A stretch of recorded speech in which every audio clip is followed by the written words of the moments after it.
Jen Burton, who was displaced, no longer with Falcons. Yeah, I think the biggest thing, it's tough for Timmy to go from a team with, you know, the Walty and a team that he has vibes with going from the design pool where everything's hectic and stressful to the good vibes where everyone is like loving each other back to design pool, and then you don't have any anymore to like at least be like that really good spirited person. Jen Burton, you know, he dealt with Zero before, and so he's not like combative or anything. It's not like that, but it's a different mesh. I think it's tough going from great to like back to that, and it's gonna be interesting to see on the stage. You know, I feel like it's funny that we get a chance to talk about the personalities, how they impacted so much. But it's true. Going from Designful to somewhere else to back to Designful is a little bit of a joke in our community. But it's true. I mean, that type of personality, it urges you to perform. If not, it's going to let you know about it, Jamerson.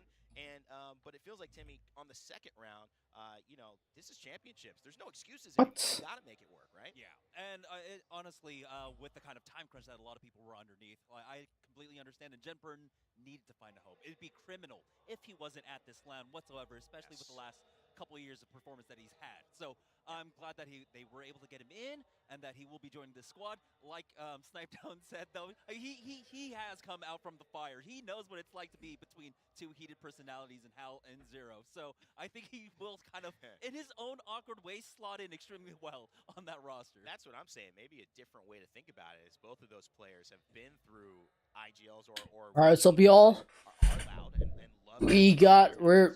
I thought it was tomorrow. It's today, apparently.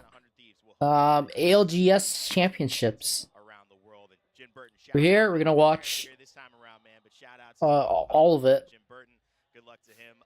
Gonna see who wins, see who loses, see who goes down, see who goes on top. But a new map that's in the rotation. This was the introduction in championships. E-District. Snipe, as somebody who plays, and obviously, you know, we're still in the process. We got TSM coming in first. Seeing E-District come into not only Apex Legends, but the ALGS, and now be featured here on day one. I think, honestly, it's so cool going from the beginning where Kings Canyon is kind of like a rundown map to this, like, futuristic, giant skyscraper buildings where, like, you know, that's what we were given the start. It's like, oh, and then now we're here. And seeing a new map put into the pool, I've talked nonstop about how I think E-District is going to be the most important map this tournament. It's going to come down to who is the most prepared. And my thing is, I mean, look at all the different choke points on this map. It's actually really tough to get through some of these areas from some of these POIs. Some you have to loot faster. Others you play edge and rotate around and loot up. My thing is, I would be surprised to see some maybe Valkyries on this map, because I think getting the perk and getting over the wall and getting to the spots with 2 support defensive legends on top of that could be a play later in the tournament when it starts to get more congested, because we know the difference in scrims versus live events and how important it is to get there as fast as possible. Things do get congested in E-District. That's patience and timing. There's been some great knowledge released by coaches and analysts on Twitter about that. 30 seconds could be the difference between arriving within top 10 or arriving completely out of top 15 into top 18 in those spots, and basically facing down a ton of charge rifles and Nemesis as you try to walk it in. Of course, as we look to start this off, championships is here. We have to talk ourselves about who we think is going to do well. Group A versus B. We set up some talent predictions like usual, and it's time to reveal who we've gone with. I'm going with, come on, the tried, the true, the classic. North America lost to APAC North in LA. Well, maybe North America is favor here in APAC North. TSM started off. Glitter, you went Fnatic. That makes a lot of sense. Interesting pick. That was a great choice as well. Snipe was just so convincing with everything he was saying. I couldn't get him out of my head. And, you know, hometown advantage, kick it off here strong in groups, right? Yeah. And Jamerson, no difference here. Snipe went with TSM. Jamerson, you went Fnatic. So we got a little split, Jamerson, on the board. What do we have here? We got the this is the Pro League tournament for Apex Legends. And I definitely think that they have a really excellent draft for this group stage, and they should be able to take a win. Reddit also, we are including. This is a professional like league. You get a chance to beat all of us, which is a fun little game we get to play. But I'm with you. They're currently playing in Japan. The other thing that we want to mention, Sapporo. that is really important, is you could hear the crowd in dialogue. Who's gonna win? Is of course if you are watching. Yeah, who knows?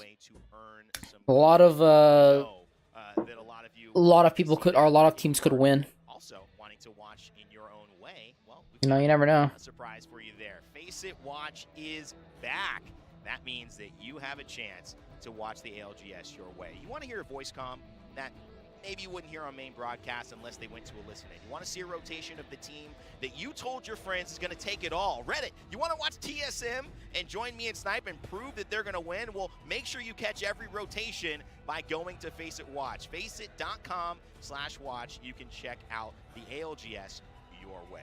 Also, Twitch drops, as I alluded to earlier, as you are watching, whether on Face It and on Twitch, you will have a chance to earn some goodies throughout the week. Wednesday, we're kicking off with the ALGS Championship Trophy sticker. You just need to watch for 30 minutes to claim that. Each day, we'll have a new prize, a new weapon skin, a new character skin, a new holo spray. And on Sunday, the gold Nessie gun charm with the championship trophy. That's pretty hype, I gotta say, Lauren. That's looking good. Every time we get these Twitch drops, I have to remember to make sure that I get at least the match point finals day one. Right. So we'll see. Good luck with your Twitch drops. Good luck with our 40 teams because they're about to kick it off. I'm not in-house, but I'm hype anyways. So it's time to introduce our casters, two beautiful human beings dressed ready to go and impress with our first cast. It's Dia and Graceful. Woo, thank you very much, Randy. That's a good way to start things off, Graceful, as we are that much The closer, YouTube stream's so kinda close to beginning the first game. I'm glad that we have a second to Get talk back a about little. what we are going to see, because our analyst desk has set things up really well, but Graceful, we're starting things off on a map that we have not seen played in the ALGS before. E-District is going to require a lot of time to break down, and that's to say nothing of the teams I think- and the roster Then shakeups. we'll move over to Storm Our Point. analyst desk, at which point we'll do 2 matches there. I'm pretty sure Gold, Twitch is a little familiar, bit whatever faster you than. think of World's Edge, that's where we're ending. Yeah, I think that starting on E-District, which I Oh, believe shit. most teams are deeming as the most balanced one due to the fact that they haven't been prioritizing picking Sorry if the stream was kind of lagging a and little bit. mainly focusing on World's Edge and Stormpoint. I think people want to have a solid, like, stable start, and with the fact that this map is so easy to rotate on as well, I think we'll see some fast rotates rather than late. Yeah, I'd imagine that on E-District, a map that really rewards people being able to get into buildings. It kind of reminds me of old World's Edge, back before we What's this? broke a bunch of buildings apart and removed a lot of the city structures. And instead, when we had so much safety that you could hold on to, early rotations were super valuable, and I think it'll reward a lot of teams. You saw me pick Guild. I know that we were discussing maybe some disagreements about that, but it'll reward, say, maybe teams like Guild that are looking for more of a zone-heavy playstyle. Yeah, I definitely feel that, you know, early rotates will happen, and like you said before, everybody's playing around buildings, but the scariest part is when you get held out by normal weapons, you're kind of scared. Yeah. Getting held out by 7 billion Sheilas, however, is a vastly different feeling, and I also agree with you in terms of, you know, Guild being capable of closing it out potentially, but there are plenty of strong teams here, but we cannot forget that the meta we're currently in with the amount of support players, and even if you get openers, even if you get downs, it's a lot harder to close out fights, and longer fight means higher chance for Oh, 3v3, man, and it it's doesn't starting. come as easy as just 3v3 nowadays. No, there is a very high barrier to execution, and we got the chance to watch a few of the scrims yesterday, you and I, Graceful. I'm really curious what now the changes between what we saw yesterday and today will be. We're going to start things off nice and easy on E-District. There's not too much to worry about, as we don't have a lot of teams that are going to fight early, and like It's gonna be you said, there's intense. a lot of It ability does to get extend intense. it. It does like Yeah, so I mean, get as I said really before like as well, the and games speaking get from really yesterday, we saw a little really bit of, intense like, as it maybe gets like 15 teams alive very early on. I close think we'll to see the, same redeeming factor here where close to the plenty of end, teams you will know? be alive. In scrims, we tend to see a little bit less. You know, teams try to push the limits, try to take fight anything before about we this, might lose the Darksby? weekend. But however, now that we're ALGS? live on land, first game, people are still feeling a little bit jittery. Just woke up. This is Midnight like the sleep, biggest bad tournament night in sleep. like Could have been in like several factors. However, I think we will for not see many Apex. fights, especially seeing where the zone might be ending closer towards the center So of they the had map as well. the split 1 We'll see a lot of playoffs teams and alive. split 2 You know, what's, in what's curious, 2024. Sniped talking about This is supposed to be year. potential This is value part of year 4. on E-District, just to Year 5. It's get supposed to be over a for lot year. of areas Or that might this otherwise year's supposed to be year impassable 5, to but the this map. is like It's they funny that extended there's it like only one team doing that. everything, We are like, the only team for a that's year really prioritized running they extended Valkyrie like the at whole all, year and 4 for like a that'll- year. I hope be helpful to them, since you are giving up other picks, like, say, the Catalyst, like the Rampart, in order the to most. do so. Virtus.pro going to drop back down. And Yeah, see if we can so get a good rotation. they're playing group Yeah, stage that right was now, hard so you gotta because be they top. were trying to take an evac, but if You gotta they play stuck top it, the 10 last in guy your would've in your 100% group been stage blasted off the to evac. They opted to triple drop, make sure that if somebody goes down, we're ready to reset. I think it's a safer bet than praying that everybody gets off the balloon, because losing one or early, you gotta place although top it's 10 easy to during get them back into the game, group stages, or at the end of the not group ideal. stages That's to a good play, in my opinion, very safe. Yeah. It go really to is or not case. regionals. easier I forgot what it's perhaps called. than it has been to get people back in the game, but when they get full thirsted further away from you, as fun just was, that's when things can get really tricky. It does look like the ninjas in pajamas have picked a fight as well, and that's going to be NIN? Virtus.pro from earlier. Quick reset. It's the NIP, not NIM. HP, but that nade solves a problem quickly, and ninjas in pajamas with a re-knock should have secured at least 1 KP as Zach and Lou run for the hills. Ninja Yeah, you gotta place top 10 in your groups in your groups to and C9 even joining in on the action because make it to the like I said, next teams are rotating early. Teams are already setting up. Now to move on they're to the getting next BPs getting picked apart, and rounds. It's not a good look. The Or ninjas are gonna to keep move on to the running bracket by. stage. They do have a nice bit of Evo to collect in front of them, and we looked at the ring a little bit earlier, Graceful, so it's worth noting as well that as much as the ninjas may enjoy picking up KP, they've also already got a fantastic spot in zone, which is a style that they very much like to play. Yeah, Nasky has always been looking to play early, like rotates, ever since I've been competing with him for the past 5 years. Always been looking to be fast rotates, take the kills, and always good at reining it, like dialing it back down on the pace a little bit. We might have gotten a pick and been hungry, but we're happy with that. We're gonna move to the objective, which I think is really important to stay disciplined. Green Stego, who you might know as Makers from the last LAN, have shown up and already gotten pretty aggressive. They're making it work up against Oblivion, who have just Blinkzer left. Now, Oblivion did qualify through the North American LCQ to be here. This first game, Oh man, they had imagined on white shields with 1 person left, but I'm not gonna lie, guys. the sneakiest Gibby I've ever seen. I'm like, Very sneaky indeed. I think he has the potential due to the fact I'm on that the there's edge plenty of things around them as well nearby. The real or I'm question kind of is, on like the it's all TSM about side, you know. timing. Can you make it back out into the outer circle while not trying to run into Like the I have stack? full faith It's all about timing. in Could those happen guys. a little bit hard, but we'll have to see. Take a look at the southwestern side. Disguised and Fnatic rotating alongside each other. This could be very interesting as Fnatic started at Street Market, have not yet moved, but now have somebody who's going to be cutting them off on the rotation, forcing Fnatic to mirror them likely. Yeah, Fnatic playing the same setup as I believe they do on Stormpoint as well, liking to play a little bit more on the edge, grabbing objectives, making sure they're strong and healthy going into the fights.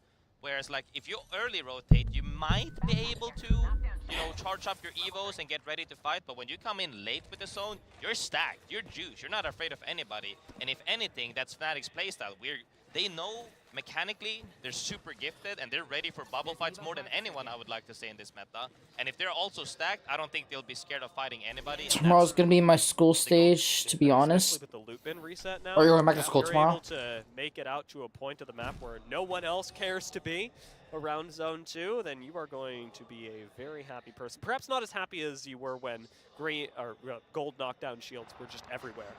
that was a wild time in Apex. Although, you know, in many ways, I think we have found that with support legends, maybe we don't need gold knockdown shields as much. Yeah, but speaking of gold, you know, I'm looking for that select fire charge rifle. I want to see that bad boy in action because that's one of the weapons that's the newly addition one to this meta as well. And I think, as we can see as well, a lot of people are opting for more snipery action. And charge rifle, honestly, with select fire is scary. Yeah, very much so. I'm surprised to see that Complexity didn't pick one up. I mean, Kimchi is going to be rocking mid-range with the 30-30, but I'm most curious when it comes to snipers, what Monsoon has been able to pick up, and I'm not seeing him Once run it started, a traditional I'll sniper. Instead, he no got stuck longer with a triple do take due to do a stream. early rotation. Yeah, I early got you. You rotation got is priorities. That's kind of one of the things you have to give up is that, hey, are we going to rotate early? We might have less loot. But if you're in a spot when you're playing for, you have to remember there's plenty of games. You want consistency. And I always say this, 5 points on average per game. You're going to make top 10 cutoff, give or take, plus minus 5. And I think that's what they're opted for. Triple take or not, it's still a good close range weapon to, you know, compete a little bit with shotgun because it's a jiggle peek weapon and that's enough for a bubble fight. Yeah, I mean, very similar to the G7 in that way, where I don't like my chair being output good mid-range damage, although I'd say the G7 in a slightly better spot right now, specifically due to the hop-up. Oh yeah, I mean, I would definitely say for Why am I mid-range and chirping all longer ranges, this? but if depending on what they're using it as, you know, close range shotgun, if you don't find a shotgun, because now everybody's running shotgun. Yeah. If you don't have a triple take, could fit that for the moment. Scout, however, definitely. If you want to go for the mid-range poke, it's way better, I think. Always been solid. Yeah. The Scout is at very few times outside of favor in the ALGS. To touch on what's going on right now, Meteor, who we're mirroring 100 Thieves, they're off in the northwest, and honestly, not too much is happening over here. The biggest focus for the northwest would be if eventually Meteor and 100 Thieves both have to go through guild. Okay, TSM's still there. A little interesting, but They're right on the now, edge of the really map. Nobody's had to move at all from the center of the map. Energy Bank Taking damage just right now. seems like the place to be until eventually we have to start leaving buildings. Yeah, and leaving buildings is scary because now we're seeing, you know, the collapsations on both Yep. northern side and southern No one's side. been taken out yet. Even though you're getting held out by one team, depending on how many layers Like, there are, you might be. If third you or if you even watch me in fourth party. play And Apex, I think it's literally definitely scary like because there's only like 7 nowadays, squads and the first even round if you hasn't bubble closed to yet. survive, another The team first bubbles round on hasn't top of you closed and you're yet, or immediately the in a first fight again. circle hasn't It's closed yet, scary and because the gap there closing is this still map specifically 20 is a lot easier than other full maps due to the squads. fact there's so many obstacles that you can hide behind. Yeah. Rather than, you know, Storm Point on World's Edge, you're kind of in the open, you're stuck in the open. Here you have cars, boxes, like we see there, a train, a bus, a small hut. You got everything to just gap close, and sometimes you don't even see it because there's so many corridors and nooks and crannies, right? And then you've got the whole compositions of bubbles, castles, and Catalyst. You see a lot of people running Catalyst as well. Burhol's choosing to run the Rampart does do some nice damage in here, and as much as this cover of the truck looks good, FaZe, who are up to the north of TSM, are Hold really on. suffering. I think I share. Force X and Y are near there. They could get into this fight. FaZe get another bubble up, but this is not looking good. X and Y do have to retreat, but FaZe do get one knocked. Cinetic back down. I'm very curious to see whether they survive. Yeah, I think though they only sent one. Whoa, another fight though, big bubble fight speaking of, and even that caustic. And that's Oblivion, gone. Our first team out, despite having made it back to No, all Oblivion 3 goes down. players. That was a really difficult game for them, of course, as Oblivion did get set back early, but it's Virtus Pro that end up collecting the kills. Caustic, we can't forget about how Caustic has dominated previous metas as well. And we always, you know, use a combo Gibby and Caustic, and that's not gone. The synergy is still there between characters. We didn't really get to see the whole fight unfold, but I'm sure that they had good, you know, a good solid bubble fight. I mean, that is one promise that this meta is absolutely going to fulfill. We are going to get a lot of nice bubble fights, especially when we reach the later stages of this game. It has been a pretty calm one so far, having only lost 1 team. And I suspect that even on the next zone close, we lose 3-4 teams maximum. And also, looking at the top left right here, it says loot bins will reset. What does this mean, really? Everybody gets stacked that's on the outer edge or close to any bins, really. Is that, you know, I think that you might have been even overstacked. You get gold stuff, you get everything. And right now, one of the teams that I am absolutely thinking of when we're looking at this loop bin reset is Fnatic, who are playing on the slow rotate really early on, who are still doing exactly that. They are down in the south with Green Stego, and Fnatic, Green Stego, and TSM are going to have a lot to contend over. Speaking of TSM, they've been sitting in their spot forever, whereas Fnatic has been going around charging up, and they're going to be more than enough ready to take on TSM and even Green Stego, I believe. FaZe starting to move Oh in. shit. They do lose Nags, however, and this is FaZe after the relocate from the truck. They don't actually end up making the push, and instead get shut down by Virtus Pro. Again, we're seeing that caustic work. This is the crazy part about caustic. Since we are fighting in corridors and stuff, gas alone will pressure you so much because you can't stay in the gas. They get, like, the caustic will start dominating you, and if you run out into the open, you either have to use your utility to stay alive, the defensives, or you have to take the fight in gas. Like, which one do you really pick? VP been making caustic work really well so far. And they have already surpassed what you set as sort of the base expectation for what you should do in a game. 5 points a game, they've already got 6, and we're not even in top 15 yet. Virtus Pro opening up this game in a very aggressive fashion that I didn't expect from them compositionally. Yeah, definitely. I enjoy seeing that, but now we're also seeing other teams start collapsing. The next zone is moving towards the east side of the center, and this doesn't have that many playable areas, I'm not gonna lie, because all the playable areas actually got moved, the zone pulled away from it. We're gonna see a huge collapse on the west and north side. I think whoever wins the southern side and to the southern east side, unless they get contested from the north plate, might actually take home the game. I'm looking at the likes of Fnatic and TSM, which we're seeing on our screens right now. Are they gonna play nice and play together, or is somebody gonna take over? And like you said, Fnatic, they are way more looted up, but TSM have been here since the dawn of time. They already know all the teams in the area. Fnatic are gonna have to adapt quickly. 100 Thieves do not make the cut, however, being taken out by the Ninjas in Pajamas. Fnatic, with a nice setup, look pretty unpushable right now, but TSM are trying to keep their neighbors honest, as these two will be right next to each other. Yeah, they're just playing nice together right now. The whole thing comes to the zone after this one closes. So zone 4 closes. Bro, this pro is full sweat. But we also Yeah, they're see going after Source X everyone. and Y sneaking up on the southeast side I was just talking about. Now So far, they've been the only team to take because all the everyone teams out. on the west are just going to end up collapsing each other. Same for the north side. They seem to, I think they've wanna see on the southern taken side what most of the ends up happening, kills. because that's honestly where the big action will happen later on. Fnatic are pinging the truck that I'm ready for they were TSM. playing just a TSM, few minutes ago. you know, they're the We goats. know how risky that truck can be, and I don't think We gotta they've gotten go. a We lot better gotta. as zone flows. In I gotta fact, see they may them have gotten worse, take that but trophy. what are Fnatic's best options here? Because they're sandwiched between two teams right now, pushing the high ground is going to be terrible for them. They get shot in the back by TSM. Pushing TSM, they get shot by X and Y. Be the bread. Right now, they're the ham. We don't want to be in the middle, and you need to make the option. I think rotating towards the truck could work due to the fact that you're now holding out TSM if you do that play, because if you pick a fight on either sides, you know for sure Source X and Y or TSM will 3P the opposite. So I think making a play for the ban, or even deeper, could be an option. TSM walked up to that. They almost got a knock as well. Zapka getting very aggro to back up Verhulst, since he's of course got the defensive tool of the bubble to make Verhulst that much safer. And it did force a bubble out of Fnatic as well, which is huge because it means that Fnatic cannot rotate until that bubble is back up off cooldown.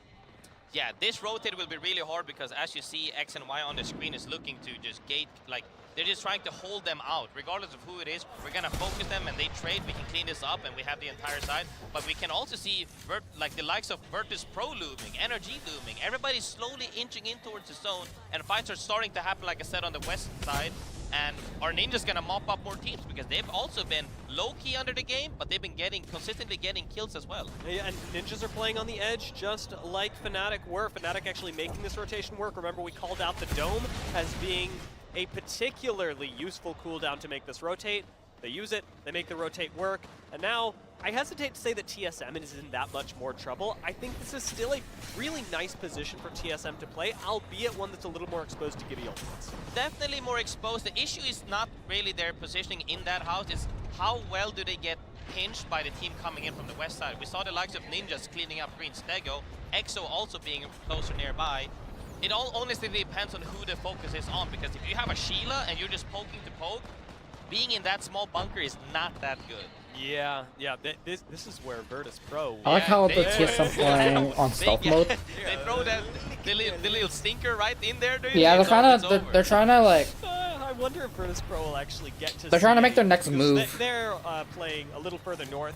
Sort of They're the playing like open stealthy, area, but where like Caustic at the isn't same going to time, get nearly as much value they're trying to wait for the rest they're of the either game. trying to look for an Perhaps by opportunity, virtue of where or they're standing. But they're we've got a planning couple on their fights next breaking out move. Meanwhile, and Meteor have come into third. Say fourth party of the fight is both Cloud9 and VK Gaming do go They down. haven't gotten any kills This yet, is more I of don't a think. cleanup by Meteor. They didn't start the fight, but they sure finished it. Yeah, I'm looking at the fight there. 3Bs, like we said about the collapse, so we see plenty of fights getting taken right now. I think, though, VP is still in the same spot where they cleaned up them underneath in the tunnel earlier. Now we're seeing more shotgun fights, more bubble fights, more Newcastle fights, and I'm all for it. Guild going down. Shopify Rebellion. Applying pressure with the Sheila. This is the sort of spray and pray mechanic with Oh the Sheila. shoot! Newcastle Res gonna go off for TSM. This is up against Yeah, the Ninjas, who let's do go. go down. And it's a nice shot by Verhulst with the minigun to get everybody back to safety. Yeah, and seeing Ninjas get eliminated, it just opens up for EXO because they definitely keep track of the kill feed, seeing, hey guys, Ah, they TSM traded, was can we eliminated. clean this up? And It's all good, it's TSM okay. gets mobbed. And now Fnatic decides to join the fray as well. The fight for the Southern has now started. Source X and Y still looking to just hold them out, but Fnatic is slowly pulling off and say, hey, you guys can keep the loot. We want our place to rotate in.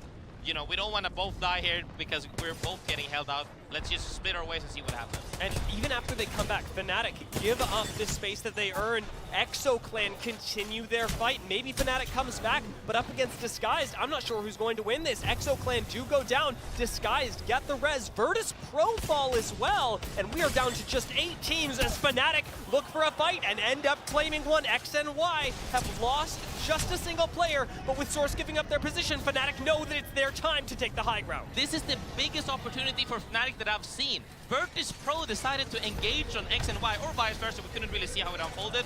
Fnatic has an opportunity to clean the southeast side, which I talked about earlier. If they clear this space and they can push everybody else into each other and Fnatic feed the bread, they loves might to take be over this game. loves to be They're third playing very party. patiently right now. I think Fnatic are aware that by continuing on that rotate, by continuing to push Source Yeah, I X can and see Y, that. they could have a team come up behind them. So right now, the teams that are I surviving can't tell who's are like having to play where's patient. where's That who. includes Meteor, who would just again went on a third-party rampage. I think Meteor while might they win clean up this. Shopify They're on Yeah, circle. the hardest part about this now is that seeing DSG and Complexity fight on the west side of the map. Oh, you know is- what? do Wait, you maybe opt for high ground or low ground? Okay, I was gonna say maybe Tunnel Complexity, but underneath never the mind. zone is in as well as on top. Complexity Wait. to get one knock. That's an Wait, Arc maybe Star that Complexity. does it. Now player K has got to commit. This Mastiff is working for him. Hits the res real quick, and Arctic is going to get pushed himself. Disguised are on the ropes, and they are down. Complexity turning things around from behind the Newcastle wall. Yeah. Now it comes down to the top 4 only, right? And it's so much space to play that I think teams are just looking to guarantee their own space, slowly inching forward. But like I said, are you opting for low ground or high ground? I think Oh, high ground Libel wins the game, Ace. but do you get I didn't know he was third in the playing. fight against Meteor that's currently on top? Or do you go for the Pretty good safer player. He's a bet pretty and good, say, hey, player. we just play for second place, let's go down below. I think Complexity But might win either this. or, if both teams do it, it might end up being the wrong play or the right play. Yeah, I like the idea of high ground a little more, if only because you can see what's coming. This is the problem with where Fnatic are at right now, is that having opted into low ground, there are a lot of teams that can come at you that you cannot see coming unless you're actively peeking them. Whereas Meteor on top are going to own the bridge. It's now Complexity, Source X, and Y that really get to decide who gets the advantage in this game. And Source X and Y no longer get that say. Yeah, Source X and Y getting out now. Fnatic already underneath. Now it comes down to whether or not Complexity fights Fnatic on the bottom, but if either or decides to fight the top, all you need is one evac to join the fray up top, and you can close out the game with a big 3-peat. Complexity have to make a decision, though, because it really does come down to them. If they do nothing, then they just die, and they die for free. Complexity have managed to climb a little bit further up onto the high ground, and this bubble is buying them some really nice time, but already we've seen the mobile minigun tear through the rampart cover, and Complexity are going to have to take a fight, leaving this open for Fnatic. This fight does mean that Fnatic, knowing that it's going on, could third party. Yeah, Fnatic sitting outside of the bushes right now. They already used saying, a bubble "Hey, you guys too." fight. We'll join the fray later." Complexity, however, used all their utility. Is gonna get punished by Meteor from above. 4 with the Mastiff does find the first knock, Oh. but it's answered back, and Fnatic do show up on the high ground. Now they've preemptively used the bubble. It's a Peacekeeper in the hands of Leica, and Meltstera already whipping out Ooh. the mobile minigun, takes out Complexity. They have got very little resistance in front of them as Fnatic set up the third party, watch it happen, and come in, Ooh. taking the Fnatic very actually did a first really good win job. in Japan! I told you about Fnatic. It's the home stage. They are good at bubble fighting. They decided to opt for low ground. They did join pretty good the there, fray actually. later on high ground. They closed out the game. Honestly, the last 3v3 They wasn't pulled off even that close. third party. They just mopped the fights easily. Humongous game to start the day on, especially at home. Yeah, I mean, that was a very well-played game from Fnatic, and to me, I know, it right? It's wasn't so crazy. much about the end game, which was very good from them, but it was really about the mid game, and specifically the transition that they have from right next to TSM, sandwiched with It's crazy, bro. TSM and Source X and Y, to then take the cart that made the biggest difference. Yeah, and you know, we saw early on, maybe for the 2 full zones actually, they were on the outer edges just looting, just getting objectives, looting. But the biggest part about, you know, playing macro is you need to pick which side you come in from. They started northwest, they went all the way southwest, decided to offer southeast. And it was great really, because now they just had a 3v3, got into the train. They didn't even make the opportunity themselves, by the way. So that was really good to opt for the X and Y fight. Okay. It was fantastic. Not It's bad for 22-point TSM. game now for Fnatic. Meteor Not the best, not the placement we all want. We want for them, but hey, it's first game. 14 points to Complexity's then 10. Who come Usually up at the third. end of Really at the end of the day, difficult they decisions to always make in that last come up game. top. I don't really think that there was a way that Complexity could have won. Yeah, Complexity top 3 here as well with Meteor and the likes of Fnatic winning that game. Yeah, Complexity did. I'm telling you, they will come back. You know what you have to Like do? at the end of the run, they'll be on like top 5. Instead, they opted to say, hey, let's just place no hope that they fight. I would say opt for the 3v3, get the kills and die second, and you have more points on average. It's way better than hoping that something happens in your favor. Always stay proactive, because when you're reactive, a lot of the times it doesn't work out. So when you say that Complexity could have gotten second, Yes. do you mean by going onto the low ground and fighting Fnatic? Yes, I think either or. Either you int up top, you use your utility to fight immediately. What happened to them, they get peeked over the top and they died, right? Yeah, They either do that to Meteor, or they opt for the 3v3 down below. But regardless, they just go for kills, because that's the best way, because realistically, you're not going to win that game, and you just need to make sure you get as many points on the table as possible, and I think taking a 3v3 and thirsting whatever you can is the best way. Yeah. There is a lot to digest after this first game, and it's already a very exciting one. We heard the crowd getting excited, but it's time for us to take a very short break, as Game 2 on E-District will be coming up in just a few minutes.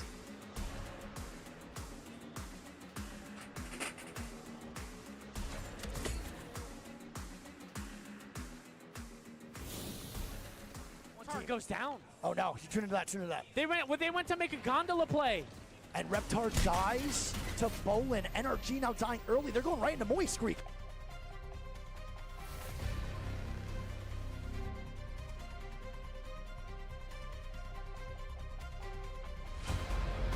And I have the Moist POV. Oh, this is bad. Wait, no. One gets one on the Walsy. Oh my god, what's going on right now? NRG now moving in. He goes down. Wait. It's a 1v1. Oh my god. Oh my god! Mastiff. Moist is eliminated. DF now dead. Are you kidding me? Then Zone 3 gondola play. Got a nice wig. Taking the plaudits so far with 2 victories. You better believe not much to be there with the conversation of potential teams to be lifting this trophy.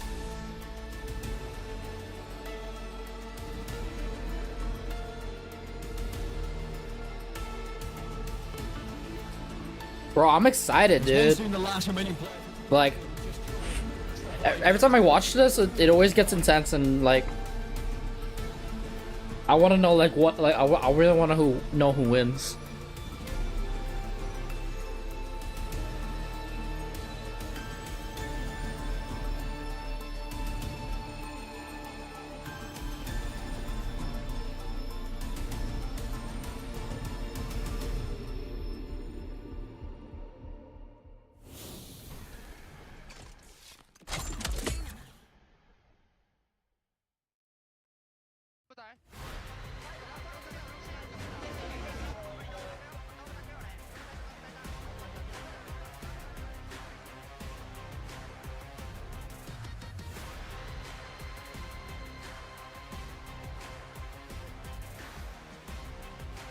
Who do you think will win Darksteel?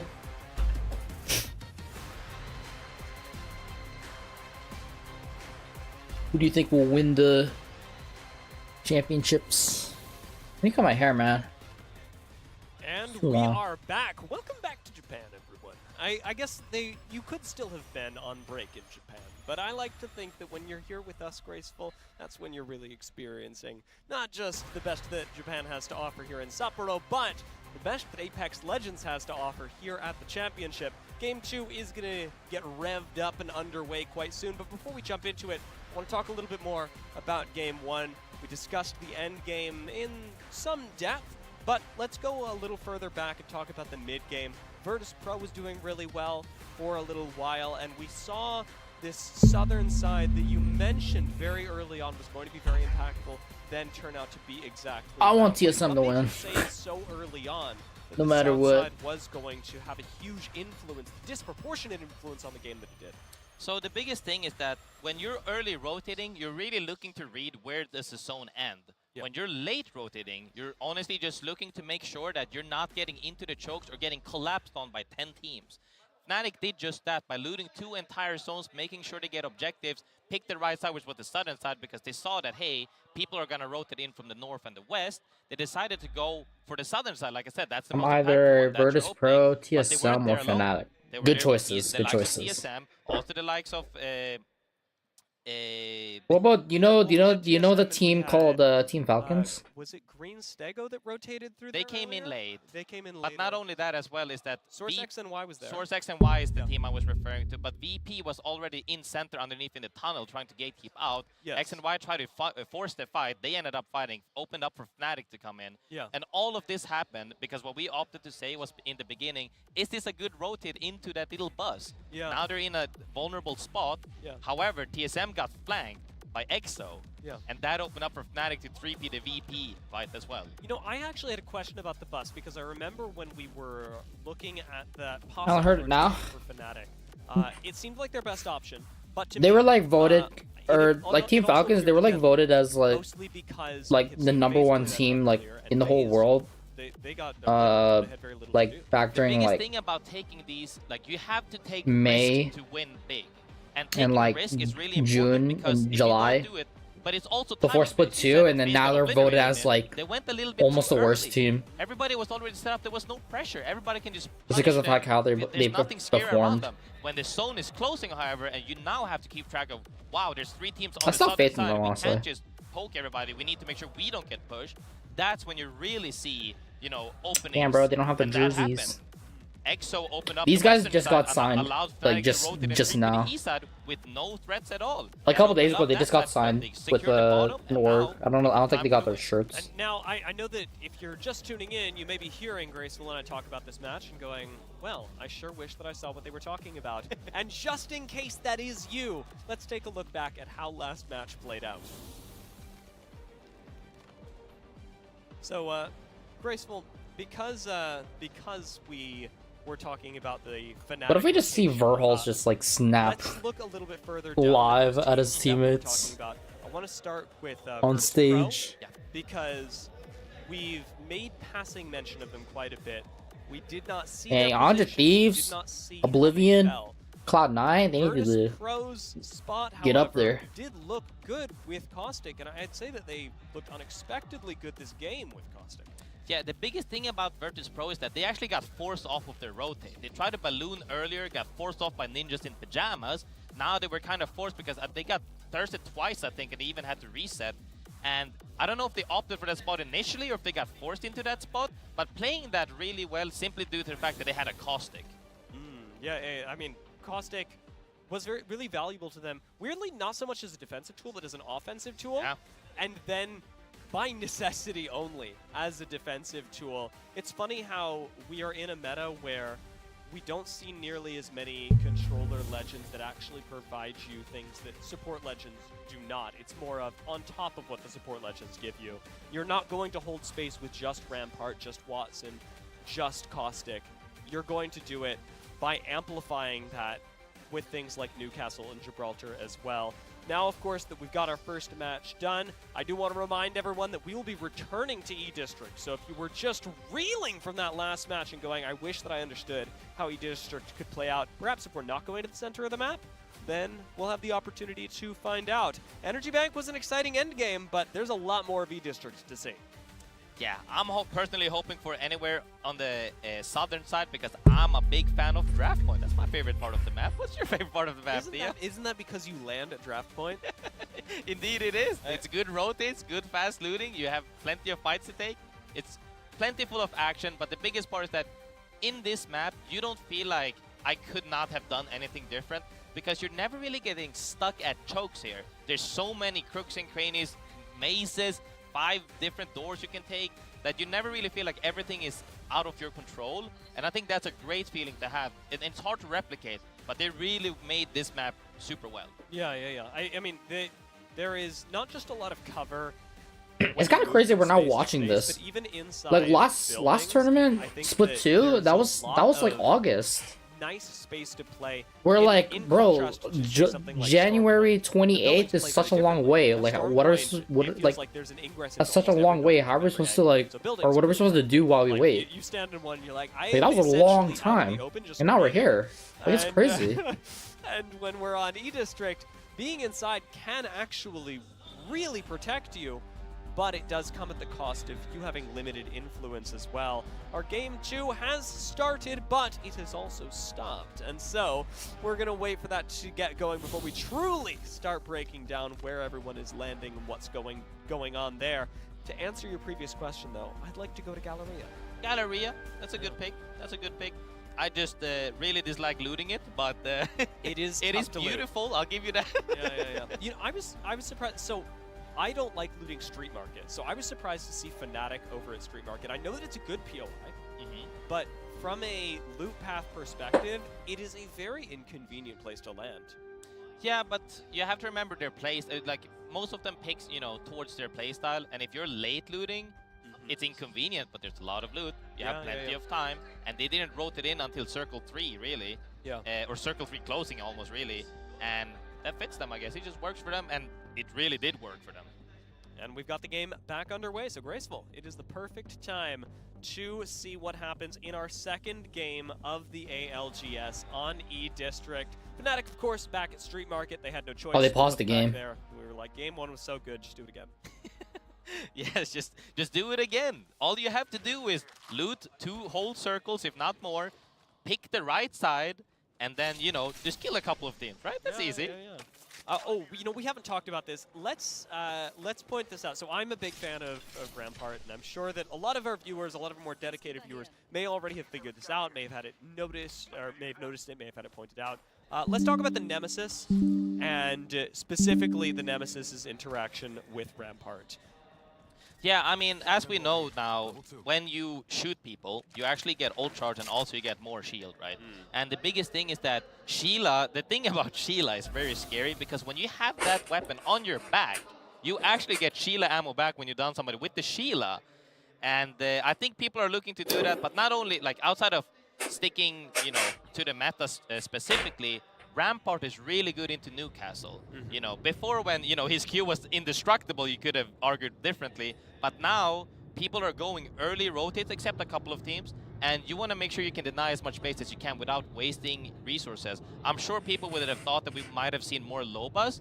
And if we would have seen more Lobas, that could have negated the fact that you don't really need shield because you can have unlimited ammo and everything, right? Yeah. But Every people single opted for Ramp team because not only has do you have the a Sheila for Newcastle more, Gibby.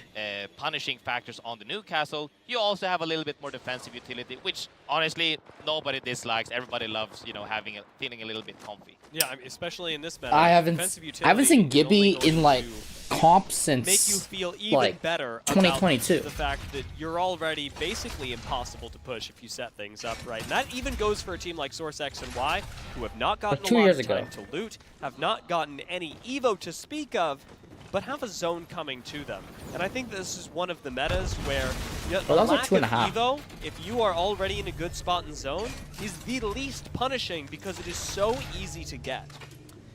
Yeah, it really is, and this zone specifically, there's really 3 pulls that normally happens here. It either goes all the way south, doesn't look like that one. Could have be the one on the southeast side. And when you have a place here, this area right here has so much, like, in Humbert Labs, I mean, has so much playable area. There's like, already right here where we see right now on the screen, it could be like 12 playable areas, especially now you add on to Rampart Newcastle as well. You can make that 15. I'm really looking forward to seeing a high amount of teams alive here because the action late game, impeccable. Yeah, and right now, because there's so many spots to coexist in, there's also a lot of room for new teams to arrive. My question is how they're going to choose to do it, because I think that actually trying to land here is a little bit more difficult than simply trying to walk in because there's so much ground cover. This is one of the spots in E-District that I think it is better to walk to, especially if you're landing in this like whole quadrant of the map. Even if you're landing over an Electro Dam, I'd rather see you walk through Heights and Stadium and then try and find a place in Humbert Labs. And also, we see a little bit of aggressiveness early on. This will only last early on because now you say there's only 3 teams here. We can still pressure them. Maybe we can get a kill and a thirst, right? Yeah. But as we see more teams progressively, like you said, sneak in a little bit, walk in from different sides, people are going to opt to be more passive and just poke longer ranges because you don't want to accidentally have to, you know, get into an actual 3v3. You just want to poke people to make sure, hey, we're here. You don't get this for free. Just don't go to the other teams, but not here. Yeah, one of our notable teams from last match we're playing on the edge are, no surprise, once again playing on the edge. TSM made their rotate up near Heights and have now moved down through to Stadium, where they'll be able to collect a little bit of additional loot, but realistically, it's just about maintaining the slow sort of play style that you get on the edge, and hopefully for TSM, find a home in Humbert that is a little bit less conspicuous, but that lets them bully a team that otherwise may not suspect that they have a vulnerability. Yeah, most definitely. And, you know, I'm looking forward to seeing Source X and Y again, because although, you know, they held out early on, they didn't have too many points, but they're still in a comfortable spot here with teams. Honestly, majority of the leaderboard are kind of comfy. They managed to get, as you can see, 6, 6, 6, 20, like there's so many points across the board, except I think the bottom 4. This could still go any way because all you really need is one top 3, and you can make back for 1 or 2 bad games depending on, you know, how many kills you get. Cloud9 going to be one of the teams that would certainly like a little bit Like more they found to have gone TSM. on last game. They did not hit that 5-point threshold that I think we can say we were all hoping for anyone. But unfortunately, not everyone's going to get to do it. So maybe this is Cloud9's game where they can move on up to 5. However, they have landed in Stadium, which is, as we just said, where we saw TSM rotating through. And it's not just TSM in the area. VK Gaming are also off to the northwest. Yeah, and as we can see, X and Y, like I said, early on people will fight. X and Y popping up in the bubble fight. So with the EVA and only for one trade in support Manadia, not even scary. And that's Virtus Pro that just went down, the team that was slaying out in the early game last match. This looked good for them, but X and Y. The biggest thing is that we talked about caustic strengths, right? Inside smaller tunnels, smaller areas. This area is not that small. Gas might be good. The little big stinker coming in, not too hot because the area is too big. And, you know, X and Y just probably played a bubble foot better. I mean, that is... I think results-based, we can call it results-based, you know, like, because they won, probably played it better. They probably played it better. But yeah, if they played it worse, they probably but they won, they played it better. No, but I think it's definitely hard because when you have a character that's only good in, I wouldn't say niche, caustic is better than niche, but when you're only good in certain scenarios and that scenario does not happen, you're really kind of playing 2 legends and a blank character. Yeah, you know, it's odd. I used to feel that way about Rampart, that Rampart in a pro setting was only good in a few scenarios. Yeah. But now because of Gibby Newcastle's existence, that scenario is way more often, yeah. And not only that, she also received buffs, remember? Yeah, so of course. With the ult, and you start with the Sheila pretty much and everything else, and I think it's a good because that's, you know, seeing characters like you said, I felt that way about this character, no longer the case, means the game has progressed, evolved, and we see a little bit refreshing sides, and that's a good thing. Yeah. What I'm seeing right now is, unfortunately, Fnatic losing 1. Leica was really split up there. You would have seen it on the minimap just a few seconds ago, but Shopify Rebellion, having only lost 1 and not anywhere close they're to pretty losing solid. more, They're a pretty good team they should actually. have a chance to reset. This will push them even further onto the edge, where they've been. They could dominate as well. Shopify Rebellion for a very long time. The thing is this is also Ring 2 countdown. It's not scary at all. With the support map, and you have ranges pretty much unlimited on the map. They can survive for 2 more zones if they wanted to. I'm looking to see a clean reset here pretty easily. It'll just be a matter of time for Fnatic. They'll likely actually rotate in behind Shopify Rebellion in a little while. A team like Cloud9, who's already dead center of zone, are making sure they don't eat too much damage, and that's just a harassment Sheila that's coming on top of them.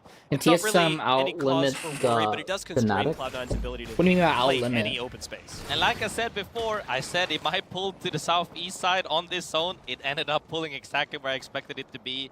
This zone is one of my absolute favorites to play in ranks, in scrims, in tournaments, especially on LAN. I wish I could have played, that would have been fun. But we're going to see so much action later on when in 2 zones. So zone 4 closing is the most high octane gameplay I've seen. Speaking of octane, love that character. Yeah. Speaking of Octane, very situational. Very situational. Right? Very niche. Very niche. Very niche. Very cool. Very cool. I almost wish that we saw a little bit more Octane, if only so that we could see Fnatic play Octane. That would be really exciting. The mechanical ability that Octane exacerbates would be fantastic. Now, FaZe have found a knock, but this is Complexity's fight, and I'm not sure whether they'll actually fully take this. It is Source X and Y on the other side, and Source X and Y have already taken out Virtus Pro.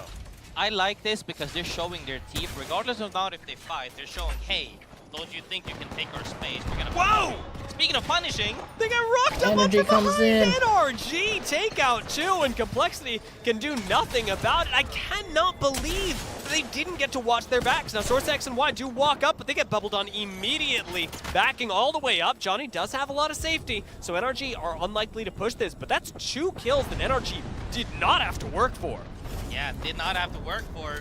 Here they come though, emptying Oblivion. cleaning up Oblivion, and they're chasing the last No. one. They definitely had to work for that, I assume, because they're on the edge. But they picked the side which is not congested, so they could have this fight for free in a 3v3. I think that, yeah, they let this go. So Oblivion actually likely survive, if not fully reset here, but that makes another kill Oblivion for went Shopify down. Rebellion. A kill that totals them 2-3. Now, Shopify Rebellion had a very quiet game in game number 1, but they were a lot of people's favorites in this group. Yeah, definitely a favorite. I think everybody can respect, you know, the caliber of players that they have on that team. Never mind quiet game or not, they have 9 points, I believe. They're still on pace to making it to top 10, which is the most important. Like, group stage is really important to get warm and feeling good and getting rid of these jitters and getting locked in for later stages of the tournament. Being on pace is the most important part, because now you will feel like you can breathe again rather than being scared of, you know, going into the lower bracket. Yeah, it's funny that even on the first day we can be saying, oh, you know, you'll feel like you can finally breathe. Yeah. Yeah, there's so much of the tournament left to go, but even now you are setting up expectations and really the ability for yourself to make it that much further into the tournament, or at least the likelihood. Now, Fnatic did make that full recovery that we talked about earlier, as Shopify Rebellion have taken the advantage that they got and left Fnatic and Oblivion both taking the slow rotates on the western side. Very curious what routes both of these two teams take, especially Fnatic, who were rotating down towards the south again. Do they do that once more, or are they forced into a direct route into the zone? I think it mostly comes down to meter, as we see on the north side of the map. What do you Will they run mean? into Fnatic side, or will Fnatic run into Oblivion? Whichever side they end up running into will decide whether or not which team gets 3-peat, because if Fnatic is the ham, it's not a good thing. If they can just take a straight 3v3, however, I think Fnatic is looking very hopeful. Like, once again, because they're on the side that's not congested. And if they get to clear that side out, as we can see on the map as well, that bridge on the western side is really solid. Yeah, I mean, Meteor actually now, because they're running Valkyrie, I forgot, almost nobody else is running Valkyrie, but they get to know where everyone else is set up. Super useful for them to plan out this next rotate. Fnatic did end up choosing to go south, and it's put them right up against Oblivion. Nice head peek being used by Meltstera, but there's not a lot of damage to come with it. So Fnatic are going to keep on moving forward, using that cover you talked about on E-District that lets them make up so much distance. They get the gap close a lot easier than before. All they have to do is nade and keep pushing. Not only that, they're not only coming with momentum from respawning, they're coming with momentum from winning the first game, Dia. They are scary and they are looking to fight, and they're also red, purple, purple running into triple blue. If I'm them, I'm holding W. Yeah, they know what's up, and a bubble on the outside is, I think, just enough for Oblivion to start the disengage, but I don't think it's enough for them to finish it. There's a lot of open space here. Fnatic are trying to out-heal the zone. It's going really slowly for Meltstera, though, who does not benefit from the support passive, and is going to go down here. Fnatic, I think they've overplayed their hand. Oblivion are just going to eat these kills up. Yeah, that's the thing though. Although you can out-heal this zone, you gotta make sure that you're, having proper timing to heal. Have you learned your proper heal timings yet? If not, you get punished. Guild are picking up some kills as well, but is Exo suffering losses as Oblivion do get sent on. Fnatic suffered a lot of damage, and now it's Meltstera in a 1v2 in an EVA with the bubble fight, and isn't Hey, going let's to quite go. make it. Oblivion, LCQ from NA, take the fight and get sent by Meteor immediately, pushing them back into the zone. Meteor claim these kills, and I did not have that in my book. Graceful, seeing Meteor come down and take out Fnatic and Oblivion, that's different. The thing is that that 3v3 Pathfinder was died. complete. Meteor came to clean that up, and that's great. Another fight happening on the bridge as we speak. BK I Gaming think getting their into a bubble by squad getting didn't mobbed die. by Shusho is immediately taking out 3 people on his own with the BK. That's a big fight. I wish I could replay that. I mean, this was a team that very much impressed us over at Split 2 playoffs with how aggressive they were able to be. Shadow 3690, very nice team to watch when they're able to get the momentum like you talked about. And it's a difficult task to do that on the first day of LAN, but it's something that at least in Game 2, they've now got a bit of, and we'll see how much they can turn that into. Meteor also managed to get that bridge area I was talking about to set up with their characters, but you said they were playing Valkyrie. It might be a little bit harder to set up the bridge, but we'll see how they can do with still playing double support. Cloud9, however, looking to just hold teams out because the zone is indeed closing right now. And this is the zone that you said was going to get chaotic, and Cloud9 are feeling that huge PK shot from Naughty, and he's playing inside the Newcastle bubble, but the second one doesn't land, still gets the kills, still manages Trying to to survive aim as with the Shadow piece 3690 PK. fall out of favor. Shubi is going to be knocked. Cloud9 do want to pick their third back up, but they do not have the time, the safety, the energy, as they've got to run for the hills. Yeah, running for the hills is indeed the case. I'm not gonna This lie, zone hurts a little bit SR hard to might heal win this properly. one. And as teams are collapsing from the north side, as we saw, too soon. there's still so much playable areas. There's 13 teams alive right now. Fights Yeah, happening SR's on the gotta roofs win even. for this round. Shopify Rebellion have been on a rampage all game. They've already got one knock here. Rez has gone off, but it's an instant re-knock. And Green Stego should be falling here. That is 2 down as Dexter goes himself. But Shopify Rebellion give up the chase. Rebellion, I think They're they not won. looking for too much more. They're just finishing off these kills and prioritizing height. Make sure Like they they are prioritizing height, they face are the really objective, like and they play that really well. They said, hey, get these kills, get the thirst, stay on they are a route. really We're like not gonna dominant give up team. this space, because TSM, next hey, zone, you're still here. We can make stuff happen. We can win the game. Guild have started to move up here onto FaZe. This is a bit of a different fight, not nearly as aggressive as the Shopify Rebellion one, but FaZe should be looking to take a little bit more space FaZe from there. clan. Right now, playing defensively, it's very tough to actually police who's able to push up on you, and I like this peek from Synetic, although he does lose a lot of HP for it. FaZe playing carefully, double P20, double Mozambiques, I was very confused. Double Mozambiques in the hands of Jam. Yeah, right now they're not really. Yeah, they're playing really stealthy. stealthy. Yeah, I would assume that he probably didn't find anything that he wanted to. The biggest issue is Zone is about to move. They're trying to go again, for those and you big are points, forced to but take right a now fight they're with like RNG, 17th, hoping so. that stuff is free is not the way.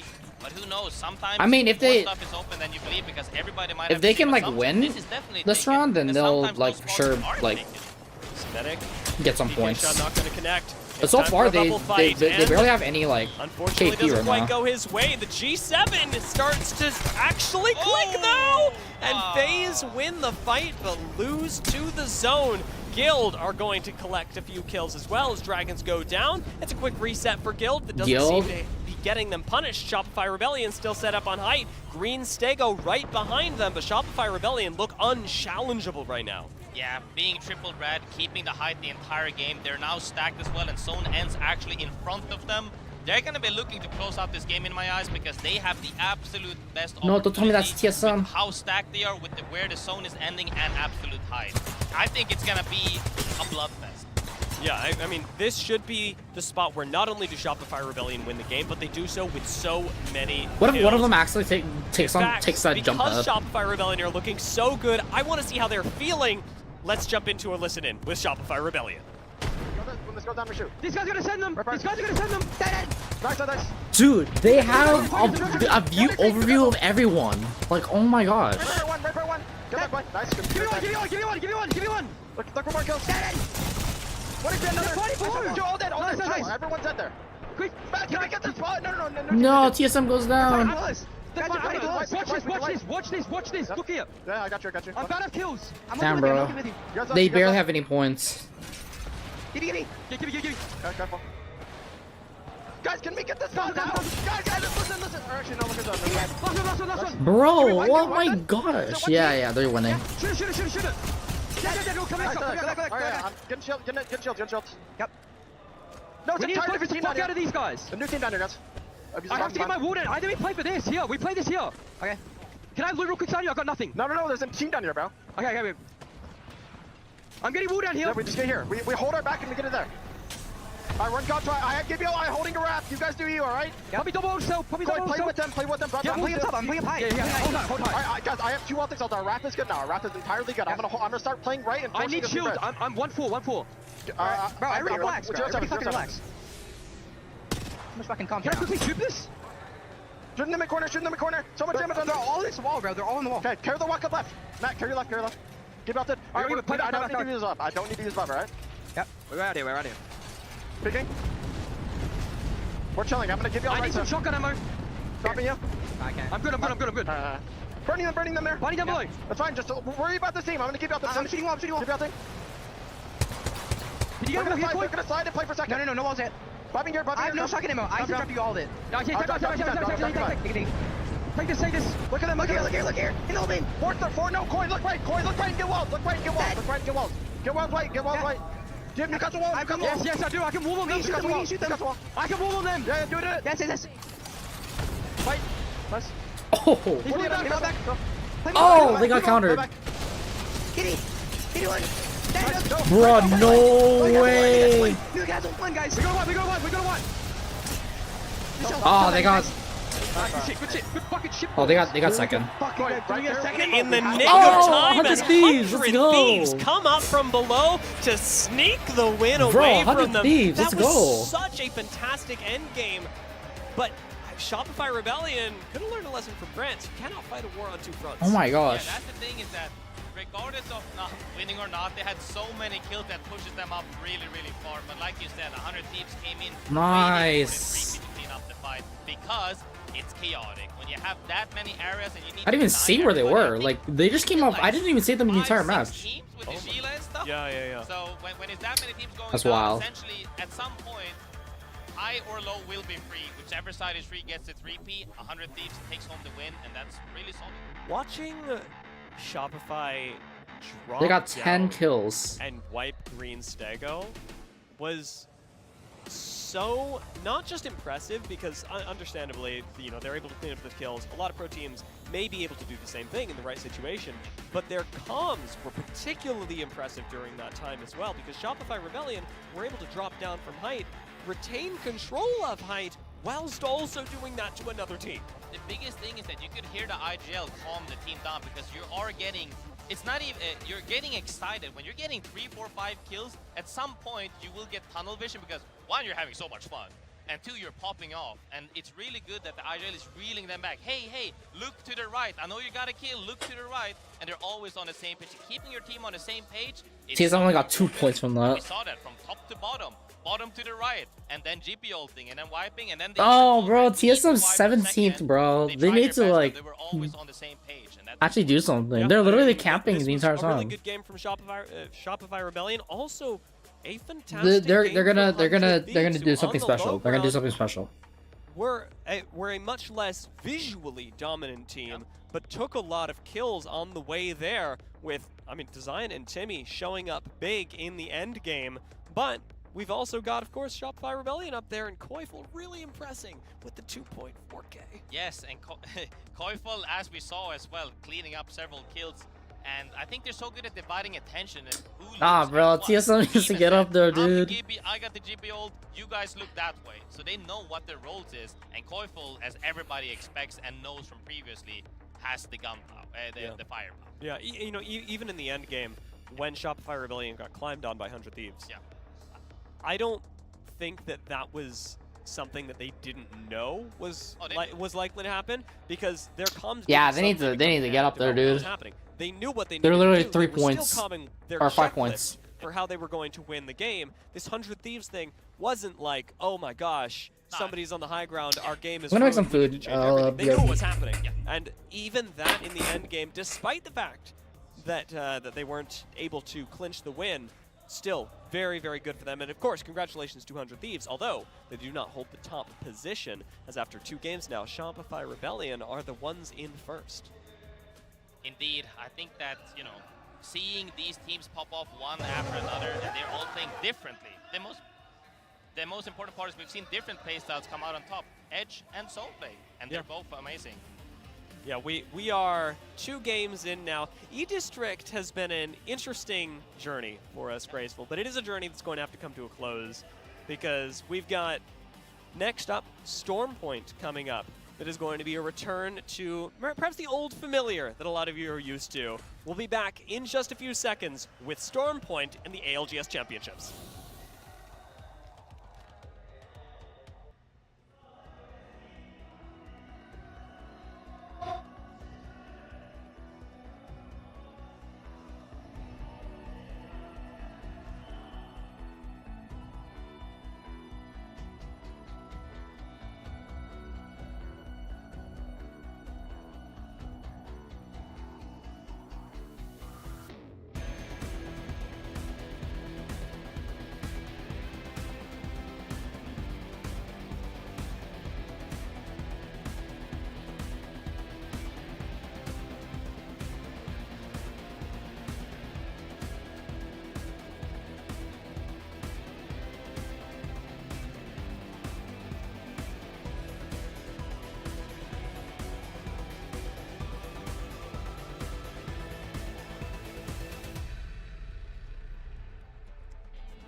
Zone, the official monitor of the Apex Legends Global Series.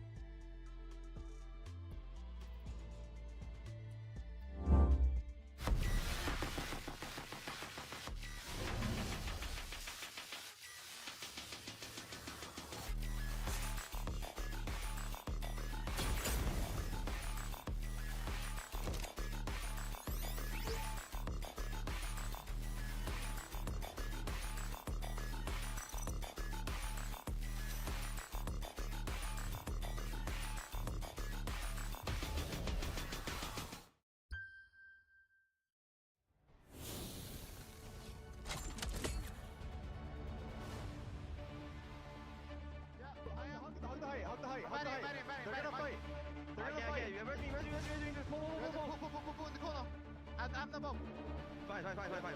We're good. Play here. I have a map for you. Yeah, play. I'm good. Teams above. Yeah. They're gonna fight. Wait for Nox. I'm putting walls. Both teams above, just stay on low. No, come here. Come up. To left. I'm going left. Come up. All that.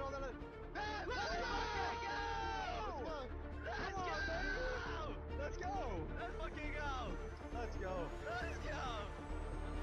Game 2 was everything that 100 Thieves needed, wanted, more. But now it's time for us to change things up. As Graceful, we have seen the new. We have brought the ALGS to Japan. We have seen E-District. And now it's time to give our teams something a little bit more familiar to fight over on the LAN stage. And that is going to be starting with our return to Stormpoint. This is a nice pivot for us.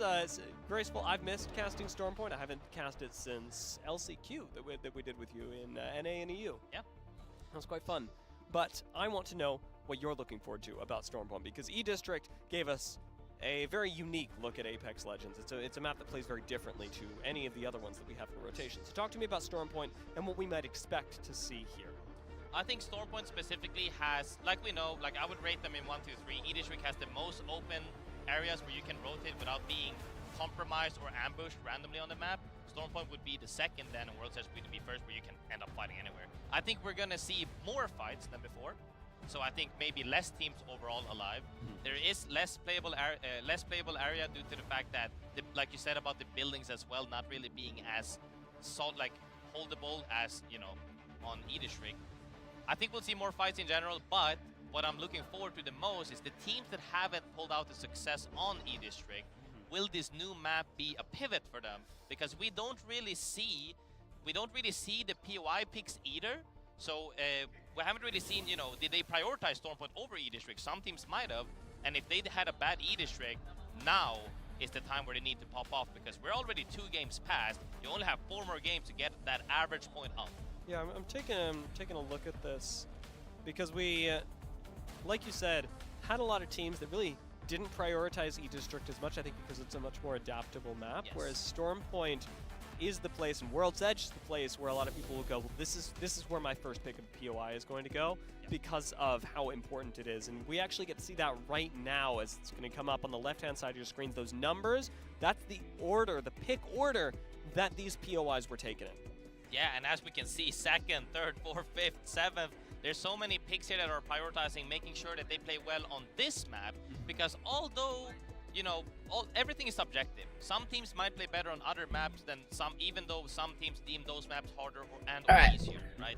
However, making sure that you make sure that your average is higher than normal, then if we had a bad map, we need now a good map. And seeing these picks, I feel like they are definitely making sure that, hey, this is probably our hardest map. Let's make sure we get solid here. And then maybe they're more comfortable and more potentially. Yeah, could be, could be. I mean, this is also an area where, and I want to see how you feel about this. You said that maybe we would see different teams succeed here than we saw in E-District. And it's funny that we saw teams that were playing Edge actually succeed a lot on E-District, where it seems at its face like a zone-oriented map. Yeah, the thing is that I think people are playing more zone-oriented because that's how we've been playing for 5 more years, 5 years plus. But we're also seeing, you know, the success of playing Edge already from 2 years ago, I would say. That's But E-District is chicken, one of the easiest map to have rice, success due to the fact, like I said, avocado. you're not really getting held at choke points. You're not really meeting people. The main meal. So much space to take these fights. All it comes down to is timing and which side. It's pretty good, And honestly. now when we come to Storm Point, you get held a lot harder than on E-District. And I think we'll see that happen. I expect so. Ever since I started, I discovered I started eating avocado like last year. By this meta as well, where as much as It's so good, bro. It's actually, it's really good. It's really good with chicken and when it's the right time to push. it's really good with like chicken. And that's the most important. Get that thing grub in. about being able to possibly take a fight against a Gibby Newcastle. Yeah, and like you said, you know, before it was, this is the sliver This is of probably gold like we need to make it in. Now you have the number one like meal you ever have, When you honestly. have It just hits the ability to spot. make that, it makes Edge easier. It honestly just hits the when they're spot. making this team composition. So yeah, they definitely You don't even need to do amplify anything with the what you're seeing avocado. with Just Edge play. A lot of cross Just put it in there. Map mobility you're going to see prioritized here on Storm Point, as there is a lot of open space in the sky, and there are cars, or as we'll call them here, tridents, because the car is also a gun.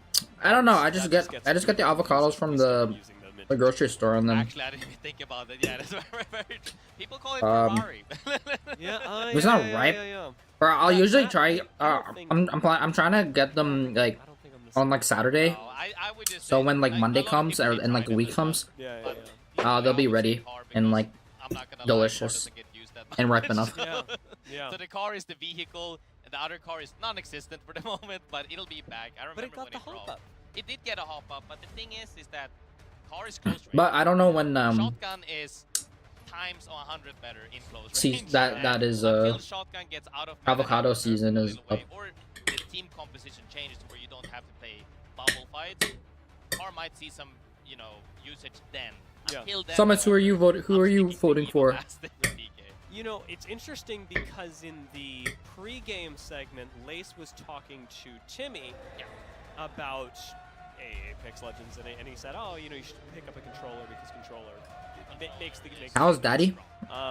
And You believe it's funny that Falcons will win? Saying that we're still laughing about that. Timmy? In this particular patch, It's either TSM, 100 Thieves, Falcons, or SR.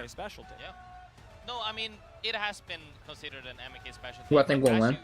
You have to remind yourself of, we're going into 5 years plus into Apex. The first 3 years, roller players weren't good on shotgun. They've had 5 years to practice and excel at shotgun. And honestly, I'm just gonna say it right now. I don't think roller players is that much worse on shotgun bubble fight right now. sure, they can't really tap strafe and do these mechanical gifted aspects of maybe baiting shots as much. But if we're just talking straight up shotgun fights, 9 out of 10 times you're just triple peeking. You don't really do too much of the tap strafe, unless you're Fnatic, who is very mechanically gifted, etc. Yeah. You just peek and shoot, and they can hit their shot. Like everybody in this tournament, everybody in this match we're about to watch can hit their shot. They can two-pump you, all of them. I just had an intrusive thought, and because the game is paused, I'm going to say it, Yep. and that'll be fun. Time, let's go. Can you imagine how? I mean, obviously, Fnatic won their first game today. They might not need any more buffs. This might just be the craziest land for Fnatic ever. Yeah. But can you imagine how crazy Fnatic would play if we made it so that you could wall bounce off the Gibby bubble? Yes. That would be sick. It would be completely not the correct choice, and I'm not suggesting that to the development team, So but this, yeah. it would be interesting.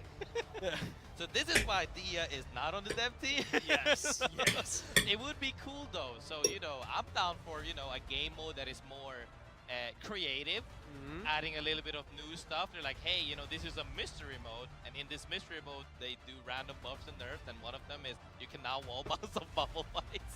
So sick, actually.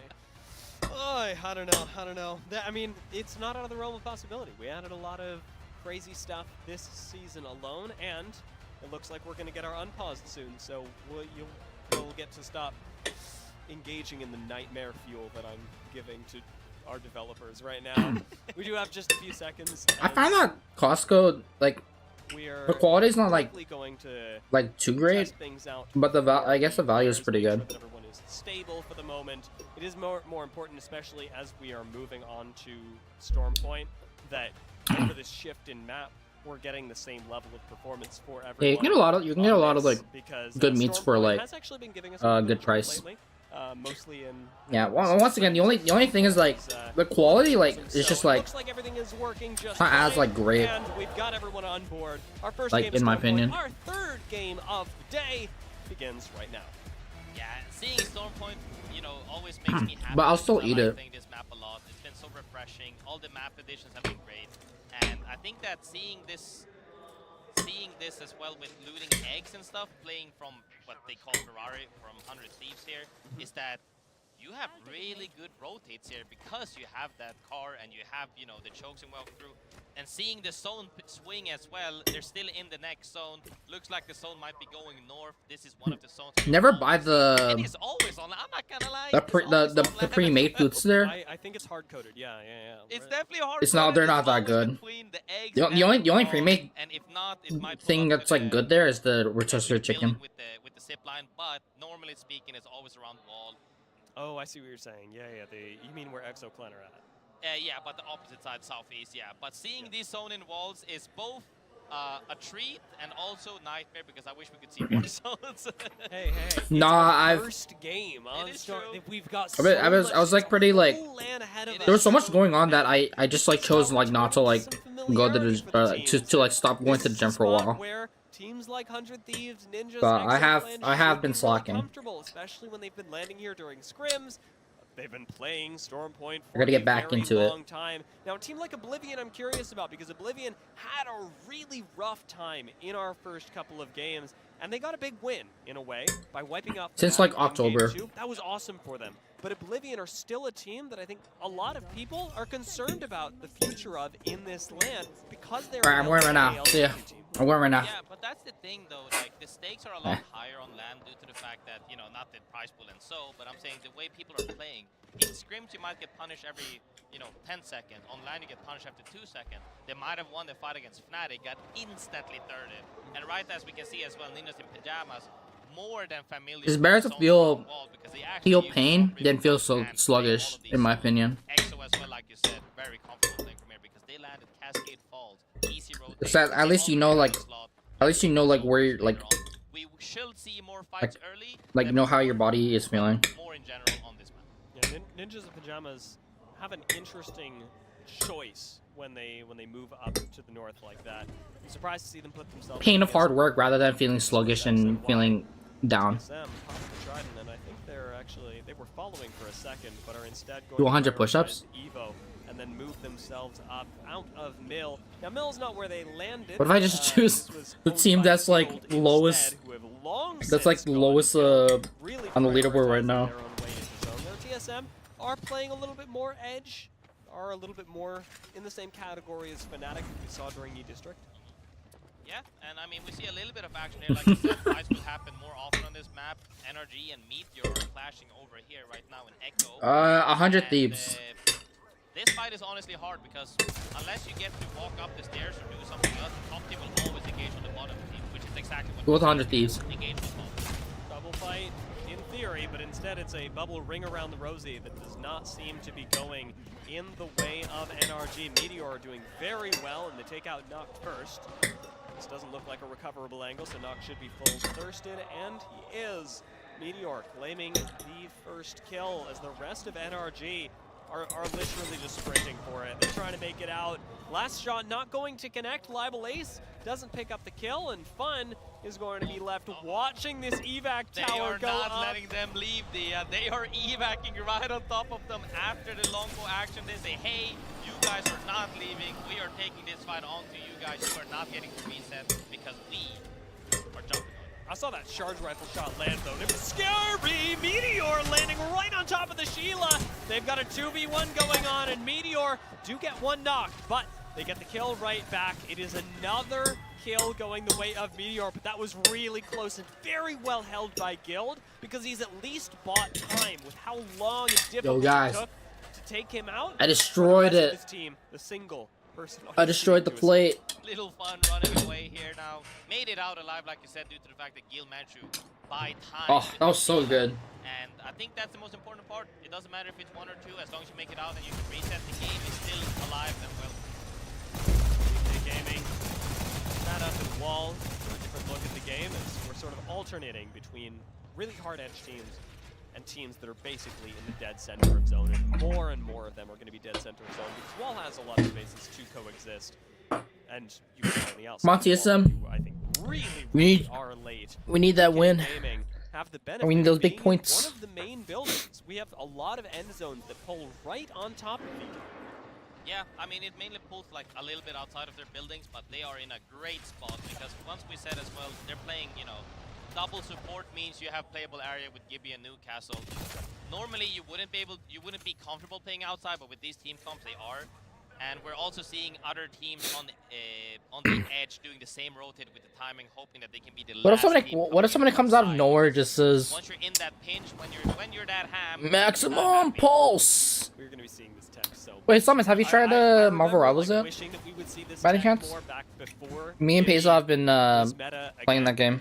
Back before he became meta recently. That's not how I wanted to say that, but that's fine.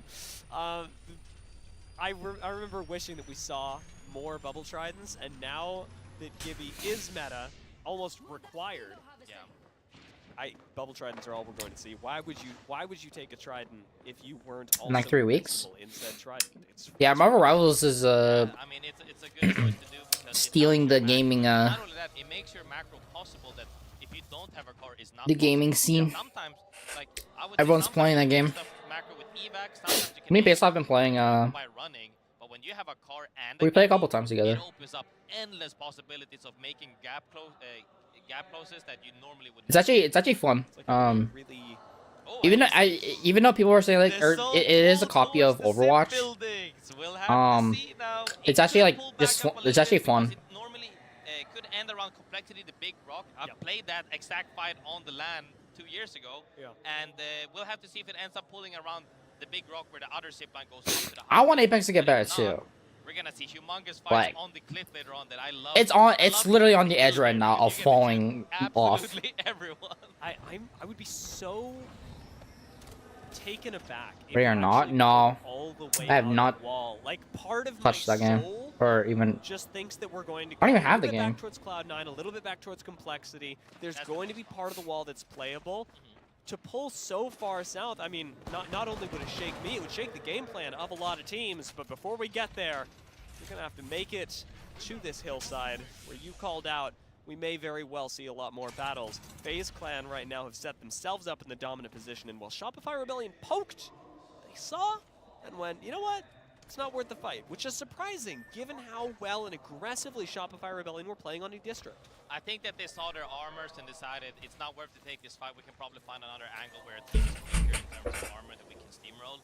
And also, FaZe is known for playing that side. Even when I scrimmed against them before, they always do the same macro. That's their same exact macro. They always like coming out of command into holding that area and then fighting whoever comes in because they want to be the team that gets in late with the zone. And they have, I assume they've been holding their presence there forever because the fact that they decided not to take that fight means that they're respecting them. Now, Shopify Rebellion are just pulling a play right here. We saw them go up that huge zipline command center. They're going to evac off the back of this command center high ground and then just find a place to play. It is a little bit risky in a way because you are evacing when you otherwise wouldn't need to. But given how early in the game it is still, this should be a pretty good rotate. Yeah, I like seeing this evac because I always do this. I oob and land on the roof if it's free. And if it's not free, you can land underneath and run inside. And they are oobing, and like I said, they're running underneath inside. And this is one of the plays that you can do. You can decide because now the other team is playing on the roof, and they got inside for free. And that's the biggest thing about evacing is that you have the option, especially earlier on as well, is that you can see it from really far away.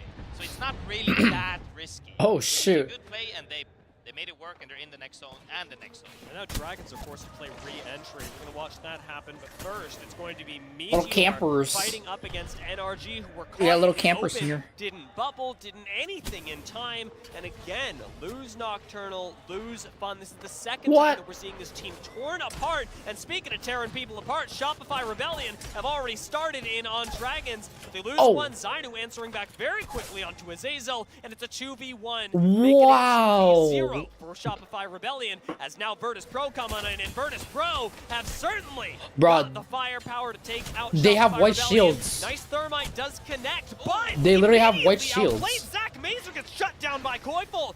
Koifel gonna be answered back, and it is a 1v2, so Virtus Pro get to keep this building because Shopify Rebellion prioritized survival. Zainu going to ult himself and then try and make it out, but I'd be surprised to see Zainu survive any meaningful distance. This is the scary part, is that when a lot of teams want to coexist with each other, and I think that's what Shopify was, betting on. They say, hey, let them have the roof, we play inside.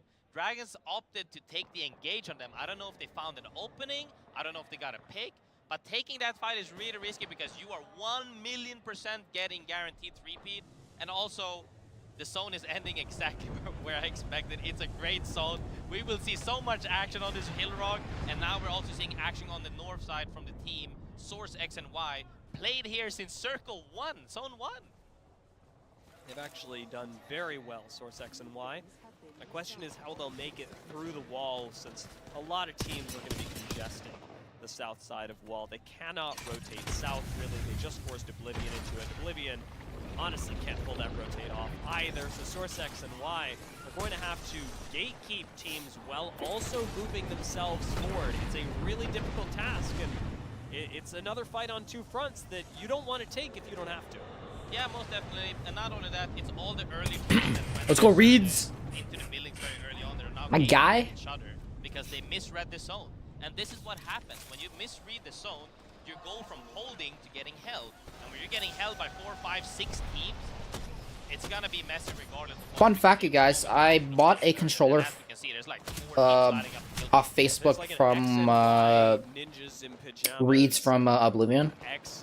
EXO, Feud, Back in It's like October. The whole mashup of teams is Was it just October? people taking one off of each other at a time. Yeah, it was We're October. still at a place in the game I bought a where controller we've got off 18 him. teams left, but we are going When to I, drop a the only reason I lot did of was teams because moving I'm not gonna lie, it was because I because figured out who he situations was. like are happening at the north of Wall, So I saw where his you just listing don't have the a couple space times. I'm like, from other teams. I was looking at his Other profile. teams I'm like, also wanna take bro, where do I you recognize as they that come from? behind. Source X and Y going to be our first team to fall of those 4. I was like, where do I recognize that from? And then for some reason, just decided to look up a random name on, or I just looked up like I was like going through like the pro players like online. I came across his name, like he sounds familiar. into a double Like his first name sounds familiar. And then I checked on the Facebook. I'm like, wait a second.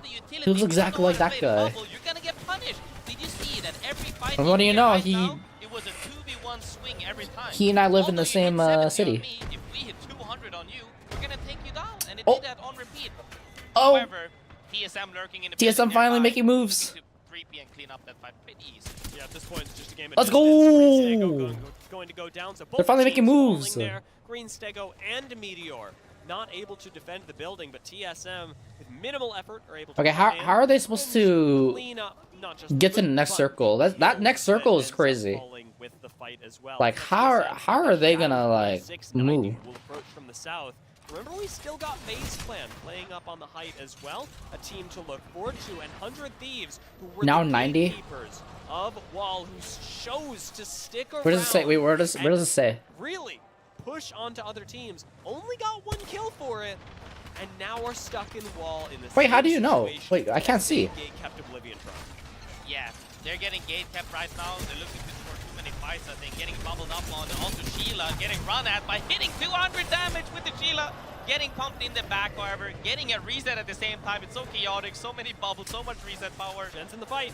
Design peeks over the wall, but we've got a couple teams involved in this. It's not just a Wait, I can't see. For some reason. I think I'm blind. Watching a separate 3v3 go down as they unfortunately will fall. Exo Clan end up picking up these kills, but Complexity are still in this, and Exo lose control of the fight. Not No, those are expecting their points of Newcastle Wall like gonna be in placed down, shattering the enemy as for the entire like game. Do not wrap up the fight on Are those Exo. other They points know in they've gotta total? move. Unfortunately, Monsoon peeks into the open. No bubble, no safety. Monsoon goes down. Kimchi is one, and it's just enemy left. Frick. Slayers Oh, come in and actually clean shit. out Complexity because they left him He has in no the bubble. zone. He was healing in the zone, but managed to get the team wipe before going out, getting knocked out themselves. But getting those kills, like I said, all you need is to stack points, getting those 2. Don't let Shopify win. On top of 100 Thieves Please. before to close out the round for them. They're too dominating. They're too dominant. FaZe Clan up top. The Thermite doesn't quite connect. The TSM's move up to FaZe Clan is nearly impossible. These two teams are going to be at each other's throats. TSM are now being shot at by Holy Shadow 3690. Very little they can do there as C9 take a fight. This is up against BK Gaming, and it's just one left. We'll see what the Peacekeeper can do. As I'm not seeing the weave Oh, on shoot. this Newcastle. Last couple shots with the Oh, L2 oh my Cloud9 gosh. going to go down, but that is a 1 HP survival by BK Gaming. Yeah, BK Gaming. Bro, TS, dude, where's the Gibby bubble? Or where's the Gibby ult? They just stick that res. It's really hard to get the wipe. The other guy managed to cancel the res and go for the Bruh. fight, and BK came out on top. Good play. TSM. Doing what you like. Bro. Exactly. They were like, you know what? Our spot. Yo, actually Chaotic, is what's good, my big, G? so what if we were just Yo, find him! Get Zainu! They've got low ground here, which I don't Get him! necessarily love, but they are right next to Shopify. And we also talked about Zainu. Can he stay alive? He's staying alive. Get Zainu, bro! Sitting next to the zipline rock right there. No way Zainu just decides to like get all 3 of them. Something later on, we'll have to see if they decide to go over the top.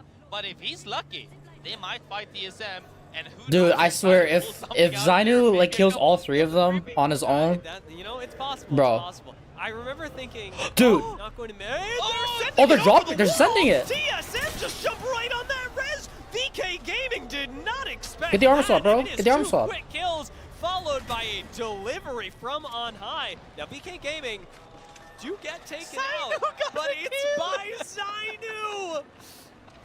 I said it could happen. However, does TSM know where Zainu is now from shooting those scouts bullets? I don't know. Another team is driving as well towards that same area. oh, Zainu's making, Zainu trying he's to making stay alive plays. in between 3-4 teams right now, getting Sheila and everything. Yeah, that guy's getting pushed. Did he get no? Was that Norex? TSM, they know what's going on up here as well. I am so surprised that Zainu is still alive somehow. Yeah, let's Finally, go. Shopify Rebellion will go down. A well-played game by Zainu. He got a lot done there, but there's so much more going on across the map as FaZe even are on single digits of HP and do get a bubble to reset briefly. TSM climbing up onto the high ground, challenging Fnatic, and they don't lose much HP for doing so, but do ultimately back off. It's not TSM's time. You've got to wait on the low ground to strike, and now could be the perfect time as FaZe have just been taken out by Guild. Yeah, I'm not too sure why they opted for the tree rotate instead on the southeast side. That side is always clustered. However, Fnatic trying to hold on top of the zip line is also very risky. You're not going to get engaged from the building side. They're no longer in on the zone. With Fnatic going down, TSM could take this zip line Come on, up. reps. It is just Virtus Pro on top defending it right now. Guild are forced to play the low ground. Shadow are forced to play the low ground. And even now... Wait, where's the next circle going to be? TSM are patient, Shadow are patient, Guild are patient, Virtus Pro are holding their space. We've seen Is that this low ground? patience over Oh, that's high ground. and over again. They're opting for the low ground to say, when can we join their fray? We don't want to be the first one to start a fight. We want to be the one to close the fight so we close the game out for us. TSM staying disciplined and focused on making sure that, hey, we want to win this game, not just get our kills. However, they're looking to force Shadow into the other side. It's just like last game with 100 Thieves. Yeah. Thinking about how they won it all. A challenge? TSM started moving up. Yeah, And like like I said, not overextending. It's not about wiping out the whole team here, but you'll do it if you can. Good. Let's go, Verhulst! Oh my gosh. Melts even through the rampart wall, and Shadow 3690 disappear. Now we shall see who pushes who into what. TSM is looking in the best spot. I'm shivering, right guys. now, I'm because cold. I believe, speaking of I'm how gonna put my sweater. is closing towards, VP should be further closer to Guild than TSM needs to go up fast. Also depends on if they have evacs or not. But I think that the top teams should have to fight unless something drastically happens. Wasting bubble early now could be risky. It's tough because, well, TSM moving up this zip line is the right play for them. Yeah. Virtus Pro committing to that fight is absolutely the wrong play. We'll check and see how many Virtus Pro kills they has so had much other space to work summits. with that TSM should know exactly how safe they are. And now with Guild starting to apply pressure to Virtus Pro as well, this is going to be an unending barrage that they cannot survive through. Guild hold on to this high ground. They're simply applying pressure with the Newcastle ultimate, but now we've got a few seconds. We get a couple of seconds of bubble. Bubble came back up right on time for the Gibbons to not close them out. Now they have to decide, do we drop to play for second or do we try to play for first? It's going to be a tough bet. TSM Oh, is looking really TSM. good here right now because nothing is happening. But if a team does drop, it's going to be really hard. Evacs coming out, they might be looking to join the fray soon. Catalyst wall for stall is good, Oh. but wondering about these Skynades. Not going to connect onto Virtus Pro this time. You're seeing a lot of utility used. That's a lot of ultimates, both. Dude, what kind of circle is this? As well. Phony actually. No, managed TSM's to dead. shoot They're out the they're evac just tower, stuck down there. denying TSM the rotation up. Guild set up, but Oh! TSM Yeah, take yeah. the evac tower, do not make it. So it's just these two. Guild and Virtus Pro fight it out, and Guild cannot make it up. They cannot shoot back at Virtus Hey, TSM Pro, did pretty good. and They did pretty good. fall They did pretty so good. far into wall as Virtus Pro take the win. That's the biggest. I envy them thing. for I'm gonna trying, I'm gonna say a quick play-by-play. They used bubble early to For play trying. out the Gibeon. Managed to get bubble back for the second part so they didn't go down. Managed to extend Hey, VP. not fighting early with the catwalk. And after that happened, TSM was just like, are they not gonna fight? They have to fight soon. No, we gotta take the we're gonna take me. Oh no, they're dead to zone because it took too long. Amazing stall. Zach Mazer actually trying. Making so that they could not join the fray. Yeah, ultimately, Catalyst is the biggest part of that. Yeah, third Because place is Catalyst pretty good, is the honestly. only thing that can make a team, two teams. They gained that 16 are points as from that. Oh hard my as we are, gosh. Not fight because they can. It's like I don't see you. We'll just pretend that you don't exist for right now. We're going to have to fight. Like, they really eventually, but dominated it's in after that. this timer. Because peeking through a Catalyst wall is a nightmare. Shooting through a Catalyst wall, especially in this meta, Yeah. very little that you you're get actually 3 gonna do. shotgun shots immediately. It forces you to Wait. go down immediately. And if it's a catalyst, it gets thirsted. Wall goes down. AP 100. Yeah. Like, so Catalyst. They got really 3 kills, influencing so that's that game.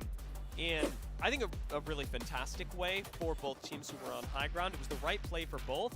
And That's 30 been push-ups, surprised man. to see Guild win that. I need Guild to win Despite this. Smart cooldown usage. Yeah, honestly, I It wouldn't came mind down Guild to winning. at the end, which was 'Cause one of the best parts about Apex is that you get to play up to a phony. certain level and then your Just hands because of- got just- into the it's for top eight. phony, you Virtus know. Pro walk away with the 20-point Aiden, game. what's going on? How's it going, Very man? proud with their 14 points. We're watching TSM ALGS. game on. Yeah, I mean, I'm really proud of Virtus Pro from having a solid first game into this. I'm I'm pretty cool, sure they guys. cemented themselves moving on to the next round. They I wanna should be hear really happy with this game, how it pulled out, and the fact that they managed to make Catalyst work. A lot of people have been, you know, wondering, no, did we just go ramp like everybody else? No, they said, no, we're playing our way. It worked, and that's how you got to play the game. Sometimes being comfortable is more important than just following what might be, in quotes, the best for the moment. Yeah. Virtus Pro looking very good. Also, we had a lot of praise for Guild. I am impressed with I'm hoping 100 Thieves to win because of its teaming. Yeah, I wouldn't mind 100 Thieves winning. There we go, let's go. TSM on 7th place. That's what I'm talking about, man. It pushes both teams, Guild up to 6th, Virtus Pro up Let's to go. 2nd in this lobby. This is, of course, Group That's what they A needed. and B were playing each other for the first time and are now halfway done with it. The Shopify Rebellion still in the lead, but Virtus Pro very impressively coming up behind them after that win. Yeah, I mean, I think now people There's are starting Jen to Burton. feel, like, the teams that are, I would say, above 20 points, anywhere between 8 Lucy's to a 20 cutie. points are feeling really comfortable because they're like, hey, we only need ish 12 points, plus minus 5, but normally around that marker to make it through to the next round. Whereas the teams, however, down below, How about now? kind of scared right now. You've had 3 games, and if you haven't really You can't even made see it my happen just my now, face. now you're starting to get this whole, this game needs Gosh, to be big. can't even see And my then if you face. die, this game needs to be big, and it starts setting in the nervous part. Yeah, I almost Hi. wonder what the best move for a team that is in the bottom half would be, because well, we have a lot of teams there, and we have a lot of teams there that might not In the horror movie? to be there. Which horror so movie? We've got a lot of insights here. We've been talking for a while, Graceful, but I'm gonna hand it over to our big brains on the analyst desk for more on games 1 through 3. Big brains. Thank Hey, that's you what so they much, needed. Tia. That's what they You guys needed. demonstrated all the brains we need for this That's what broadcast TSM to needed. go smoothly, as well as graceful, giving that insight professionally as to how those fights are probably going inside the minds of the players. As we welcome you back here onto the desk at Daiwa House. Rain Days, again, joined by Let me get on my TV and watch, so no more typing for me. 3 games I gone got you. by, 3 different winners. Some getting maybe some what felt like some weights, some nervousness off their shoulders so far. Maybe think of 100 Thieves there, and some hometown victories. Fnatic grabbing a win as well, Lauren. Yeah, I think that was a really cool way to kick off our LAN here in Japan. I mean, we started on Aegis too, right? First time we get to see that at LAN. New. And it was great. One of the greatest things about this is I can see why people don't like E District. There's just like not enough cover. Let's talk about this one because it was There's a lot of Fnatic, open two space. APAC North teams going head to head to see if they can get the win. Yeah, we actually talked a little bit about both these teams, which is hilarious. We talked about just APAC North and can they live up to the hype. You know, this is their BRB hometown chat. event, and both these teams enter the top 2, so I'd say the pressure isn't affecting them, and they're here to put on a show. Not to mention the Valk pick that got them in this position in the first place. We have a lot of shoddy battles coming down to this final fight, and honestly, it just gets down to getting the height, getting the position, spreading out, making sure you're not all grouped together so you guys can take different angles, put the good EVA shots into the backs of the bigger characters like the Gibraltars and the Newcastles, and that's what you see right here. You see these bubble fights, and overall, you see the Fnatic kind of all 3 played up, played outside the bubble, kept their shields up, pushed back in. It was great. A wonderful start. Of course, in the house, it went crazy, but another team maybe online going crazy. Big fan base in the 100 Thieves. It's Timmy, Jin Burton, Designful. They grabbed the first win.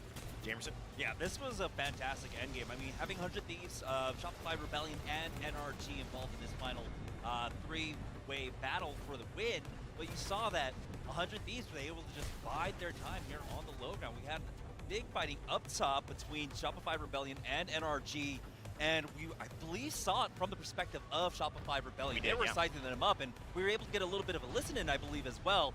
And there were some important comms in that one. I think it's going to be super important for Shopify Rebellion moving forward about slowing things down in the end game there, and that's definitely what they did. Unfortunately, though, it came down to NRG making the push onto Shopify Rebellion that created the opening for 100 Thieves to push out and take the win. So much confidence earned from getting a win that early with a team we had questions about, but Lauren, really not a lot of teams that we expected to be here except maybe TSM in this final zone. Guild and, of course, Virtus Pro going up into it. Virtus Pro find a way to get it done. Yeah, and this was a really cool end zone because Eric and I were talking about it. We even heard Graceful and Dia mentioning it. It looked like this was going to go the way of TSM. They were able to bide their time really well on that low ground, and they were waiting to let these two teams cannibalize each other. They put the balloon down, and the catwall really threw off everyone's timing. Had TSM gone up a little bit earlier, they might have been able to pull this one out. we're not expecting to see that come down there at the end. It really bought the extra time VP needed and Guild needed to continue this fight. But VP just had that little extra inch of space, able to kind of edge Guild off, push them down, and close out game number 3. Finding a way to find a way. That is what Virtus Pro did. High ground didn't look good for a while, but they made it work. Also, Koiful on Shopify Rebellion, 9 kills so far. In terms of a head-to-head performance, these two are out in front. And to note, it is Shopify Rebellion who are at the top of the leaderboards overall, Snipe. They haven't won a game yet. That's impressive, and also demonstrates how well they're actually playing, even if they're not the last team standing. Yeah, I mean, that's just a testament to how good the skill is on that team. Like we talked about with the vibes, I think MT is just going to put them in the right spots. And then you have, I mean, we saw Koiful with the Sheila. I think he had 8 kills in one single game.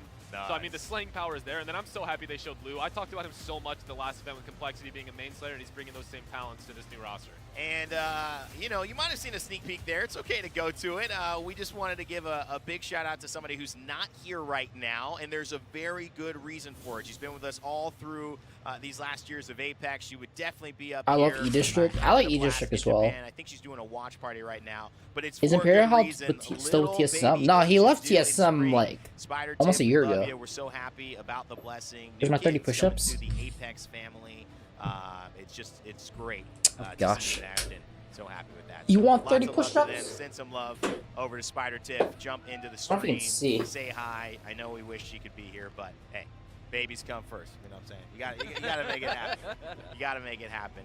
But what a also good reminder that there is just a lot of moving pieces here, and everyone, even these players, these coaches, getting here, not getting here, you know, it's still all up to the wire, like down to the wire to make your roster and this moment happen. And so that's why I think when you look at a team like 100 Thieves, which I kind of wanted to tee up, they almost didn't make it here because of a lot of logistics, a lot of things getting dropped. I'll do the other 15 like later. They get here and they get a win in the first 3 games. I feel like, Lauren, that is a huge confidence boost for the rest of this tournament. Who's he with? He's with Team Falcons now. Absolutely, and you were talking about individual performances in that specific match. Timmy had 7 kills himself. So I mean, there are no, he's not in this one right now. All the time as a host, and how important the minuscule opportunities here. When you get to this stage, you have to absolutely grab it and do whatever you can. They came ready to play.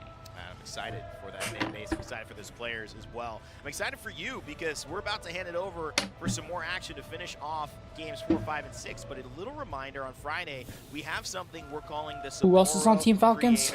Zero from Dark Zero. Streamers, creators, and more. And when I say more, and it was Jen Burton, but he got kicked, or he got booted off the team, kinda. They're gonna play a big TDM. It's gonna be a blast. This is Friday, 1700 JST. And they have Waltzy from Moist. A lot of fun.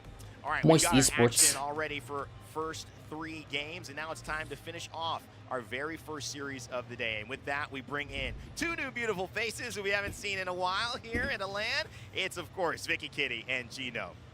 Thank you so much, Rain Day. I mean, with the hype that we just opened up with 3 games, you see plethora of different approaches from some of these teams, and we saw E-District to open up the day. Obviously, one game that we just saw too on Stormpoint, and it's been exciting to see how the off-season has treated a lot of these players, Gino. Yeah, look, new location for land. Do you think Timmy is better than Imperial Hall? Map to start it off with. Well, it's been fantastic. the thing is, they're yeah, it'll be Stormpoint and Timmy's on mouse and keyboard, and Hal's on controller. This series of 6 matches. The old and true. Even so, that shouldn't really like matter. Feel very comfortable on that map, but of course, the same thing could be said about. I think Imperial Hal, you know, likes to break down basically the comfortability that we see from Stormpoint, but even the different. I think it's like mechanically just like a little bit better. With EXO opting to use the low. Wait, not mechanically, but like I guess game wise, I think Imperial Hal's better. Like I think mechanically, you know, Timmy's a lot better, but Newcastle and Rampart with a little mix of the you know, Hal played both mouse, keyboard, and controller. So and he's good on both as well. So I think Hal's a little bit like better. Again, and that just opened up a whole new facet of this game. Sheila and Rampart come in and become an integral part of the meta and actually take over as that sort of 3rd most pick coming into this. Thank goodness, right? Hasta la vista to the mobile shield. And no looks, obviously, at any gold knockdowns. Woo! So it changes up a lot here when it comes to some resets that we see, but still the double support that has been that mainstay thing here as we get to look at some of the heads in the crowd. By the way, this event is next level. Not only are we finally in Japan, but we get to see how these fans have been able to interact with some familiar faces here in person. Yeah, I can only imagine the roar from the crowd when Fnatic won that first game, right? Home crowd, home win. Just an awesome way to start off the event. But look, they're not the only team picking up points. 100 Thieves there, of course, in game 2. And, you know, Shopify Rebellion have been performing. Definitely a couple of teams still leading from the front here. Shopify Rebellion, a team that has not taken a dub yet still remains in that #1 spot thus far after these 3 games. Really highlighting, like what Snipdown said, the strength behind these individual players. Exactly, and I think he put it really well, right? I mean, you've got MT, previously known as one of the best hyper-rotate IGLs. And, chat, use code Luctric when you get your when you have order your Battle Beaver controller. Use code Luctric on battlebeaver.com for get 10% off. You know that Koiful and Zainu are going to back him up and just blast everything in their path. You highlighted it perfectly. Koiful and Zainu are the fragger demons that come to mind. In the series alone, Koiful has been able to drop 9 kills and almost match the same damage as Zainu, who's dropped 6 KP with 4,000 damage across only 3 games. So you could tell that this team, despite not being able to get the dub just yet, it's inevitable with the way that they've been playing so aggressively. I keep forgetting Guild just returned to energy. Group stage. And yeah, I mean, I guess the other thing to talk about as well when we're looking at this meta, of course, yeah, most teams is not quite at 100%, but almost there in terms of the Gibby and the Newcastle duo. And it just depends on your team dynamics, who you want to put on those different characters, Vicky. And I think Shopify Rebellion is an interesting one to highlight when we're talking about that, because MT has always had a very collaborative IGL style. He likes talking through things with his teammates. When it comes down to it, he can make the important calls. Unlike some other teams, you know, we've seen that with, say, 100 Thieves, where they can struggle a little bit and get caught up in the back and forth. But yeah, look, he'll throw it over to Zainu, and that's why we see Zainu on Gibby. Being able to be flexible here, too, when we move on. Once again, 2 Storm points. First 3 matches done and dusted. Match number 4 on the horizon as we get set up here for Storm Point before we dive into those last 2 games within these groups on World's Edge. 5k damage, by the way, for VP on that last game. That was absolutely massive. I also love to be able to see that double-digit KP from Fnatic and 100 Thieves. I feel like it's a bookmark, right, for Fnatic to really put a staple on that first map, to really get everybody hyped up, but they have to stay consistent. Yeah, but I'm just noticed there was only orange, black, and white in those logos, by the way. I don't know, is there something going on there? Have we got a theme for the rest of this series? Who knows? Right, every time I hear like which yeah, team is Howlin'? You know, picked up 9 kills like so far, 4k damage in the series. He is definitely been a massive. I'm not judging or anything, but and he's been showing it all year, honestly. Even when he was you should know. With Monsoon, he was honestly, it's been a standout year for that guy, and on Virtus Pros looking no worse at all. Also the synergy too. Once you have these players combined together, what they can really make happen has been fantastic. But again, it's that consistency where we're looking at Fnatic, same thing for VP. As we get this flyby here and looking at the legend compositions that we've seen thus far, we've been seeing the Gibby, we've been seeing the Newcastle, insert Rampart Catalyst out here, and let's get started, everybody. We got game number 4 underway. In the last game, we did see that hilltop battle on the south side of wall where that end zone had ended up pulling over, seeing how a lot of these teams are going to opt for their quick rotation.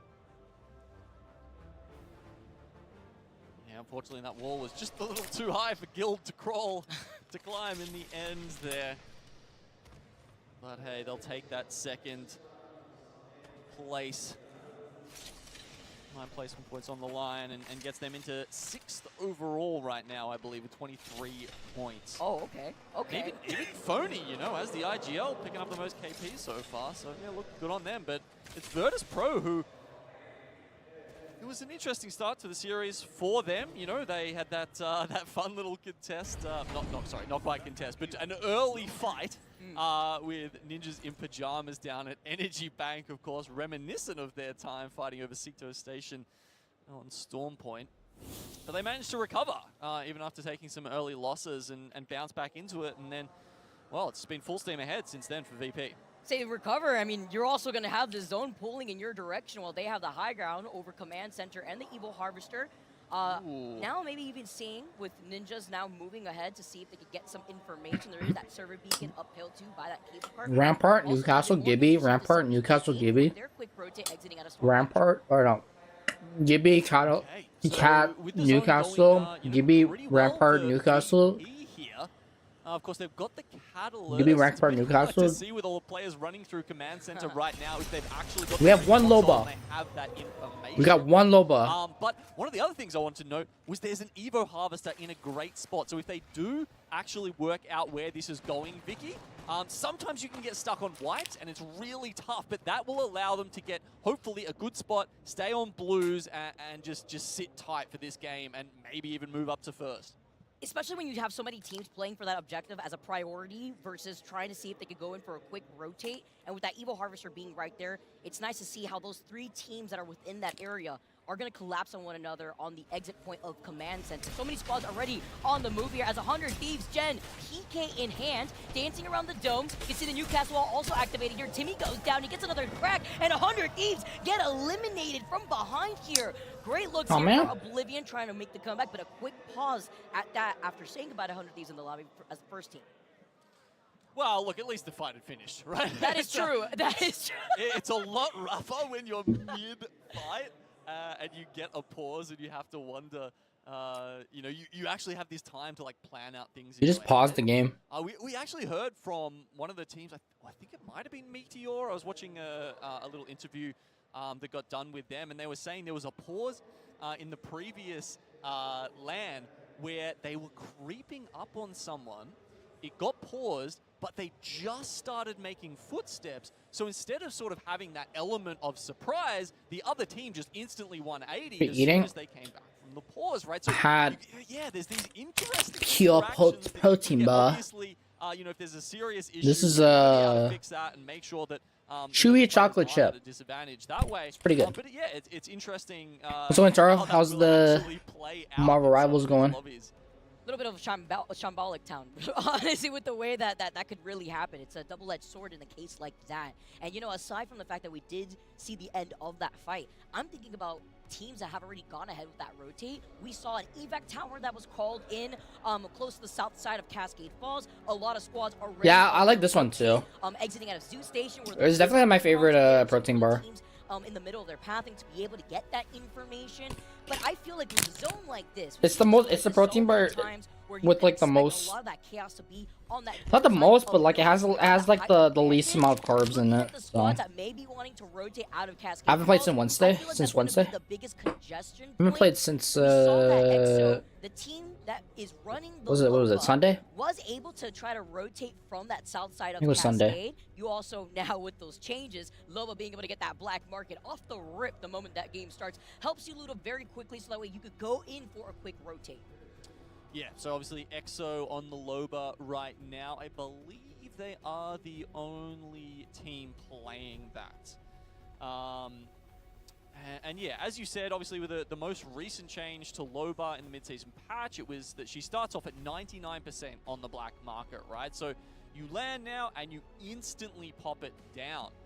You know, different strategies. You can try and pick up your preferred guns. Come on, get back into the game. Attachments come to you. Perhaps there's a select. How long is this pause gonna be for, bro?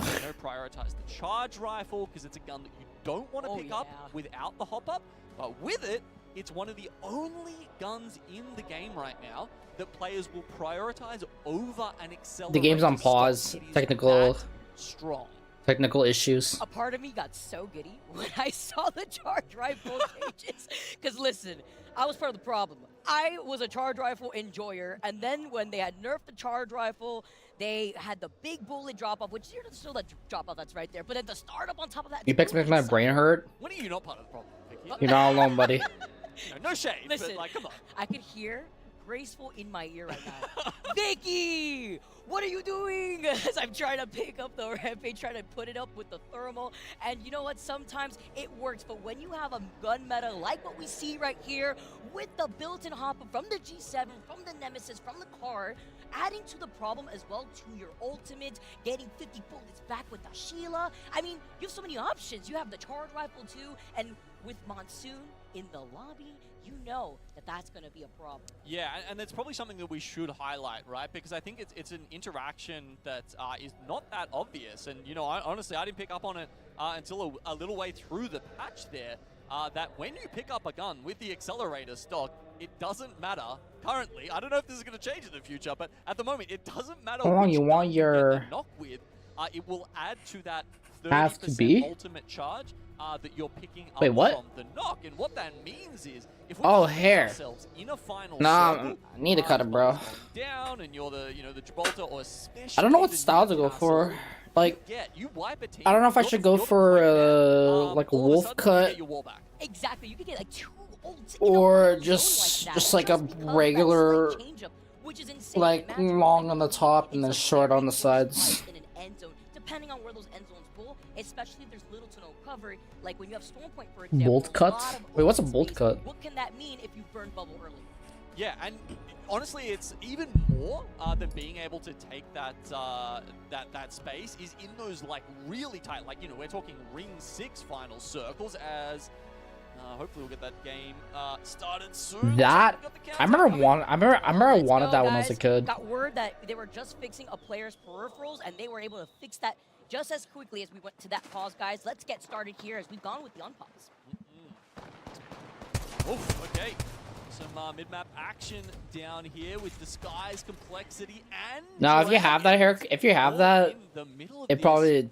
looks like complexity has been. It's not for me though. That's the thing. Like, the only reason I wanted that was because I was a sports guy, so it made sense. But I'm not a sports guy anymore, so.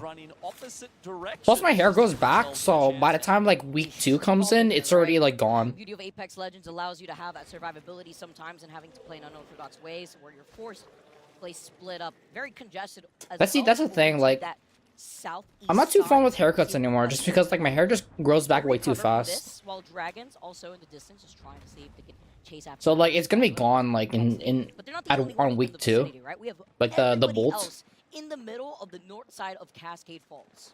Yeah, everyone's kind of called this, haven't they? There's it doesn't look like there's a lot of confusion as to where this is going, as we see BKG on the wrong side of Virtus Pro there. And yeah, so they're really all clustered around Cascade Falls. A little bit I don't know. I might try and get my hair like cut a little bit short, but it's either that or just get like a full lot like hair, like a full on like haircut. Evo caches, like of course Shopify Rebellion. That's going to be a pretty consistent theme. These guys are playing one of the hardest edge styles we are seeing this land. We saw. But am I really willing to like go and get a No, it is the game. like pay $15 for just for like a hair trim? But I let you highlight. At the same time, I don't trust my my family. Really enabled by the rest of I can't trust anyone except for a barber. Like, but I don't want to be paying. That's the thing. Oh no way! Holy crap, bro! Waiting. Yo, Koifel is just fast with that. From that. They were waiting right around the corner. He's really fast with Sheila. Obviously, so they had all the time to react. Nice little pickup there. I talked with Beast yesterday. He said he's doing great. Beast. Oh yeah, I think I remember. Oh, Beast, that guy.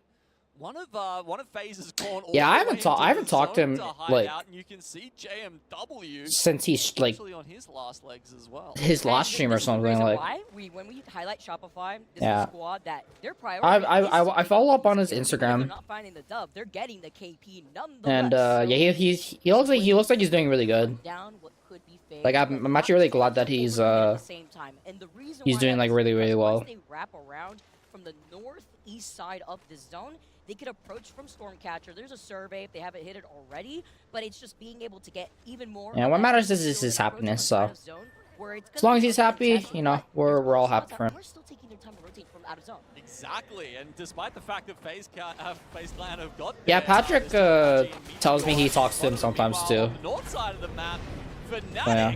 have just gone all the way out to finish off. That's awesome. He's doing really well. They're currently in the zone right now, tanking it over at Lightning Rod. But I think they're going to have a pretty stable walk-in. They'll have to go through Command Center, maybe through someone like X and Y, but I wouldn't worry about Fnatic just yet.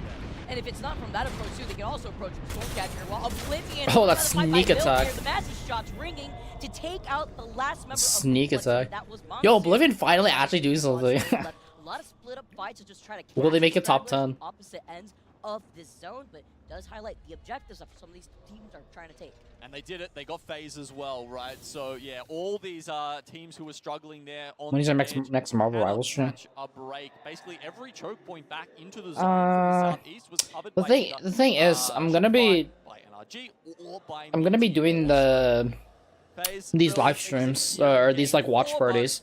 As you can see, still quite a few squads in and I'm not sure how long these Oh last for, my actually. lordy. That's a zone pull. Hello, Green Stego. I got whiplash Oh, you take because that one. everybody is there banking on Cascade Falls. It depends on like The when this zone like ends, but shift over to the right side on top this started of at Green Sego, and how long's not this only live that, stream been you running can for? see the bunker down with the rampart walls. So many of those teams It started at 3 are gonna be o'clock. eliminated once they're forced to funnel out of that POI. I don't know, we could do something like that didn't take their time to rotate, don't have that circle info. earlier, but Oh man, not many people are gonna have this circle info. Honestly, this is gonna. who's on TSM? It's Verhals, Reps, and as we said, they Zapto. all kind of agreed on where it was going. They're all in Cascade Falls, and it is going to the ski lift. They're doing pretty good. They're 7th place so far, so they're in a decent spot. KP, it's correct, but they are going to be one of the teams that did take their time, that will have ring console and will know where to rotate. You're gonna eat more snacks. Time and time again, whether it be E-District Alright, or boys. on Stormpoint, We got they have this. a very similar game, and that worked for them as they This is the peanut butter chocolate bar right here. And Shopify, this is the kind of zone that Okay, well honestly, I was gonna eat it, but I don't know. they play this This protein bar kind of. I feel like it was good enough. Sometimes reds, then they hit the zone, the ring console, sorry, in zone 2. It gives them the zone 3 information.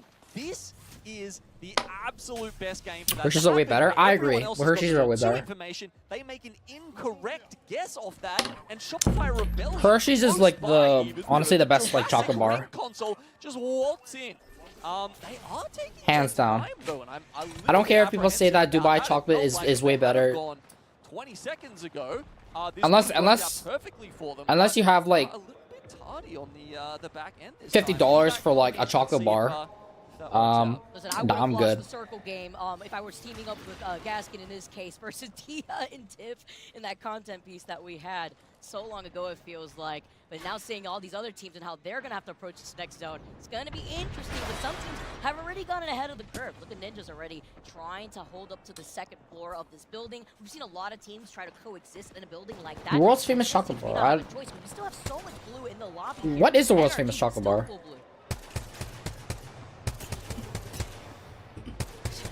These Trident plays too that I've been able to see between scrims, and now here on Stormpoint, they said hasta la vista. They did this. with that Trident. Yeah, it's good. I don't blame them too, just trying to see if they can. I only get it from like what do you call it? Charities or something.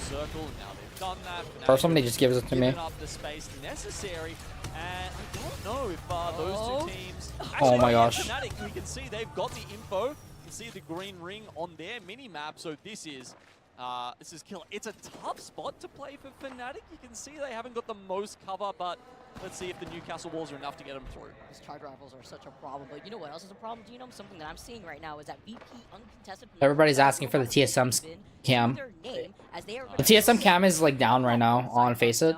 So all eyes here is Disguise, a team that wants to lay Without.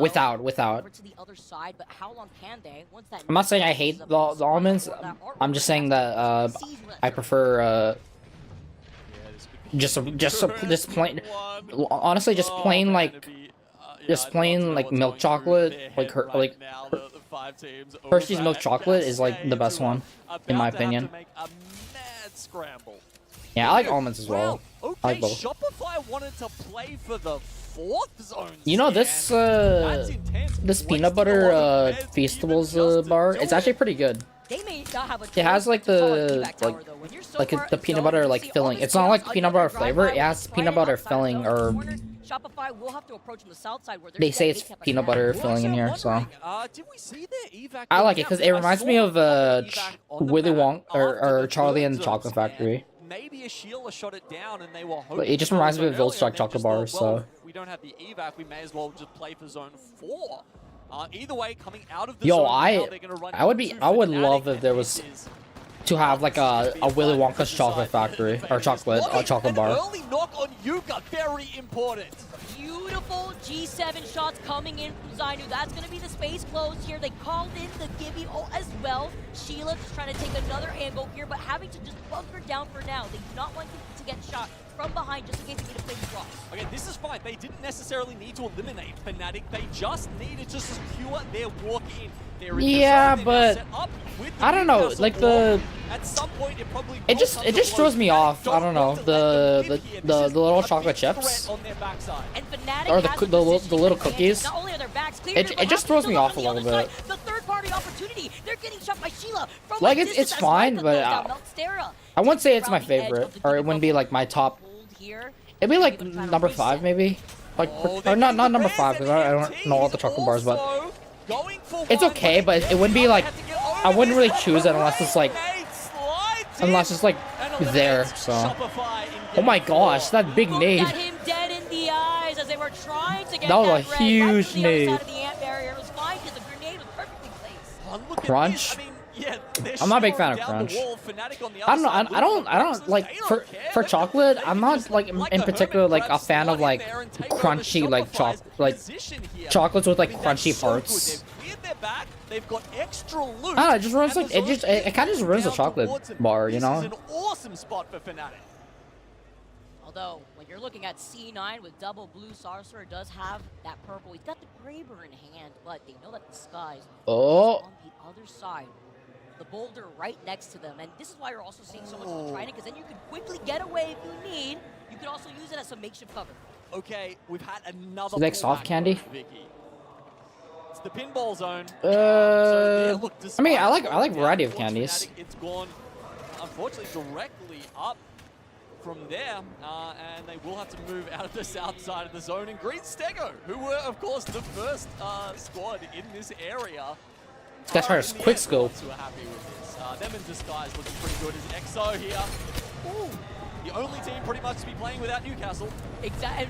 Oh my god, he's so low. The rest of his team with all the faith to clean up this fight here. C9 now sliding in. Gonna be able to drop right down to try to go for the 3P here. The EVA 8 brings his exit plan. Get eliminated. No space, no time for them to get that reset. Third party after third party. He needed that there too. Really good positioning since Disguise wasn't around, so that way they could have potentially tried to get a 4P. Yeah, I do wonder if Shadow have conformed to the meta here, or if perhaps Rampart was always going to be their pick on Storm Point. You know, they were picking up the Mad Maggie over on E District. It's usually Jackie 1 that picks that up, and he's been pulling it out for not just this season, for a long, long time. You know, my favorite thing about Marvel Rivals is Invisible Woman. With it in Apex South. Especially through a Gibby zone, right? It puts in some extra pressure, but Meteor now come in, forward around the other edge of the bubble. I love the positioning there too, just so that way it can poke right through the end of the Gibby zone. Yeah, and when it's that close to the door, it's actually very hard to slam back as the other Newcastle because you need the clearance to be able to do that. It's enough, bro. My favorite thing about Marvel Rivals is cloak. That's one. Trying to go in for the next one here. The dome is going to be able to protect them. They get the crack though. Some of these shotgun shots were not landing, and Meteor get eliminated. Still incredibly close, and there's a 3P in the distance. Finally, some nah, bro. Dragon's way, but unfortunately, I mean, he was gonna die regardless. Lived for them. These guys will come in off the back of that. No rampart, and that means no Sheila to break through the door here. It takes them a little bit longer, but they do get in against Cloud9. Trying to chuck some arc stars, but there's about 5 different shield barriers. Bro, this is crazy! Rampart, it wasted crucial time, and now oh my gosh. Another team to see if they can poke heads here. Come on, TSM, do something. You have to time that properly, so you're not at a disadvantage. Oblivion, of course, you always want to be the one slamming that last Newcastle wall. Oblivion do that. Isn't enough here for them to win the fight. Guild, yes, they go down, and they should be able to get I'm still alive. No one else looking at them. Cloud9 in the house alone. Disguise actually pull back into the zone after they I think like, can't catch a breath. From what I heard, I think like less than like 50K. Gonna be able to take this slow though. Players like Trying to look at the double still playing. Newcastle over to the right, but it is that catalyst wall barrier through that doorway there too. Except Fnatic have that. I'm not entirely sure though. Yeah, Fnatic, I'm sure they're feeling hard done by after winning that position. You know, so many other teams' blood on their hands throughout this series, but they need more if they want to make it further in Game 4 here. Ninjas, I mean, these double-story buildings in the current meta, very hard to push. Shield is really the only thing that gives you any kind of punch through if you need to make it in there quickly. Otherwise, it is just a very laborious process trying to deal with enemy utility as you're pushing through these tight chokes. If you're Oblivion, you're what are they doing? The way that they're just holding on to Deer live. They try to holy. Up, but they were right on top of another team. This guy's not quite there here. They're nowhere safe. Another squad also up on top. That is Stable, who had that building from the very beginning. Well, at least he finds a bit of cover that the shield can't rip through. Doesn't look like they're able to keep Nano in this. That was a really awkward spot for them. Yeah, there it is. Green Stego. I envied them. They didn't really know where else to go. Here, doing a very good oh my god, TSM standing on top of the building. Circle comes out, they will have to start that is not a good place, bro. King the Hill before Fnatic have them in their line of sight, but they're not the only ones in this building. Like you mentioned, Gino, so much space for a lot of these teams to coexist. TSM, bro, that is not a good place. TSM. Right, by the way, they're one of the squads that aren't uncontested. But oh my gosh. To be out in the open once that next one closes. Yeah, interesting. I was wondering. No zap. So TSM trying to survive on the top right now, but this is tough. They're having to use so much utility just to live up here. Bubbles going down. I'm sure they're going to be trying to cycle as much Newcastle utility. Dude, we got 3 teams on one building. In here, but at the same time, if they don't have nah, that, I think TSM might go down. They have to drop down. They instantly dead. It's no. We have to have faith. We have to have faith. TSM will not go down. They will not go down like that. It's just this team right here on top is just like camping them, but they're gonna be pushed off just because of the ring. Right now, extremely important. You can force other teams away. They can't really pick you if they don't have their wall up. It's a fantastic way to be proactive, and Fnatic are going to be proactive here and move up. And that was with the utility of Yuka putting down. Wow, that is crazy. The thing is, TSM they've already used up their. Using Gibby Bubble, that's so important. They can sit here. You can see you just want to hold on to it. TSM have already used their Newcastle ult and yeah. Everybody's gonna collapse on each other. And their now bubble kinda. Left in a zone like this. Fnatic in the middle of everything, but the isolated fight from the bro, how is TSM? Let's go, bro. They have one. They literally have one half of the map all to themselves. Oh my god, fantastic from TSM, as we said. Oh my gosh. Yo, Evan, but start putting those shields, man. Somehow they do find a spot, and they've got some of the most space in the zone right now. Oh, The nade from Oh my god, Zap! Zap with the nades! Get eliminated. TSM Oh get my down god, for free. TSM! The Sky's eliminated. They're 4 actually spots doing... left. And Fnatic Dude. are looking to walk up to take up this space. Bro, TSM is dominating right now, man. A fully indestructible wall that they sit behind. Oh my This is god, a great TSM is spot. actually doing wonders. Damage onto TSM and force an opening where Oh NRG my god, can they're push in. literally... Fnatic, they can, That it is looks crazy, like they dude. get forced out first.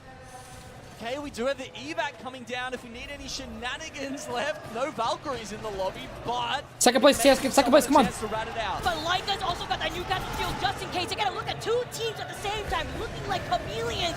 The little delay on the Oh, bro, how's no one dead yet? They have to make sure both teams feel the pressure. TSM, get another knock. Fnatic, No way. Reps is the last one alive here. On the other side, from the and Okay, TSM got second. TSM got second. TSM got second. On the south side, Let's go, let's utilize go. that rock to stay out of the line of sight of TSM. Very impressive. Let's go, bro. From NRG. 17 points. They Yo, TSM dominated that round, bro. this squad that has been put back together after a long time apart. And you know, Let's go. There's quite some time there where Nocturnal and Fun, they're a little bit down and out, but you know, Guild. Yo, TSM dominated it. Dude, Zap with the nades. If you were watching the... If you were watching like the kill feed, literally Zap was going crazy with the nades. Like, oh my gosh. Guild is the best shotgun player in the game right now. That's my call. It's all about patient play too, with the way that these guns are put down. Yeah, I was gonna say they should have died way earlier, but they somehow just survived Having that. that full trust into Knock to make the call, when to peek. They literally have the exact same amount of points as energy. Also, the Newcastle. Bro, TSM, let's That go. wasn't theirs. They got actually an executed snipe Let's when they go, had bro. Before Fnatic had jumped off to the other side of the wall.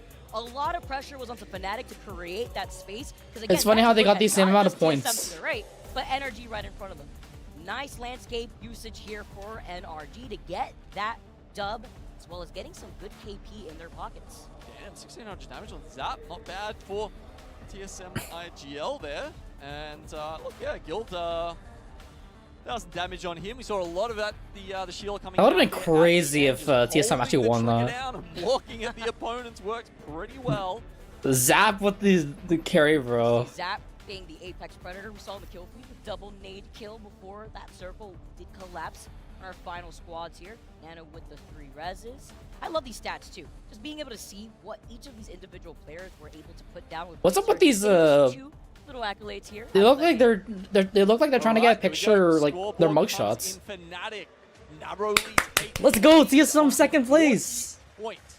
Now, you know, as a reminder, Let's go. The group stages is all put together. You pay 3. Yo, different TSM every is second single place right now. group, and then we'll see how many points you've got at the end and see whether you get into I the told bracket. you. I literally That said means you need roughly they're down 33 below, like you know, points a series if you want but to be on track. almost That is like well ahead of that. at the end of like but at the more end than of the end of this, they're just gonna be on managed top. to, Don't because like, don't if you come worry. at the top of, say, the winners They always come bracket or back. even the elimination bracket, it means you're getting better POI drafts, and that's a much bigger deal than it's ever been before. Let's you know, at go. one That's point what I'm we really talking were about, just man.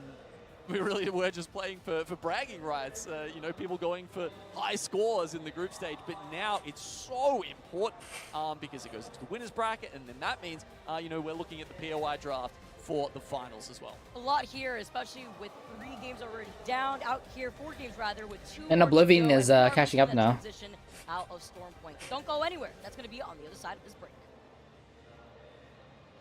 Bro, that was crazy. That was what they needed.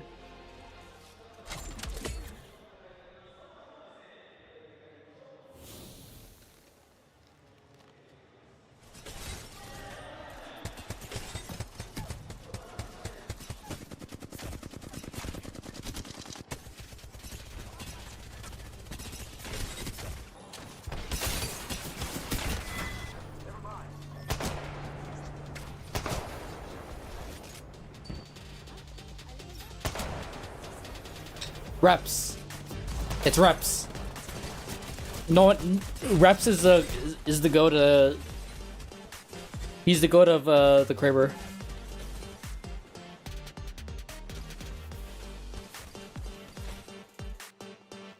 Oh, okay.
Give me one. Okay.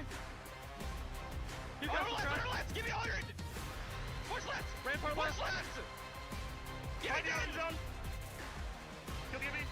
Red part one. Left one. Good guys all. One. Nice. Come on. Shit.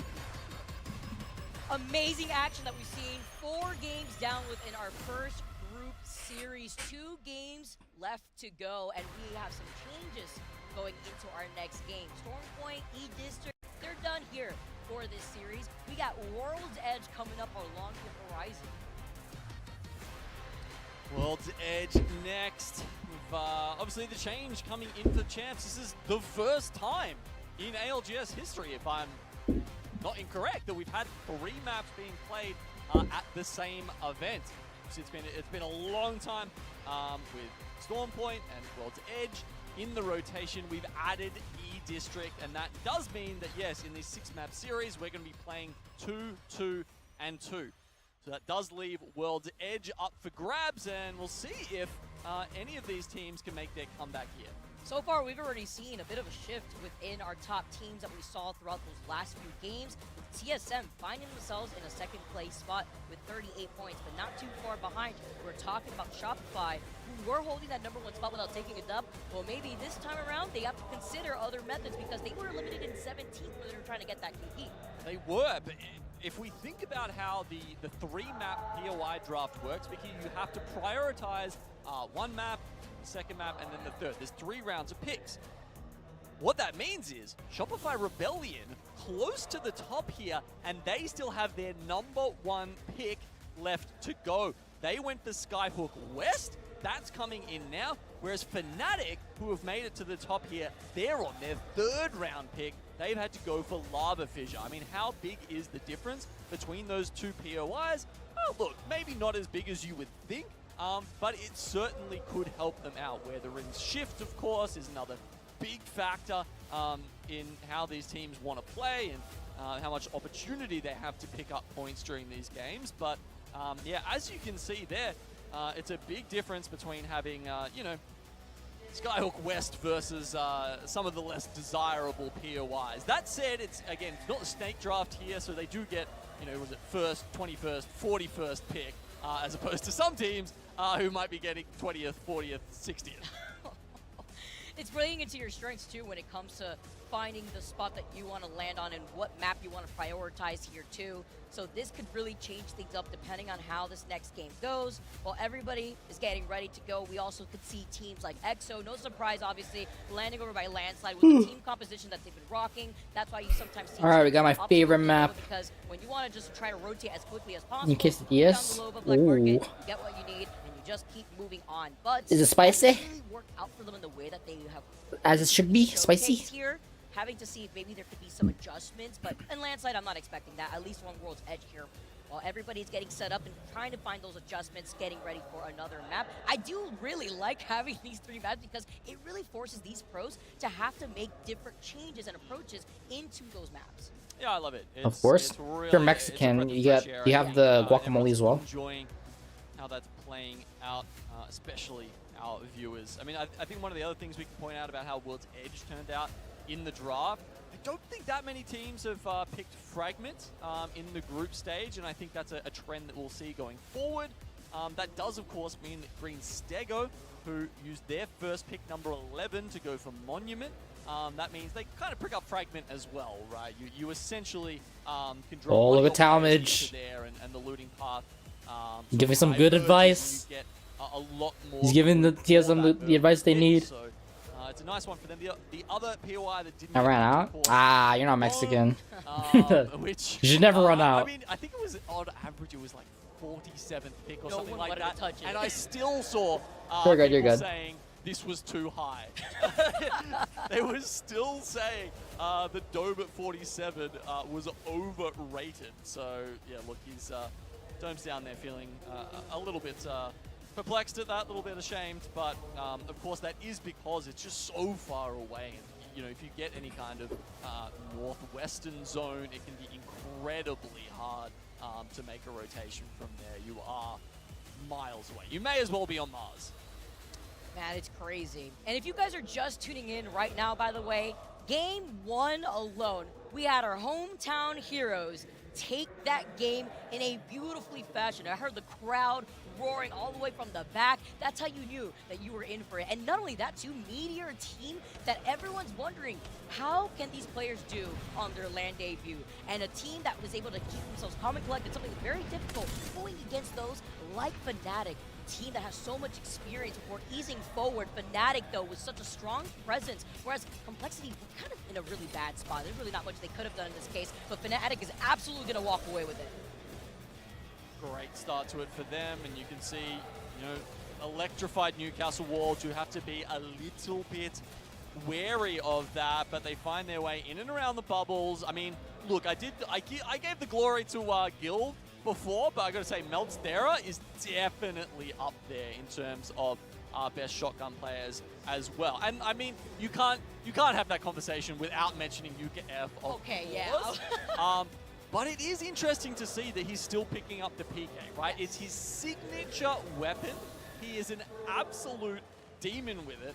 But it's, you know, it's not the strongest gun in this meta, and it's interesting that he is sticking to his guns, you know, sort of literally with that PK, and he makes it look beautiful too. And that was with the first game. Not only did they end in a dub, but they ended with double KP too. They ended If TSM can while looking at the entire do another big game, they'll be first. Alone, Fnatic up ahead with 40 total points, but not too far behind them is TSM with 38. Even then, though, you're looking at Shopify, the team that was sitting in first place before the end of that last game, costing them that 2 spots there, sitting in third.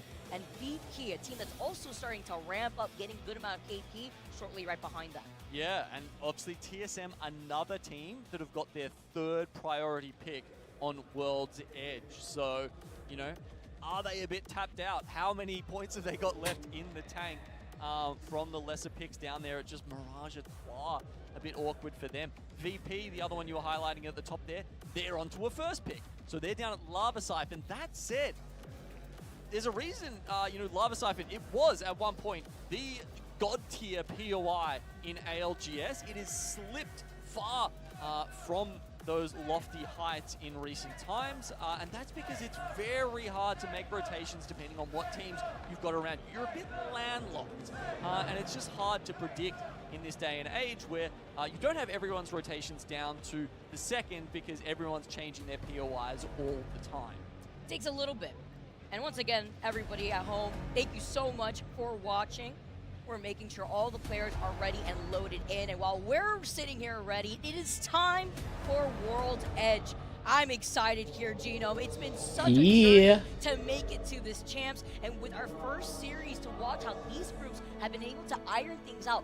A bit of a lull, you know, in the offseason to see what the meta is going to shape up to be. We got a hint of that looking at scrims, the Rampart, the Catalyst, and how this has changed things with the support legends that have also infiltrated the meta. The Gibby, the Newcastle. Let's get started, everybody. World's Edge. It's like we're right back at home.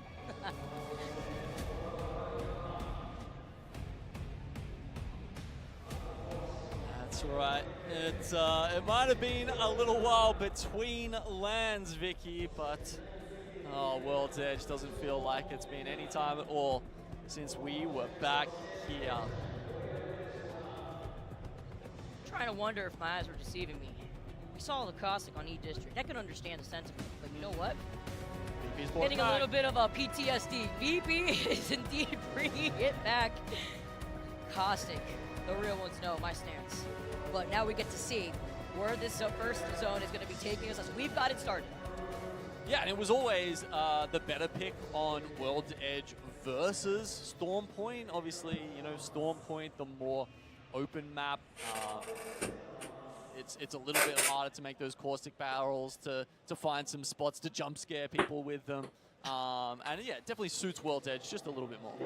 Yeah, it's almost like we're I think Falcons will. way back in time, but you know what? I do have to say a little tidbit. People have mixed feelings about Falcons. I think Falcons will do a pretty good job actually. They did pretty well in the last couple like scrims, so. This is our first group series. We are now onto game number 5, and we are already approaching almost 200. They might have a chance of winning. That have been taken advantage, and that also again comes down to how fast you can build up that ult once you've already set down the wall. Yeah, faster than ever, right? You're getting about 3% ult charge per scout shot hit, as well as the 30% per knock. So ults have never been more available. You know, ult accelerants eat your heart out. They may have been moved up to epic rarity, but yeah, they've certainly been eclipsed by the accelerator stocks in the current meta. All right, taking a look at the ring now. Does seem to be going somewhere between landslide and countdown. Sometimes in a zone like this, we could see it shift slightly over to the left side by those train tracks, south side of Lava Fissure, but a lot of open area to work off of. EXO, this kind of works against them in the sense where they like to be able to go for these quick rotates. That's the point of the Loba, because they want to put down that black market, get the loot, and then start moving. Yep. But in a zone like this, now they have to find themselves in a different positioning so that they could get information with the ring console, because they have that survey over there in landslide, but not really much to work off. Yeah, I mean, we talked about the caustic pick already. Shadow, they're back on the Maggie, and Guild, well, they're right on top of Shadow. So damn, bro.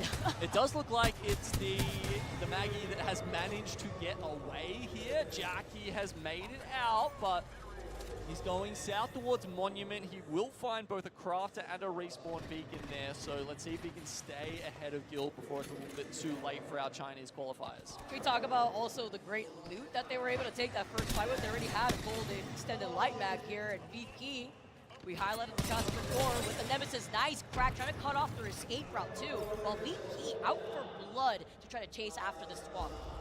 Nemesis, of course, one of those accelerated stock weapons. Scout being the other one, as we see it from Zach Meza here, who takes a little bit too much damage on the cross, but luckily his team's got the Gibby bubble for him. But they may have used it maybe a little bit too early because they don't know that Sex and Y. We're trying to creep up to maybe creepy, maybe making too much noise, as they've been able to retreat back home. Well, now they know. Okay, all right, XD. He's got the stars in his eye. Oh, gold loot, gold loot. No. I think they heard their footsteps right when they were trying to back away, but talk about timing, though. Oh, they get the, oh man, they not only get the loot tick, they also get the crate drop. That's pretty handy here for X and Y, but yeah. I don't know, I still think they could have pulled in there for the 3KP and then gone for the loot, you know?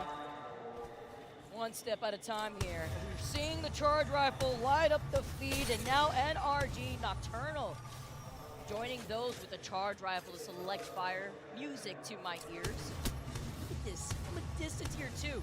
So you're telling me you're not okay with caustic, but you are okay with the select fire. How does it like make that make sense? Listen, you know, sometimes you just gotta work with what you got. And caustic, that's just not been my favorite from the very beginning. Real ones know, the OGs know, but you know what? I wasn't expecting to see my sleep paralysis demon Rampart come into play going into this champs, and I love to be able to see what different teams have been able to really take advantage here. Tony missing out on the PP shot that looks behind him. He misses another. Wait, someone's playing Valkyrie? The last shot enough to take down Andy, but the well, someone's playing Valkyrie. I just realized. I mean, I haven't seen the Valkyrie player take their gun out yet. They're just, they're sort of just being a, you know, like one of those clay pigeons. Of course, Zane. Just being like, hey, can you find me? While hopefully his teammates come up behind and maybe get a few shots off without having to take the aggro, but they do manage to get out. VP now, though, with Zach going down. Bubble for bubble, putting down those caustic barrels so that way you can control that space. To make the space, that Slayer's gonna work. He gets a double crack here with a massive, the Nemesis hit fire shots, but he cannot clutch. He almost got it. Get eliminated, complexity, get to stay alive. Just look at the reset up in the tunnel. Damn, Blues old team. Currently occupying that space with them.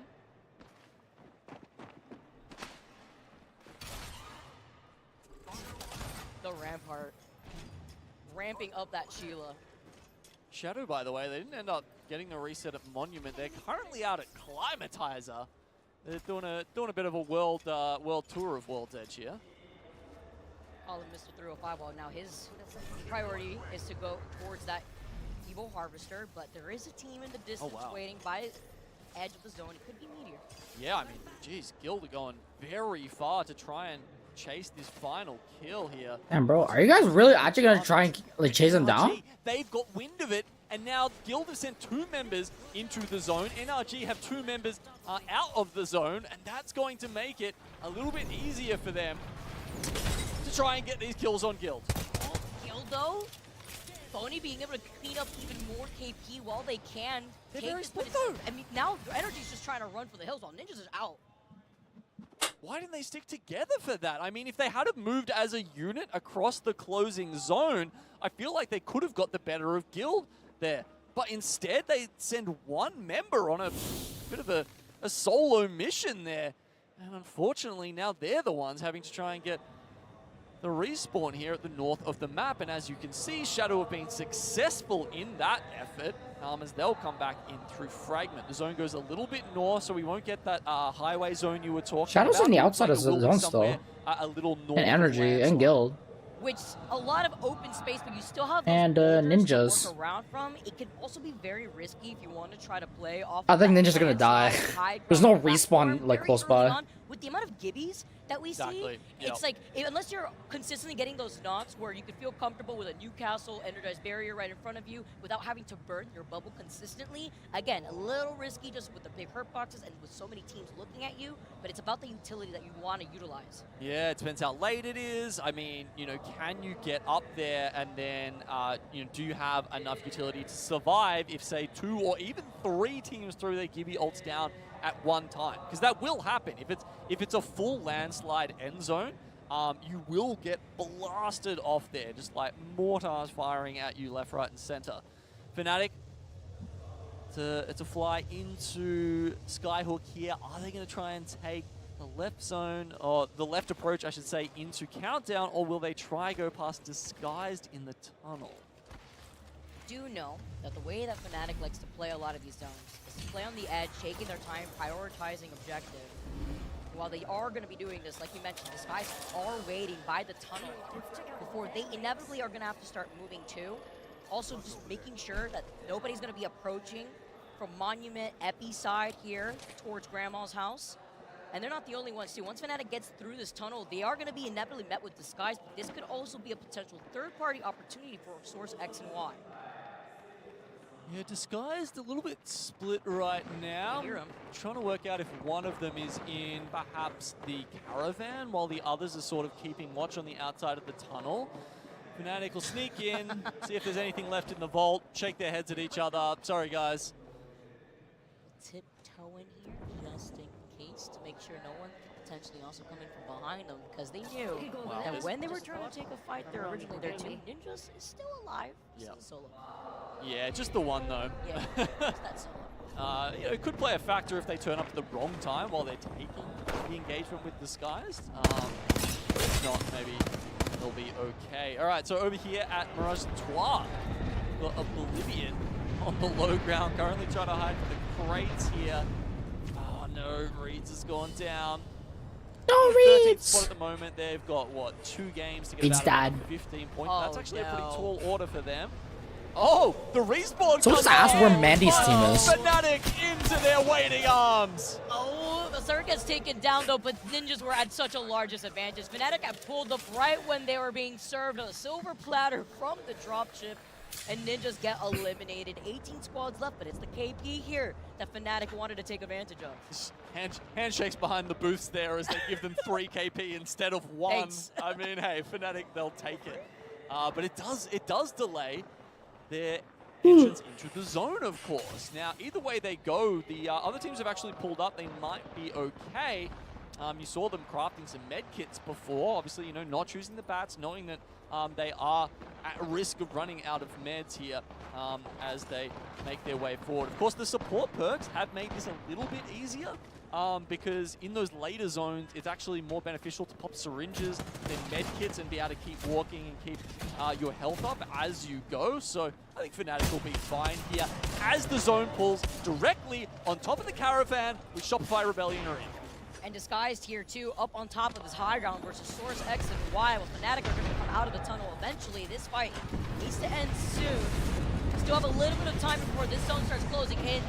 Bubble for bubble here has already been used up. The Newcastle Wall looking to see where they can put this down here, right in the middle of the Gibby Dome, but also in line of sight of that thermal. They lose on Streaking Flame. Arctic was literally one shot and not the move that Disguise wanted to opt for. Unlucky. No, it was a little bit shallow. You saw he didn't even have any room to maneuver behind the wall. He was stuck against the rock. He couldn't really poke out and get angles it needed. And look, it's hard sometimes, okay? Placing that Newcastle wall, even on M&K, can be troublesome. Right on top of that Thermite, too. Very unfortunate taking that tick damage here. All right, Terrell, peace out. Have a good one. Well, Fnatic come in from that north side. NRG are looking down the tunnel as Shadow are trying to force their way into that next zone here, inching forward with the Mad Maggie. And this is with them getting that reset. Remember, we saw them able to reset far out into the zone. Yeah, it would be an incredible effort if Shadow pick up any significant amount of points after the way their game started. I mean, as you can see, walking in here, barely any attachments, barely any ammo, barely any meds. Do they have barely a hope? Let's see. They're going to go straight in on the top of this wrecking ball. Can the Eva 8 do the work? Listen, desperate times call for some desperate measures here, and that was a desperate attempt from the wrecking ball, and now they're getting absolutely beamed. White knockdown shield, because look who's right behind them to clean up. Moving in. It is Meteor that finish off Shadow. 16 squads out there. We know that this area is incredibly congested over by Landslide. I love that as Meteor coming off the back, they even get the added speed boost from the wrecking ball and the mini speed pads there. But now they're in a kind of weird spot now. Pretty cursed as far as their chances for the rest of Game 5 were concerned. Now that Meteor are pulled into that position, bro, no way Oblivion is right there. And Energy is like right on the staircase. And it's a wrap, by the way, from Oblivion. Winter's literally right behind them the entire time, unseen. Look, now Meteor may be able to find that one. Yeah, I was going to say that one straggler from Oblivion. No longer surviving here before Meteor now slide down. Trying to take advantage here of that knock as well. No reset allowed. NRG get eliminated. Imagine if NRG was able to turn around and also get that free KP that was right there from Oblivion. But now instead it is going to go in favor for Meteor. Space for them down. Oh, 100 Thieves moving. Right now is every other team really is they starting to worry and starting to have to go north. Fnatic, easy walk in for them. Disguise completely gone now, and it's just going to be the killing fields between Landslide here, basically. I mean, it's Complexity fighting for their lives. Monsoon with the massive in hand, but cannot finish it off as Slayers is able to get that knock, and Complexity get eliminated. Now 100 Thieves just shooting everybody in their line of sight. Design with the Senti is going to be able to find that knock onto Fuda. 13 squads left without them trying to overextend, but this circle still. Bro, how's 100 Thieves just like running across the field like nothing? Timmy tries to find the angle here with the Sheila, and then of course they get caught immediately. They need to push that. They need to push that. On the backside, the bubble has to come out. But 100 Thieves, they smell blood. They go in. Timmy Let's go, bro. Wow, he turns it around completely. And was able to find two and hold up, but you have to be careful because in the distance you're also getting cleaned by a Sheila. Another team looking at them. Fnatic now moving up here, looking at Source X and Y. Fnatic, with them taking their time, rotating from Skyhook, getting some free KP in front of them from NIP, have now been able to find themselves in this next zone. And they're not the only ones. To the skies, Meteor has now found themselves in Sniper's Tower. Number one in the lobby. Do they have the number one spot in this zone? Maybe not quite, but it's at least top 3. They're sitting just below Meteor. And further the zone closes, the better that high ground tower does become.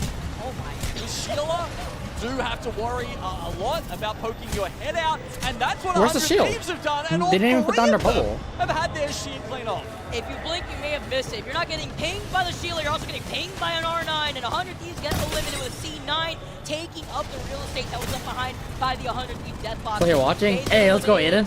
Yo, this is getting intense, dude. Playing off the sliver of cover while Verholz is out to clean up shop with the double nose ends. What meta is this? They're able to get the reset here, and can they get the res now as Phony moves up from Guild? Guild a lot more healthier, a lot better in terms of Evil Shield when it comes to health, and they are looking like they are on a tear with Phony having 5 KP.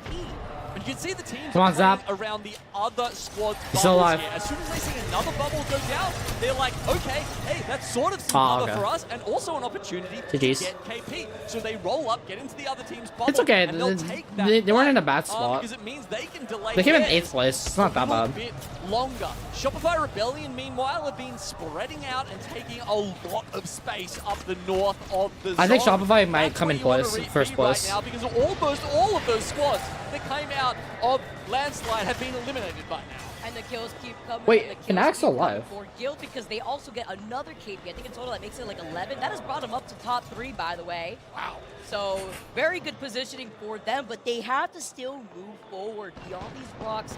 Not in that next zone. Retago, who were at an even disadvantage, also trying to move up. As you can see, Meteor, who have the high ground advantage on top of the sniper tower, was about the timing to put themselves here, because if they did rotate here early, it would have been chaotic. Let's jump into a listening with Meteor. 殺せ殺せめっちゃ当たってるやばい出てくる出てくる自分テレビやってるオッケーオッケー Oh, man. Oh, it's another Gibby ult.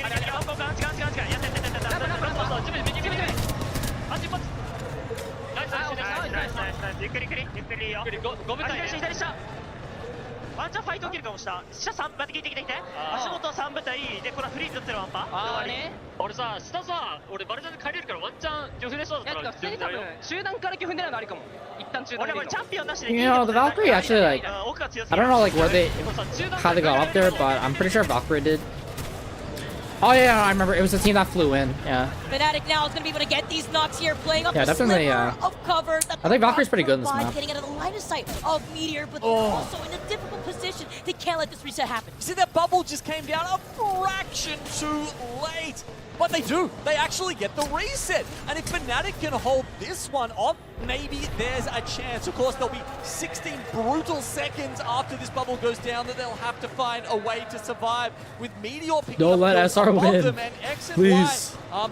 Luckily being held out by Shopify Rebellion here, who again have dominated so much space in this final circle. They have not picked up a lot of kills, but that's fine. They've identified their win condition here, which is letting everyone else do the hard work, and then they're going to pop in right at the end. Remember, it was about trying to see if they could get that dub. Oh, that was in slow motion. That Heartstorm was hit his forehead, and now Shopify move up. They were forced to use that Gibby Dome, but now they're going to be able to settle down with these barriers, with the amp damage. Eventually, in case we see Meteor trying to drop down, Shopify aren't in a position to get pinched here.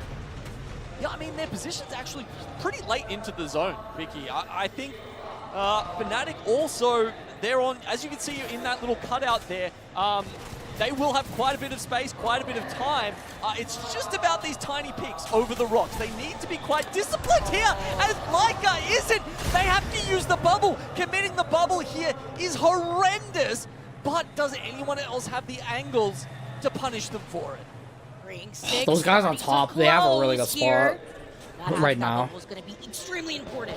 If someone has a Gibby ult, they want to pop it immediately after this bubble goes down. That would be a fantastic time. Oh, and there we go. It comes down. Can they Literally weather called the it. storm? Baton also has the Newcastle barrier ready to go with that wall. You talk about the bombardment here now as Fnatic still playing off the edge. They dodge it! It's too early here. They dodge it, yeah. They're just in a nice little cut in the rock where not too many of the missiles hit them. That's fantastic.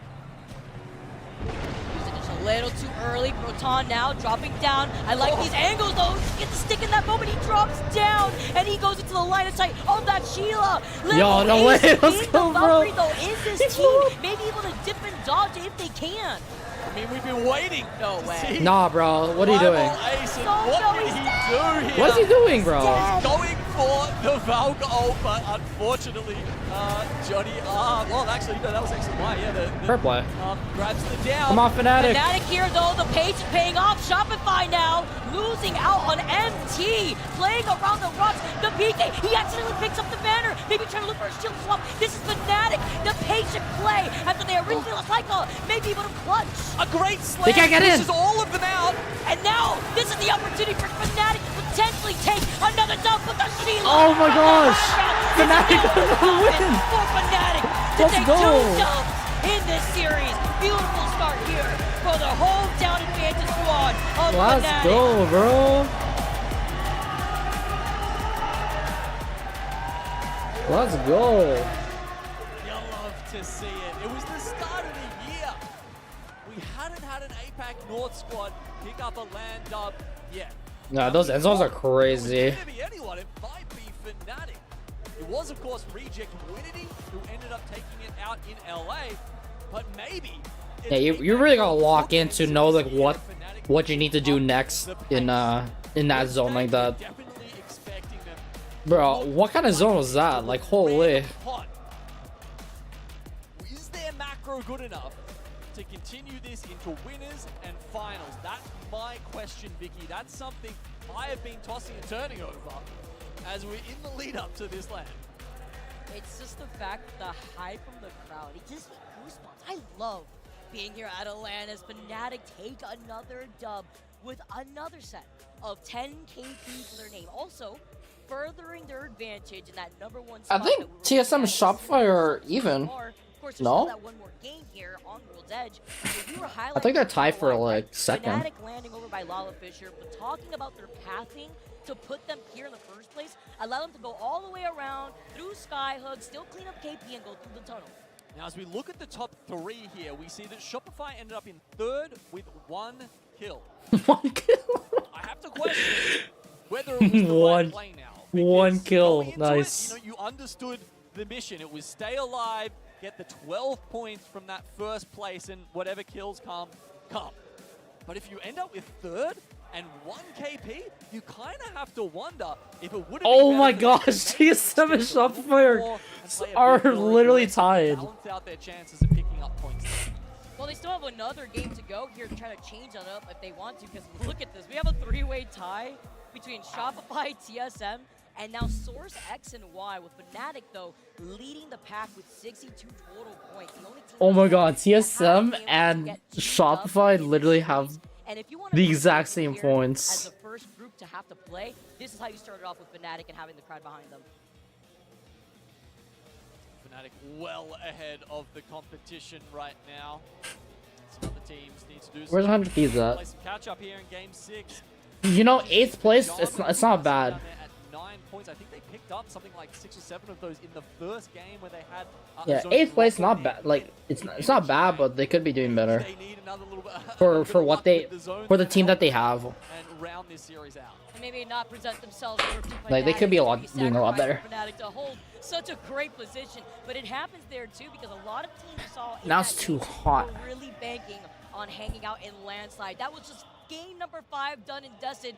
Don't go anywhere, guys. We got more action. We got more World's Edge coming to you on the other side of this break. Jump button sucks. It doesn't suck. I don't think Gemburn sucks. I think he's a pretty good player.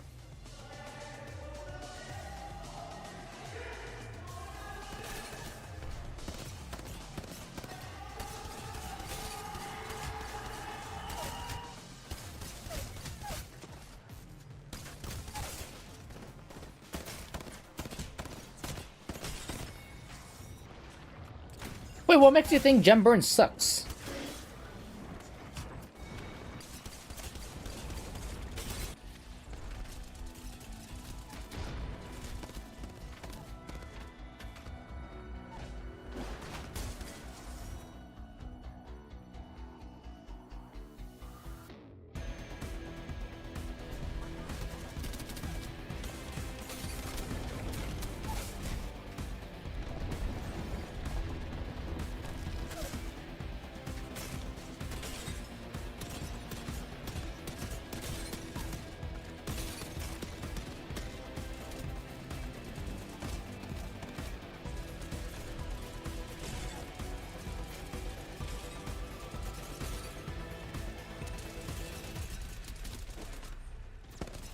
He's not as good as... He's not as good to me as Timmy and Hal. I mean, everyone has different playstyles, and everyone's different. They're not gonna be the same.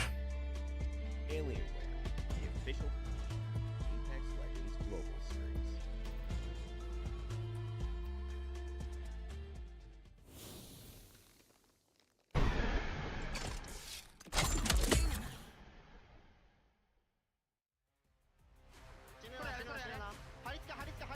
Whoa! Battle Beaver controller. Of the Apex Legends Global Series. Don't forget to use code ALGS. Battle Beaver. battlebeaver.tv/ALGS for 20% off during the Split 2, or rather the Split 2 Championship weekend. Go directly to Or Energy Suite.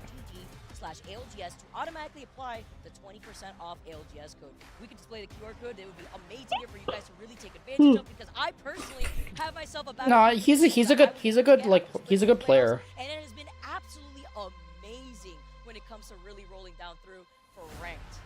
You know what else is 20% off, Vicky? The rest of the lobby compared to Fnatic. That's actually true. Yeah, Especially they're pretty with far the ahead right now. Doing pretty well. 2 dubs in the bag, 60 points already. That's like 3/5 of the way to qualifying for winners bracket, and well on their way to continuing their #1 seed. Actually, sorry, what are they? Number 2 in this group. Anyway, close to it. As we go into the next stage of the tournament, and as we were mentioning before, it is quite important, right?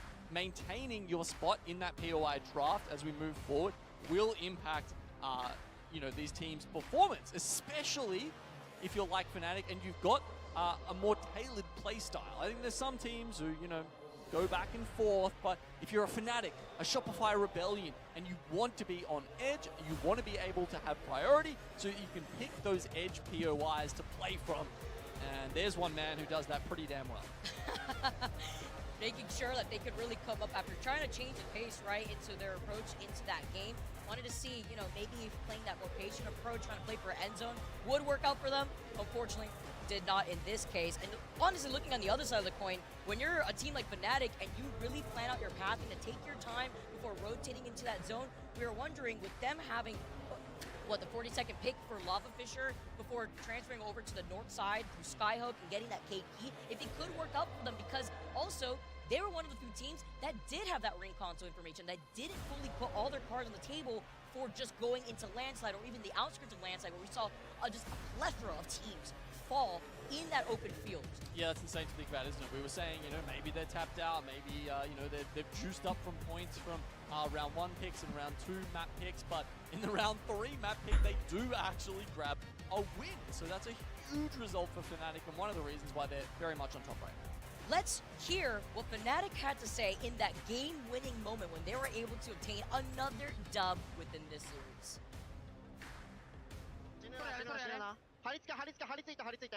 ゆっくりゆっくりゆっくり下で下で下で右下でゆっくりゆっくり大丈夫分かってる分かってるウルトで上がれるウルトで上がれるウルトで上がれる一番上にやって一番上3枚いるからごめんできなかったいやいや中段ゆっくり登っていこう左殺して左殺して2部火力出したら勝てるよ頑張れナイス俺強すぎだわ最後 Fnatic could win, honestly. I know this is like very start, but they could win this. I love the cheering at the very end of that listening, because let's not forget They have a really good chance. Chaos had led into those final moments. At one point, we saw Leica actually get knocked, but no team had a positioning or opportunity to capitalize off of that. Meteor wanted to take advantage while still holding on to height. You have Level A somewhere flying around trying to hold on to like the pylon of the sniper tower. Everyone is looking at every direction while also making sure they know where the teams are by that rock. Yeah, there was kind of just enough crossfires left happening that no one could really pick down on them. Any move that any team made, you know, their counter was kind of on the other side. As soon as they, you know, wanted to walk past one of their shields, they would be putting themselves at risk, and that really just did allow Fnatic to survive for long enough to get into that last position with the final 3 teams, and then it just comes down to, again, 2 of the best shotgun players in bubble fights. Compare and contrast right here with the double domes that we keep seeing too, but also the timing. Remember, we saw that Gibby bombardment slightly too early. Well, that final zone was closing in. Imagine just waiting just a bit. You know, maybe thinking to force the squad off of height, seeing what we could do. You know, for Shopify Rebellion, their coach. The only the only reason why he became their coach in the first place was because he wasn't even their coach. He was like their substitute coach, and then because they won last land, they decided to team up again. Really played in Fnatic's favor there in terms of where those bombardment strikes hit. But look, almost at the end of our first series now, with A versus B, one match left on World's Edge. Will it be Fnatic taking out this group win? Most likely. And there's a couple of teams sitting on 42 just behind them. Shopify Rebellion, TSM, and Source X and Y. It's still incredibly important for those three teams, too, to try to come out on top. It's all about that advantage that you could have while moving out of the group stage, finding yourself in that winner's bracket advantage, so that way you have a little bit of room to breathe here. Something that Fnatic is now currently seeing as they won those 2 games with double 10 KP both times. And almost the same damage, by the way. By the way, still only black, white, and orange logos. Hold on. We're almost there. We're almost. Okay, so you know what? I'm gonna call it now. Well, actually, no. There's quite a few, isn't there? I'm just having a look at the rest. Exos are like we could have an X and Y win. I think we could have an EXO win. Maybe like a TSM there, pure white. Shadow, Oblivion. Yeah, that's it.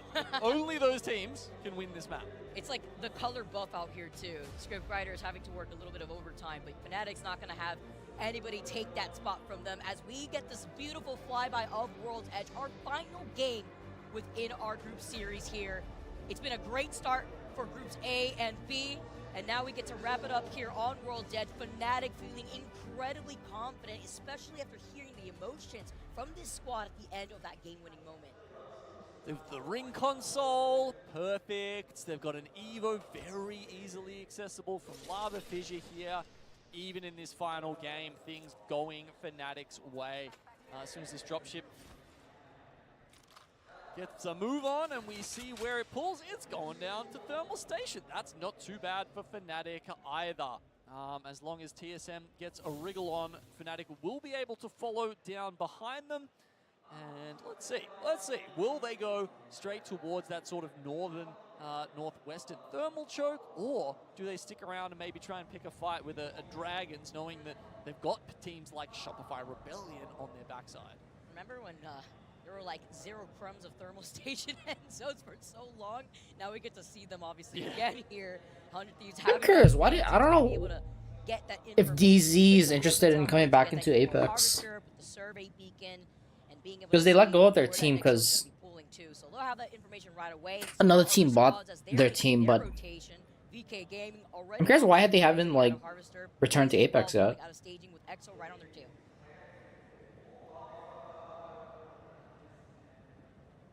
NRG taking their sweet time. Of course, they got the ring console as well acclimatizer, and they say, dang. It's literally the furthest it could be away from us, so no point cutting our loot. No point not opening every bin on our way here, because we're going to be pretty much the last to get to the circle. And Synetic picks the absolute worst time to get on that zip and fall straight into the lava. You can't even crawl to your friends. You're taken out before you even make it back to land. And with the R301 too, and they were about to do the Milno coffin in case they needed to rip out that Sheila. They were ready for it too. EXO, AP that they needed while the fight against the Stop Dragons inside of the Gibby Dome 2 on this north side choke. This is versus TSM, by the way, where they had earlier on called it an evac. They're not going to use it just yet because they see this as an opportunity with Dragons now moving up. Yeah, just a little bit too slow to get in there past TSM. EXO takes out FaZe, clearly on their way to victory in Game 6, as we said. It's happening, you called it. But yeah, this is going to be a great little choke here for TSM to be able to play out. As you can see, it won't be in forever. It's not going to end here. But, some potential for kills in the first couple of zones before they have to make their way further south. Fnatic, as we said, will they be swinging around too long? Yes, they are going to be going for maximum evos around the map. And that's kind of their game plan too. And actually highlighting back to the TSM point, the team that goes over to Mirage, TSM in this case here, and having to rotate out of Mirage, they have a survey beacon but no ring console, so they don't have that information. That's why they're kind of treading on the edge, maybe trying to hold that choke, because if they can catch a team like Dragons trying to take advantage of the Evil Harvester, that's some extra KP for them. But now seeing that nobody had taken up that building over to the south side compound, now they were able to move up for free here. Fnatic, again, on their own journey here, through that tunnel side, they know that they're in the lead. They know that they have the advantage. If they can cut off any other rotating on the squads, such as Shopify who are coming out of Skyhook, even better for Fnatic to work into the way that this type of playstyle has worked for them. It's been fantastic for them all throughout this series, really. Banger game, banger series from Fnatic. That said, we did mention if they tarry too long, it will be Shopify Rebellion on the backside of the Ninjas. Looking for some KP to round out this, or they will definitely be making their way to the elimination bracket. Nice little spot here. Good little peek though, Nask having to back away, just that way he could get his shield up to date. But having to hold different angles too. NRG, the ones below them here, we said they were taking their time, but if they've run into Ninjas in this sort of position, it might be a little too late. Do not peek a door when the other guy's holding a shield up. Yeah, this is your building now. It's all good. Not going to be able to poke my head in there. That's the scary part with the shield. You know, with that gun ramped up, you're in for a show. And Guild is here to create that space, put down that pressure. NRG knocked with beautiful Nemesis shots in the distance now as NRG are looking to try to capitalize off of this. Oh, they find the Newcastle out in the open. Amphi completely exposed. This is a big benefit here, but it's a trade-off, losing out on fun. Knocked with these massive shots here, doing just enough. Whereas Knocked in the distance, though, giving some space so that way he can take a different off angle on the Nemesis. Okay, do they trade reses now? Guild on top of fun. Nocturnal doesn't seem to be here for the reset. Jiggles around. Oh my god, he's missing his shots. Finds the angle. Oh, wow. Why did Knock exit early there? It felt... I mean, it was a 2v2. They got the first knock. How did NRG bungle that? Yeah, I'm curious why Nog just like left. I'm assuming that they were telling them to like leave, and then Guild was like had no choice. I mean, I can't imagine it was a meds issue. I mean, it's Zone 1. They've been looting for the whole Zone 1 close. Yeah, interesting that Nock makes that decision to play his life there, but maybe it'll work out in the end. Oh, we get to see VK Gaming though. Trying to see if they can get the Newcastle reset, but no can do behind those bins. VK Gaming get taken out. And this is always so scary when a zone like this closes up here in Thermal Station, because you have so much space behind these bins, but also the nades you have to worry about. Yeah, VKG, they were a surprise package at Mannheim. The crypto meta really played into their strengths. And the question was, is this an outsized performance for a team who's much more comfortable playing in this meta and this composition than the rest of the lobby? I think that question will be answered here in Sapporo, and we will get to see whether VKG, the complete package, or if they were perhaps a crypto one. Oh, Dragon's coming in, but on Shopify. Here when you have to work around so many of these shields too.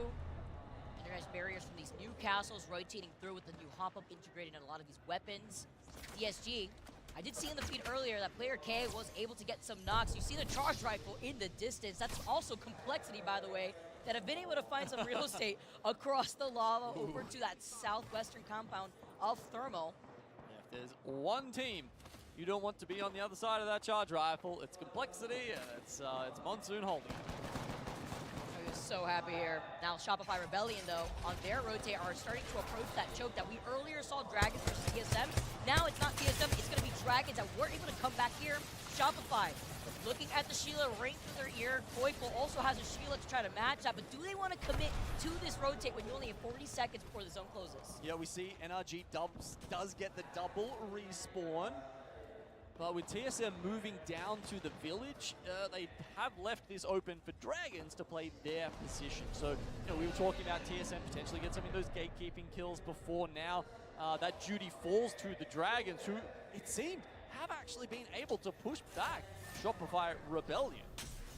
if they come through the other choke, it'll be less heavily defended, but there will be other eyes on them. There's a lot more angles that you can get shot in if you go through the middle choke down to Thermal. Exactly. A lot of open space where we know that teams have no issue shooting Sheila from miles away. You're yawning, bro. What the heck? Off of their landing here, still seeing Little Ace being on this Valk. He's got the charge rifle in hand. The rate of fire on that charge rifle. I'm just never over it here. But not trying to overcommit to, trying to see if they can cut off and rotate through the bridge, and also expanding on the Gibeon. That's all for the res, by the way, but let's not forget NRG with just knocked alive was able to get this res, so they're trying to capitalize off of this opportunity. Yeah, and it was Nocturnal that stayed up. You know, it maybe would have been a little bit better if you had been your Rampart who stays up, because then they can drop a weapon to the teammate, use the Sheila, and then you're kind of spreading out the resources a little bit better on your team there.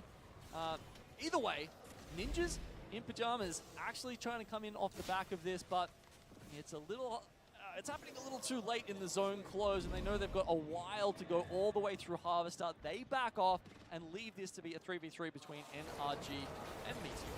A for effort here on the attempt on the third party. Meanwhile, Fnatic have been able to find themselves in this building. It's not in that Nick zone per se, but still trying to block off Source X. I mean, that was an exceedingly early wall for Source X and Y. I mean, of course, you always want to be the last one to wall, and now they've walled so early.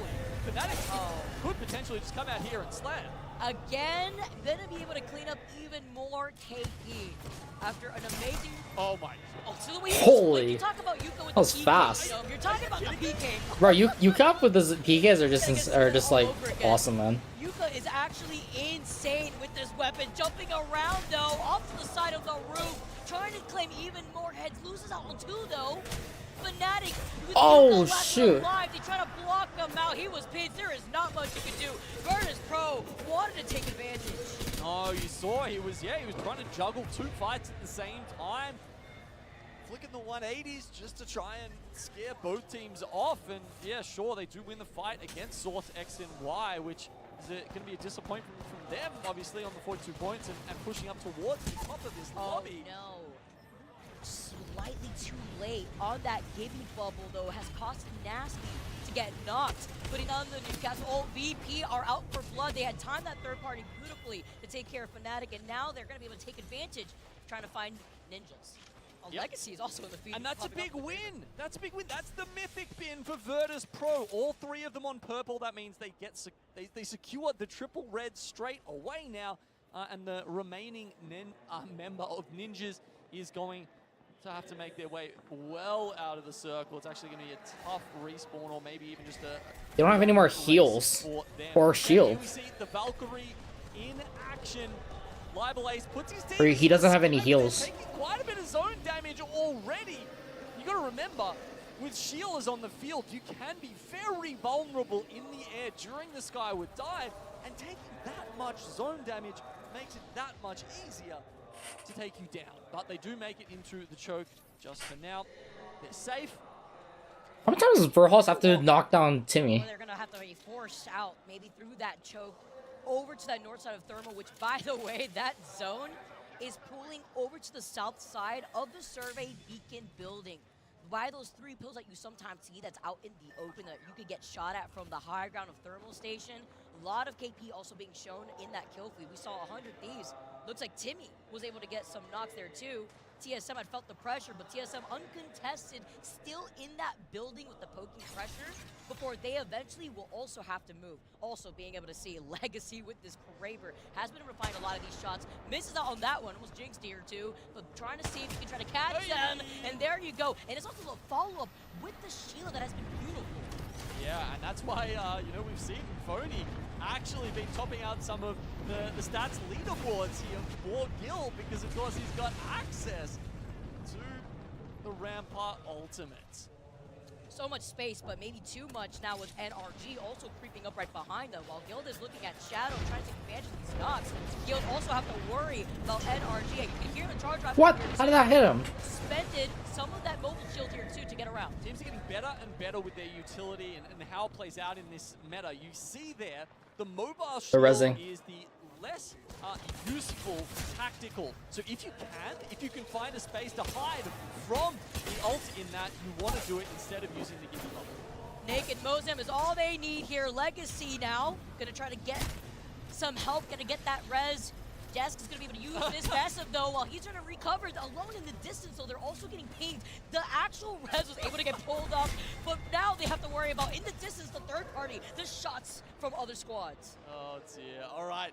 NRG also finding Dude, Meteor 14 squads in the circle. gap in between the amped cover here, and they will finish off. That was Shadow.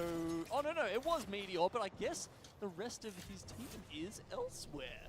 Looks like we've got a single member of Meteor still riding it out. Oh my gosh. Somewhere a little bit more to the south. Okay, there is final zone here, and it's yeah, look, no one's currently there because there's not a lot of cover there south of the donut building.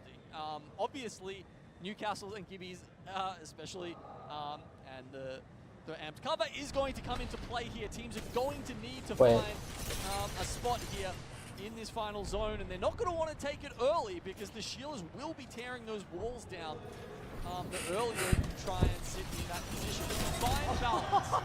Point blank with the Sheila Fun didn't even have time to do a 180. He just got absolutely melted, and Guild are fighting their way, inching forward with the Newcastle Mobile Shield. They were able to find some space right underneath the sniper tower. We know that Guild have to look though on every angle because a lot of these squads have actually dispersed to move over to the south side and maybe try to take a roundabout rotate out of the other teams like 100 Thieves have been sitting in the building. Energy, bro. Zip line, waiting for the squads to be in their line.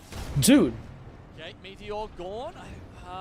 Fnatic did go down as well, by the way, so the other team's trying to catch up, but they've still got a good ways to go. That means Guild is currently the points leader, still left alive in this lobby.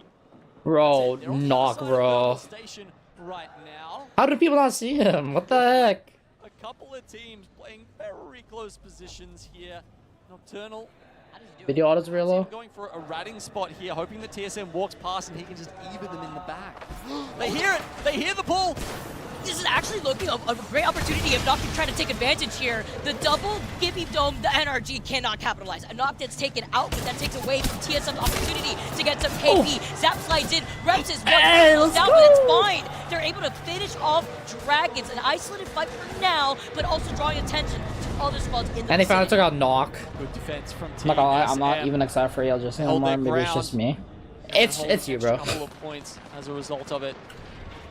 I don't know, this is exciting right now. Like playing from the high ground, teams have managed to find a couple of spots where they can look down on their competition so far. If they can hold that until right as this zone closes, maybe they'll be okay with a late I like that full slam send on it the edge of the TSM zone did. and be able to set up the walls behind it. Of course, you need to have that bubble ready to go though, right? It's having the bubble out there that lets you erect the Sheila walls, the rampart walls without anyone else being able to take them down too quickly. They're vulnerable in that first second or two while they're deploying. And with so much attention being split too in the lobby, you don't have to worry too much unless you get that focus fire down. But Shopify in some trouble, playing off that second floor of the open building, playing around the Gibby Dome, falling incredibly low side. Look at his HP. He's trying to dance, he's trying to get away. He can't get on top of the AC, and only Koiful with a sliver playing on the edge of the zone. The part that he has to matrix around. Not much for him to do. If they win this, they'll come avoid in the first. bombardment, just let's right in front of him. But unfortunately, there is not much you can do in that case. Shopify get taken out in 9th, and C9 still alive. EXO now sliding in to try to take that fight. Yep, the last tick of it does remove my Shopify gosh. Rebellion from the lobby, as does it with Ninjas and Guild as well. Complexity. Dude, where's Shubi? Oh my gosh. Looking okay right now with 5 left in the lobby. Shubi is in like a really good spot. On the north side, you can see them down there behind. The way the shield just wraps around that top I part. believe. And BP, I mean, they've got barely anything to work with, staring Wait, where's daggers TSM? straight at EXO, who are trying to get the res right now. Can they pull it off? Oh no, they're not going to let them. They're going to move forward here. They're going to utilize I think they the cover died. from the Gibby Dome. Not going to let EXO get that Yeah, reset. TSM died. Well, Shubi on top of his own castle, all the way on the high ground, looking at everything play out from underneath him, saying, go, "All right, 100 it's not my Thieves." business." But eventually he will have to drop, maybe with some distraction between 100 Thieves, Complexity, and VP from underneath them. Okay, so we get a some good vision there of Complexity and their position. They've got the rock and they're going to have to leverage that for as long as they can. Legit, 100 Thieves has to get this. Next Newcastle wall, if they have that up, for as long as possible. Nice little spot up there by Shubi. Bro, look at He's only Shubi. a solo, so he probably doesn't want to draw too much attention to himself. 100 Thieves, however, maybe they're looking to pick up their second as they move in from the opposite side to Complexity. It very much feels like my gosh, Shubi. these two. VP Dude, struggling literally now Shubi as their wall is gets fighting shot for his out. life Meanwhile, right Shubi was now. able to use the Newcastle wall to reposition directly smack dab in the middle of this zone. Complexity moving up though while trying to actually collapse on 100 Thieves. VP And out no of one's frame bothering him, while too. looking at all these teams play ring around the rosy around the bull. Oh. Beautiful shots from Design here with the Sentinel. We've been seeing him get mad pigs here on the kill feed too with the Senti. While VP slowly, Slayer. They know he's solo. Low, but may not have the time to reset. Yeah, you can see Lou just trying to pop a syringe. Does he have time to get in there? Oh, Well, they got this inside. Shubi. The ult's coming down upon them. The single Yo, the the solo Thieves, Shubi let's now go. going down.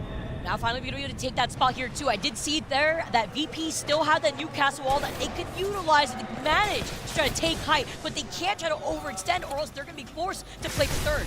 Usually you're worried about who has to drop first. In this game, it's the opposite. Who will have to climb onto this rock here as all three of the teams are simply hiding below it. A big The slam counter. up onto it. Virtus Pro move first. Dude. And the counter pick from Design, so he is able to use his Oh slam my on the gosh. Newcastle second. That is what gives you the advantage in He these saved fights his, with this his Newcastle meta. Newcastle. And 100 Thieves are still king of the high ground for now. But is second better or is third? Complexity presumably still have their wall in, Oh but my will God, they get Timmy. a chance to use it? Timmy scares them off with the Sheila. So much damage coming out in such short Bro, time. what is this Look at the circle? stare down.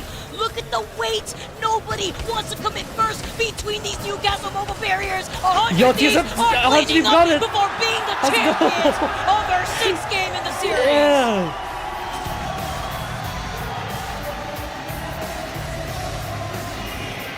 Oh my god, they played that so well. Yeah, they played that so That's well. it. Make some noise there for Timmy, who rounds out the series with 12 kills. They only picked up a couple in that last game. Damn, Oh, Jen bro, Burke was that just absolutely counter, raking the into counter damage. Gibby. Almost Oh 2,400 my in that gosh. final one. As 100 Thieves He managed was- to put themselves in they were second waiting spot to after use a that. Still a 6th game. Oh I mean, my gosh. wow, the way they played that out, they're almost like body blocking That was other so teams good. out of the zone. They've placed their They were waiting. agility They in were such a waiting to use fantastic their spot that they Gibby couldn't ult. really climb without taking damage. They didn't really have a chance. Oh, to that put was their so own down. good. I didn't The expect pressure that. exerted on I the literally other didn't two expect teams at the him to still same have it. time by 100 Thieves in that final circle. Good thing I joined last minute. Wonderful. Yeah, this is the last. The story This is round number watching this 6. team, by the way, listening to their comms while practicing and scrimming, The very last round before how talented each next individual groups. player is on this squad has just been marvelous. Also being able to see what they could do in holding their ground, Design with those Sentinel kills. He said he was feeling himself going into this game. Going Dang, into 100 Thieves with 2 wins. Fnatic that was able to get 2 dubs. in Let's their go, body. dude. Not only taking the dub, but getting 6 KP on top of it. Wow. All right. No, TSM is 10th for this match. That's not the final game score. Up the leaderboards. Hold on, I'm not gonna look on Battlefly. I'm gonna wait for them to show it here. I'm pretty sure TSM's like 3rd or 4th or something. Oh, I hope. Unfortunately, it's They're 3rd. Yeah, they're 3rd. final game. They still end up in 7th. Certainly above the pace that they need to be. if Let's they go, want to bro. maintain that And 100 point. Thieves. Look, the story here 2nd in this place, series dude. was Fnatic.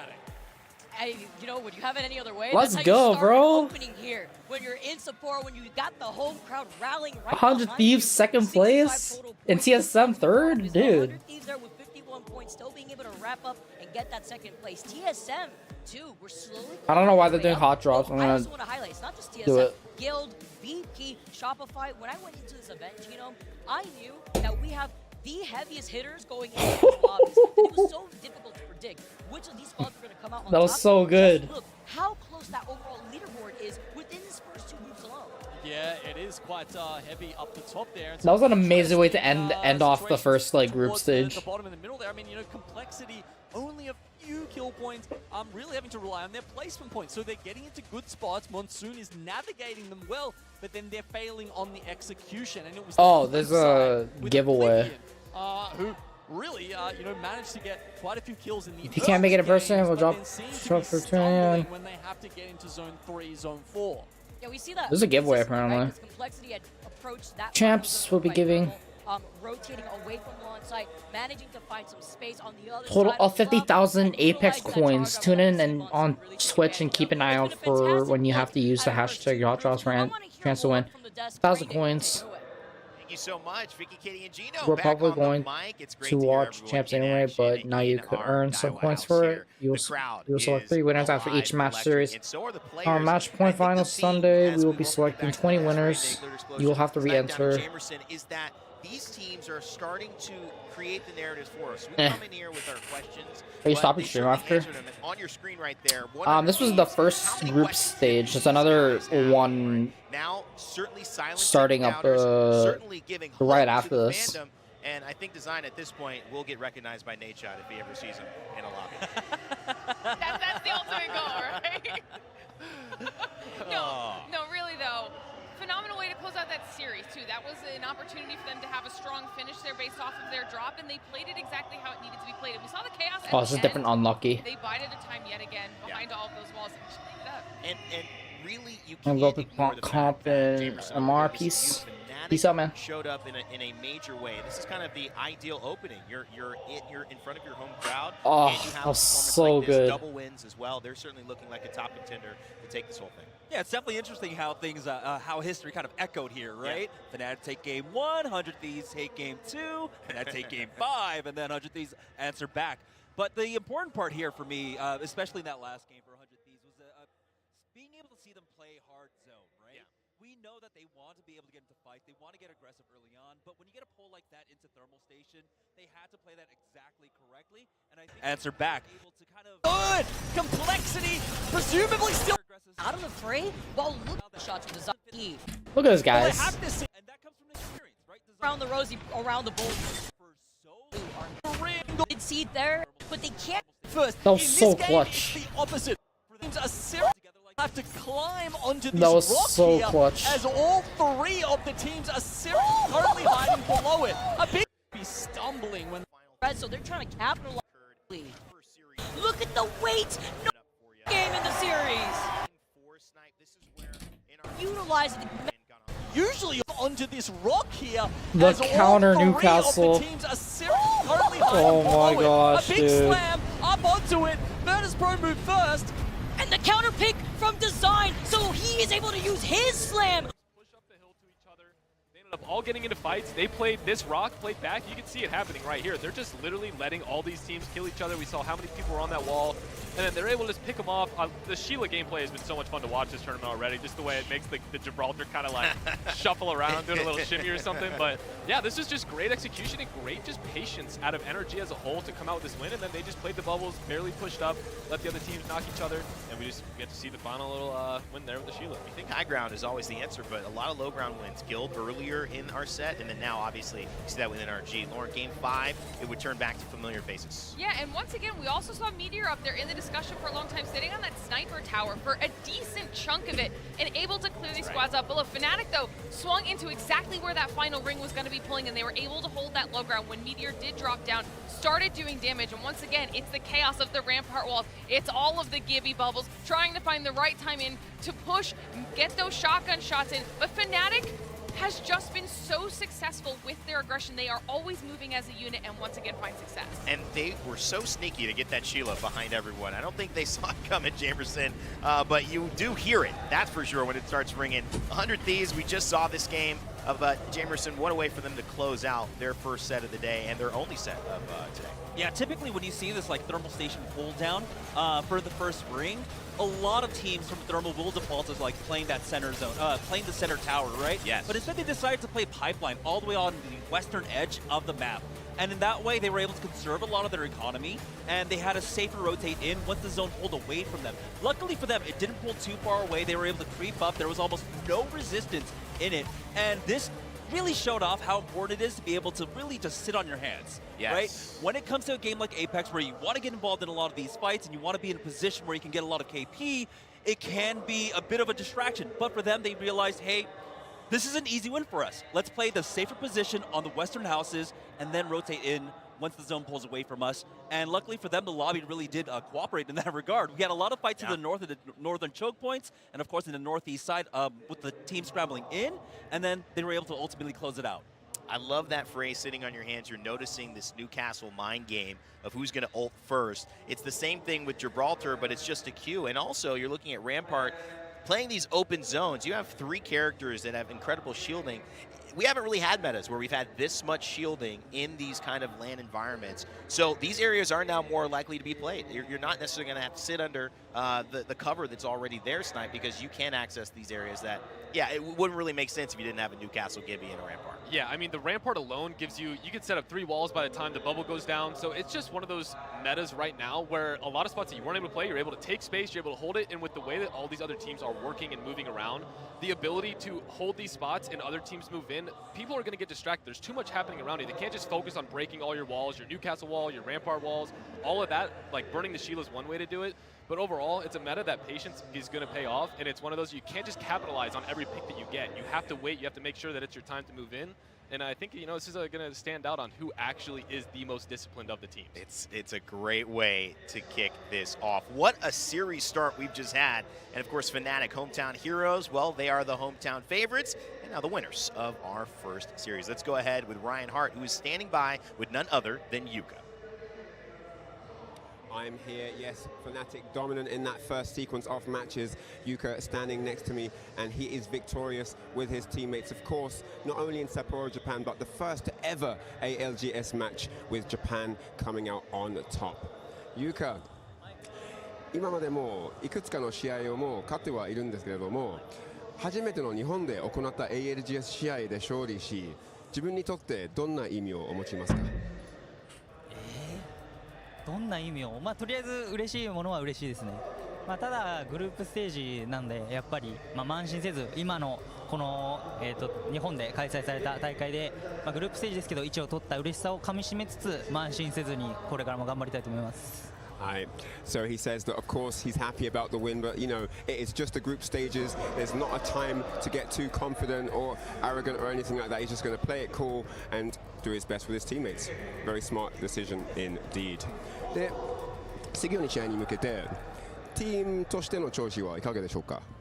そうですね。その長期間のスクリム期間を経て、ちょっとまだ未完成な部分があったんですけど、やっぱりその試合の中でいろいろ修正していって、そうですね、次もまだ修正ですかね。これからですよね。ファイナルに向けてどんどん調整して仕上げていきたいと思います。So they've reduced their scrim time and had a lot of things actually come out. They had a few issues that they were concerned with, but during the actual matches, things have been going well for them, as you saw. And yeah, they're very focused on the finals and getting as far as they can and doing as well as they possibly can. So I guess that's going to be it from me here on the ground. And I'm going to hand over to Lace, who is standing by with Guild. And I am here with Phony from Guild. It's so great to be here. I mean, you guys were a little bit shaky in the start, but you managed to pull it together with absolute grace. How has your transition been joining Guild? It's been very good, transitioning with the boys, Jessica, Legacy, and Winnie. Of course, it wasn't as smooth as I thought it would be, considering I had to go to Thailand. But once we, cleaned up the bad habits, our team chemistry was built up really well. Well, welcome to the Aussies, that's what I have to say. How is your strategy going into today's matches? It was mainly just to play and bounce off of each other's thoughts. The boys, when it comes to game sets like this, it's very hard to bring up the energy very early game. So my main premise was to just get the energy up there throughout the games, even if it took, you know, a 1 deficit game of 0. I'd rather do that and get the game's energy up for the next set. Well, that's exactly right. You're kind of the glue that holds this together. You know, everyone needs that sort of stuff, and that's you, Phony. If there's one thing that you could change about your performance today, what would it be? I would say probably slow it down, give us time, or give myself time to think about transitions. Either create an opening before I do a transition, or wait for an opening to even happen before I just, you know, early commit. Yeah, it's a bit tough because you also have that knowledge as well as the skill set here. But guys, I am here with Phony from Guild, an absolutely amazing job. So thank you so much and best of luck for the rest of the tournament. Back to you guys at the desk.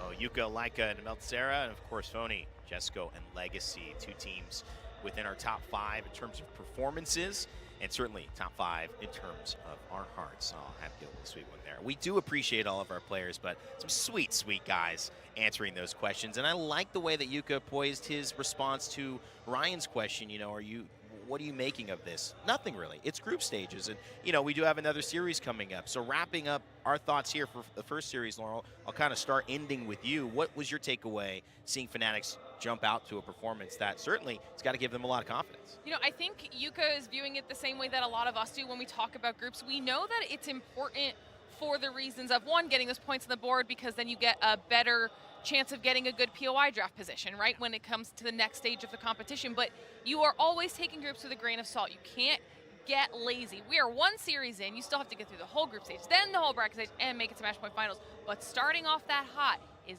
never a bad thing, and momentum is always useful. Especially for disciplined teams like that. Snipe, what are your thoughts?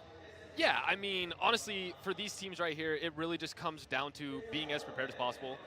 Just putting every single thing that you put into the practice, into these games, and just really developing the plan and sticking to it. A lot of these teams, you can get out to a hot start, and then you decide like, oh, you know, we made it, we're good. And you kind of take the foot off the gas a little bit, and that is just the beginning to your downfall, because the moment you do that, complacency sets in. Right. No one needs to do that like they did in past group stages. There's too much on the line with the POI draft system and all of that. So I want to see them carry the consistency. It would be great to see them top 5 the rest of the groups to carry that into the finals. You have 1 bad stage that could sit in the back of your head and be like, oh, hopefully this doesn't continue with 1 bad game, 2 bad game, 3 bad game type thing. It's a great point.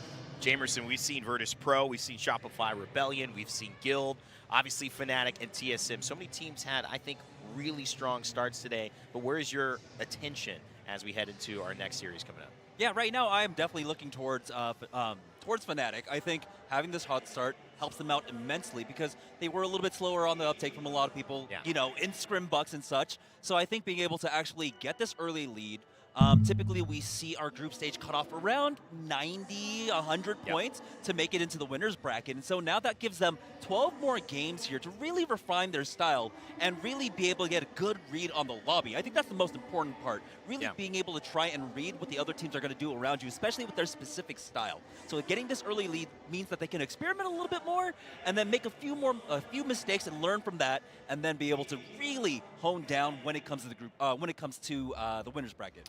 One interesting thing about this as we start looking at the schedule coming up is that Fnatic get to play again. And teams like 100 Thieves, or teams in Group A basically, they're going to have to sit and wait and play all their games tomorrow. There's 2 kind of sides of that coin. I think one side is that you get this momentum, and if you're hitting like Fnatic, it's kind of hard to stop you because not a lot of time to adjust game plans, and you're playing a new scene, so you get basically your qualification points. They have another 50-pointer, 65-pointer. They're basically in. But a team like 100 Thieves, if they've done well, they sit down, people look at them, they know how we got to approach this. It can lead to people preparing for you. So all of those things are to be considered as we head into the second part of 3 of our first day here at Championships. So let's show you the schedule of what is to come. It is, of course, our next group showing up, C versus D. We'll see B versus D later on. That's that Fnatic going up yet again that I mentioned, but it's now C and D's turn to take center stage in Sapporo. In just a little bit, we will be sending a whole new crew of 20 teams into battle with 6 more matches across E-District and World's Edge and Storm Point. And of course, it's going to lead us into setting the stage for what is to come. If you want to make sure you are keeping up all to date with everything we've offered, make sure to check out twitch.tv/PlayApex and Play Apex Esports on YouTube and on X so that you know exactly when the games are happening and catch highlights, and you stay tuned with everything we're doing here at Daiwa House. Hopefully you guys enjoy this time. We're going to send it to a quick break. When we come back, we've got C versus D for ALGS Championships coming right at you. Let's go. 私は ALGS チャンピオンシップのホストライアン・ハートをします。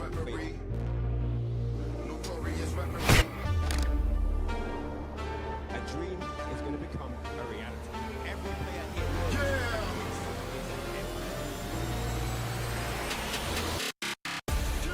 Full force, we live it speechless. Our plan always come together. My team is so cohesive. We winning all the time. Hit the fans in the bleachers. We winning all the time. Hit the fans in the bleachers. Very little resistance in front of them as Fnatic set up the third party, watch it happen, and come in, taking the very first win in Japan!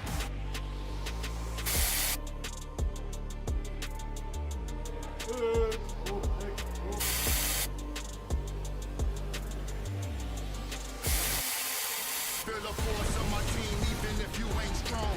Ain't strong, you feel the force of the mighty King Kong. I got that old style, you got that slow flow. The bank don't run real, your Wells Fargo.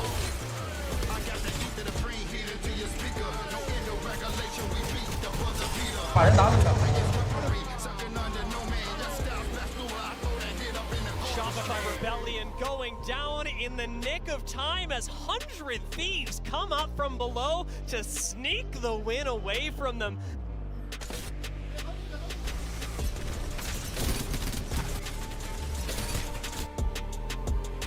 Well, I think we need to be on roof now, no? They fall so far into wall as Virtus Pro take the win. Notorious referee. Notorious referee. You hear the fans in the bleachers.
There's a dive bomb. The grenade goes down. Will it hit?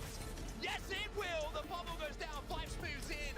最後にもう介入した時にドームが使える一番敵がいないところにドームを焚いてそうですよね。さあ後から来る王者の社長出勤は T1。Respawn beacons can be absolutely massive in the end game, and of course you drop with shields now, you can pick up your loot, and every team is going to be trying to drill you, but if he can get to his box, if he can armor swap, get those weapons, that could be absolutely massive, as now teams are starting to move towards the circle because this building is not going to be it. Reps just waiting for the drop. How doing likewise. Shots coming down from above, but going to be exchanged. They're going to be caught in a caustic gas mess at the moment, but TSM kind of just watching everything go down. How managed to get a stick there onto Bronzy as well, as now Letter E are going to make their move. The bubble goes down, the ultimate goes down from the caustic. Keeping our eye on the feed as these teams Oh, this was a highlight. but Snipedown still trying to do what he can do. He got 2 kills with the airload, but he's going to go down, and the rest of TSM is all down to Reps, and Reps goes off. And what have I just seen? What did Reps just Classic. They still have about 5 yards of breathing room before all hell is going to break loose. Really nice rotate from Killapos on the Gibraltar, and in comes the action. Reject getting forward out now. It looks like Pricing's the last to remain. He goes down. NLN in the middle of the circle is still doing massive damage and holding it true. Tom Young Kung may well let 2 teams fight as they rotate from the northern side. SQL goes down. Can NLN do this? Tom Young Kung, they drop directly on them. Where Chat, I'm gonna BRB. It's not doable. While we wait, we have like 30 minutes. Oh my gosh. We have a 30-minute wait time. That's crazy, bruh. Gambit is the team that has the bubble last one remaining. They're the last one to use their bubble, so they're going to get pushed in this bubble by taking down Row here. And oh my goodness, Artico trying his best just to survive. He survived. Alliance going down. Hawk is going down. Legit Lolly also going down. This is Gambit's game to win here. He's pushing with the evade. He's looking in the bubble. He takes down one. Can he take down the last? We have a 30-minute commission.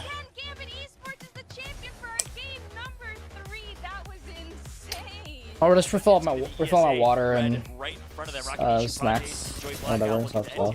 They have no idea it's TSM. Yeah. Oh man, and they shouldn't, because this Valkyrie team, I mean, who are you? We're trying to get TSM out of the lobby, and now the kill feed's starting to expose the truth. Oh no, that was them!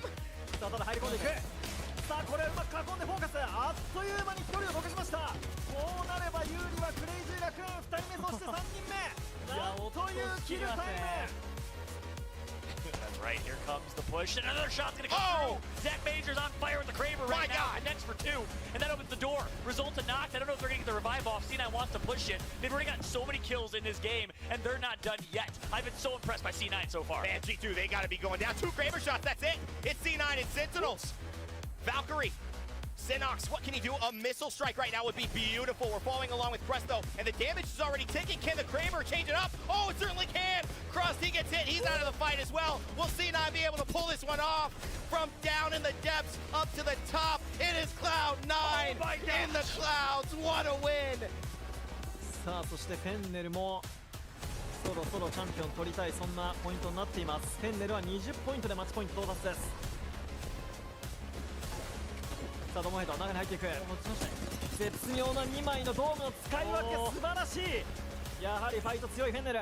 これで残り5部隊12人。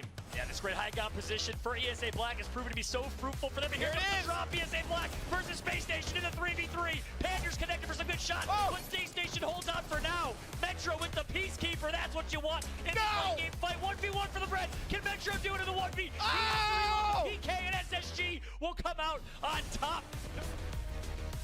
さあ S はそれを見守る格好ですが、そこに介入されてくる。CF が落ちている。ここはうまく落としていきました。ここでもうドームを使わざるを得ないので、最後にもう介入した時にドームが使える、一番敵がいないところにドームを焚いて、そうですよね。さあ後から来る王者の社長出勤は T1。 キルリーダーしっかり最後に出したプロテクトドームで身を守りながら好きなタイミングで出て取っていくだけになりました。 One player left for Exo, one player left for Octane, and it's inside the ring, and this is going to be with Exo left. You go for it. Inside the ring versus Wolfpack Arctic, we are going to have a champion of APAC South right here. They go into the final bubble fight. Arctic lose Pooh inside the ring. Seems almost certain now Zaratas is by himself. He is going to let the circle close around him unless he can win the rape heal off here. And Emil is actually low. Wolfpack Arctic, Zaratas with his use of Into the Void there is actually going to win the APAC South Championships. フェンネルを潰しに行く動き。さあリングギアとともに 落としに行きます。フェンネル対決はピノで落ちる。さあフェンネルこれで落ちる。さあフェンネルコリアはこれで1対1まで来た。そしてこのドームファイトを決めきることができるか。マッチポイント先行しているフェンネルコリア。ただ LFT が先に取っている。残ったのはドグマですが2対1フェンネルコリアが返し切りました。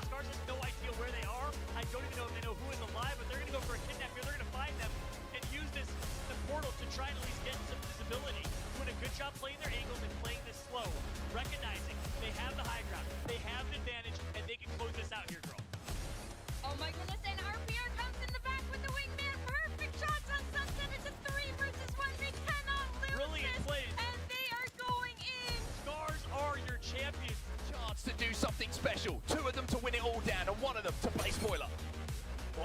Nice cracks there coming from the grenades. Big grenades from bottom 20. This is where you need to clutch up as an individual. This is where you need to hit your shots if you want to call yourself a champion, if you want to lift a trophy above your head. Renegades being slightly focused here, but they've done so much damage. Can they spoil the party? Oh, and it looks like they might. I tell you, SSG, they lose one, but here comes bottom 20. They're coming in on the third party right now. Sorcerer has to bring out the Eva 8. Space Station were not taken down, and at the moment, it's a game of peekaboo, and it looks like the move has been made now for Renegades to move in. They will be able to reset here, but no! Here comes bottom 20! What a story it would be! It's all down to Pow Pow! Can he get it done for Renegades? Bottom 20 will be the champions! Team Liquid finds themselves in a fight. Gilderson's with the car. He's gonna get a triple kill. Oh, he said knock knock follow. Don't worry, I got the car ready for you here. Gilderson's creating some of that space. Realizing EMP early like we've seen before. TSM will knocking them left to right. Dogma getting taken down. Oh, Hal enters the fight and takes out 2, and he's the kill leader with 3 now. 9 squads remain. Reps in Hal. Certainly involved in that area and what will be snuffled down in just a few moments' time. And here comes Hackers. There's a dive bomb. The grenade goes down. Will it hit? Yes, it will. The bomb goes down. Vibes moves in. And the air bomber called Vibes. Then Hackers and Alliance strike first. From the skies, striking fear into the eyes of everyone around them. I can drop anything. Just If we don't get walked look up high, on. look high, look high. Look under now, look under. Gimme. Shoot the same guys. Stop one. Gimme, crack. Nice. Focus in. Shoot the gimme now. He's cracked again. Dead. In the knock down. They're fighting on the team, the other building. Kill them knock down low. Get these kills. Nice. Dreamfire. Dreamfire wanted some of the action, and that's a shred. And Dreamfire get the entry. Duplex will fall. Optic down to 2, but 2 still alive. Tail now just shredding through the skies. And shredding on the ground as well. The car is singing. Dreamfire and Dreamland, they're on top of the world right now. Optic down to 2. What can they do in this fight? Optic, this is looking like a tough game to win for Dreamfire. It's looking like, how many KP can we rack up? There's your answer, Dreamfire! It's right side, right side. This is right side. Yeah, beam me. Oh, please. Oh my god,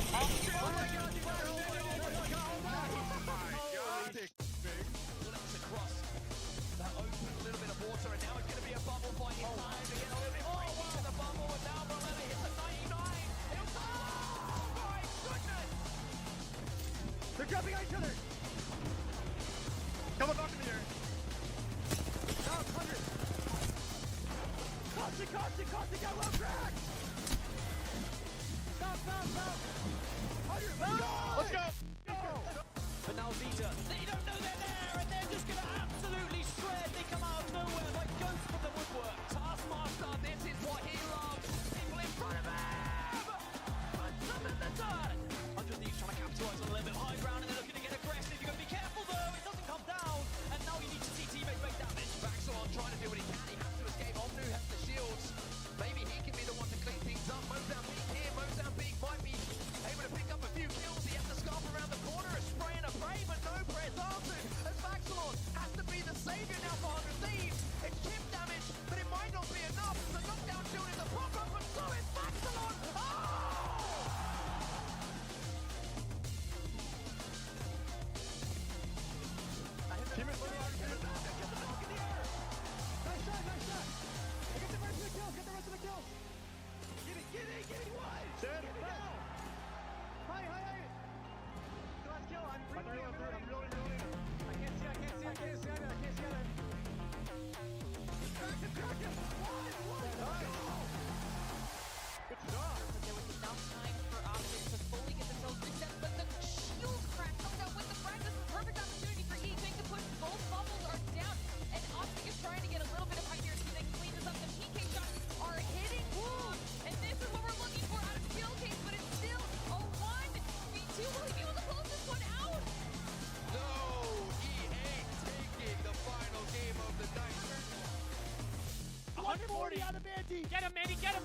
shots. That's what I'm talking about, baby. Oh, I love the play from Hal. He gets high ground. Hal finds a way to play. Uses the knockdown shield to survive. 4 spots remain. Hal gets one. Hal turns. Looks for a second. He gets 2. Hal in a 1v1 for the bread. Overholds is right there now. Oh, here though. He got to get the mid-fire on the finally TSM. Win game number 1 to continue on their domination from day 1. Nobody's going to be in the vicinity, but maybe there is. Here comes Dark Zero, and here comes Jen Burton. Dark Zero trying to do what they can, trying to see if they can pick up any people. Just Jen Burton on his own. Dark Zero down to... Oh! But Fnatic get ripped through. Is that a lifeline that we are seeing right now? We have a lifeline on display for the first time I've ever seen in the ALGS. Meltera on lifeline and not missing. He's melting. That's not a lifeline, that's lifeline out here. We got the kill leader. I mean, split some of that attention. You got to give some backup to stay naughty here. The dogs coming out. Oh, your back. You got to keep your some of that back here. Jackzer with the flat line, cleaning things up. I'm holding on. Hold it. Holding it. Behind, please. Holding it. Just hold your knock. They're fighting. Holding it. I got one. 2v1. Nice three. Let's go. And look at that. Mercy's actually getting some good shots going. Mercy goes down here. And oh my god, they're actually winning the fight. They're turning this around somehow. How are they doing it? It's going to be one alive. It's going to be Golden and 1v2. Can he survive this? Oh my god. Good knock. Oh my god, another wing shot. Can he do it? Oh my god. Golden with the 1v2. How you do? NRG, Cloud9, you see Sweet right now with the Volt in his hand. He connects for 80, but he's down to 1 HP. He gets knocked. Cloud9 performing, but Rambo is alive. Rambo is going to queue his way up and find a way to survive. And Rambo wins. Rambo is a monster. Now we've got all teams on a similar level, but Bolin is going to be able to use those Valkyrie jets, but he's going to be able to rejoin the fight in time. Yes, he is. Oh my god, he's shredding them. But I go really wide. Play the dome. I'm beating them. Slow down, guys. We need to watch our back. Cracked one. Watch the deal. I'm walking up a little bit here. Pass, take the heady, and we win. It's not us. Slow down, fight. Look. Right there. Slow down, Mac. I'm good. Take one forward. No, not one. I queued it. Bow crack. Slow down, guys. Don't die here. Give me one. One shot, give me. Last guy. Oh, we got here. Let's go, boys. Let's go. One game. We're alive. Sparko in some trouble. She gets taken down. Money trying to take control over the little crevice right here.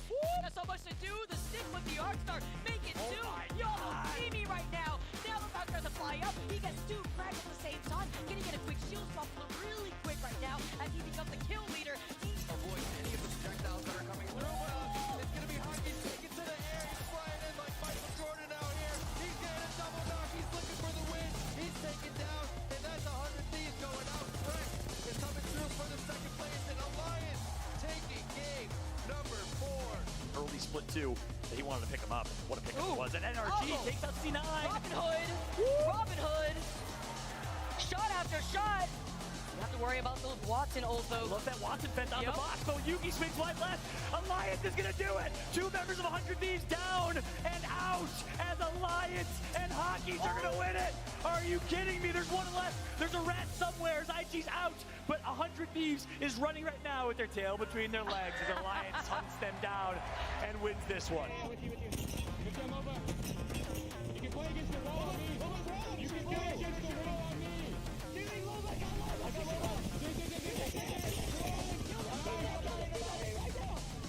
They're coming behind us. Yeah, right over. They're coming behind us, though. Too bad. Behind. Dip cover. Currently see them. You see Zero Tricky picking off the black hole. He's about to get it. Everybody's in it. Get ready. Panthers on controller. He's connecting with the PK. Pop. Scarfo need one more point. RPR has to stay alive. Has to try and get it. Doesn't get it. No. Scars 1 point away. Alliance, they need this win. Scars eliminated. Alliance leave it late, but Alliance march towards match point. Alliance win it. There. I keep them. They're gonna get. He's alive. Let them fight. good. No, TV. Okay, let's go. I'm full. Okay, fighting. No, chill. I'm chilling. Caustic, get down, fighting. Valk. One more. Wait, bubble. Wait. And now, Sergio is going to be your champion of the Apex Legends Global Series.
gonna land. They're gonna be played by the tree. They lose on an enemy. They got pinched.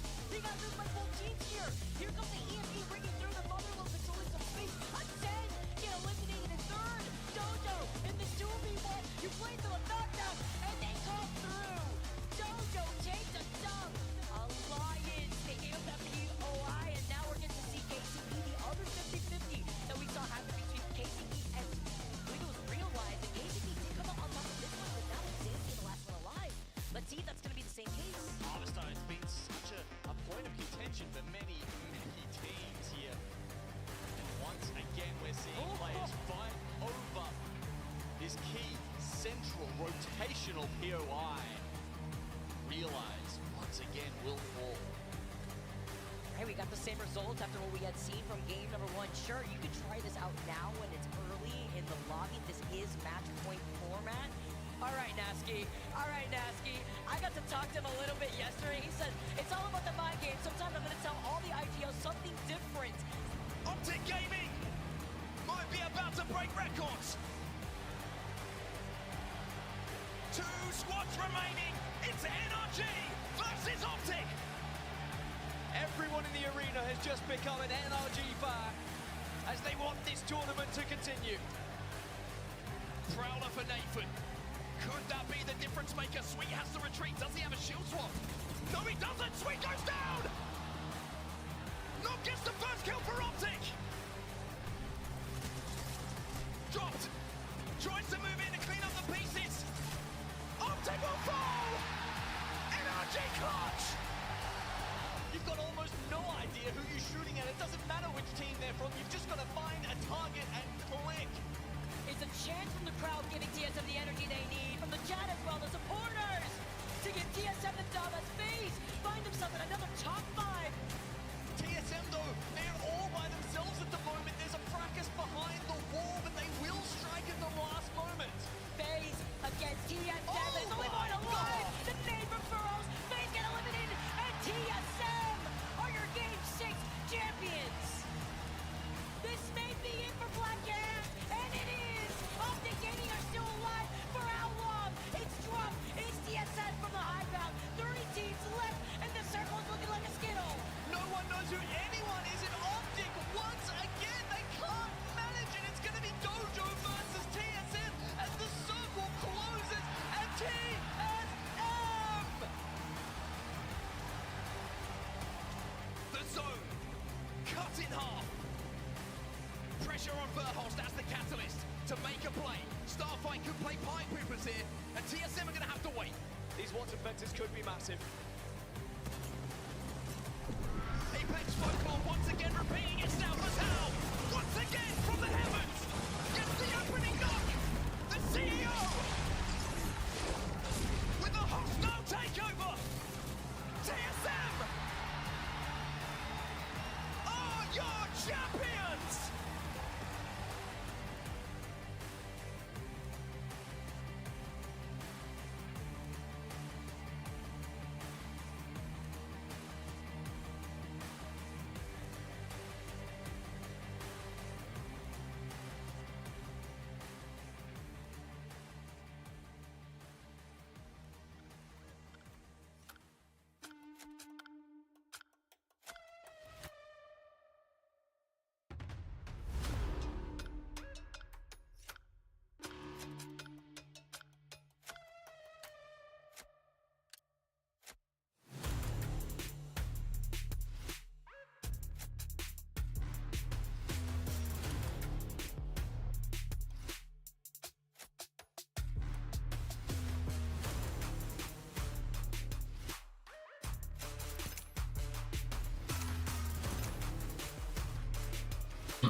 We're back.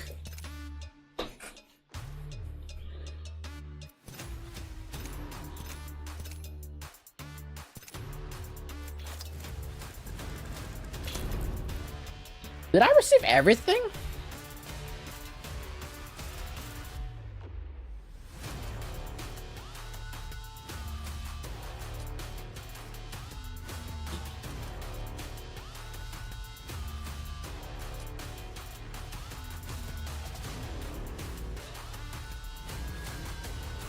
I think I received everything.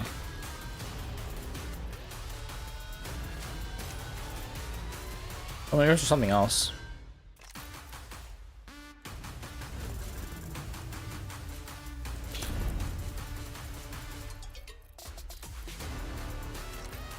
I think there's something else.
How many more minutes?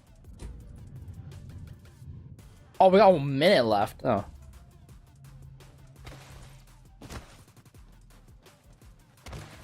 Let's explore that way. Got Doc's halo down. Is got my back. You're coming with me. We got exactly like a minute.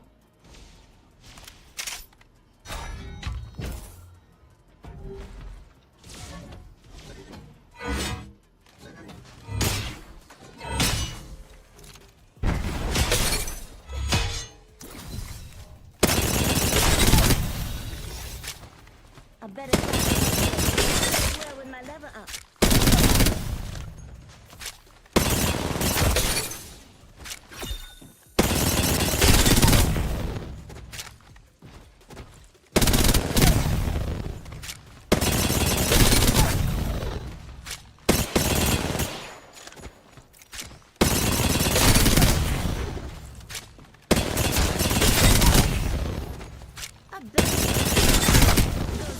Level up. Hello, everyone, and welcome back to the Apex Legends Global Series Championship. We are in day 1 of our competition, the group stage of our competition. 1 series down, and now we head into the second stage.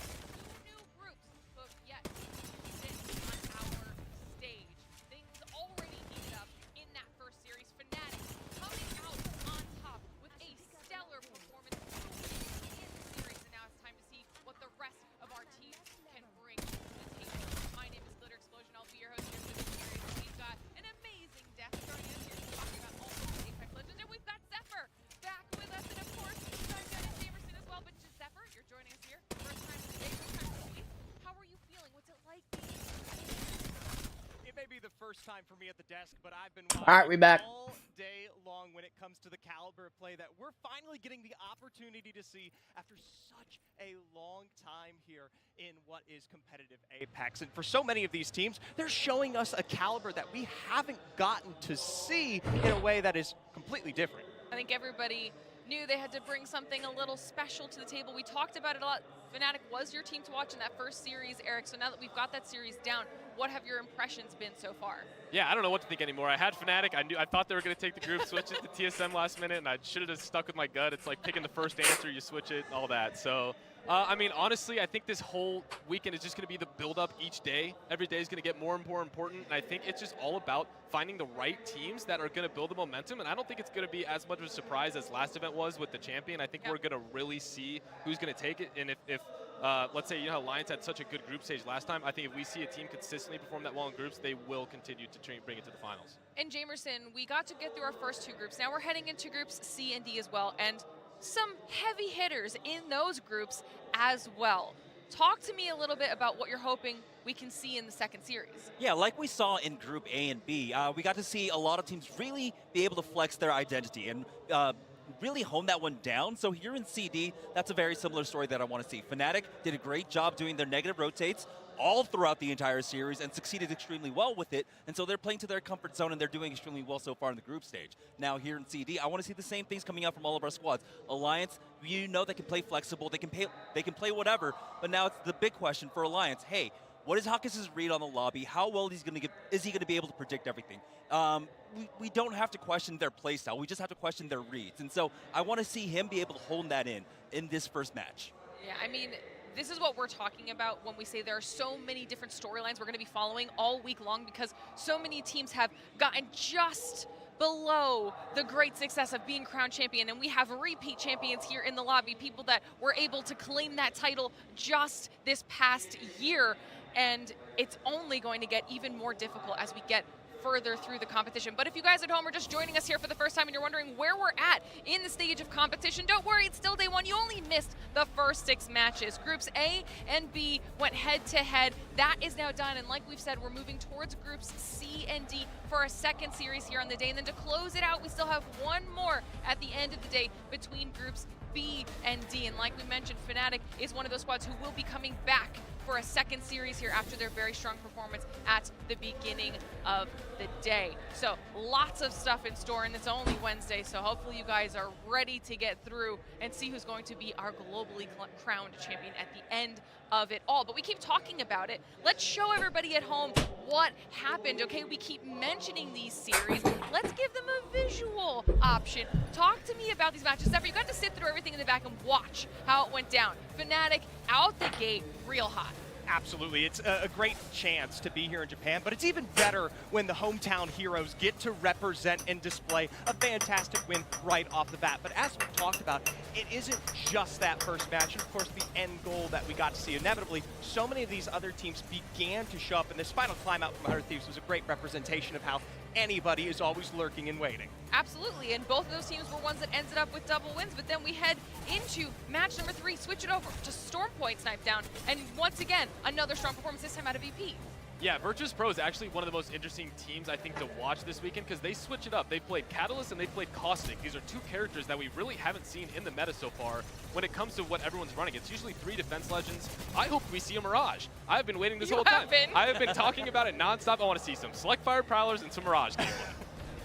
If it was ever going to be a meta, right? Yeah. we got so many like, little teasers of it throughout scrims, and then now no one's picked it so far. But hey, we still have 4 more days, and we still have 2/3 of today. We do.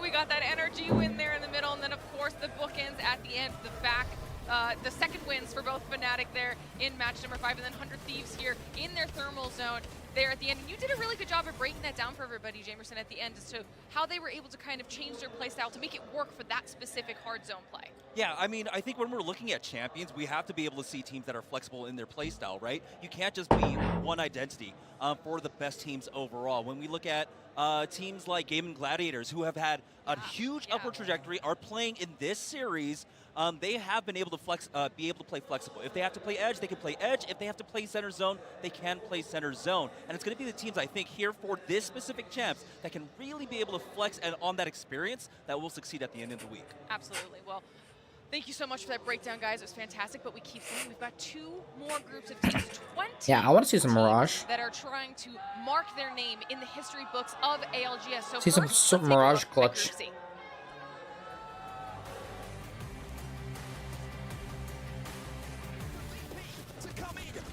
To the finals starts with a win. It's Eternal, who death balls super effectively. Falcons swoop in. Falcons should be taking game 3. Massive recovery. 2 dead. 1. Dead on. Right, Newcastle res though, and now you just gotta back up. It's kind of crazy, like, it's literally still year 4. So much has changed from split 1 to now champions. Like, so much has changed. And this was almost a year ago too.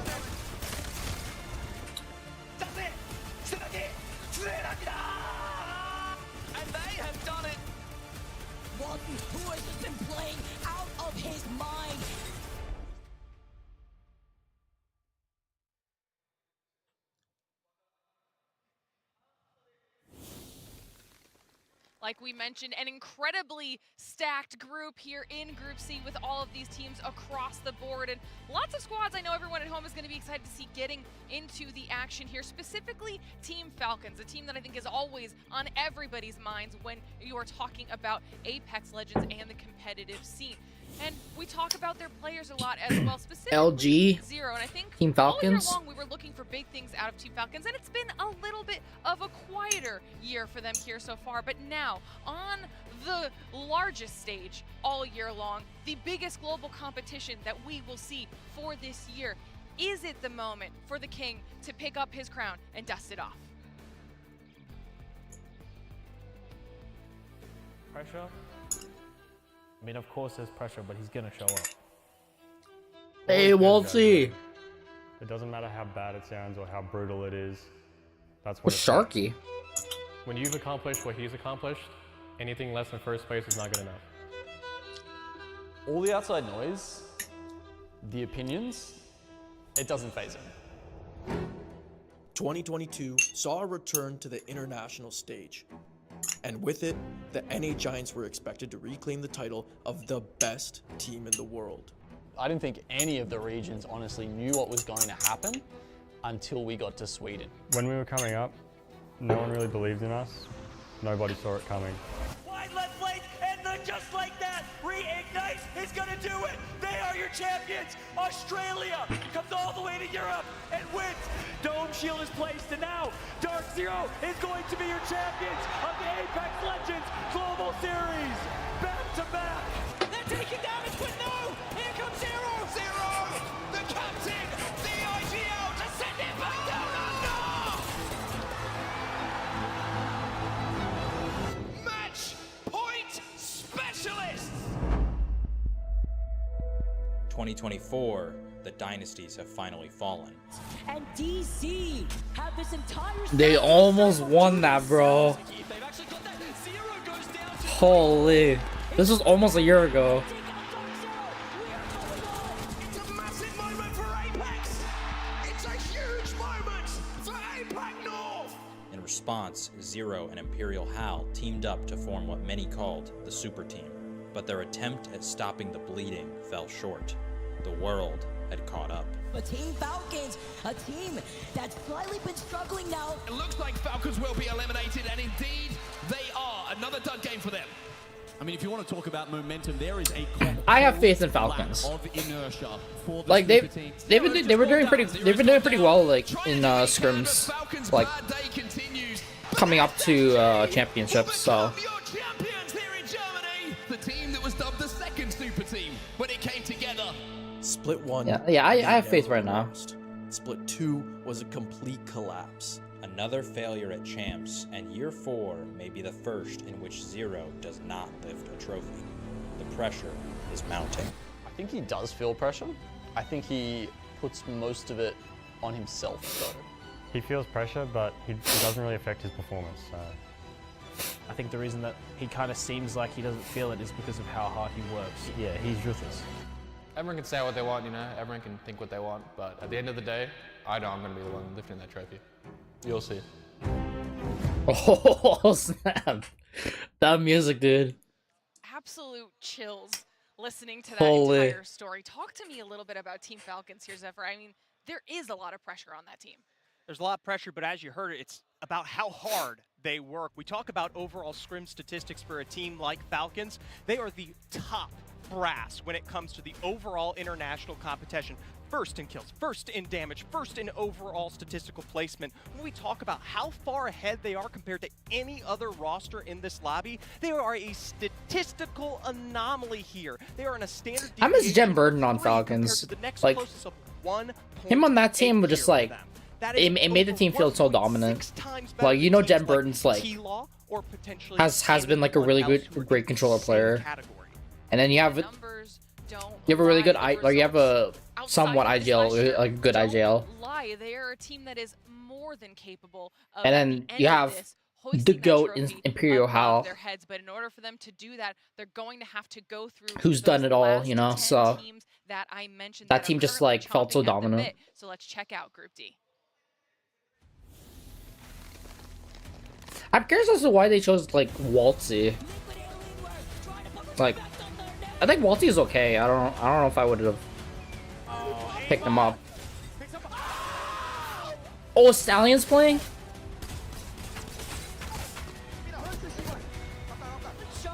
Are we gonna see some Stallions?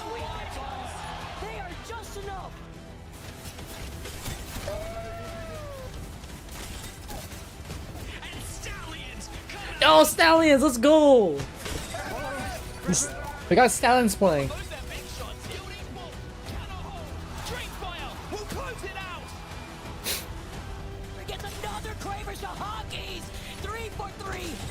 It's a massive moment for Apex. It's a huge moment for Apex North.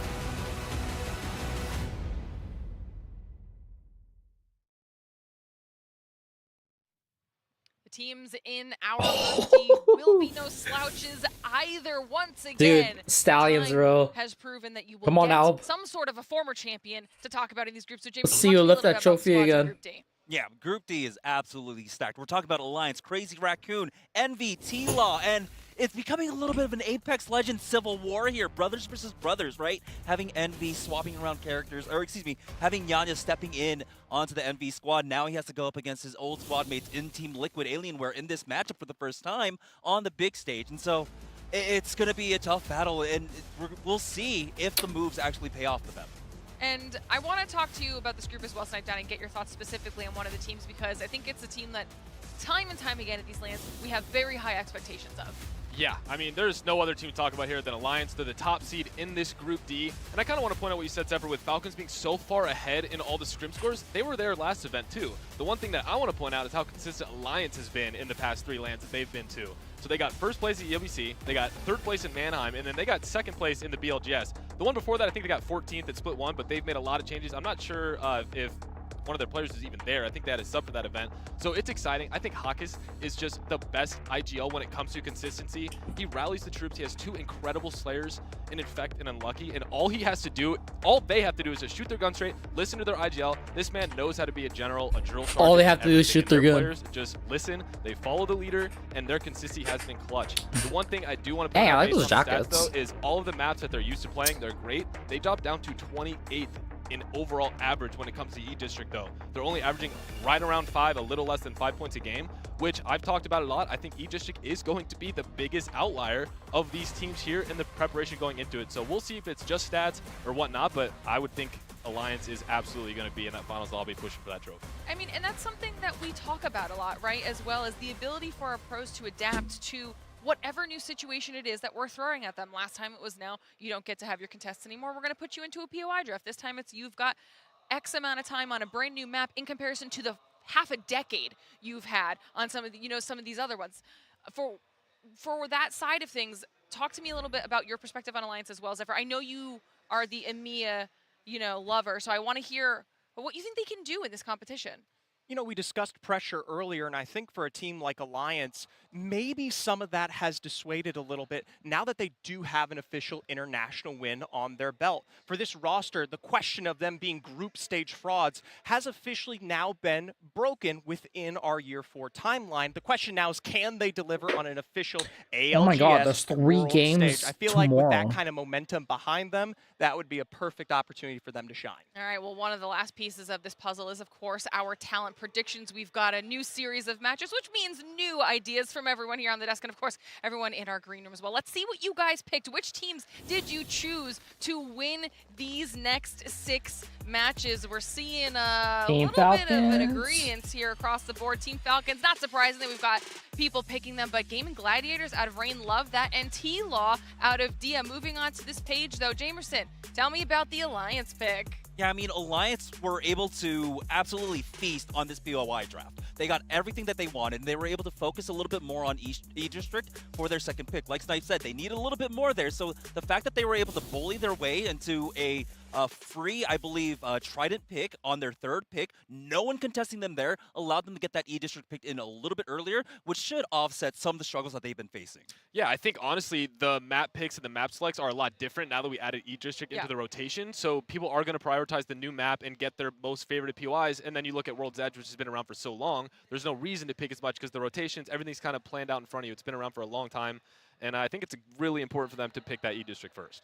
Well, if all of you at home are trying to follow just as many storylines as we're trying to follow here live in Japan, we have a very easy way for you to do that. All you have to do is head on over to Face It Watch. You can choose as many POVs, up to 4 of your favorite squads if you want to be listening to their comms, see their specific rotation, or if you want to be keeping up with the map feed and see what everyone is doing, you have all of those options at your disposal. The best way to watch the ALGS your way. And all you have to do is head on over to faceit.com/watch to make sure you are on top of all of that. I didn't get a chance to ask you about your prediction here because you did just give me a little bit of love for Alliance, but then you ended up picking Liquid. So I want to hear your thoughts on Liquid as well, Zephyr. Personally, I've been really impressed with Kurev on this roster, filling in that place for Yanya like you were discussing earlier. And at least for them, if Falcons are the #1 powerhouse in this lobby, Liquid has shown, at least in recent scrims, especially after the update here, that they are the close second. And when it comes to group, being able to put up a high level of points leads me to believe that they could potentially come out and work their way into a first-place finish. All right, and I also want to get one quick thought from you, actually, on Gaming Gladiators, a team that did really well in Split 2 playoffs here, Eric. And we saw Rain pick them in the predictions as well. How do you think they could potentially do in this series? I mean, I think that last event gave them every little bit of confidence that they needed to come into this event and think that they could come out and win it. They saw all the way that they worked through the group stages, all the way into the finals at the last event. They were one of the most exciting, if not the most exciting team and storyline to follow along at the entire event. So to bring that here, I know their only way for them to feel satisfied is with a better placement than they got. Yeah, this is not going to be an easy series of matches for these teams either. This entire competition is not going to be easy. Before we get into our matches here, Jamerson, how do you think this is going to play out? Are we going to see what we saw in series #1? Will there be a dominant performance like we saw at Fnatic, or is this going to be a little bit more even? I think this one has a lot more parity. I think overall in Apex Legends, the level of talent that we've been able to foster over the last few years has been immense, and we're getting these super teams left and right now. Amongst 7 teams, you have some of the best players in all their roles, all combined in those squads. And so now, with this level of parity, it's so difficult to call who's going to come out on top. We have had stumbles from some teams, and other teams really trying to figure out their identity here. And so for this group in particular, the fact that we have Alliance, that we have Falcons, that we have Gaming Gladiators, it is so difficult to call here. But I think it is going to be a return to form for some teams. That's why, of course, I went with Alliance. Yeah, I mean, too many good options is never a bad thing for everybody here on the desk. There's just too many good teams, and that's just how far Apex Legends has come as a competitive scene. So it's going to be an exciting series, to say the least. 2 more people I want to get the thoughts of, though, on this particular series is, of course, our fantastic casting duo, because we have Ansa and Gaskin standing by to get us into all of the action. Thank you so much, Lauren. And I've got to say, Dan, it feels pretty good to be here in Japan at Sapporo, doesn't it? We've been looking forward to this event for quite some time, and now we finally get back on the mic. It feels so good to be back. It really does. I mean, a little bit chilly outside, but it's starting to heat up here, of course, with the game's amazing action in A and B. But now C and D, this is where we're really starting to see some of the heavy hitters. We heard the desk talk about it. Just some incredible teams here in these groups. It certainly is. We were discussing some of the teams that we're going to see here, and the kind of common theme was accolades, right? We were looking through some of these teams, and everyone that popped up, we were like, well, they've won this. Well, they've done well here. And to give you a little bit of an example of what we're trying to talk about here, and the Desk did a great job in setting this up, you've just got to look at recent competitions this year. On Crazy Record, you have 2 players who won Split 1. Then you look ahead to the BLGS, you look at the EMEA region winners, you've got Aurora in this lobby. You look at the North American winners, you have Team Liquid Alienware in this lobby. So many recent accolades have been picked up, and of course you've got to talk about Falcons as well. Probably the one team that has always been discussed as the team you expect to go on to win a trophy, but they're the ones who are still chasing that win. Maybe the one team, yeah, who hasn't been able to pick up that trophy. Alliance, who were just on our screens, of course, they had LAN victory as well. Crazy Raccoon not only getting that victory previously, but also won their BLGS regional finals as well. There is just so much to talk about with these teams, and it's really hard to try and separate who is actually going to step up here today, who is going to have that excellent performance to begin their tournament, because if you do start low and you don't really have that success, how is that going to bode for the rest of the tournament? Are you going to be down on yourselves? Because we've seen that happen to a few of these teams before, where you really want to see you get out of those gates hot and be able to have one of those top performances. Yeah, it's an interesting thing to talk about, actually, isn't it, as we wait for these games to get underway. We will be starting on E-District as well for a couple of games, and as we're about to head into it, it's, you know, a lot of talk about the mental fatigue maybe that these tournaments have that we've seen in Split 1 and Split 2, as there is your map rotation here for the group stage between C and D. This is a 5-day event, Dan. This isn't 4 days of action. If you want to go on to be crowned the ALGS Championship champion, you have to fight through the adversity, the highs, the lows, all of the trials and tribulations that 5 days of action here in Sapporo is going to bring to you. I love what we heard from Fnatic earlier. They say, yep, it's just group stages. Like, we performed well, but it is not done yet. This is a look at the POI draft. Who is going to be dropping where? One thing I really want to point out here, a lot of teams didn't prioritize E-District in this initial POI draft. I think that's going to change as the tournament goes on. One team who did, though, Crazy Raccoon, dropping at the Lotus. They picked it 3rd in this POI draft. So I want to keep an eye on them because they really have been focusing E-District. Well, here we go then. We're almost ready to get underway. You can see the dropship is ready. You can see the players are already heading down to their chosen POIs as we get the action back underway here in Japan, in Sapporo.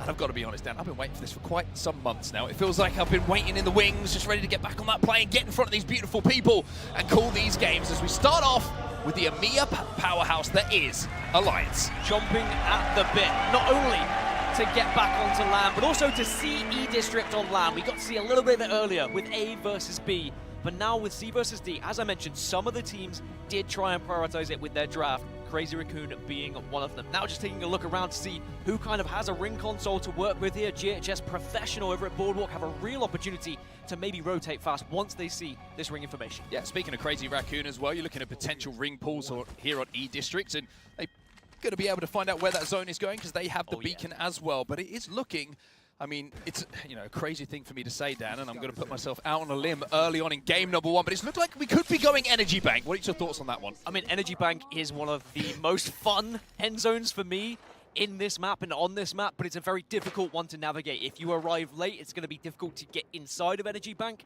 Maybe that can be a benefit of trying to go over rather than through, because otherwise you get caught in one of those choke points as well. And I'm just looking across the compositions, like, do we have a Valkyrie, for example? We've seen a couple of those pop up here and there, but it doesn't look like we do. The only real difference I'm seeing is Aurora running a Mirage, which is definitely going to be a factor throughout this game. And one of the key benefits, and something that a lot of these teams will not be able to have, is they can scan that survey beacon once you're able to upgrade Mirage. So they will get information of where people are, rather than just ring console. Yeah, really interested to see how Aurora are going to kind of lean on the Mirage that they've been testing out in scrims, and they obviously like what he's going to bring to the fore. They know that, you know, Mirage is going to give you so much information, and of course that ultimate inside those bubble fights can be a real problem to deal with, I will say, not just for the other team, but sometimes for your teammates as well, because those clones can be a little bit deceiving. And do have a couple of Valkyries as well. Furia and E36 are going to be running Valkyries, so keep an eye on them of how they try and transition towards that zone. Do they go very early? Do they arrive a little bit late because they have the benefit of doing so?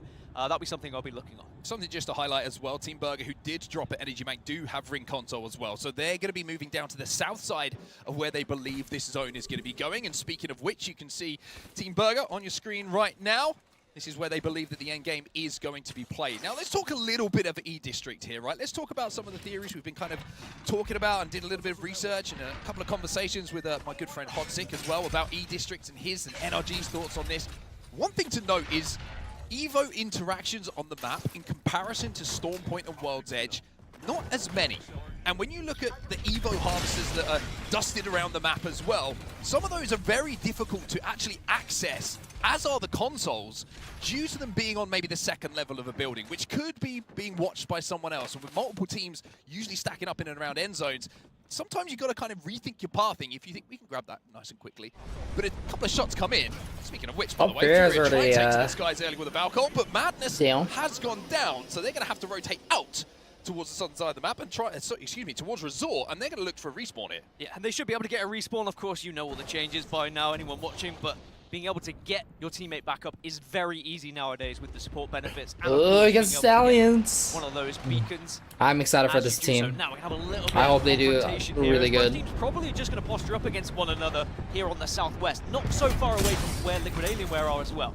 August and Hungry versus Stallions is going to be the two teams who are kind of posturing up against each other. And Stallions, I've got to say, been pretty impressive in scrims recently. They've had some really, really good performances. Certainly caught my eye for sure. And August and Hungry, we know all about this lineup. We know that finally in Mannheim for the EMEA region and for themselves personally, they put in a performance to be a little bit more proud of, and they'll be looking to go one more step here in Japan as well to maybe just solidify themselves as a team that could be talked about as a potential finalist. Still a lot of work for them to do, of course, to maybe earn that right to be called that kind of team. But elsewhere, you can see Team Liquid Alienware.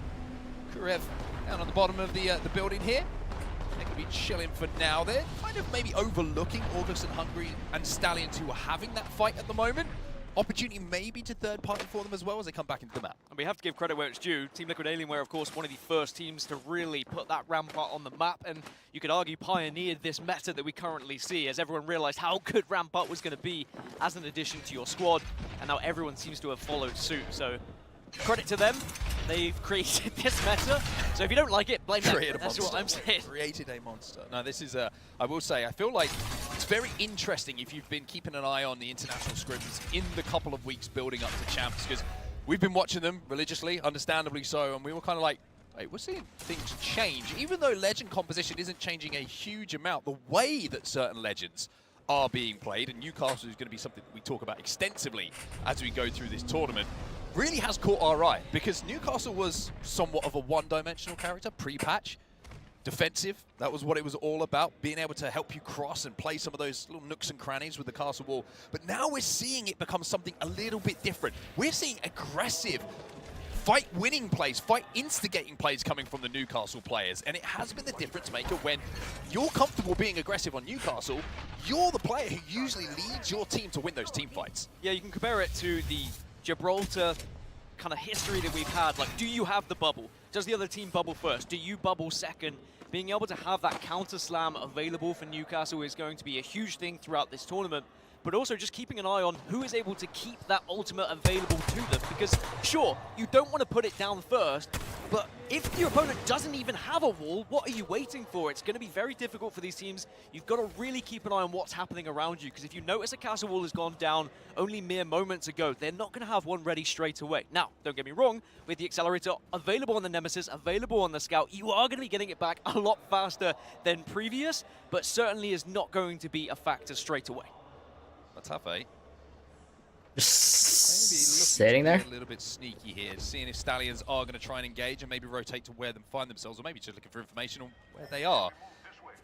For now, though, this fight will, well, I say fight, let's just say consistent engagement, maybe through the visuals of the eyes more than anything, is going to continue. Stallions actually trying to rotate away from this one for now, as it's going to be Furia, who of course had to respawn Madness a little bit earlier, who are going to be taking a little bit of damage. Now, on board with Crazy Raccoon, Sangyun and Obli, of course, split one winners, but weren't able, and it's just crazy to say out loud still, to defend their crown at Split 2. Did not qualify for Mannheim, but they're back here at Champs, thanks to that trophy that they managed to win right at the start of the year in LA. And now they have the chance here in APAC North, here in Japan, here in Sapporo, to maybe repeat that. That is how Apex ebbs and flows sometimes, right? You can fall out of a meta, things change, legends that you are so good at playing maybe aren't going to be a part of that meta, but then changes happen yet again, a new patch arrives, and it might just be the perfect fit for you. And I'm sure Crazy Raccoon would love to replicate that success that we've already seen so far in this year.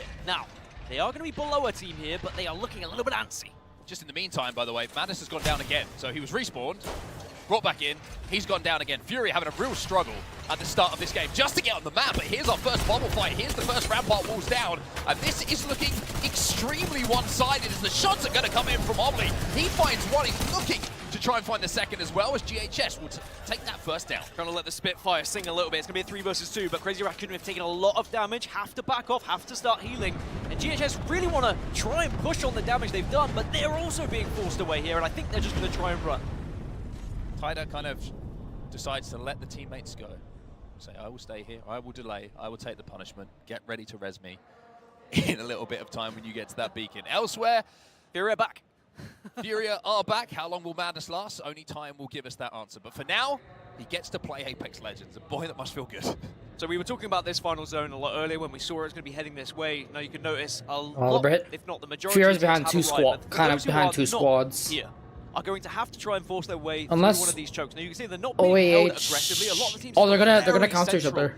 just to try and make sure that if this zone does continue, They are to gonna go come where across they each think it's other. they are not going to be one of the teams that gets caught out on their rotation from building to building. One thing that's interesting to highlight as well is Team Burger, we mentioned. Stallions are coming up on, energy Team Falcons. They had Ring Console as well. They're one of the only teams. Team Falcons is actually be outside of where that they're in zone trouble. is going to be pulling, and that's kind of I'm not gonna lie, they're in trouble. They got 3 squads coming in on them. We've seen a lot of teams recently go, we have to play for 3rd and 4th. I'm not exactly sure where they are, and I'm not sure how they're gonna. What side they're gonna pull to? I don't hate it. In group stages as well, sometimes you can pick up a lot of kills playing I in get these to kind of that. areas where people are going to be rotating through, but if they can get that information, it could be so significant to get in a better position for that final circle a little bit later. Just because, still, even with all the practice, all the scrims that everyone's been playing, E-District is still the most unknown map for all of these teams in terms of where these circles are going to go. It is not the years that we've had on World's Edge and Stormpoint in comparison. We're on board with Team Envy, and the reason that we're on board with them right now is not just because they have been extremely impressive, and certainly one of the dark horses to take this tournament overall if you're looking at recent performances and consistency, but they are on the mythic bin, so they're going to get those Evos leveled up, they're going to find some extra goodies to play with, as ALGS and Hungary are trying to force their way into zone. But this is what you were talking about, Dan. This is what E-District can do sometimes. If you have to force your way in late, and everyone is already inside of this zone, forcing your way through one of these chokes is so difficult to do. And sadly for ALGS and Hungary, they've been on the back foot for the entire game. It feels like they've been griefed from a distance over and over, and they are just desperately trying to force their way in. But by Liquid holding them out here, they also need to find a path through. And when they do arrive to zone, they could be experiencing the exact same thing they've just been doing to ALGS and Hungary. And it looks like actually Stallions might be the closest team to them. You can see them on the right-hand side of your screen there. So when Liquid Alienware do arrive, it might be a scrap with Stallions. Well, ALGS and Hungary have found a staircase which is safe for now, but it's not going to be safe for long, because they're going to have to pop some medkits here inside of zone to try and get healthy. They're going to have to send it on to someone, and if they don't, the Falcons will not need to be asked twice. How, from above with that Mastiff, gets the first knock onto Kinder, and I mean, you're looking at things at the moment, and you have to say ALGS and Hungary, they're looking in somewhat of a shambles at the moment. Was there a moment you almost said "Howl from the heavens"? It felt like that was about to come out of your mouth. I'm not going to lie, it was close, but I'm better than that. You refused once, never again. But yeah, Falcons should be able to at least get one confirmed knock here and try and convert that into some KP. But still, 20 squads remain. Even though OAH are losing people left, right, and center, they are still alive and still have a chance in this game at the moment with the last remaining player escaping. Now we're starting to see the action pick up as everyone's trying to force their way in towards zone. GHS Professional taking on E36 this time, and one Tappy is going to have to do more than that if he wants to survive here. But then, of course, 36 look like they're going to be able to easily clean up these downs, and certainly will feel comfortable that they have won this fight. But they still have to move. This is on the north side of the zone, outside of where that zone is going to be closing. And Energy Bank is very, very busy right in that center of the POI at the moment. With the zone pulling away from that, Dan, as well, the lobby is going to go from, where are we right now, 19, as we actually see GHS, Professional be our first team eliminated, down to 10? I mean, the lobby halved. A lot of these teams don't know where their zone's going to be pulling. We have the advantage of being able to see it through the observer feed. Team Burger, one of those teams who is going to be looking for the late ring that you were talking about as well. Maybe they'll be able to get some sort of access a little bit later, but the zone is pulling away from the middle of Energy Bank, which all of these teams have banked on. Aurora, LG, Alliance, Furia, and Team Burger are going to be the 5 teams on that south side. And it's going to continue to pull south, by the way, as Falcons will clean up the rest of ALGS and Hungary. So now 18 teams are left. And there's that KP that Falcons were searching for. But you can see it on your screen. We are pulling down south. I like the blossom tree on their name tags. At the moment are right, I don't know if you guys noticed that. Tip of this zone. They're gonna have looks pretty cool. Traversing, they're going to have the likes of Stallions, Liquid Alienware, E36 all behind them, with Aurora and Crazy Raccoon in front of them. And also, Somehow, by the way, Furia in a great position right next to that zone, having had an awful start to this game. Again, one of the benefits of being Valkyrie, or having a Valkyrie on your team and in your composition, as Alliance now looking to try and build a base. This looks very hunkered down. This is a fantastic position to play in, have the Newcastle wall available to you. Alliance should be able to sit here comfortably for the remainder of this game until we get to that final circle, unless someone gets very brave with their push. Speaking of brave, team taking a fight. Yeah, on this map, you really got to make sure you really got to have your positioning down. Big decision to make. How aggressive are you going to get? Crazy Raccoon are safe inside a zone as well, so Falcons are going to be gate kept by them, and the longer that this fight goes on, I mentioned that there's a couple of teams who might be thinking about mirroring the team on our screen right now, Team Falcons, and one of those is Liquid Alienware. So Falcons have to have their heads on a swivel here. This is where the IGL really has to make the big calls. Zero is trying to find the path. He's trying to lead the charge, the bubble down just in time. You are going to struggle. You are going to be an easy target, but now Waltzy with a second to fall. Yes, Zero's going to get back up, gets picked up by they Hal, got focused so gets hard. Finished, so Falcons need to try and find a way as a 2 to stay alive. That was a nanosecond away from Falcons being eliminated. And yes, things aren't looking great for them, but at least Zero and Hal are still alive. Waltzy, unfortunately, will be the first casualty for them, but I mean, you talk about time. If that bubble doesn't go down, Falcon's dead. It's as simple as that. However, they were able to have a moment of respite. And if any two can do I'm it, curious Zero why and they Hal, didn't maybe the two together, but now Zero has fallen yet again here. They should have moved together. The feed as Falcons will fall in 18th place, so it is not going to be one of those I'm guessing that Zero didn't have his like bubble like on top. Like he had his bubble, he didn't have his bubble like at the time he wanted it. So I think it was still charging up. They were on match point for what felt like an eternity, but weren't able to quite close Oh things my out. gosh, Go Next will man. be eliminated as the ult is doing all sorts of damage as Light turns around 180s with that Mastiff and starts just dealing damage. And there's 15 squads left here. Light lighting up the lobby at the moment, and they desperately want to try and finish off these kills, but Bubbles will go down just to protect you from that Gibby ult. Lufka's going to take a lot of damage here and is going to fall, but GG maybe can get back on his feet. Maybe not. Down, Blast and Light now left on their own, and I think for a lot of teams it's like, let's see if we can get any points out of this situation. Liquid Alienware will be eliminated. 14 squads now remaining. Light, by the way, who's leading the lobby in KP at the moment, 3 to his name, now has to work alongside Blast inside of this bubble just to try and survive and maybe pick up a couple of placements. I will say more teams survived than I thought. I thought this was going to be far quicker and shredding through these teams. It's now Zero Tenacity are going to be alive, are going to be able to take this fight, and should be able to comfortably win this one, you'd imagine, and they just about do so. But are they going to be pressured by anyone else here? Yeah, there's a team coming in. Esports will be taken down, but here comes the third party opportunity. Crazy Raccoon move in. Zero Tenacity, 0 players alive. It is the easiest of cleanups here for Crazy Raccoon on the north side of this zone. It will be more KP for them. Envy also just been eliminated. All the meanwhile, by the way, Alliance still sitting comfortably on the south side of the zone. Aurora found somewhere to call home. LG still alive, and Furia that we mentioned with the Valkyrie. Look where Aurora currently sit, by the way, in this bus. They just really hope that no one's going to be throwing nades in here, and that's the benefit of having the Newcastle wall on the one side. Well, Aurora, uncomfortable, but they do their best work when things look uncomfortable. They are safe, they have a position to play, and they've, of course, got the benefit of having the Newcastle wall as well. Supernova will go down, and we are now almost into single digits of teams left remaining in our first game here. 10 squads remain, as Crazy Raccoon have essentially up the pace a little bit here. Lots of kills being picked up. Dreamfire will go down in the feed as well as Crazy Raccoon. This is, oh my god, this is getting already intense. Right now, they are fighting every fight, fighting all these teams that have taken damage, and they are finishing them off comfortably. If they can win this northern battle, if they can win the north side of this map, they'll have a good rotation in, but Team Burger also are there. Stallions Bro, go no down. way, they're in a really good spot.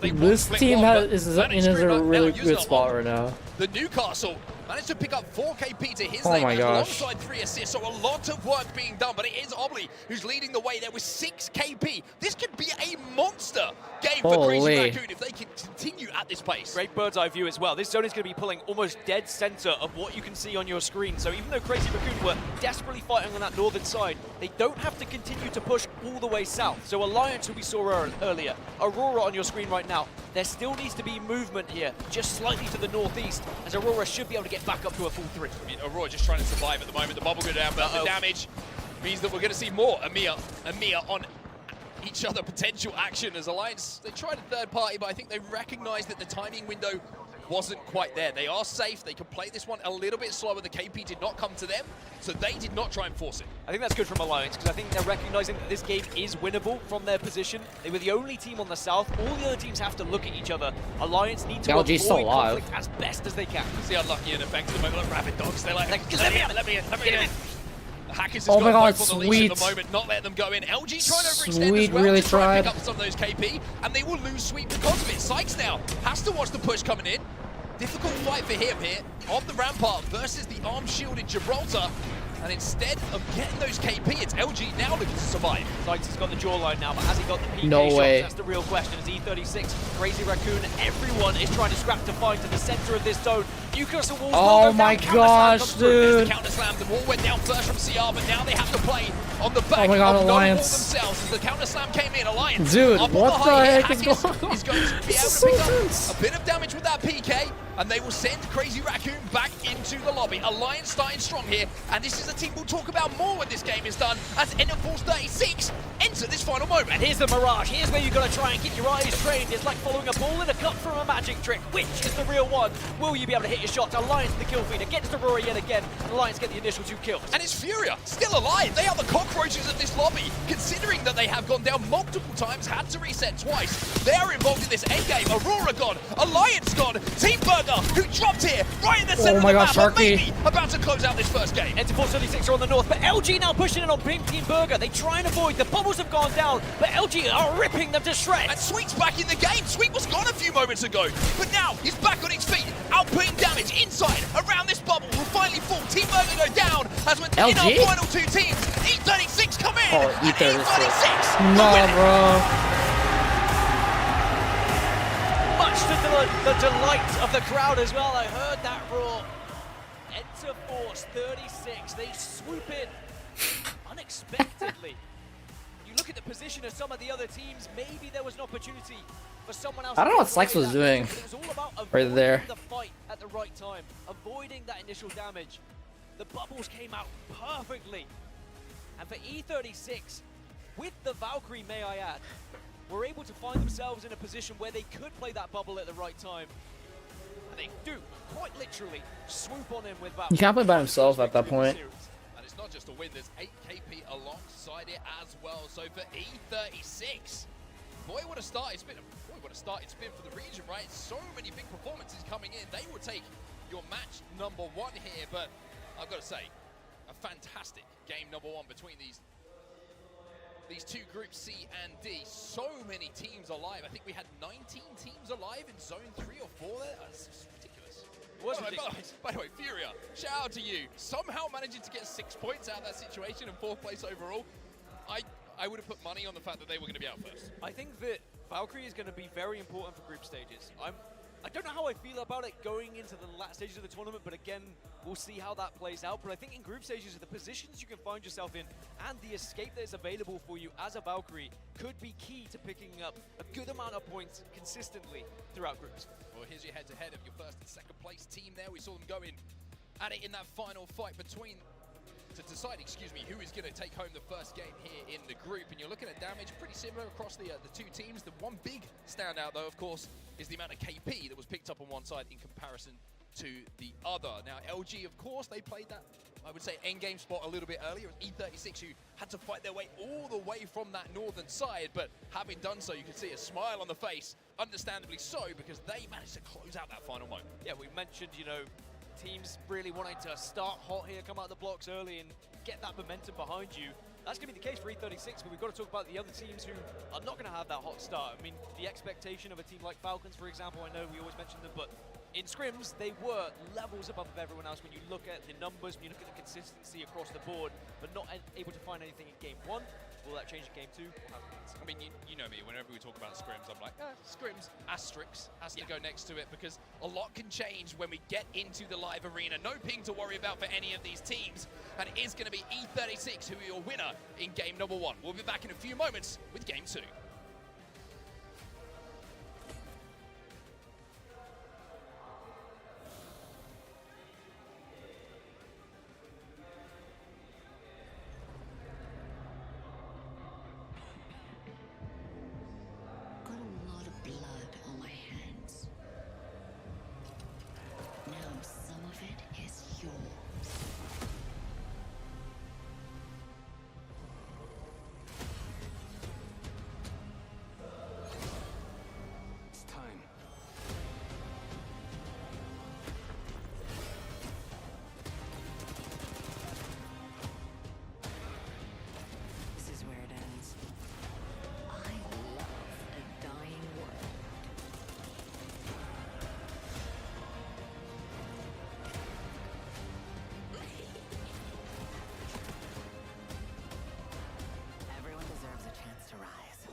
Bigger the sword, greater the ruin.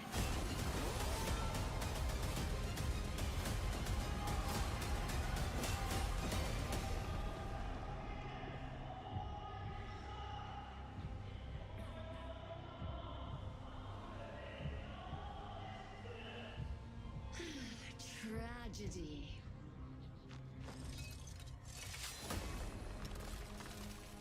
It brings out the real character. The Apex Legends Global Series is a proud partner of the city of Sapporo, the capital of the North.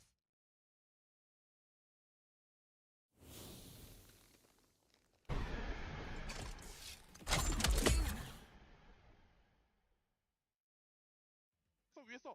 야 아래 없다 아래 없다 야 아래 내려 아래 없어 아래 없어 아래 내려. 확인. 야 내 문대 싸고 있어. 세 문대 하자고 이제 치면 돼. 이제 맞히면 돼. 나 큐 안 쓸 거야. 큐 안 쓸 거야. 큐 안 쓸 거야. 길로고 봐. 하나 더. 내가 후방 봐줄게. 뒤에. 가자. 와봐. 하나 걸 그래. 왼쪽. 집으로 70. 둘 그래. 집자. 라스. 나이스.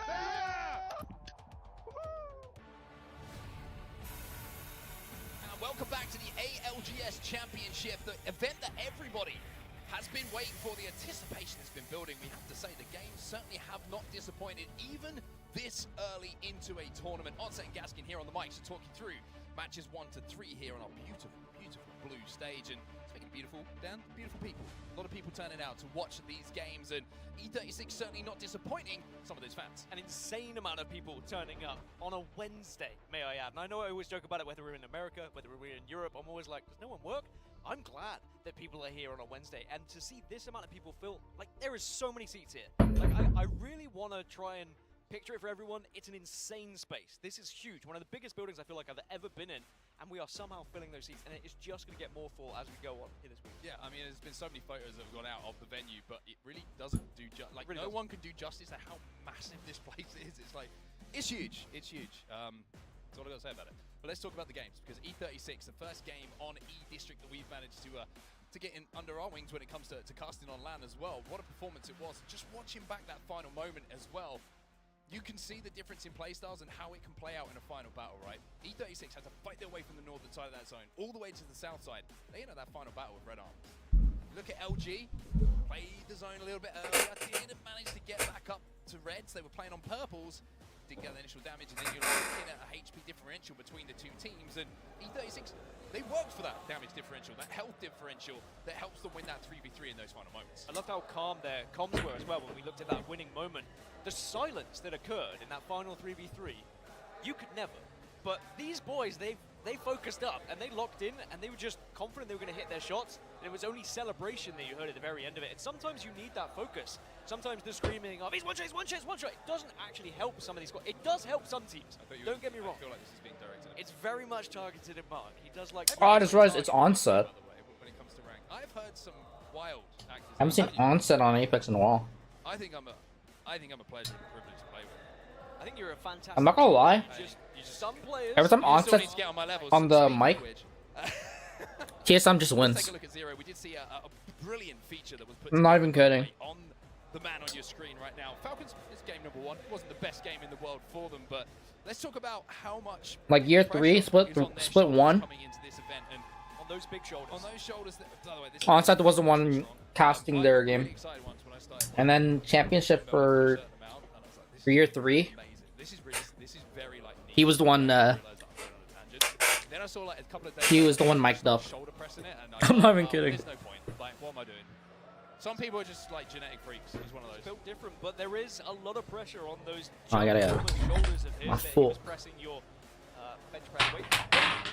You look at the history of Team Falcons, right? You look at Zero. You look at how, when it goes wrong, the third teammate seems to get the blame. Waltzy will know that. Waltzy knows the amount of pressure. If things go wrong, Waltzy probably knows he may not survive on this team. However, things go right, there is a very successful career lining up. I thought you were going to say, and if they go right, Waltzy still good. That's a joke, by the way. Joke. We love Waltzy. He's an awesome guy.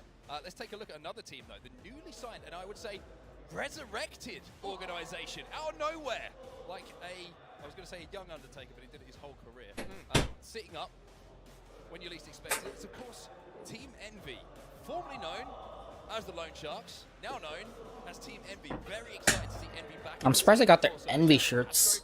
For resurrecting the brand and really Fast. investing the time and everything that is required into this team, because I think everyone was looking at this team for so long going, how are they not signed to a top org? Because their consistency, their performance, they've never been like outside of the conversation of winning scrim blocks, performing extremely well when it comes to the BLGS. There's just been this consistency. And that man on the left-hand side of your screen, there's a conversation going around about, like, you always hear it, like, who's the top 5 IGLs, you know? Everyone has great opinions. Everyone has terrible opinions. It's the beauty of opinions, right? He's one of the best IGLs in the world who hasn't got the title yet, the LAN Championship. And you can maybe start to talk about players like MT being one of those as well, who, of course, now has the pressure of maybe trying to fill the phony shoes, which is another story we can talk about a little bit later in the tournament. But how close he's been. I don't think there's been any player who could have tasted the glory of winning a championship, but had it stolen away, than that man on your screen dropped. Take yourself back, NRG versus Optic. Optic match point, nobody else on it. A 3v3 to win a championship, you've got to wonder how many times that situation has played back in that man's head, and you know if that situation arises again that he will want to rewrite those history books. Some sleepless nights, I'm sure, but someone who can comfort I can you relate to that. is the man behind it, Raven. What an addition and what a coach to be picking up. Of course, the accolades. Who is Raven? Accolades earlier in this lobby. You've got Raven, TSM coach, the LAN champion, world champion. And Arsenal you can fan. have Ah, there's Raven. all the accolades. Yeah, it's the only reason we're really talking about it. He really does put in the work, and I think this team is very lucky to have him as a coach. But we'll see how that fares as we are starting to load into match 2 here. And again, we're going to be looking at some of those teams that, for me, I feel like prioritized E-District a little bit more than others. Go Next didn't really show much, dropping at City Hall. Gaming Gladiators dropping over towards Heights. They chose that 21st, which doesn't sound that soon, but actually was the 3rd E-District pick out of all of this. But I really think it's going to change. As the tournament goes on, we really need to keep an eye on this map rotation. I know we used to joke about the map rotation, like, well, you know, yeah, we've got Stormpoint, we've got World's Edge. That map rotation is going to change as this tournament goes on. The position of those maps will change, and that will mean the POI draft could be very important, because when these become 8-match series, we might see some of those maps more than just twice. For example, we will see them 3 times. So then suddenly your POI draft has to include and has to focus on that map that you see more on the occasion. Well, let's see what happens in match number 2. A reminder, if you're just joining us, firstly, disappointed, where have you been, whatever your excuses, not good enough. I saw PlayerPix put out the thing to send to your boss if you needed to take the time off. If you haven't used it, that's on you. Anyway, welcome, wherever you are in the world watching right now. If it's here with us, of course, in Sapporo, or at home, nice and comfy, whatever time zone you're in. This is your winner of game number 1. Enter Force 36. Keeping what has been a fantastic morning for APAC North, kind of those vibes high. Fantastic morning for Valkyrie fans as well. And for anyone who is running Valkyrie or wants to run Valkyrie this tournament, maybe starting to see what can be done.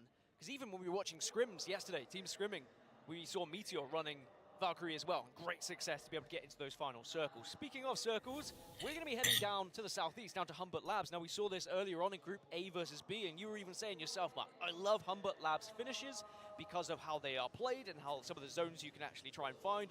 And because of Newcastle and Rampart, you can kind of make a home wherever.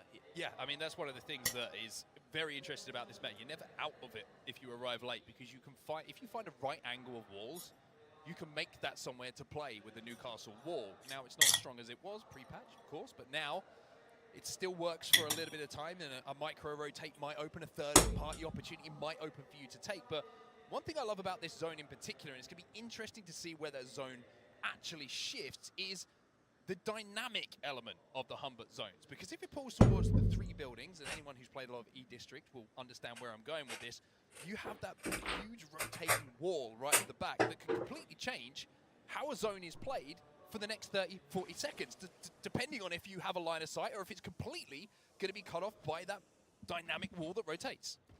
It can really be tricky to try and navigate it as well, and you really have to time it successfully, and it just adds an extra element that these IGLs need to be aware of.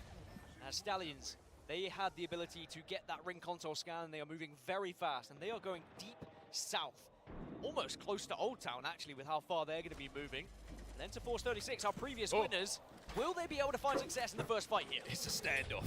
You see the wall go down, everyone just looks at each other. And I think maybe people are waiting for the walls to go down, but instead it's going to be E36. No surprise here to see them being aggressive. And it was LG. It's Chapter 2. LG, once again, have the fight, and it's the same kind of looking result.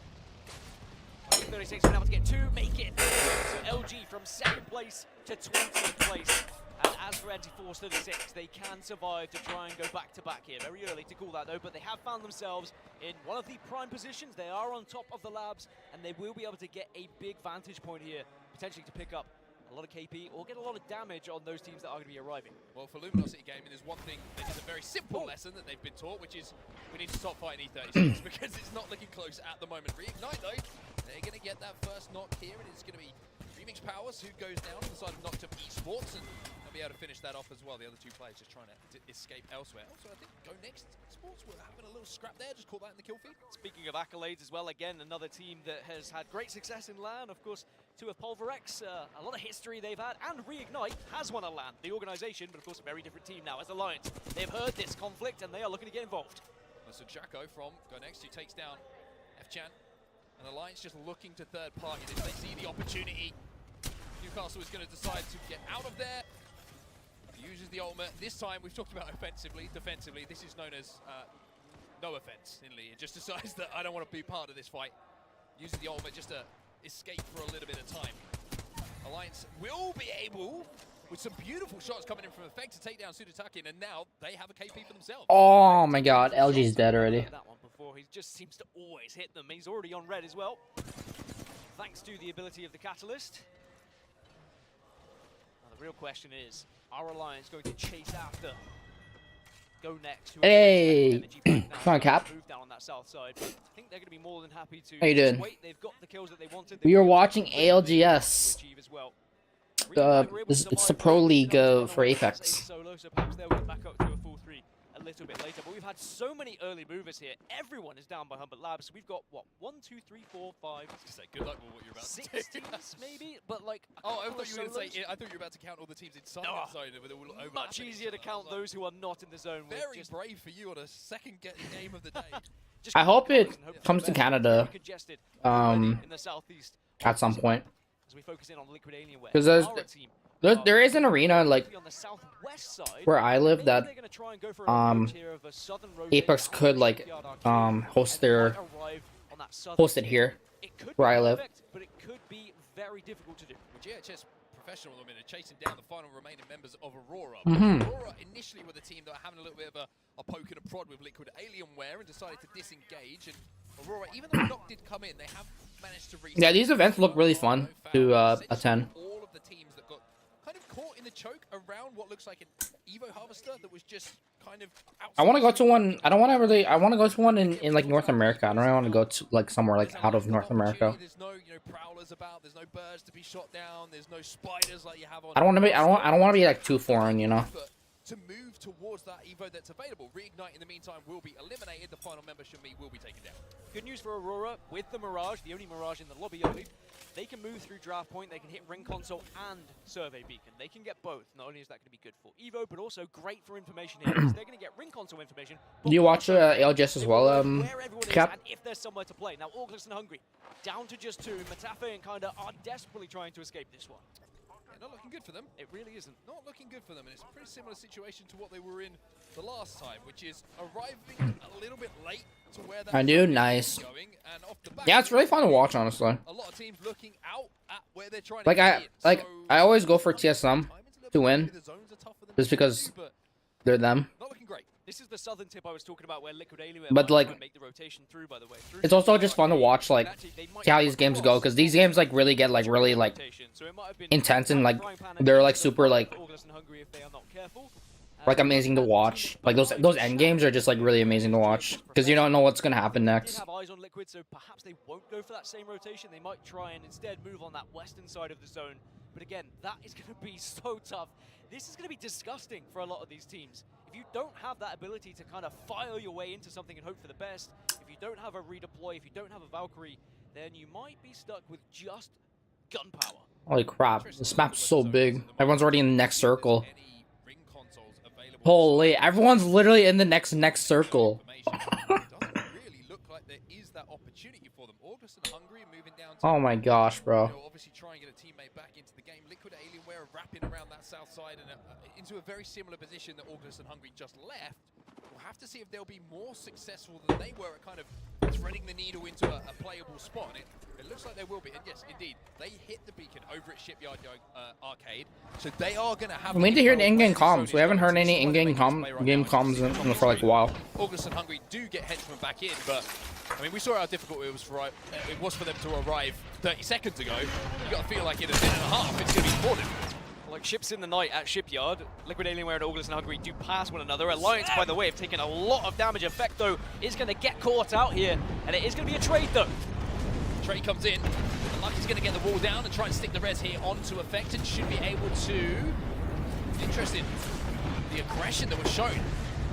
I think it was Yarka on the Newcastle who went in so hard with that Newcastle wall to try and capitalize on the damage. The Renor comes in, and now, if you make a mistake against Alliance and you don't make them pay, then they certainly will look to answer back. The last match was really intense. Turnaround of quite some proportions, as the worry for them now is that Noctum Esports Do you have a favorite team that you like, Cap? Hold on to this though, because you look at Noctum, you look at those shields, 2 blues, definitely doable here for Alliance, but the Gibby ult, as the bubble is about to run out, this could be so tough for them to try and escape this one. Timing on this bubble is everything. There he goes. I think they're safe. I think they might have got a Newcastle queue down that's just, yes they did indeed, which just allows them to get healthy. And now Noctum probably thinking we've poked the bear. Are we about to feel the claws? That's the real question here. Alliance all on purple, remember, so they have the HP advantage. And they certainly will have some momentum playing off the back of the fight. I'll cheer for my people. But when you have a third-party opportunity, who's going to be there? Crazy. I don't know any teams from Thailand. Waiting like sharks in the water for this one. Gaming Gladiators also are going to be right nearby. So even if Alliance do survive this, it's going to be like Gladiators, quite literally. They're going to have to go through yet another team, but this is a great hold from Alliance. And the good news is, the zone isn't forcing them in just yet. They've got time, and they're going to force Noctum back out here and say, all right, well, you tried, but see you later. We'll have a good old fight later on. I don't think any Thailand teams are playing. Just command, essentially, isn't it? It's like they don't get the knock, they can't get the damage they wanted done, and because of that, Alliance forced Noctum Esports to completely wrap around zone, take that damage to try and work out a different rotate. Crazy Raccoon don't get the chance to overextend, and now Crazy Raccoon are thinking, do we want to take the 3v3 here with so many teams alive, or do we try and concentrate on our next rotation? TSM's always got my my vote. Map over here on the eastern side of this zone, and Alliance now will be able to work their way towards zone. Now let's talk wow, about I'm seeing more Valkyries in now. the middle of it at the moment. Team Falcons, Zero Tenacity, GG. Oh, we got a team playing Mirage. We might be seeing that in Someone's playing Mirage for the first time. Look at GHS, or is it the other way around? Are GHS having a look at them? It seems like a little bit of both. I think this is our first time actually seeing a Mirage in with this fight. In ALGS. They've just got to be careful they don't make too much noise, because there are a couple of teams that could perhaps move up to them. August and Hungary back up to a full 3 again, by the way. I think that's the 3rd res they've actually had so far this game, and they'll have another attempt at trying to force their way into that southern zone. But there's not only just one team, there are 2 teams there holding them out right now. But I think Aurora and GHS, they're probably not going to be pushing one another right now. They're going to be both more than happy with where they currently hold. I respect the tenacity of August and Hungary here. 3rd time's a charm. Tried it twice, it's failed. 3rd time, there's no way that this certainly could go wrong. And I'll tell you what, they're actually managing to avoid both Stallions and Liquid Alienware down on that southern side. Furia on your screen right now. They're on the northwestern side of this zone at the moment. Nice week and the next zone is going to be pulling. And with so many teams, 17 teams still alive, we're watching Nice Week's stream a little bit. There are so many high-quality games, so many teams left alive as we get towards these final zones. I mean, with Zone 3 closing in 20 seconds, most of these teams are still going to survive here, Dan. Yeah, everyone is within this next zone. No one is going to be forced in by the rings. We've never seen that before, so it's pretty cool to actually talk about that a little bit. Wow, would you look at that? New orgs getting into Apex. The game's dead, though, Green. We have to remember the game is primarily crazy they would choose to enter a dead game. Yes, true, fair. Let's be honest, though. Ranked is dog shit. And casual gameplay is pretty dog shit. But ALGS is alive and thriving. For sure. It would take me a lot of money to get back on ranked. A lot. I would need an hourly salary right now to play ranked. Ooh, maybe Envy. Maybe. Looking to catch GG on the backside here. Yeah, I mean, if they could kill off GG, bro, they're in such a good spot to win this game. The only issue is, though, they got to watch out. Stallions is right behind Envy, mirroring this fight. If they get a little bit too horny, they could get put down pretty quick here, Greek. We'll see. That boy Dropped has one Mozam. Yeah, I don't know what. And look at this, Envy making a play now for one of the houses. Yep. They don't even have zone info, but this actually is in the next zone too. True. Bubble down here from Dropped. Yep. And they get jammed on the bottom floor. They do. They got to brute force though. They have to start kicking, bro. They have to do something here. They cannot just drift around. This shack is terrible. This building blows asshole. Dude, this building is terrible. You cannot be the water. The one to take this building, bro, and try to hold off 4 to 5 squads. That is not it. What? Dude. That is egregious. There's a fan somewhere. Someone is, I think, actually just doo-dooed their draws. Like entire loads. Just diarrhea in their draws. Why is he coming right to us? Dude. This is heinous. This is unbelievable. This is unbelievable. I've never been so uncomfortable in a fucking setup. All right, Envy, gonna be under. Oh, wow. Look at the Falcons rotate, man. Well, actually, no, they're here the whole game, right? No, they moved a little bit more. Noctum gonna be getting knocked right now by. Still That's how it's going in on their side, by stream. the way. Gaming Gladiators are now their closest team that they can just see ahead of them, and GG are arguably in one of the more desirable positions right now. GG, Envy. Team Falcons, I think, still alive as well. Yep. Just inside of that zone. A lot of teams in very close vicinity, but the team who's taking the most space inside of the zone at the moment is going to be Gaming Gladiators. Furia now relying on the redeploy from Valkyrie to try and find somewhere to play. It's, well, what I would say is a portable cabin. I'm kind of curious why people are choosing Valkyrie Not too bad. Could be really nice, especially if there's a lake out the back as well. Lovely. over They were just waiting. like They were Catalyst hesitating on or that Newcastle wall as well. They didn't want to do it straight away. Maybe they will try and find somewhere to call home in a little bit. Team Burger, speaking of, need to find somewhere to call home. like over Catalyst They are or very much being tickled by this ring, but they just about survive. And maybe not Maggie, might be able to just find somewhere Rampart, to build a base. because Oh, that Q went down just in time. she's not really gonna do much for that end game. Will allow Team Burger just to reset here. When you were looking And at her the like inventory, rockets, saw that, like I believe it was Sharky. it's just gonna like A Havoc in his pocket, it's just so gonna he like can do a lot disappear of from damage off of when it comes to Newcastle's close range like fights, and even wall. distance as So well, with the 2-4 that comes I don't know. to the gun out of either the Mythic bin or the care package. Like But on map overhead, if you're gonna play you've got Valkyrie, you gotta get very those similar you to what we saw gotta in really that like first. A lot of teams get those really really good One of spots. those teams who did it so well in the previous game are looking to do it again here. Lions just took down Noctum as well elsewhere. As You gotta grab those having this spots, like scrap, really it good needs to be Apex spots. South versus Apex South. They take down Supernova and completely obliterate them, and we'll be able to hold that position, but they still need to move further southeast here. We're down to 15 squads, but this mini-map is giving me anxiety, I'm going to be honest, because it doesn't matter where you look, there is someone holding a position at the moment. Well, Team Burger won that fight. Noctum Esports also went down in the meantime while we were keeping our eyes on that Team Burger fight. And Force 36. I'm surprised Sharky is still here. Here. And we saw E36 winning that first game. We saw him right at the start of this game winning the fight against LG. Well, maybe they're about to put some more points on the board here as they manage to pick up some more kills. I hate the world will go down. And you have to get the feeling that Dreamfire might be the next team to be eliminated. Well, good luck in this one, Mark, because the zone's going to be moving in. Wait, now. Cap, what do you think of And this kill feed is about to like do you think Falcons would do pretty good? One of them, this is going to be potentially Do you think they would win? They could win? With a little bit of inclusion from elsewhere, there's a couple of squads looking at it. Oh, come on, Al. As well, Team Burger off the top rope down to the mat. As Crazy Oh my Raccoon gosh. will be eliminated. E36 No choice way. but to send it. You see the rest trying to be stuck, but Aimbot is behind that knockdown shield. Stallions will be eliminated. They will survive to fight another day. August and Hungry also just got taken out. Team Oh my Burger god, coming up to E36, how are they surviving all this? It's actually Holy. Falcons and TGS on this northwest, still trying Oh, to they fight got for the zone. eliminated. E36 to eventually get taken down. 11 squads now left. Way left of the last alive here for Team Burger, but their road was a little bit too rocky towards that end game, so they won't be able to just squeak those extra Where's placement Falcons? points out.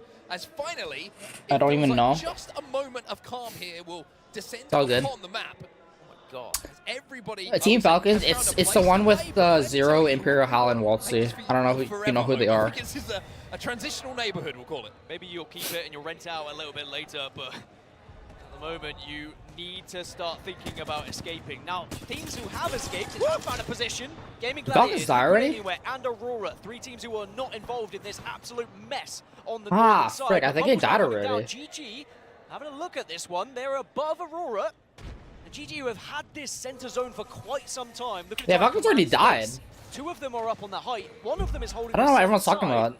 And if they can kind of force these teams away and force Oh, there they Aurora are. back towards the They're northern not dead, side, they're still then it here. really helps the chances of GG winning this. They're in a Here's Falcons. out circle. Zone here.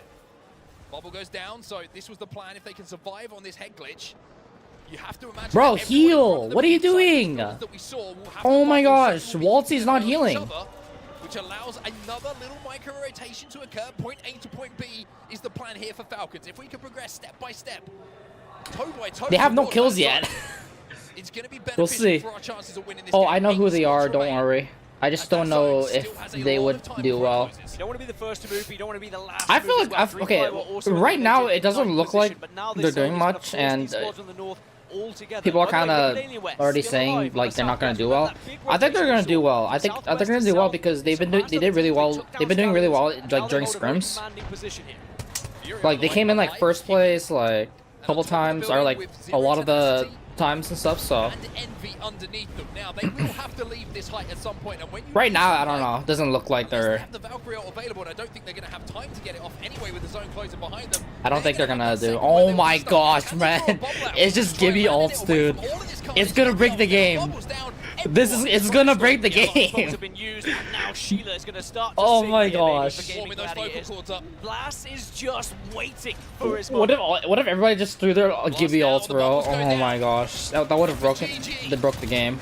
It's time to shred for Blast. Damn, Falcons already down. Everybody else in the lobby who is inside of those bubbles about to Falcons are down. watch them fall in front of them. The Sheila up on high could be absolutely devastating. He is picking up so Bro, many damage. Blast is shooting his teammates. They have to send. They still have the height though, and still hitting damage with this Mastiff. Zero tenacity. Falcons Team Falcons and is down, eliminated. or dead. Down to 5 is Bubble still alive. That's not bad. They're Still fourth somehow here as well. or sixth. Okay. A res in all of the carnage that's going down. Kurev might get this player to his feet. Can he get the armor swap? Yes, he can indeed. Alliance are gone. Fury are gone, but it's GG, who commanded so much space, who deal with Liquid Alienware, who deal with the final team, and will become your champions. All right, GG's. The split 2 playoffs was GG, a great GG. tournament for this trio. The question is, with that win, will they be looking to go one more here in Japan? A little shrug of the shoulders. Easy win. Easy dubs. But I have to give them the credit. They were commanding so much space ever since they arrived in that position. They took high ground, but only with 2 of them. They left 1 player on the southern side just to ensure that Team Liquid Alienware couldn't walk up on them. They had angles on them. And they were just so aggressive at the right time. And then when you I mean, Falcons, they didn't really like do much. just pick and choose, shoot your targets that arrive. Yeah, they came in like Chose the perfect amount of aggression. 13th. They didn't just stay on height because they knew they'd be Could be better. angles on them. Instead, they joined the bubble fight, but have a They'll little bounce edge back. to work from, and are still raining down hell from above.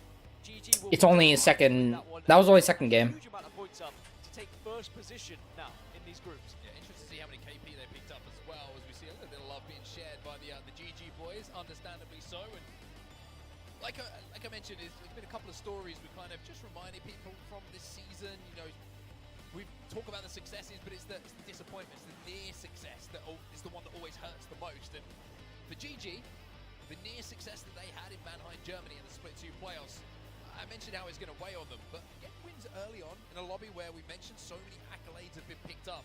Just reminds you that we're pretty damn good at this game.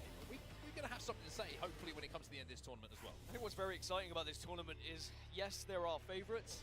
Yes, there are teams that have the accolades that have done it before, but there is still that sense of the unknown, of what is going to happen. Who is going to be good enough to be consistent across these days, to find a victory and lift that trophy? And there is a wealth of teams that could win this tournament, and I think that's why it is going to be a must-watch tournament from start to finish. Speaking of start to finish, Game Gladiators dropping over at heights. They got the information. They moved very quickly down to that southeast. Oh, wow. And look at the amount of points they were able to pick up. Not only the placements, of course, of first place, but 11. No kills from Falcons. Good first game. I think they had 20 points, if my memory serves me, and never, ever trust that. Go and look on a more reputable place to find that information. That's crazy, holy. Just make sure that my math is either Look at the scoreboard. Oh my gosh.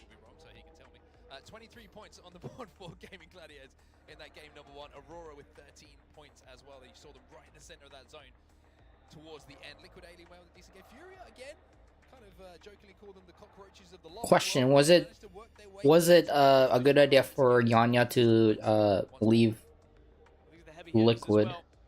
Being able to take 2 of the 4 always means you've had a very good performance in that game. Light, I just loved how calm he was after the victory. The Wingman Warlord. The Wingman Warlord could be something that sticks. Or the Warlord Wingman. I mean, whichever way you want to put it. It works. Not my words. That was like... The worldwide light. Gaming Gladiators now in first position, 29 points.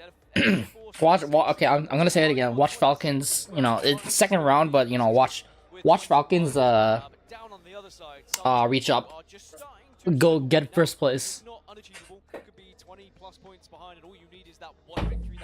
Have faith, have faith.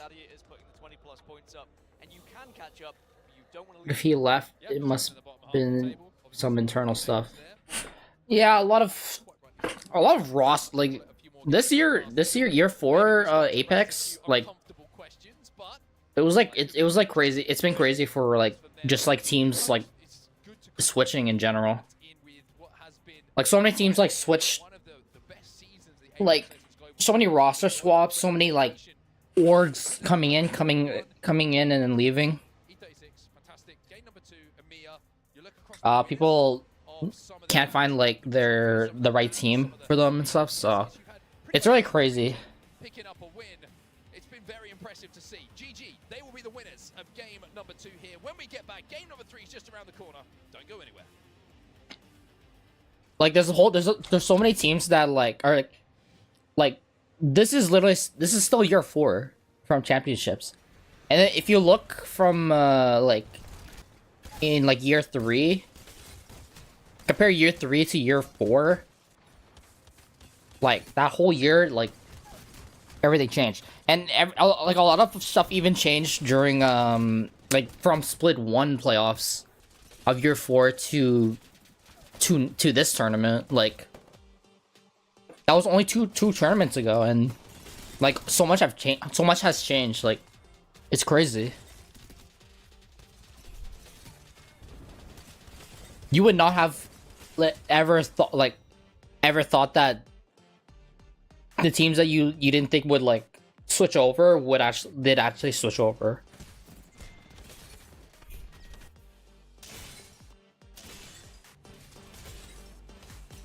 The issue is a lot of people they're trying to find like that team to connect with, but like they're trying to find that like team like that they can like work with, and that they have like really good synergy with. But they only give them like a small window, it feels like they only get a small window, and then they decide whether or not to stick with that team or not, and you know, and then eventually they just decide to like not be with them anymore.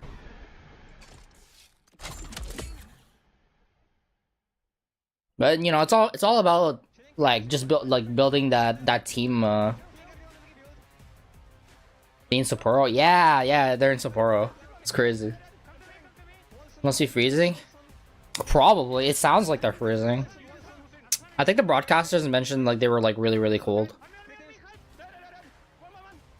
But yeah, it seems like, you know, it's all about like building the center. It's all about building that you know, that team, the team effort, and building the team. You know, it's not just about like finding the right people.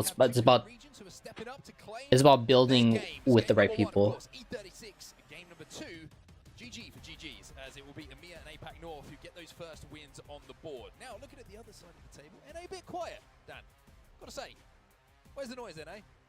I'm sure the noise will be brought if those teams are able to find some success. One of the teams who has... Imagine me on that stage, watching me sit alongside Verhulst and Reps. I would have been Imperial House replacement. But I will say, you're doing exactly that. Just so you know, by the way, you're doing exactly that. I did predict them, and I am cursed. So it's your fault. Okay, that's fine. Yes, why aren't you there? I was too good. I was too good for them. Fan base to go against. Well, I'm not going against them. I was too good. So, I was too good for them that you know, I didn't really need them. So they just picked up the second best option, which was Zap. Age doesn't matter. Like if you're like if you're thinking about that. Like some of these guys they're like in their like these guys are like between 20s to almost to their 30s. I'm pretty sure no one's like at their 30-year-old age, but For them to get into a great spot and not put a significant amount of points on the board.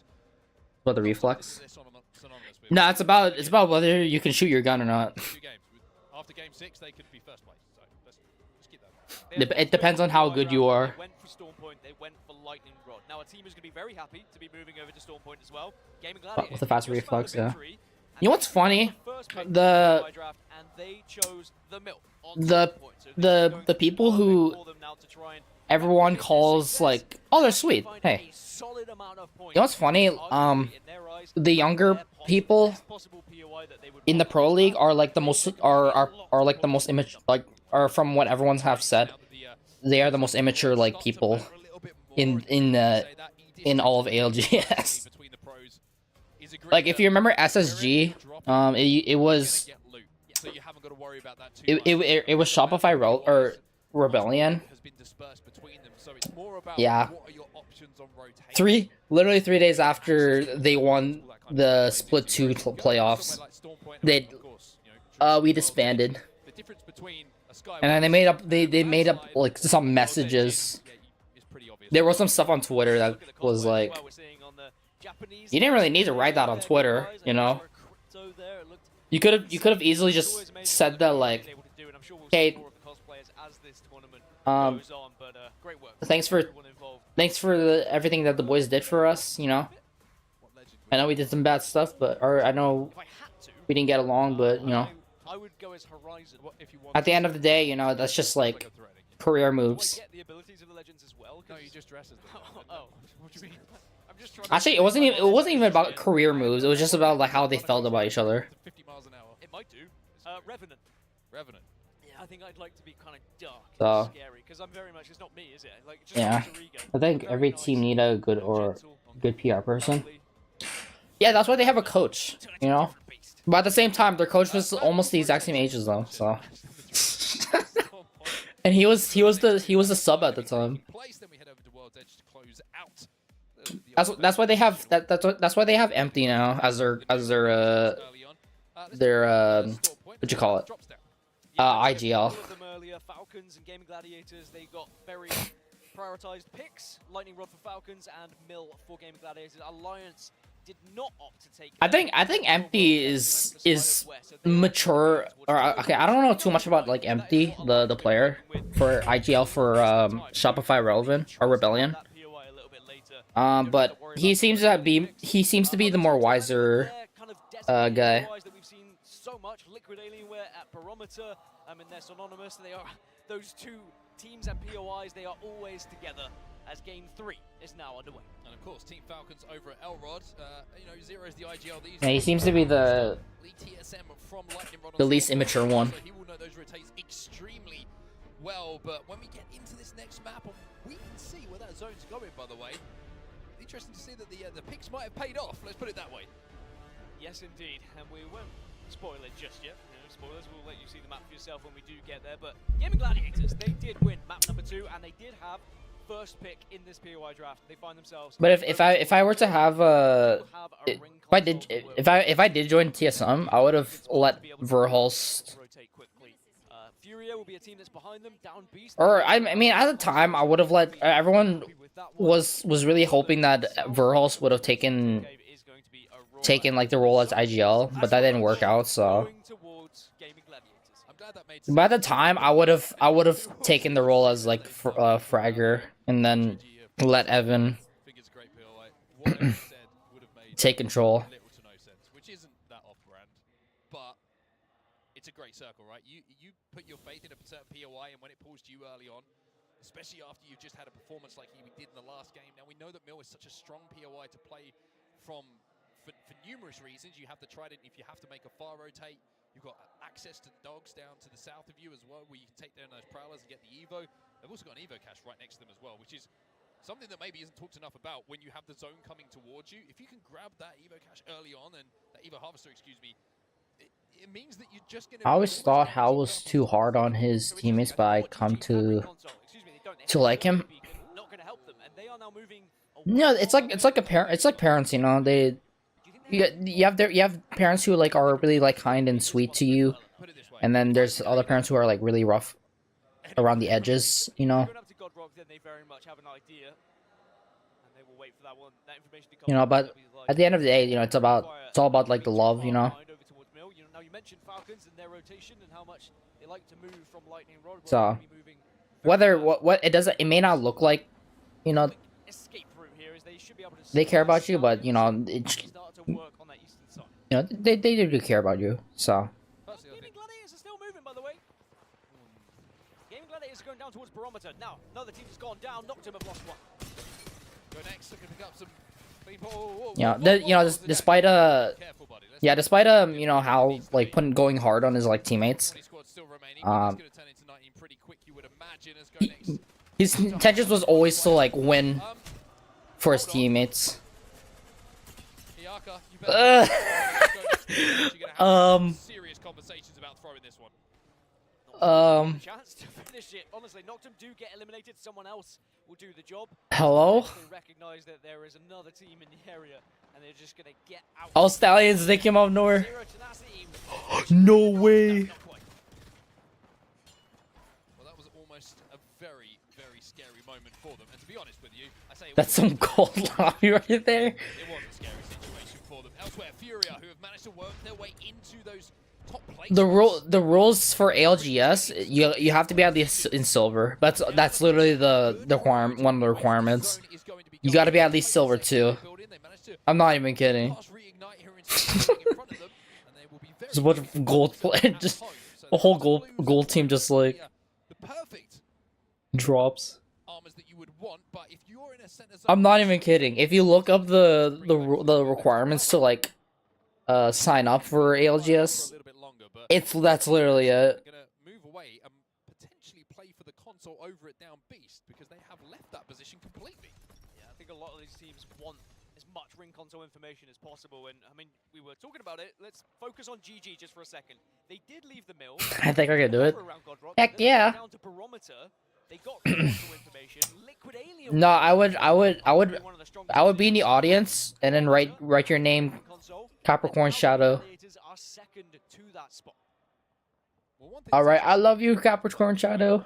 You're kind of looking at things. You're looking at what the play could be. Get the W. Well, they're on the Trident at the moment. They're over at Northpad. Now, remember, they're show that girls can be pro gamers.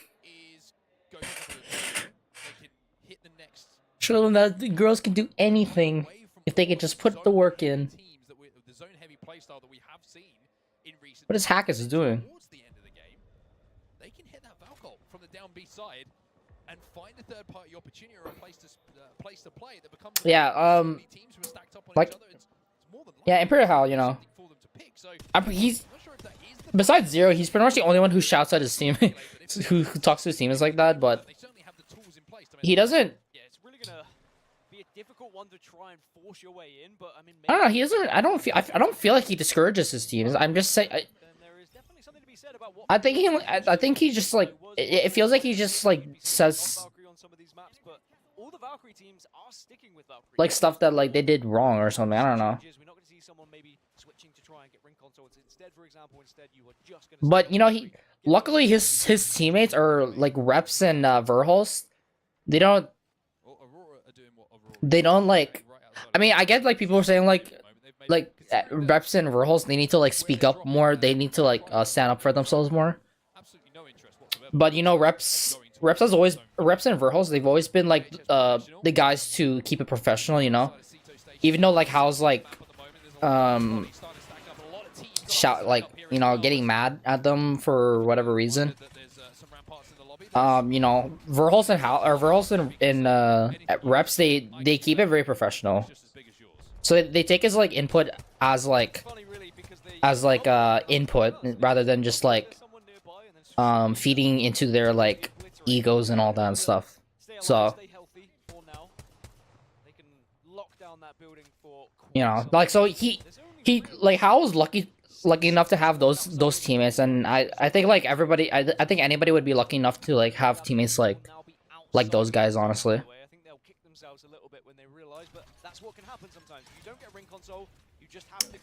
Yeah, because Reps has been playing since like the very beginning of ALGS. Just trying to gain that information so you can play as best as you can. Well, of course, when I make the ring call, I have the advantage if it goes wrong. I'm not a pro player, so you know. Whereas GG, if they You know what's crazy, Cap? Reps, he's the. I think he's the only person in ALGS who's not swapped organizations / teams. Like, you know, you hear what I'm saying? Like, if you think about it, like since the very beginning of Apex,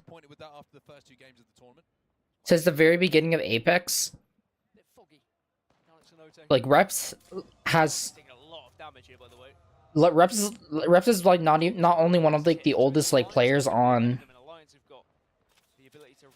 He not only was he like the like, or no, sorry, not only he's like one of the oldest players on in Apex, but he's like one of the only teams who's not swapped like rosters.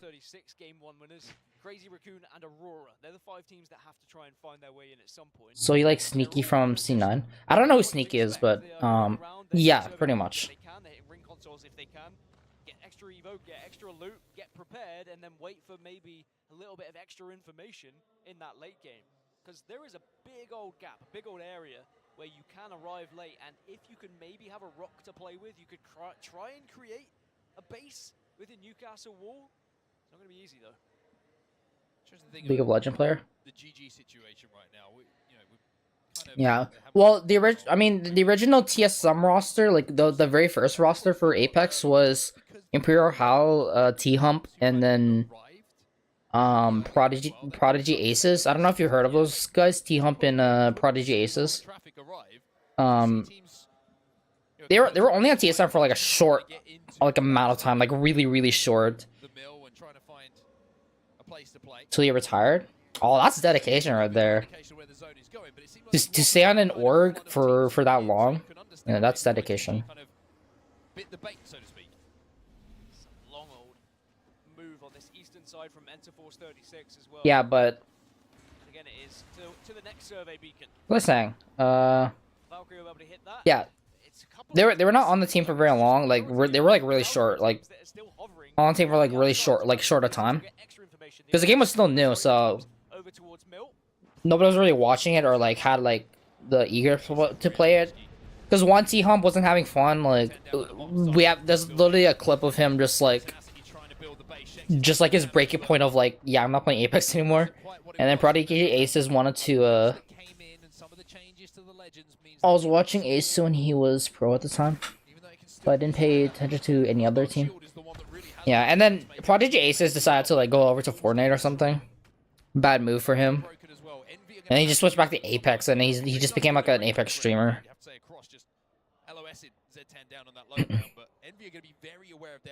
Yeah, and then yeah, that's when Reps joined TSM. So.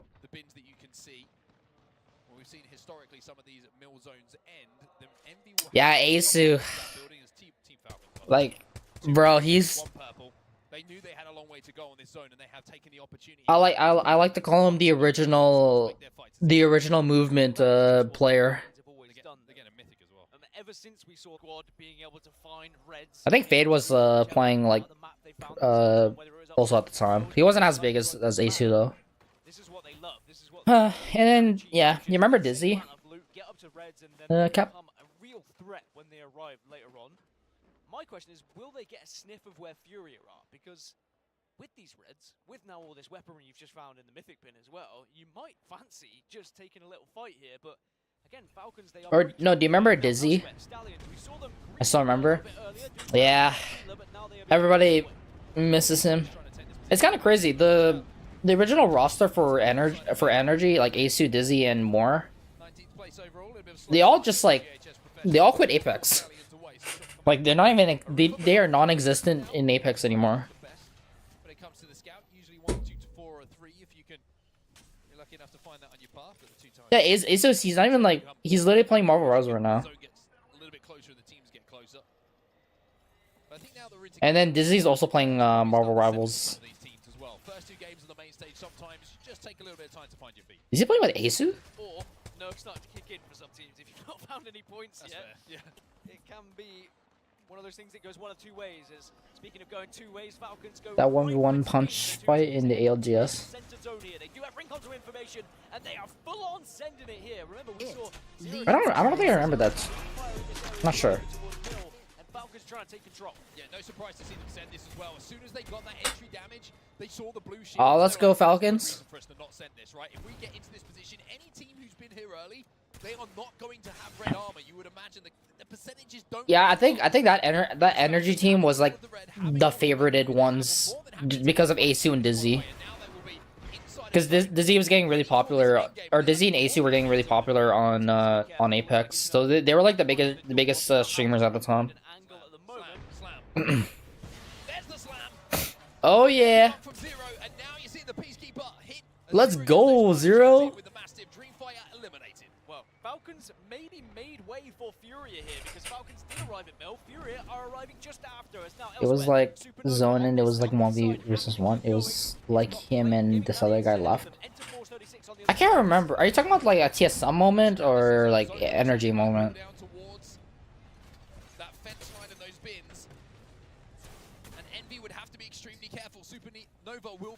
But yeah, every time I watch like ASU's just like he's so like efficient with his like zip lines, and like he's so efficient with his movement. The 2 teams who I was previously mentioning on that building still alive and still safe inside of that next zone as well. Yeah, remember how risky it was, Zero Tenacity making that move below Envy, but it might pay off because they now hold one of the better positions as long as Envy don't take the fight. Yeah, but that's what happens when you like are experienced playing like previous games. Because ASU was coming from CS:GO. I think Dizzy was also from CS:GO as well, so they already had those like game sense slash like muscle memory. 16 squads still remaining, by the way. 16 squads still alive. Hold on. All gonna have to move their way down as E36 will be eliminated. And then Fade, I think I asked him like if he played if he was playing Fortnite previously. He said yes, so he was like a Fortnite player. So that's why he's like really fast with his movement. Team Liquid Alienware might see their demise very shortly as well. Stallions have been able to take down Jaguares. Auglis and Hungry on this Godrock with the chance to really do some damage.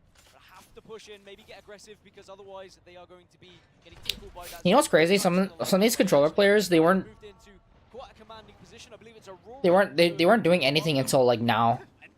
Like the only people I can think of who on controller for Apex who have like played previously was like Snipe Down. Aurora spot to play that you could possibly imagine.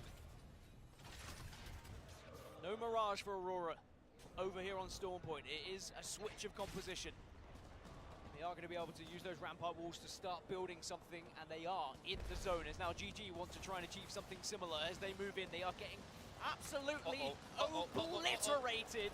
And I don't know if they're going to survive, but they just about with a shred of health. No, this is surely going to be the end.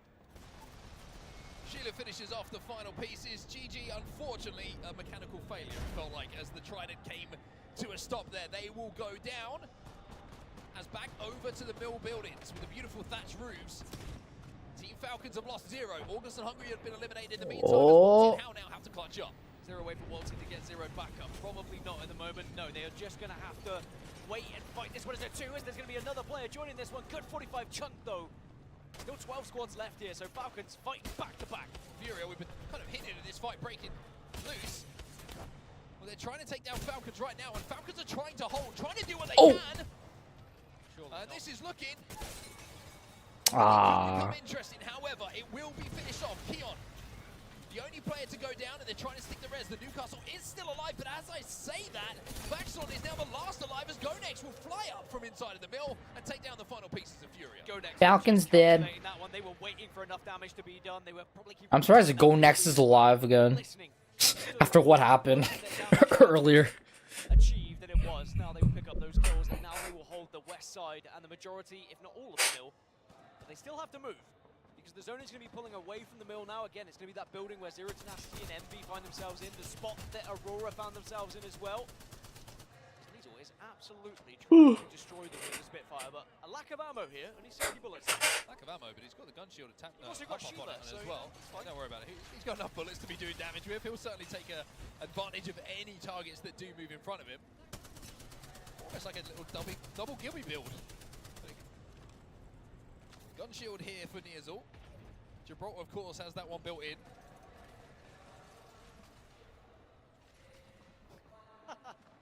Dan's laughing because we nearly got taken out by the Jib. We're safe for now. Another little bit of a drop. Honestly, I would have gone to Sapporo for the snow. I don't know how it's snowing there and not here. Who would try to flush out Go Next from this little corner? Well, Alliance doing a lot of damage here, and it's going to be Go Next. On the receiving end, 10 squads. Alliance hold the northern tip. They can see all these squads trying to force their way in at the same time, and Alliance in a real good position. Now, Team Liquid Alienware, they've been sizing up this fight against Crazy Raccoon for quite some time, but has the initial damage been enough?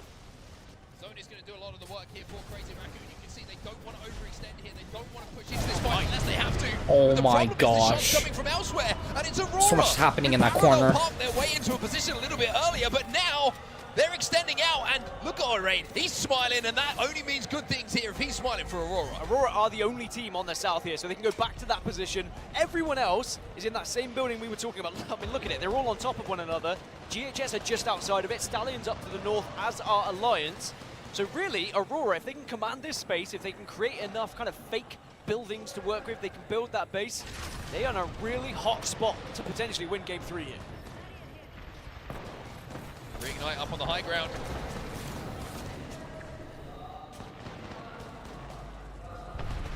So attacking, you can see he's just holding onto that wall. He's waiting for the opportunity to use it.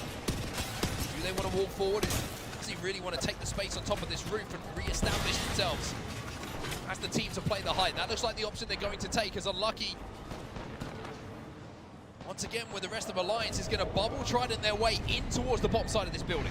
Important that we saw another bubble from Aurora as well. They avoid that damage from Reignite, as now all these teams are being forced together. Everyone getting a little bit antsy. A little bit of damage is done, so you think, should we be jumping on this one? How do we survive? How do we get a little bit further? Hack is still holding the bombardment right now. That could do some serious damage once these bubbles start to disappear. Stallions are on the other side of this as well. Oh, let's go, Alb. This is where the Thermites, if they're well placed behind these shields, can really scupper the I'm rooting for Stallions right now. 2 years ago was the last time that we saw him on one of these live events. And how much has changed in that time? That frag grenade was perfect from FJ. He just had to stare it down and took him accept out. his fate, but maybe he could be picked back up. A-Squad's still alive here. Dude. Alliance are waiting in the wings, That though. They pull nade that was- trident. They find that was the so position. funny. They have built That was so a comically base to funny. work with. Let's go next, and Stallions Oh eliminated. my Aurora gosh, still that hold the south, nade. though. Aurora, You everyone heard it. That nade. way into this spot with a trident that had that bubble on it. Oh, that bubble's coming down. Extended out to clear out this south side. Might just about to be watching all of these teams take care of each other. Aurora, the door is open for you to take this game through. Aurora should take this game, you'd imagine. The damage now is going to be absolutely shared between all these teams on the Oh, north. and then It's there's gonna be a carnage there as Sheila. Aurora just sits on. They wait and they watch. Well, Aurora Yo, that bubbles car us is as well. helping them Alliance are so down, Envy much. are down, Zero Tenacity down, 3 squads remaining, and Orain still Dude, that car is has the helping them Gibby so on much. as well. He finally gets to expend the ultimate. As GHS and Ring are taking care of each other. Oh but Aurora my needs to do here is gosh. get healthy before you Yeah, move Aurora's in gonna win and this. pick up the win. Surely this is their moment. Should be their moment, will be their moment. Let's as go, Aurora bro. put their names on the board for match number 3. A trident perfectly positioned to create their own base, and they held the south, and they give us a dance. Oh, they have their own emote. History made as Aurora give us the first ever synchronized team celebration with choreography. That's why we love them. That's why I love Aurora. Always something original. Love their jerseys as That was nice. same jerseys. Little Aurora team emote. That is a robe.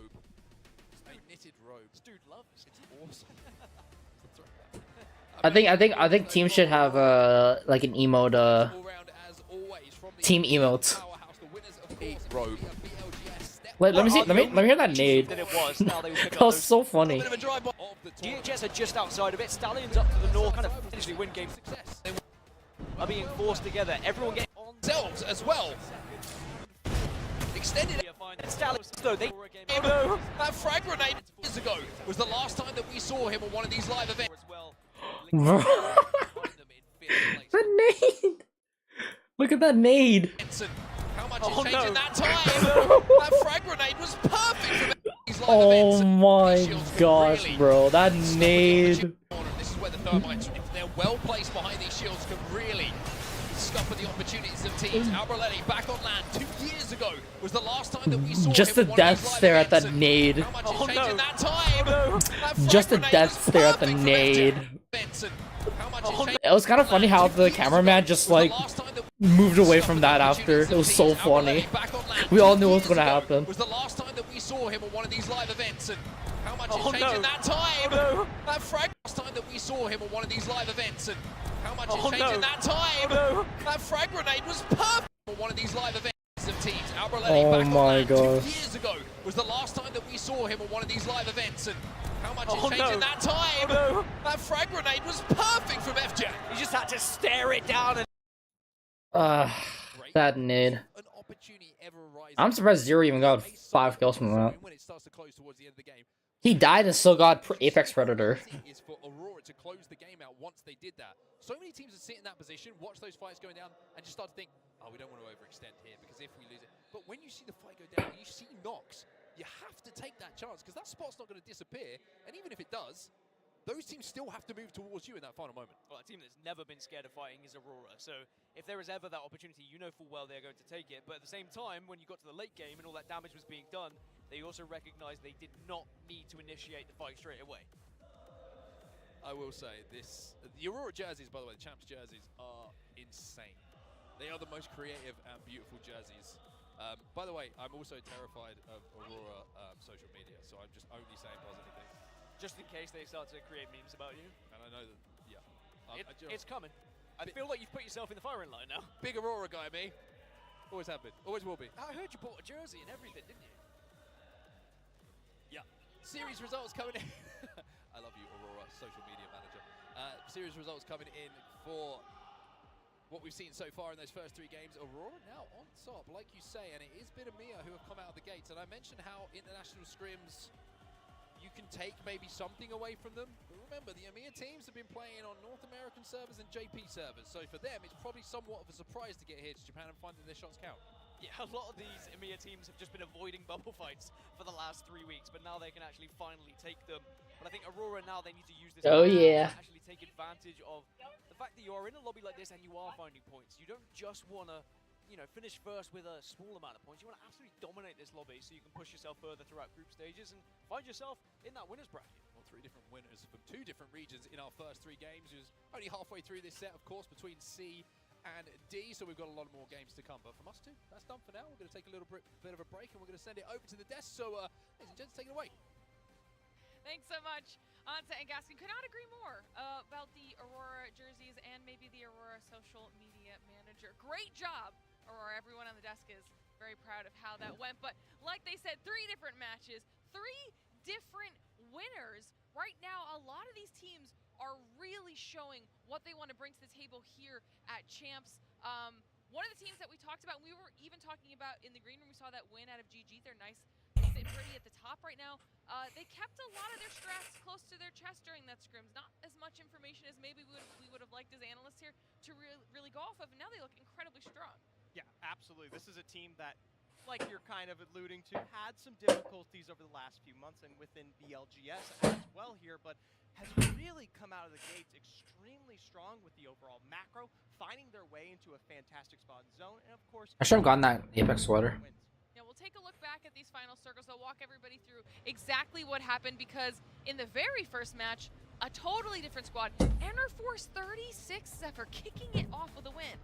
Yeah, we talk about coming out of the energy banks here, and the verticality that you don't get to see that happens early is that Enterforce 36 gets such a nice spot to themselves below all of this action that you're currently seeing, and it's timing. Cap, did you find that? Especially in a meta right now, Which where clip was that? so huge about when you get that wall down, when you utilize that bubble, coming up to on some of these later fights after being at a deficit here, giving themselves time to recuperate, get themselves into a position where they were allowed to kind of avoid all of this damage and then quickly clean it up as the janitorial crew that they were, allowed them to come out on top dominantly of this game one here. Yeah, and it set themselves up well in the overall standings now for the first half of the series. But then we went into match number 2, our second E-District match here. And like you talked about earlier, Snipedot, it was GG.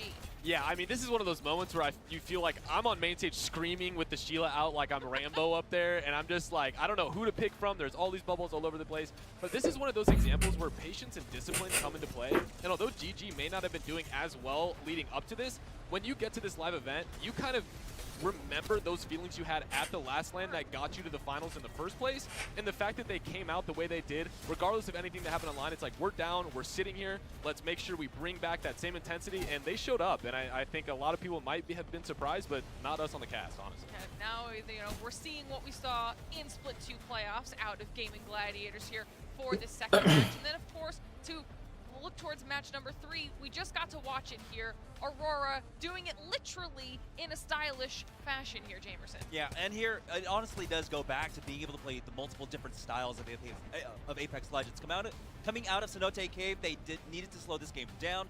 They did an excellent job of controlling the south side of the map, keeping a lot of teams basically away from their position. We're able to walk up, basically. Well, not walk up. Everyone had cars. We're able to kind of, cruise up for free. And you saw a lot of teams really prioritizing, trying to get into that center early on, get their vehicle down, get their bubbles down, and it became all-out war. But for Aurora, it was just an absolute shooting gallery. And that's what happens when you just control the map, play your game. We know that Aurora can play aggressive. We need to make sure that they can play slow, and that's what they did here. Yeah, I mean, we had a really big spread of variety when it came to our first 3 matches, but we got to see what they were able to bring to the table as a squad as far as their game skills go.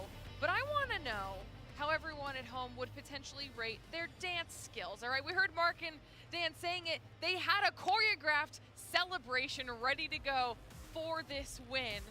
Zephyr, I feel like this is something that is right up your alley. Hey, let's stick it to him there at the end there. A little heart for the fans. As good as it gets. I don't know if the 3 of us can pull it off. We're a little bit off kilter here on that one, but maybe with some practice in the green room. I don't know, Jamerson, you killed that. I mean, I've been all over the TikTok.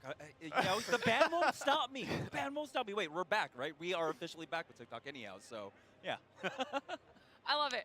I love it. That's the type of vibe we want here at Champs, okay? Everyone's having a good time while absolutely demolishing other people as we get to take a look at a little bit of a head-to-head here. 8 kills apiece. I mean, Snipedot, these are the performances that you're looking for out of an individual player who's here to frag. Yeah, I mean, looking at Effect, this doesn't surprise anyone. We're used to seeing him on the screen. There's nothing really too shocking here. I think one of the greatest things was seeing Crazy Raccoon come off to a strong start in this tournament because they have been, a little bit all over the place when it comes to their placements, a bunch of different rosters. But to see Obley up here, top of the kill leaderboard, pretty good damage. That means he's getting the downs that he is getting. They're getting the kills, which is a lot more difficult in this current meta with the way people are able to res. Yeah, absolutely. And we get a chance here to take a look back at our series results here so far as we've been talking about our 3 winners currently at the top in Aurora, Gaming Gladiators, and Enterforce 36. But these points are still pretty evenly spread, and this is what you had mentioned before we've been headed into the series, Jamerson. It's going to be a tough battle, and the points are now reflecting that. Yeah, just all across the board. Groups A, B, C, and D. There is so much parity amongst the top of the I gotta top, see right? Stallions and Falcons get back up there. Amongst about 3 or 4 teams right now. Oh, LG's like not doing well. 10 teams in the running that can easily take chance. And I like the shout that you made too about Crazy Raccoon, because we were talking about that in the green room. Game number 1 Snipedot, 17 points. I mean, that's what you need to do in group stage. At least get those points on the board. Set yourself up well to move through the next stage of the competition, because bracket stage does not get any easier. Yeah, I mean, you look at teams like the 100 Thieves that got 2 wins, and that was basically their only points from the last set of games. So they have a 33.3% win rate, and that's basically all their points. And then you look at Crazy Raccoon, who got 17 in the first game, and they ended with 22 after the next. But it really does just come down to getting that one big game. And Aurora, for example, has 24 placement points out of their total points. So they're averaging essentially a 3rd place in each of these games. I didn't even realize that they were like consistently getting the placement. They weren't getting the kills, but it comes down to you get to the spot and zones, the games are going to open up, you're going to get the kills, you'll have the big one, and they're on top of the leaderboard because of it. And I'm glad that you brought that up because I want to ask you about a team that's on the flip side of that here, Zephyr. We're talking about where you're getting your points right now. Team Falcons at 15, 11 of those points are from kills. Only 4 are from placement points. So they're the polar opposite. And we're moving into Stormpoint and then World's Edge. So talk to me a little bit about Team Falcons, and do you think they can pick it up from here, or what are you getting out of their play right now? I was about to say the biggest sign for them is the fact that most of those kills notably come back from this last game here. That's where they've actually started to pick up the pace, and it's to no surprise it's a familiar map. Stormpoint here, where they're now starting to find that resurgence alongside potentially World's Edge later, where they find a little bit better of a balance, not just them, but also alongside some of their POI choices we've seen from the draft. Yeah, I think this is where things are really going to start to get interesting because we have 3 more matches coming up in our series, which means we also have a new set of casters to get us through the rest of it. We have the lovely Vicky and Genome ready to get back into the action. Thank you so much, Glitter. Welcome back. And the analyst decks to break down all the action. As she said, 3 more games to go. Ready to all the action over by Stormpoint. And it's nice to see the adjustments from some of our squads. We even saw a little sneak peek of Aurora trying out the Mirage on E-District, opting to go right back, and I'm very happy they did because getting that dub was absolutely huge as we've been seeing the EU teams really pop off within the series. Yeah, look, Alliance with a pretty hefty end to that game, and Aurora coming in and doing a great job as well. I mean, yeah, look, you know, Alliance, of course, they had Trident over there. They like to pick that over North Pad and then try and muscle other teams out. And consistently, in 5th place that we've seen within like the last 3 games, when you talk about consistency, that's what I like to see, but we also like to see that dub coming out from a team like Alliance. We know that they can do it. They've done it before in the past. Now just trying to lock in to follow up right behind Aurora and Gaming Gladiators. The Gaming Gladiators also had a very explosive second game. Enter Force 36, though, in that game 1, having a nice, not only 8 KP, but in that dub, too, so that way they could try to elevate themselves in that overall standings. Yeah, I mean, Envy were my pick coming into this one, Vicky, and they haven't quite reached that pace that I was hoping they'd get so far. Before that patch came in and we saw Rampart take over the meta a little bit more, Envy were looking unbeatable. You know, honestly, yeah, like at times I thought they were the best team who were playing in those scrims, but you know, you come to LAN, sometimes you just got to chuck all of that knowledge out, honestly, and say, look, whoever turns up on the day, the pressure's so much different, the lobbies play out differently, and Envy, they need to change up their game if they want to finish off this series strongly. I mean, looking at this series and the teams and the compositions that they're opting to go for versus our very first group series earlier on, we are seeing a lot more Valkyrie being utilized, Envy being one of those teams too. I like the crowd, I like what I'm hearing. As we got the next game currently underway, guys. Stormpoint, still more action to go. But again, it's about these compositions that I feel like that have allowed these teams to maybe find their elevation point, or is it holding them back? You said something really earlier, you know, that, oh, okay, well. I also really like Aurora's personality and the way that they've handled themselves. We got the little dance earlier on too. What I was gonna say is that in a meta like this, with Rampart, the Sheila, you have to be very careful with the way that you approach from the skies. If you are Valkyrie, you could easily get shot out, but also it kind of takes a lot of utility when you think about maybe having that necessity of the Gibby bubble either upon landing or if you want to reposition on the takeoff. You see the start of these teams looting paths going. Oh, well, I can't find it. Sad. Be done, of course. But I know it from from one of the games. Trials over in World's Let me see if I can look it up. It probably wasn't like one of those like clips that was like crazy, like before we switched over. In Vision actually was Aurora doing a little bit like of Karnak that, like there. They got 2 to crazy. at the moment. One of the members Was it an ASUS 1v1? Bean, and then drove it to the other car just so we could flex on him. It's about sending a message right before you get into the thick of it. And also making sure you could deny the accessibility to a Trident. We were seeing some Trident on Trident action where we're seeing some of these teams nab it before them. So important right now. I mean, we're seeing someone trying to Go next, they're actually taking some pot shots over at Cito, but it does look like Dreamfire get out scot-free, the team that was landing there. But yeah, I mean, Bean, it was 55th pick so far in this draft, right? Tends to be one of the ones, sometimes doesn't get picked at all. And one of the only reasons you would I think can get a car from it. But no, Cenote decided to deny that as well. And that's huge here too, because if that's why you're opting to have to go for this, as we see Gaming Gladiators with a drive-by attempt, trying for Trident here as Blast doesn't land. Let's go ahead and listen in on the players. Punching a top. I know you're not going up that hill right now. I know. Is it this one? Up that hill right now. Oh my god. Okay, wait, hold up. Oh, it didn't work. Yo, chill, relax. I can't hit you with that in the way. No. All right, I'm gonna get this down eventually. There we go. Wait. Oh, I have to reload. No, I have to. There we go. Down eventually. Oh, I remember. Oh, I have to reload. No, I have to reload. My gun. No. All right. No, I wasn't this one.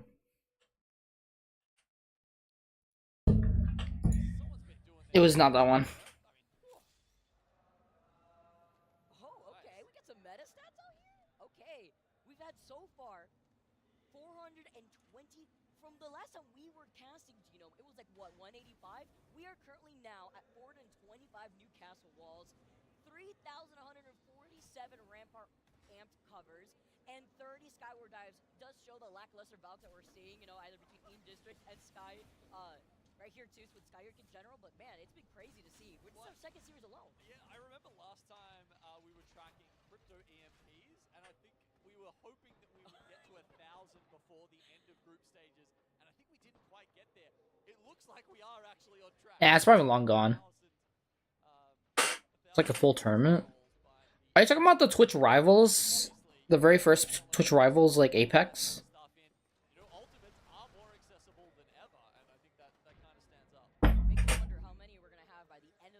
It was when Miss Dr. Disrespect was playing the game. I believe that's Go next right in front of him, by the way, over by Cito. Zero Tenacity is actually on the outskirts of this too. It's like a longbow in the distance, having to be careful as Sykes is going to be able to rotate from inside this building, taking a different off position, while LG is just trying to hold enough space. LG have just made it into the double digits. FSO, like that was like one of the few tournaments he did. And they do have ring console. It was like it was Twitch Rivals, and then knowing where the zone is pulling, it is incredibly important because it was the the Invitational, the ALGS Invitational. Where we saw Liquid Alienware before the charge rifle bringing through, forcing out the bubble. It could be very difficult to traverse through that open ground if you have to forcibly go from low to high ground up that hill where Liquid Alienware is already situated, but equally is very risky and easily third-partyable if you'll rotate there early. Full-time rotation there from Supernova. It kind of amazes me, like these guys' like age. Like some of these guys are like still young. Like you have Sweet Dreams and then like Imperial Howl and Zero. They're like around like 24, 25. Some people are like between like 18 and 19 and 20 and all that stuff. So Qualified champs, it's almost unheard of. I love hearing a drink like that too, because then you're faring up against pros that have so many years of experience playing on a gigantic stage like this, and having to keep your cool. It's very easy to let these nerves get to you. It is obviously still day number 1 too, so a lot of these pros trying to make sure they feel comfortable in their seats. Crazy Raccoon pretty comfortable on the high ground right now onto Barometer, but they will eventually have to start moving, and they know that too, as you can see that they also have ring console info. Yeah, it's that game we were you barely see them. Holy, they need to put more lighting, better lighting. Last time, Vicky, that friction between teams that have ring 2 knowledge versus ring 3 knowledge, it's just very different. And as we get a look at the next one, scan your eyes around the map, try and see who is sitting on a ring console right now. Team Burger is. I don't know if The Falcons are. It's either, or I think they're going after the spider. Trying to loot up. and they're trying to fully extend out here, knock for knock. Hate the world, though, incredibly low, trying to play on the outskirts of the bubble. They see the opportunity with the Newcastle wall being put down, splitting their attention. 3MZ needs some help, needs some help from I Hate the World with the EVA 8. Doesn't want the reset to happen, and Dreamfire get eliminated. It could look fantastic with the way that they've been trying to take these fights. Gosh, I mean, look, I went and sat in the crowd for game 1, Vicky, and we were just watching the scoreboard. And, you know, we were like 5 minutes into the first game, and they had like 14 kills or something already. These guys have really hit the NOS button here at the start of this series, and looking to do that even more. And look, you know, I Hate the World. He's no easy beat to take down. This is the guy that had to step into Roy's shoes, one of the best players we've seen out of China, the Chinese region, and did even better, honestly. He came out with just insane stats at the Mannheim LAN. And yeah, look, really just showed that he can be one of the best MK players in the entire world. Oh, looked also at Envy. You also highlighted, you know, expecting bigger heights here from this squad right now. As Go next, trying to actually go ahead and try to cover a lot of space out here, trying to chase down the straggler while also taking up this real estate. This is the area that you can expect that once the circle pulls, it's going to be very difficult if there's no other team to contest the squad that has that high ground hilltop. But there's also angles that same Makes me want to play more. With the meta that we currently have on our hands. And then, let me predict. Between the ramparts. Let me predict what's gonna happen like in 30 minutes. You get on the game, and then you also forget how insanely incredible that game is. And then you die every time. You die every time, and you come back. And you remember the miserable feeling of dying in Apex constantly. In the finals lobby of the last LAN, but at least they had an awesome group stage to get themselves rolling. What map was it? To be worried about them if they don't even have that to get them, you know, really get the engine revving. At least in a lot better Two of my favorite maps when it comes to the current meta on our hands and not having to play bring around the I'm joking, Cap. legends that I'm joking. I'm just capping, okay? I'm just capping for you, Cap. Okay. Just trying to see if they can gather that momentum on Storm Point. Also covering a good amount of space. Yes, they're by this rock. They have another member of Team Falcons. Yeah, I'm sorry. Building closer to Mill that we saw in that last game too. And as we saw, Alliance that was a complete lie. Enter Force 36. You're gonna have a great time on Apex. Some KP to their pockets. They were playing objective for coming in here next. Yeah, they did a really cool interview recently. You're gonna do so well.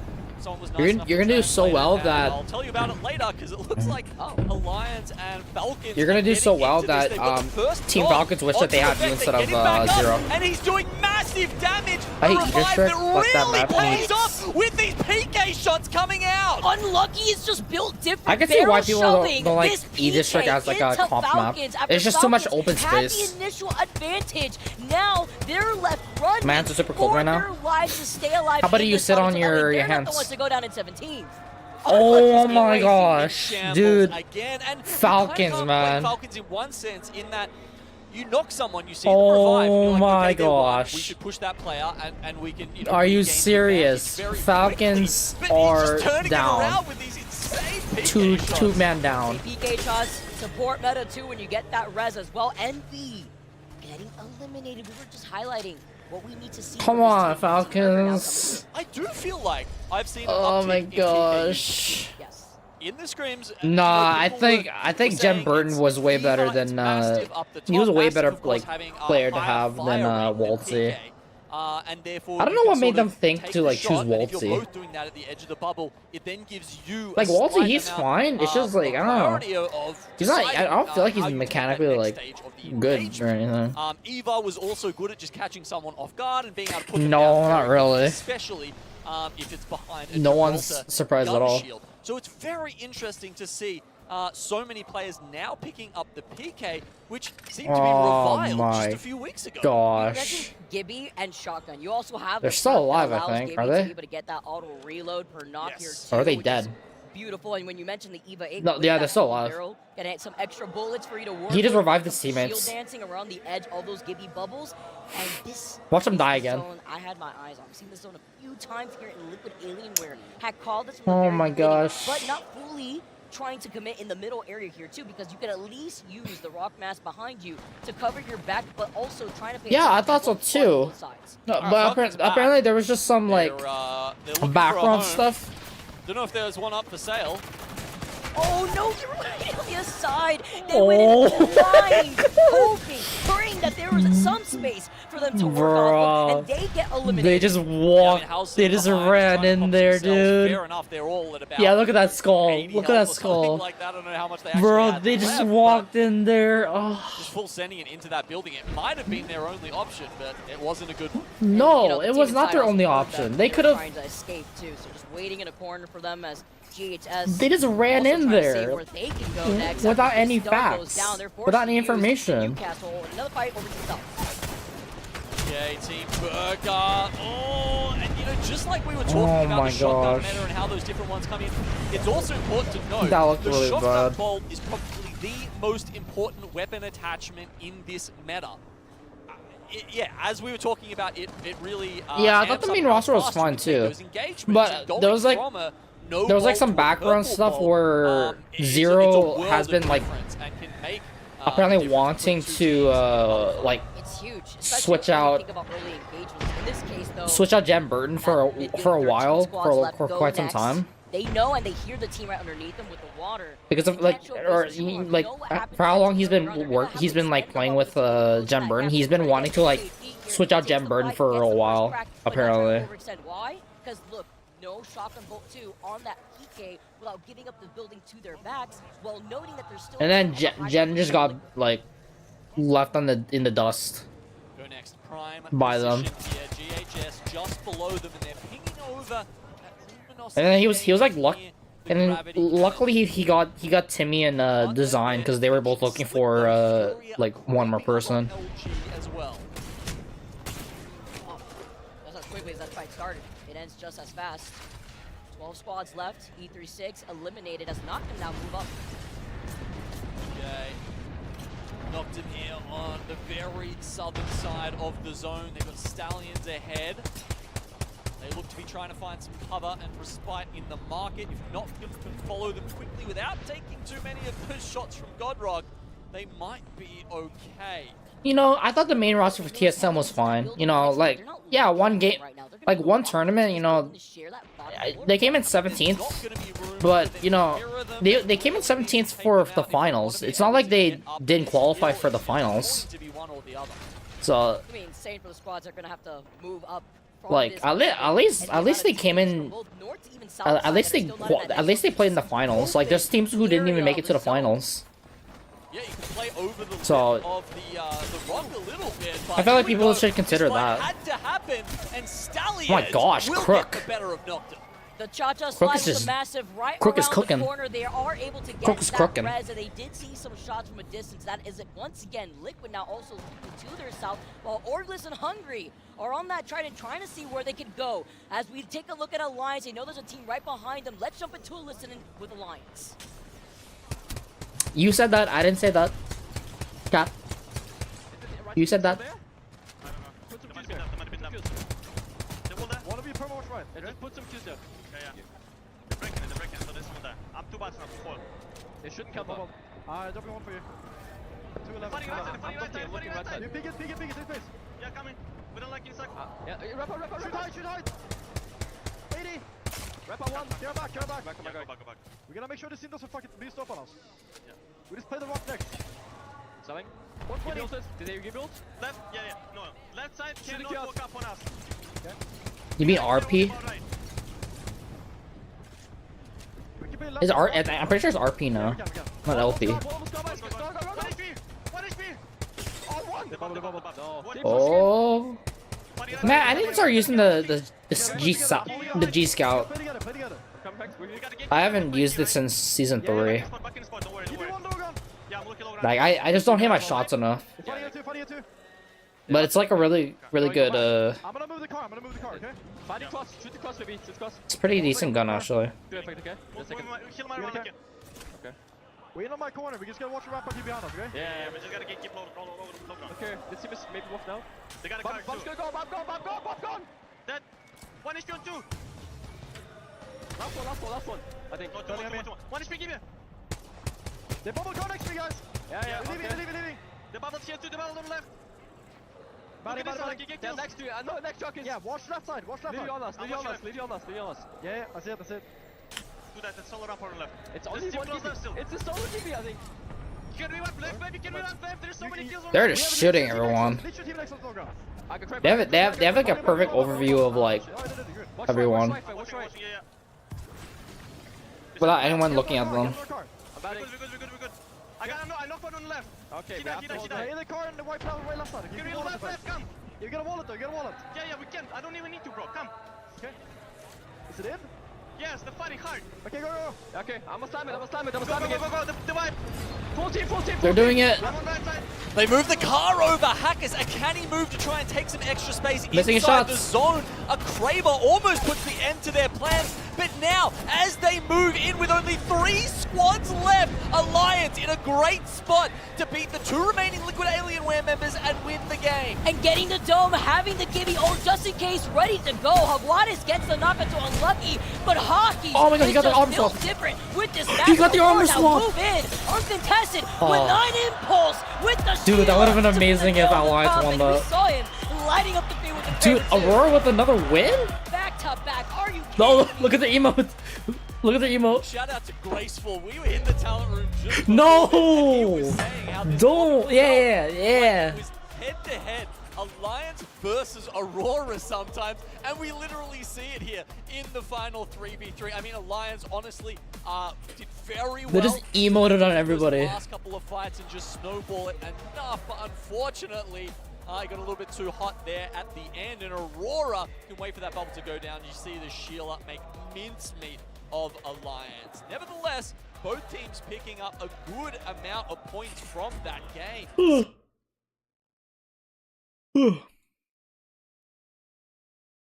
The pressure that they needed to while holding that hillside, right? They were the entire time talking about the team behind him, which was Aurora in that Falcons game. at 13th place, man. It's not looking good. That game when Liquid had decided to fully send it Aurora's already at trying to 53. capitalize off of the catwall to block out some vision. Nonetheless, too, though, Aurora take They need a monster. They need 2 monster games behind them, breaking the 5th place curse, getting if they want to like be up there. Sometimes when you're on the lip of the hill and you have to watch both sides. I mean, it really requires Yo, all Alliance your is- members to have their heads screwed they're on, bangers in know that what they're game. doing, know what they're looking out for. I'm not gonna which lie, utility their they jackets need to are actually save like really and nice. when. And as we look at our heavy hitters, it's Alliance across the board. I mean, Their merch is like insanely like such a pretty great good. addition to this roster. I mean, he'd be the main fragger in almost any other team, but coming up here with Effect, he can give that, you know, look, damage leader, kill leader goes across to Effect there, and Unlucky is a quote-unquote support player in this roster, right? The Like, Guardian Angel, literally to help them out, especially in that engagement versus Oh, bruh. that created a really rough game for them And there it's too. not So let's not forget that's what looking happened earlier good. on, which allowed them to get that second place, but it was still Aurora.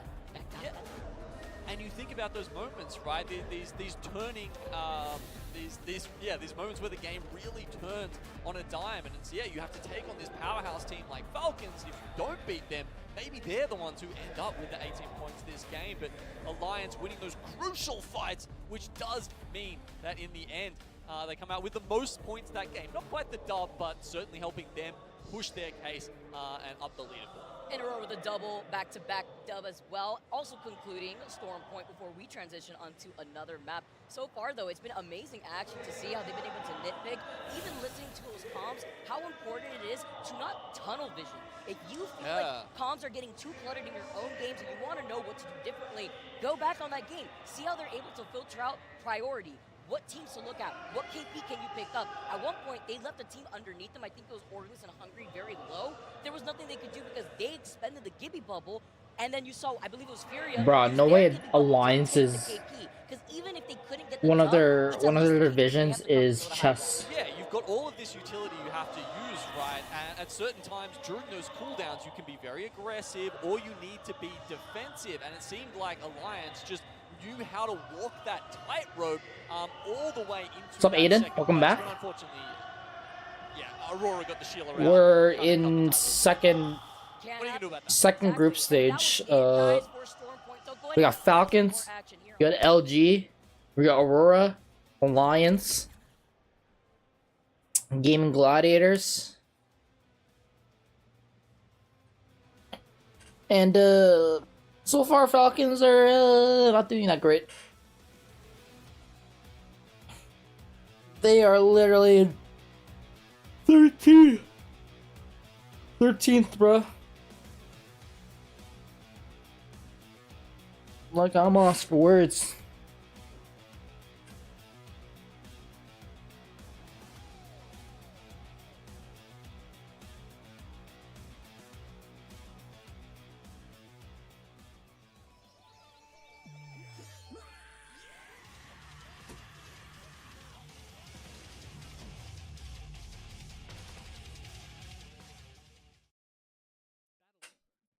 Yeah, they're in 13th. What the frick? Why is everyone in Japan? And then I was like, I just want to do one stream like while I'm here, and they were like, oh, you should take this stream, and now it's like really fancy and stuff, and I feel like here, and I feel really grateful and like, I don't know, like a little overwhelmed. I'm fine. That's all. It was very nice of them to offer it to me. Well, that's sweet of you to be grateful. Thanks, Fig. You deserve this, Ray. I don't deserve anything. Yes, you do. Any of y'all just like not sleeping? Like, what is the vibe? Like, are you guys just not? Do you plan on like not going to bed at all? Like, what's the goal here? Hey, it's me. Your dry skin. Hey, it's me. Hey, it's me.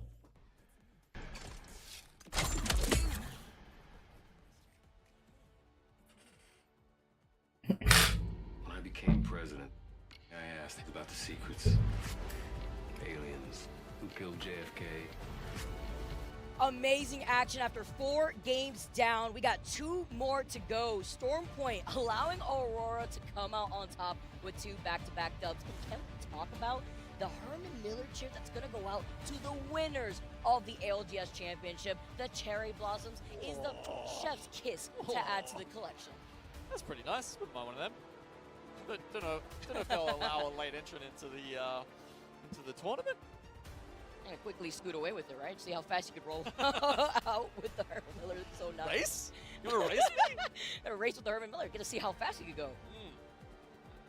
Look, I beat Onted once last time we had a foot race on the stage. But yeah, maybe we need to introduce the chair races and see who comes out on top then. It evens out the playing field here for Aurora. Sitting on better gamer chairs out here. Nah, it was all about the way that they were able to perform on Stormpoint. The patient play here that really worked out for them, but also the way that they were able to play neighboring the likes of even Liquid on the same hilltop, but different angles, still behind Alliance, and timing the way that they were able to actually test and go in for that fight, whether it be through the catwall or even hanging out behind with 9 Impulse having that Sheila out and ready. Yeah, I mean, look, they were still taking. I think they were the one who Aurora was hitting with like the 117 headshots on the charge here, right? So you know, look, they had their own problems to deal with, but they did manage to just isolate themselves on that side of the ring until they could come in with the full force of their ultimates. It's nice to see how they've been able to really take advantage of that too. And back-to-back, nonetheless, I know we've had 2-time winners already within our first series. Seeing Aurora kind of join that club for the first time within our group C and D this time around. We do have a transition, though, as we exit out of Stormpoint. Once again, we get to go back home onto World's Edge to see which of these squads will have a much better time, feeling a lot more comfortable here. CR, Reignite, plenty of Japanese and APAC North teams doing extremely well in this tournament. You know, Enterforce 36 sitting up there with 30 points to their name as well. And, oh yeah, that's right. I got halfway through a story and then, you know, as happens in Apex, a whole bunch of action happened. You know, we saw a lot of cool things. Very relatable. But it was a great interview with Enterforce 36, and they were talking about, you know, their decision making and that crucial match point finish in Mannheim. And you know, the theme of it really was that they needed a bit more experience on LAN, and they needed to go through a rough moment like that, almost to really solidify in their minds that they have to lock in, that they can't let themselves get into these spots where they're not communicating as much, and that's really what led to them jumping down at the incorrect time during the very dying moments of the Mannheim LAN. And it was also really cool to hear about scene-ups come up through the scene, and yeah, look, I'd encourage you guys to check it out if you can. It was up on the Comp Apex subreddit. Really great to see a well-translated piece of content with one of those APAC North teams, because we don't get as much of that. It's we can't watch their scrims and hear how they're sort of talking to each other and all that sort of stuff. So I just love it whenever we get any kind of insight into how those guys approach the game. It's the come up too. It's the story where you could really look back into seeing the different approaches from so many players from so many different regions. That's the love about the Apex Legends Global Series. That's what makes it global out here. And it highlights that anyone at home, you feel like you could take up on these pros too. You could try to achieve the same type of pathing that we've already seen from our professional players, even the first timers in a LAN like this. Yeah, we're feeling the love, right? I mean, we're here. It's day one of the LAN, and we've already got, I think, more spectators than we've ever had at a LAN before, if not at least close. When I went up there before, the crowd is very filled out for a day one, and it's only going to get more intense throughout the week. The cosplayers too making an appearance. I got super excited seeing the Watson cosplayer walking around, the cool Valkyrie with the heirloom. Love these Apex fans in the crowd showing their support too. Some individuals that maybe were not able to attend previous LANs now being able to show their support to the teams that they've always wanted to see. Yeah, the Japanese cosplayers are like next level. I know. It's so cool. I was honestly fangirling when they were walking past me, and I was like, wow, this is actually crazy to see. And it's always very exciting because it's kind of like the build-up to the biggest tournaments that we've ever had within the ALGS, and it's only going to get better. Again, 4 games down within our group C and D, 2 more to go as we make that transition onto World's Edge. It comes to really think, Alliance, they haven't been able to get that dub just yet, but they are ramping up. We saw them get that 2nd place as they land where, on World's Edge? Well, they're going Skyhook West with the 2nd pick. And yeah, as we've seen, that's one of the highest priority POIs across all 3 maps. A little bit of change up from last time we were in World's Edge. This time it's going to be Dome that is picked. Fragment still will not be, but yeah, Skyhook East this time is left by its lonesome. So Alliance not only get Skyhook West, they essentially get the whole city to themselves. That is pretty nuts. But honestly, an interesting pick by Liquid. So they're pick 47, which, as I was thinking back, I said before, it was an average of 47 picks. So I think that might mean it's the only time, if my maths is correct, 47 divided by 1, I think is 47, that Dome was picked. So yeah, interesting to see Liquid go for that one. I'm going to keep my eyes on them, see how it plays out, see how, especially in this meta, whether Dome is a viable POI or it really is that one that people should just shove to the side. I was going to say, like, what is cooking here to be able to go there? We usually see teams avoid Dome like it's the plague, and seeing how some of these zones have been, if we see a lot more of these southern zones, it could actually play into their advantage depending on the type of pathing they want to take in terms of those rotates. But we also know that Liquid's not a team that has any issues settling down in final zone and then being able to clean up the KP from afar there. Whether they be creating the space that they need or being able to make sure letting other teams know that you cannot take where we are currently positioned for a final zone. All right, we've got some highlights to look at from Game 4 as we wait for this next lobby to get set up. Let's have a look at them. So for match number 4 here, we got to see Aurora take the dub, but it was opened up nicely with some great nade placements from Liquid Alienware where they were trying to hone down onto GG, the team that won game number 2 on E District with 11 KP. They were to clean up that fight very quickly. We also saw the engagement here in the middle barometer between Crazy Raccoon. We're highlighting what a great team fighting team we've seen thus far with Crazy Raccoon, and then the engagement that started everything for Alliance. Falcons that had gotten the initiative, that had gotten the first knock, completely crumbling when they had tried to move up. Yeah, it was a rough one for Falcons. In fact, it's been a rough 4 games. I mean, where do they sit? 15 points, 13. Yeah, 13th place at the end of game 4. Aurora, however, As you can see, we're mowing down left, people left and right. Doesn't matter if you got the purple knockdown. Obviously, it has been nerfed a little bit over the past season or so since the support changes. And yeah, look, Sheila won't have a problem with that, just like it didn't have a problem finishing off Alliance in the end. Gino, can you actually like just dance a little bit here? Got to match the Aurora vibes. I mean, like the way that Aurora is just feeling themselves, that's also a very good sign. Because when I like to talk about momentum a lot about these teams, it highlights the way that we're going to see them move on to a different map. First time we get to see 3 maps with an ALGS, but also the way that you have to approach each map being so different. We saw at one point Aurora, I believe, on E-District try out the Mirage before swapping back to what we've been seeing consistently being played. Where'd they get those bottles from? Or those water it bottles? Working out for them, taking the back-to-back dub on I don't remember. and then kind of feeling themselves as they transition onto World's Edge. How that's going to really fare for themselves. I think they just got them. Their POI is survey. They have the straws are still in their package. They were like the 40th pick, but I'm as cool as that Nessie, by the way. I want that Nessie. Snow Nessie. I love it. Yeah, shout out to, I think it's Nessie Makes, yes. Who's been doing all the Nessie crocheting in the world, or at least the vast majority of it. She's so talented. Insane production line. There's been a lot of cool ones. I think I followed her after the last event. It's been so cool seeing all the different, does one for the different teams. I'm not going to win. I hope you guys are playing along at home here. Staring right into my soul. I'll lose the contest because I always have to blink first. Love the energy here in the arena as our players currently are getting ready to go.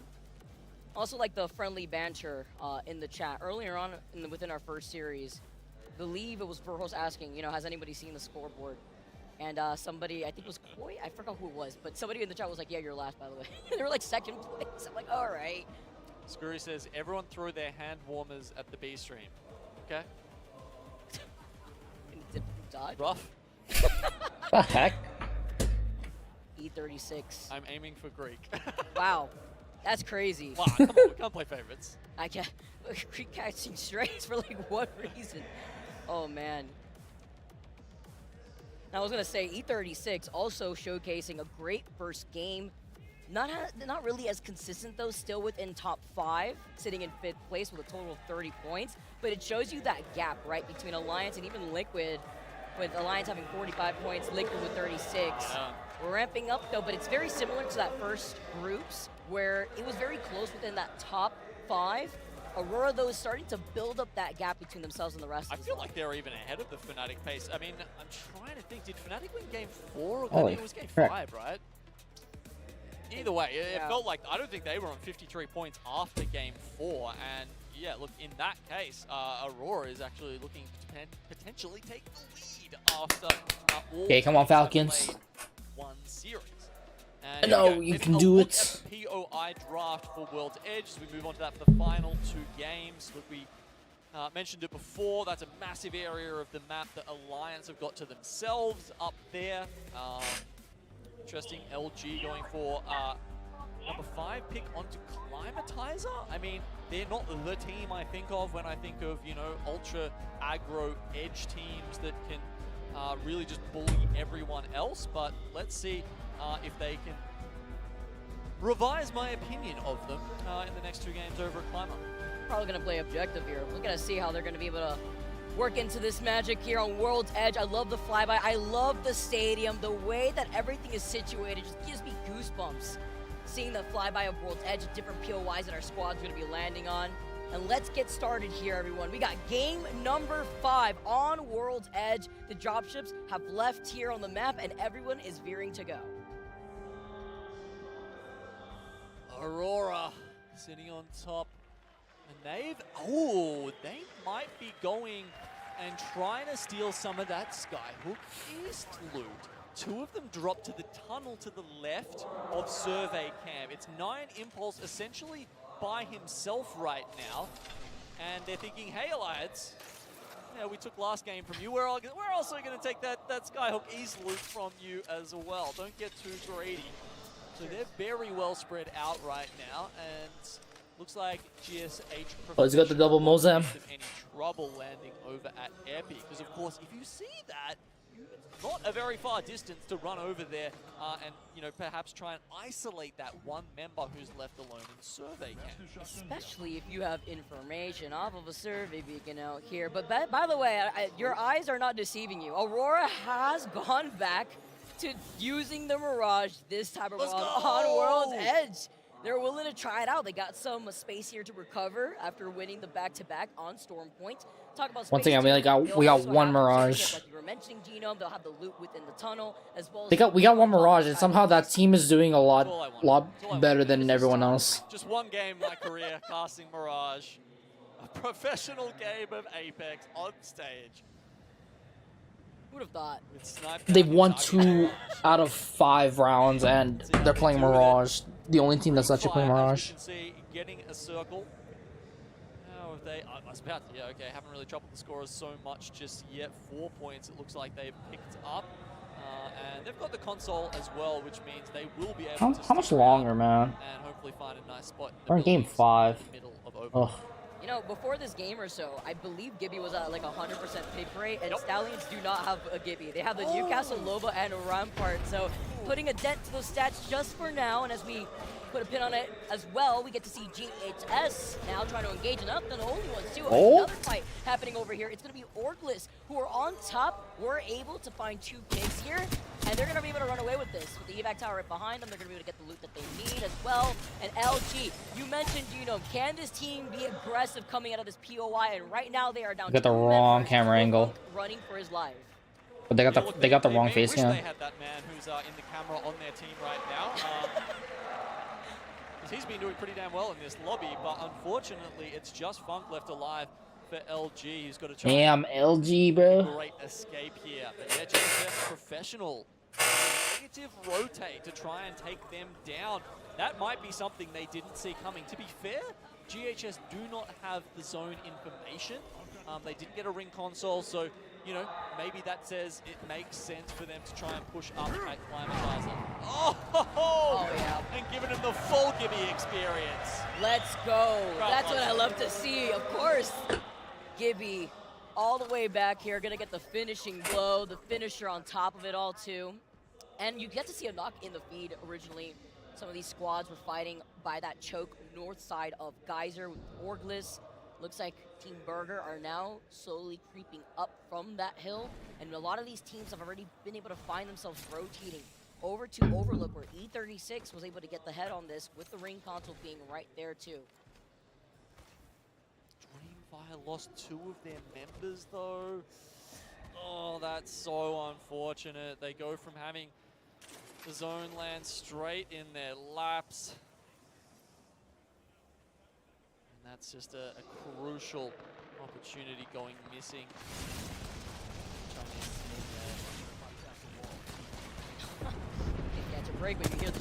You think you're safe until Rampart pulls out Sheila.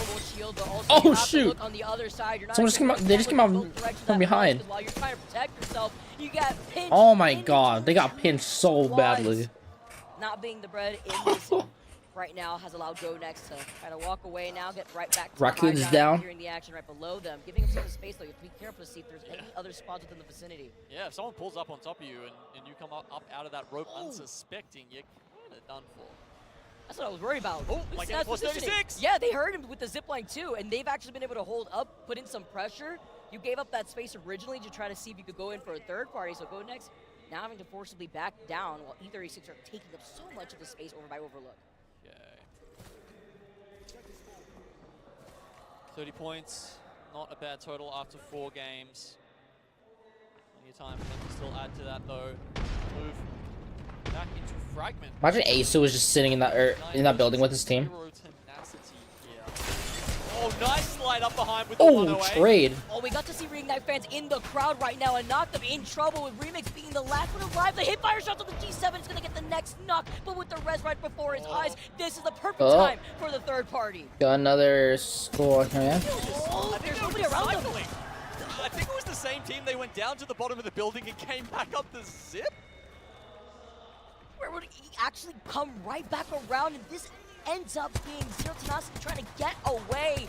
Oh, got him. The last few 2 shots with the R301, by the way, being the last one here for them to find here for Zero Tenacity as they get taken out. Reignite come out on top. Yo, where's of ASUS? this fight. Nowhere in sight. Or where's for the Fade? squad to move in for the timing here too, so they'll be able to get that reset. Yeah, I mean, Bring them back there. Bro, I swear, if Aurora wins again, dude, these teams need to like understand like what's going on right now. But I unfortunately didn't grab one. You know, we'll swap it over later so I can make use of that Excel stock. So Reignite just looting over in Streamer building. And then Falcons is still on the outside. have a console to work with, so they're probably just going to have to walk it in after this circle does get revealed. We'll see where it splits off to. They're doing a late Ooh, rotate. It actually comes back a bit left. Oh wow. Interesting. Will they read that correctly and maybe be able to play like a diner position or something? Which they've Oh got my priority right now. That'd be god, bro. fantastic for them. What is this circle? Burger, who, yeah, they do have all three. Bro, it's so out, bro. I swear, if it's on the train track, bro, like what the heck? Maybe into fragment as well. And the team that predicted that final zone inside that truck too was Stallions. Bro, I swear, if that circle goes on those train tracks, dude, no one's safe. Some cover as well with that truck, but it could be inevitable with the amount of nades that are going to be hurtled in your direction. It's been a discussion because teams were scrimming without one, without the other. Or you got to make sure you're in a really good spot. By the way, but if you do drop one of these, which one do you drop? And I think honestly, Why would he drop? Yeah, Just take the whole zip line. Newcastle probably gives you utility for more of the time. Gibby makes you feel more safe because it's that ultimate safety inside. The Falcons is moving. But it's it doesn't last for as long, obviously. So you know you need somewhere to hide after the 16 seconds. Bro, the purple, you know, the big. Are you serious? And that's what Newcastle provides for you. Also feels nice. Oh my god, how I just went down, bro. Actually, up for now, and Orgulus and Hungry. Bro, how do you go down like that? Seeing the dome right in front of them. It's not possible. This team are looking for blood as they're going to be able to now move forward here to try to take this fight versus Team Falcons. By the way, where are they going? If you're wondering why some of these squads are here too, there is a ring console there in case they wanted to take their time to rotate by the edge of the zone. Are you serious right now? Team Falcon. Are they ready for it? Zero potential down. Where's his other teammates? He's going to eliminate him, and are the other two... Oh, wait, sorry. They're not even around. The other members? Where's... Where you at, guys? They were split up because it looked like they were maybe trying to find an opportunity to get a res. Perhaps. And wait, where's how? Bro, switch over to the Falcons. Bro, they're not even anywhere near there. Yeah, maybe Zero just said, "Hey, I can grab." What the frick? How does Hal even go down in the first place? Anyway, either way, man, they're doing it. They're doing it the hard way. They had the Every replicator. game, They had the game after replicator and game. harvester. They can't catch a break in this case, and with this res coming in, Orgulus and Hungry will be able to see it in the distance, but you want to prioritize trying to get into that next zone, playing Oh by my the edge of god, the zone, bro, because if you don't, while you Falcons, have to they take need to your do time something, to bro. forward into Lava Siphon to get that KP originally from Falcons, Liquid Alienware are going to be waiting. They probably won't to even. force to exit out into that next zone. They probably won't even make it to like bracket stage. It'll be interesting to see how this happened. They started off in Lava Fissure, and then we see them down at Alistair Lava Siphon before the zone pulled back up to Overlook. So maybe just going for as much Evo as they can possibly juice out of the map before making their way in. Yeah, look, whatever they're doing this series, it is not working so far. Let's see what they're going to do as they make their way into that next zone as Aurora, our #1 squad in this lobby thus far, are playing up the rocks over to the north side of Overlook. And they're not the only ones too, right? GHS are also within the vicinity. E36 are still holding a lot of space, both to the north and south side too of Overlook, also denying any information for any squads that may want to go to the ring console or survey beacon over to the right side of those buildings of Overlook.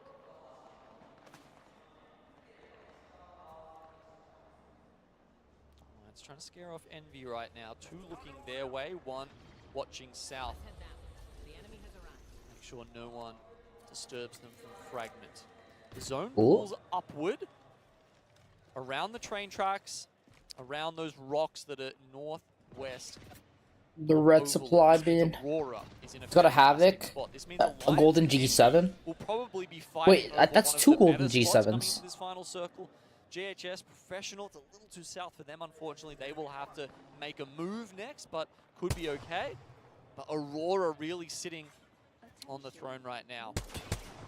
Like they need another win in this series. All right, it's about making a statement, elevating themselves and carrying that momentum like I mentioned once again. We also got to see that nice little camera overview of Team Burger having access to that mythic bin, uncontested from any squads that have rotated in this direction of the zone so far. But in No Name, where there is a survey for any squads that are able to get that scan here, they're going to be looking at Team Burger, who will eventually have to move into that next zone. They have time. You have less than 35 seconds now. And Team Falcons, after getting the recovery from Waltzy to get that res, are finally able to move in, and they are right behind ALGS and Hungry. ALGS and Hungry, they don't hold the choke. And as a result, they let Team Falcons back in with a chance.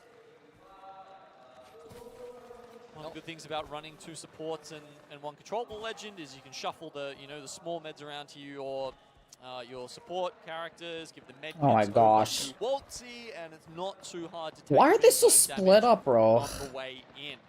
All right, they're coming up against ALGS and Hungry now. Let's have a listen and see how they approach this fight. Oh no, this is gonna be interesting. This is gonna be so interesting. You good, Hal? Yeah, I'm fine. How does something have to struggle when you big or something? They have an okay spot, Not Team but Caravan. Team Far Caravan. Rotate is so fucked. I'm just getting spammed. Selling? Finish off overlook platform. Our rotate is fucked, bro. why is Waltzy just... Bro, what is Hal doing? Why is he over there? Going back to you guys. Yeah, it's hard pulled. Bro, I'm not gonna lie, it sounds like they don't know what to do. Like, it sounds like Zero doesn't know what to do. We gotta get 3 KP, like 10th something. On, I'm popping about. Bro. I'm not white meds. Uh-huh. 2 ranges. I bet the caravan, I'm gonna just stop moving. Yeah, just jump in the caravan. Okay. Coming. This is gonna be a really weird rotate. Just sitting on the fence. Play outside. Man, the deep breathing, feeling a little bit deflated here on what to do next. There's not a lot of options. You heard it from their comms. The rotate isn't in the best position, and they are getting spammed. When you have Gaming Gladiators in one of the buildings. Come on, guys. Also poking at you with Come on, Zero. sevens. Have confidence, have faith. Even ALGS and Hungry.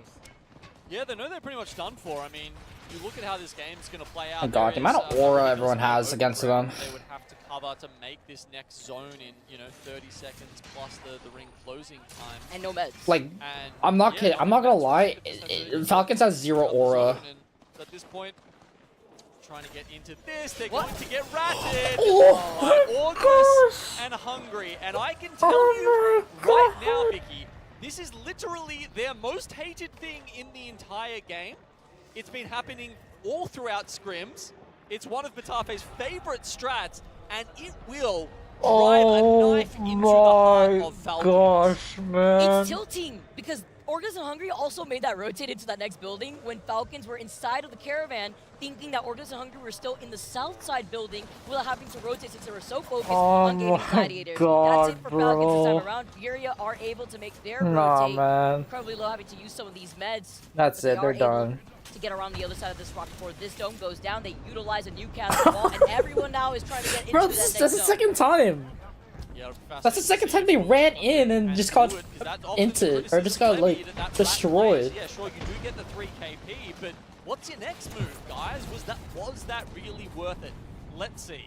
Especially when you're getting my absolutely gosh, burned by man. the Sheila in the middle of your rotate here too. You can't even poke for a second. Look at this. And now diving in. Liquid in a lot of trouble. Nizul incredibly low. Kurif cannot clutch it out. Liquid Alienware get eliminated. The thing is, they're rushing so fast. Like, they could have just like stayed in the bubble, see what was going on, heal up, it's one for Hal, and then, yeah, but they could have just easily just went around that building, like, on the right side, I'm not but... sure what options they had. They were barely any better than Falcons. And you know what, Steve is just looking at all this action from afar while being in that next zone. Oh, a nice shot Ooh, that was here a nice from nade. White, though. Fight for their lives from outside zone. Yo, Some Alf, massive let's shots. go. Effect, stuck on the other side. He managed to survive. Quick shield swap here, too, after getting that KP. Oh, massive. I mean, we were talking about how Alliance and Envy were coexisting, or maybe not coexisting, but, you know, they were neighbors for quite some time coming into this zone. And it was a close fight there, but Alliance do pull it out, and now they have this great spot on the top. Hopefully Nah, they can use man, that to rotate north, up and I don't think around Waltzy was Aurora. the right choice. Spamming that ping. Keon just making sure everybody has eyes on the team right in front of them. Reignite too, right alongside them, as well as Go Next. Split just a little bit here. While E36 are focusing on their fight against Stallions on the outskirts of Overlook, GHS stuck in a building. A lot of these split teams here before they start transitioning into that next zone, but I'm looking at Alliance versus Aurora as they're creeping up from the low ground. Okay, Alliance have made their way around from the north like we said they should, and that's going to keep them in a nice, comfy spot for quite some time as they push up to 51 points, creeping up on Aurora. Oh no, Stallion's going down. It's the Aurora handshake with Alliance as they're sharing some of that space, and Aurora being on high ground cannot look at Alliance. No, Stallion's get down. eliminated. So many of these teams are collapsing. Alfuria are just trying to find an opportunity to move into that next zone together with the Valkyrie ult. Okay, this is a I'm not gonna lie, I feel like Alliance might be the next big just that's the team, you know. I think they're just the team now. Maybe try and even push Aurora off their Like they've been doing really well. because they've got to worry about GHS Professional behind them as well. If they find the timing, they could create some sandwich pressure here. That's a very good point, and I also saw an ultimate accelerator at their feet for GHS to work with in case that they need to expend any necessary utility here while looking at Aurora, but they also cannot ignore Go Next that will be approaching from their left side from the low ground here if they could find an opportunity to move up. Alliance have really just got to hope teams up the top are too worried about each other to peek downwards. Go Next playing from the bottom, kind of in the same spot, just even further on the low ground. Are they in the tunnel right now? It's a bit hard to tell with, I can see there's just a glimpse of an X-ray down the bottom there. I think they might be on that like ultimate low ground, so it'll be interesting to see if there's any opportunity for them to come up top. But really, this is going to be fascinating to see how these teams actually try and play this out, especially when you think there are ways to get out of cover. You know, we are in a shield manner where you do have options to try and just create a little pocket for yourself. But the team that's directly in the middle of this zone that doesn't have to inch forward first is Aurora. They've been here from what feels like the very beginning, avoiding a lot of the chaos here, while now forced to engage as Furia dropping down from the high ground. They know that they want to obtain the KP that they need, expending on the Gibby Dome. The other Gibby Dome also utilized from GHS, and Go Next now coming in while Alliance is going to collapse on them. They heard GHS take the fight versus Aurora, and they need to finish this fight fast if Alliance want to take this dub. Absolutely, they've got to be worried about these teams above them peeking down and getting any more kills, but at the moment they're not. Alliance are just running away with this Scuf. Oh my gosh. To grab the KP. Meanwhile, I'm surprised Aurora Alliance turn around. wasn't They go even for GHS. attacked This after could come that. down to the two EU teams. No way, that's again. Alliance. Now this is the green light for Alliance to go into this fight to third-party GHS versus Aurora. Amazing Yeah, it's an timing, Alliance and win. now here they are to clean It's an up Alliance what win. is left. Furious still have a rat though alive. Yeah, the one Let's member go, of Furia bro. actually survives to second. The Valkyrie Let's go. doesn't matter. They do secure the 9 placement points, while Alliance They just turn know. around on Aurora for the win in Game 5. That was huge from Hockey's call right there. Knowing the timing, they have to take the GHS fight versus Furia, right? They said, okay, it's going to end faster because we're going to 3v this. Furia managed to see the situation and said, oh, Hey, you know, I think Falcons is the new, or I think Alliance is the better green than Falcons. We need to back away so that we can at least get the placement points. Then for Alliance, you need to see that attention. Nah, I'm just kidding. To focus on Aurora and GHS was impeccable.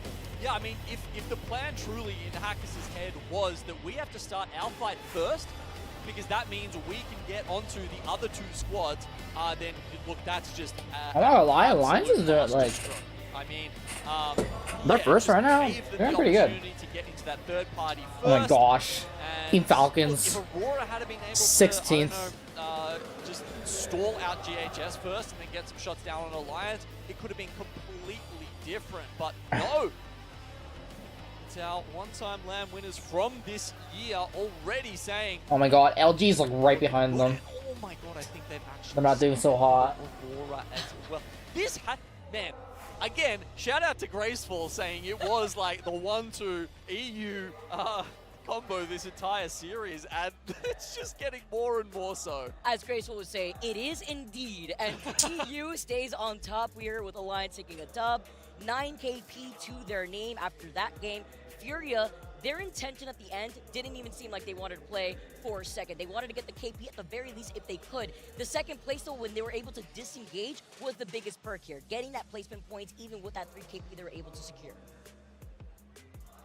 Yeah, it was a great play by the Valkyrie to sneak in those extra few points. GHS Professional picking up 9, which is nice for them. Dreamfire still struggling. Couple down the bottom there. LG with that early fight against GHS Professional. Didn't see that one coming. And you know, I think this is why some of those you know, top IGLs, they like to play as many games as possible, and they're really, you know, they are committed to the scrims. LG, I actually don't think was one of those because yeah, you want to see all the different circles. You know, there's so many different zones, and you know, let's say there's, even if you were giving each POI a zone, right, 20 different end zones, the teams around you will play it 20 different ways. And if you've been through all those permutations, you've seen the one where GHS Professional decide, hey, we don't have ring console this time, we're going to go to North and take a fight. And if you're not ready for that at LAN, when it matters most, boom, you go down with a 0-point game. That's gutting. Also opting for them to take that fight versus LG versus knowing that Aurora's landing in survey and not taking a fight over there instead of get information was even bigger for them, right? So they were able to get that KP after feeling confident, able to get that information to still position themselves in a way better spot versus a lot of the other teams that had to forcibly come from their own southern POIs. And we look at our heavy hitters for this match. It's Effect pulling out 6 kills. And he is very much on top of the kill leaderboard for this entire series. He's pulled out 18 so far, Vicky. Nuts. Kazakh with 2,400 damage almost is also very, very good numbers from a player who's had an awesome year. You know, this year 4 of Apex, obviously now that we're into 2025, going to make that distinction. But yeah, it's been a nice, real up-and-coming year for our Aurora player. It's crazy to also see that you were highlighting Effect, right? He's got 7.5k damage on the board. Talk about insane here after those 5 games alone, but also insane to see that Alliance is a 1-point difference away from Aurora to take that #1 spot, and we still have another game to go. He's just such an aggressive player. Like, he does not shy away from a fight, and yeah, he's just always on a hair trigger, and it's so scary to play against for the other teams. It's like anytime you're up against Alliance, you know, yeah, he will just jump at you. You'll be like, you know, there's none of this like, oh, we're facing off against each other behind the bubbles. It's just like, nah, he's in there immediately with a shotgun in your face. It's beautiful, especially when Hawkins is the conductor of this squad, and we still have more action to go. Don't go anywhere, guys. We got some more action here. Game number 6, our final game in the series, coming to you on the other side of this break.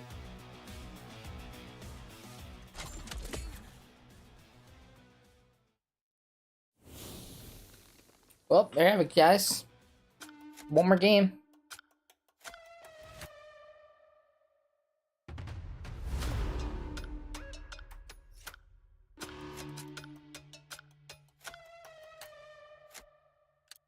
Yuka. Oh.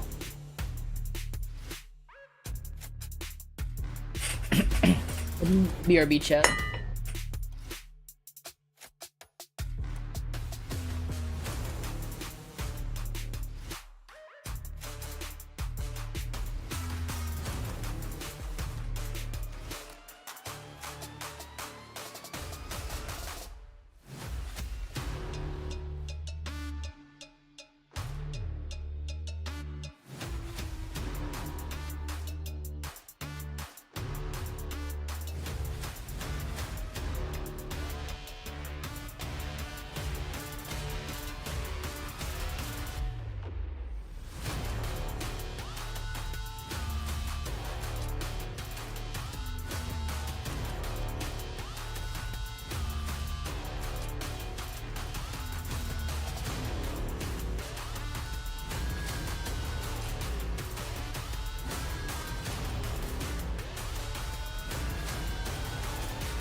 right?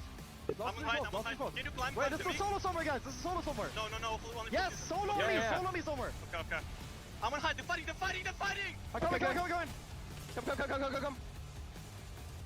Yeah, look at us. Go. Last one. Yeah. Dead. Nice, knock us solo, Guys, congratulations. Nice. On me. On me. Let me get a kill. No, I'm taking it. I'm taking it, man. Nice. Remember, no touching.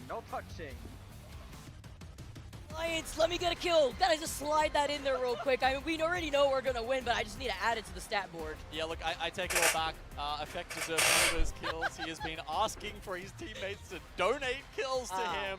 Come on, mate.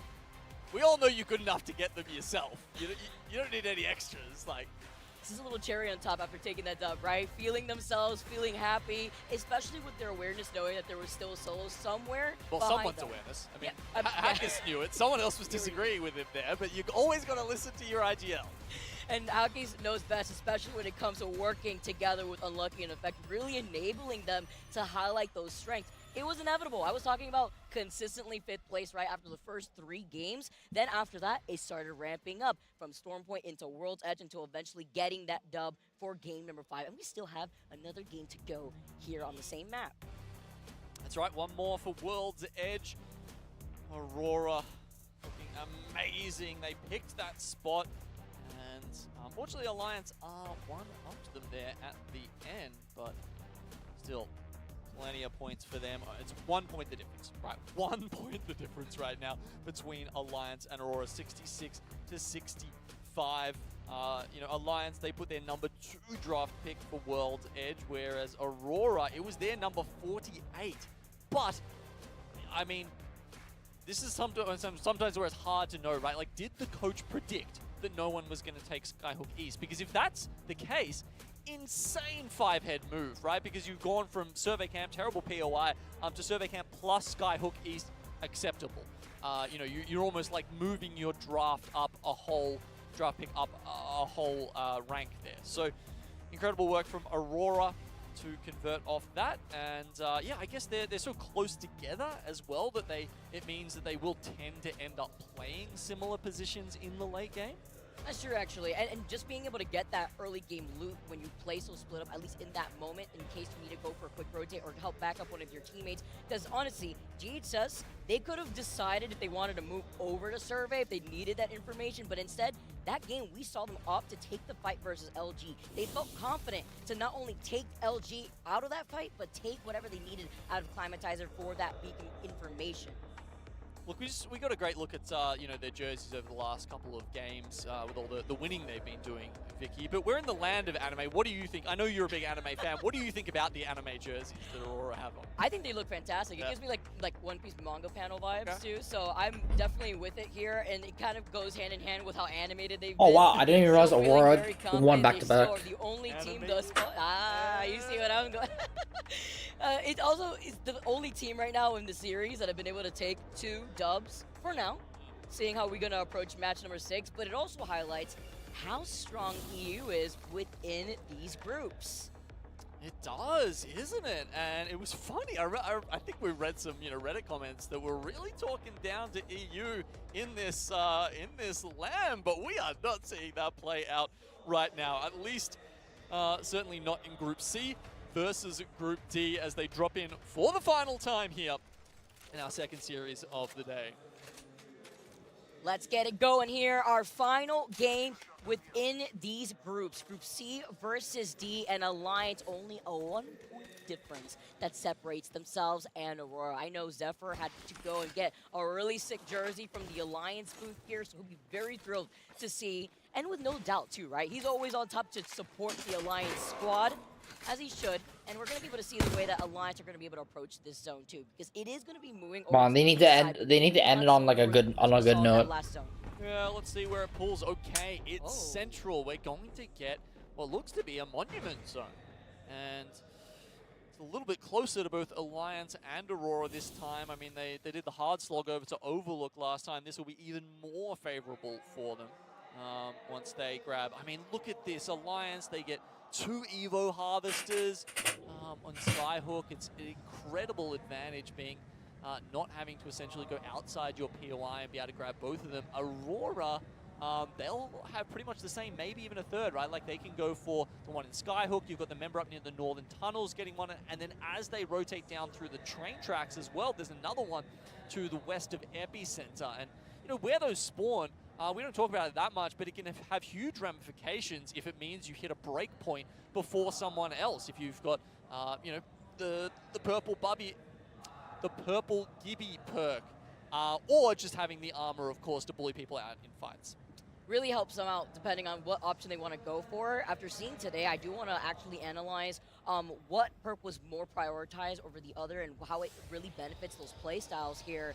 And seeing that Falcons, on this last game, a team that just hasn't been able to find a try. So hard for them so far.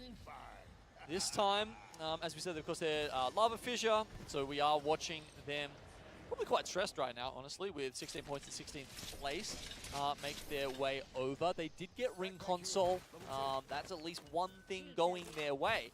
And I think the big difference between what we saw at their last LAN, Vicky, was that they took a while to find the team comp that they were comfortable on, right? And I think that was ultimately their downfall, in not having enough prac and not really having the team synergy to work through that at Mannheim. But now, coming into this LAN, you know, they really seem solid on Rampart. It's like they've done their homework. They've finally found something that fitted all three members. But look, it certainly hasn't played out in a happy fashion for them in this game so far. I mean, it really feels like the early game is where they've been falling down, right? Because they cannot find those great spots where they are so good at bullying other people out from. They're finding themselves in impossible positions, like that one we heard that great listen in from last game, where it becomes very, very tough for them. It's really been, like what you said, at the very beginning and how these rotates have happened for them, but also the way that these zones have been pulling away and what squads are forced to deal with on their rotate. Okay, now we're having a look at Stallions, one of those teams playing Loba, one of the only teams, right? This is the perfect situation. If you have to rotate very far with Loba, without both the Gibby and the Newcastle, you're kind of stuffed. But because they've done that, all of a sudden, every single team that runs in and leaves a death box behind is suddenly, they are the beneficiaries of that. So having a zone so close to home for Stallions, that's really, really good for them. Especially if they're uncontested in that middle part of Monument, playing off that low ground, you're going to be able to really work with a lot of loot there too. LG also looking to try to take some poking damage, and I did see in the feed, Falcons getting some knocks. Finally starting to see what they could work here, as Hal's going to be able to reset, get the loot that they need on the outskirts of Monument, and having to do so quickly. It's Team Burger, one straggler that's been able to get away for now before other teams start rotating like Aurora or Alliance out of Countdown and Skyhook. And Falcons aren't the only ones, right? We have so many squads that have already quickly rotated to Monument, and then the teams taking their time, taking a fight over by Lava Siphon. Here we have Liquid Alienware. Griff still alive, gonna be able to do the finishing blow onto Enter Force 36, the squad that took game number 1, now out in 19th in this lobby on the final game. Yeah, Liquid, bit of the quiet achievers so far this game, moving up into the 3rd spot as we come into our final game. Okay. I feel like we haven't seen as much of them in game 4 and 5. Finally, LG actually doing something. Okay, LG, another early fight from them. We can't have another early exit, and there we go. Finally, something to hang their hats on. This is a very isolated fight over in Overlook, and LG hopefully can take this and maybe then make a more northern rotation and potentially pick up some other teams who are skirting the edges like Go Next. Doesn't look like there's much information for them to work off of, though, over by Overlook. It looks like just a survey beacon here, and like you said, Genome isolated, so not worrying about any third parties in the vicinity. Most of the squads actually are within either the middle part of Monument or coming out of the west side of the zone. Yeah, it's fascinating, you know, just talking about the information there, because of course they started in Climatizer where they did have the ring console, so they could have gapped it straight towards Monument had that been the option, but maybe the call from Sweet is, that's been a great series so far, guys. Hey, let's grab some KP. Let's play a little bit more edge here. That's how Climatizer was meant to be played, and that's, you know, sometimes we have that discussion about if you do get a home zone, but you're planning on playing edge, do you want to, you know, scrap the plan and say, no, let's just stay put, or do you just sort of continue on with it regardless? Seeing what's at stake here too, when you're on the bottom end of the overall standings with a total of like 16 points. I feel like if you don't like adapt to the meta that evac tower, not too surprised. I mean, with the amount of Sheilas in the lobby, of course, D7's like trying to make sure that well, rotate.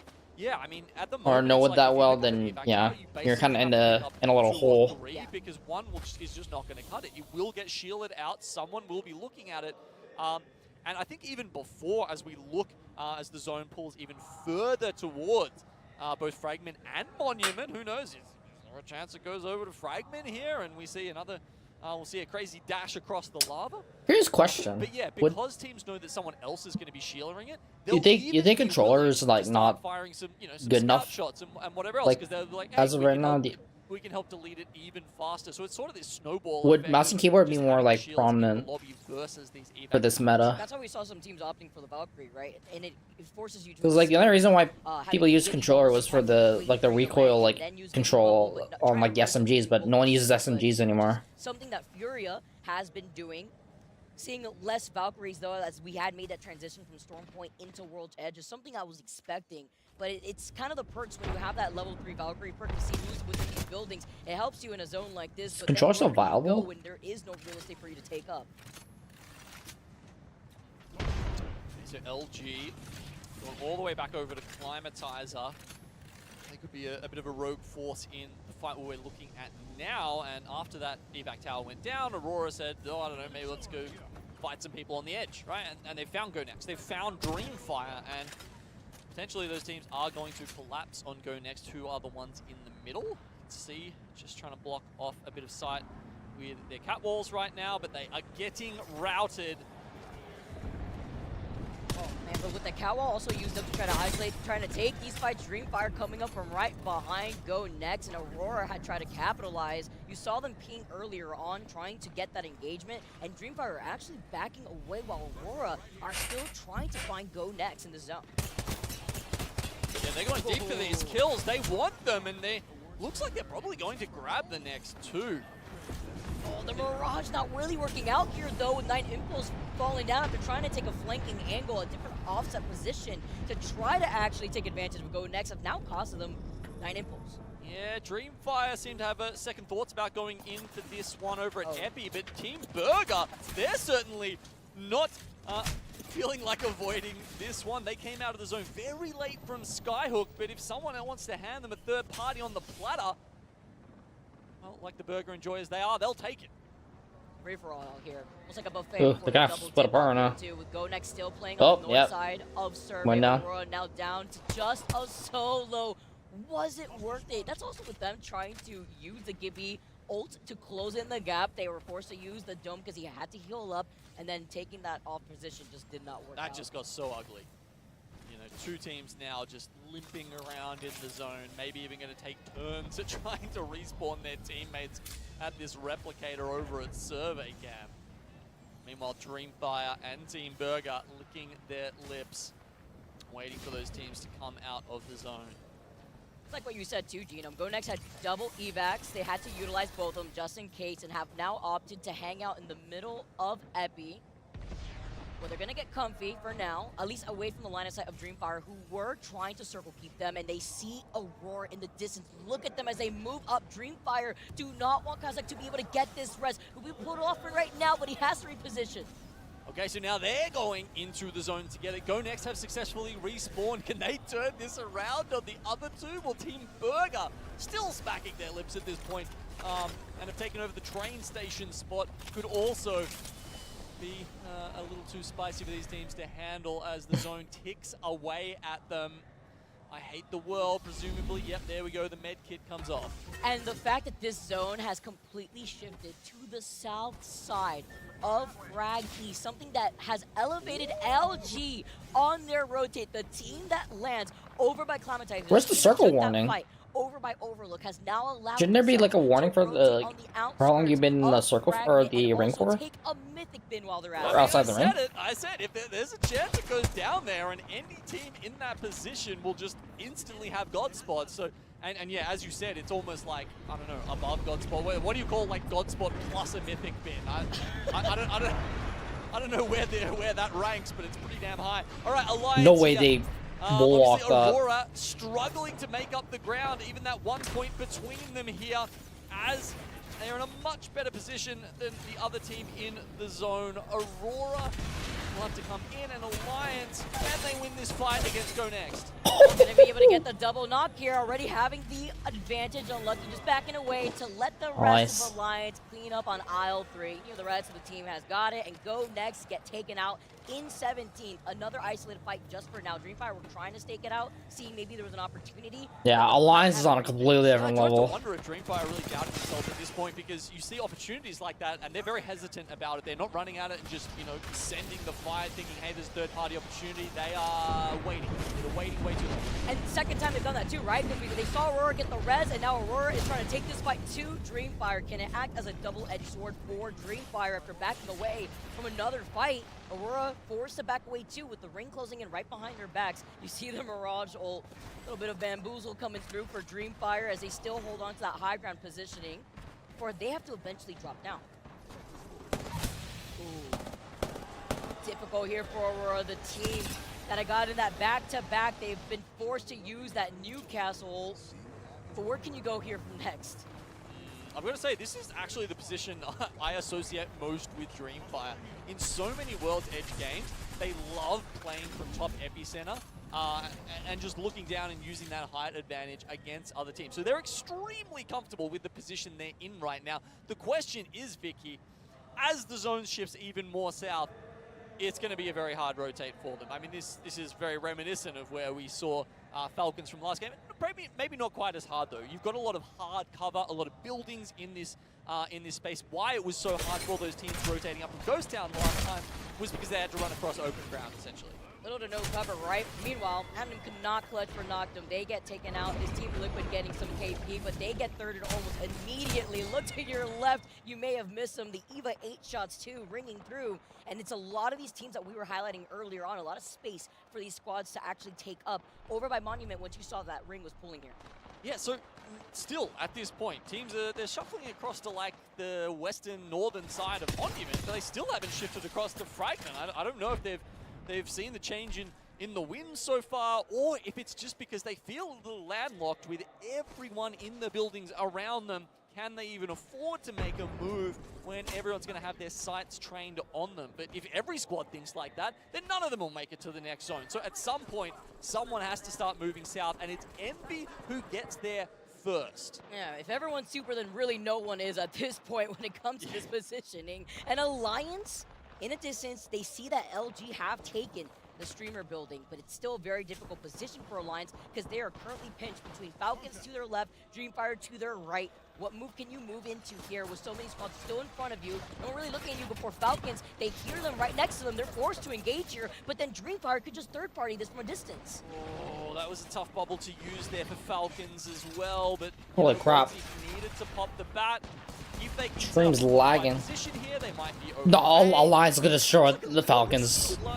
Alliance underneath them. They're gonna destroy them, 100%.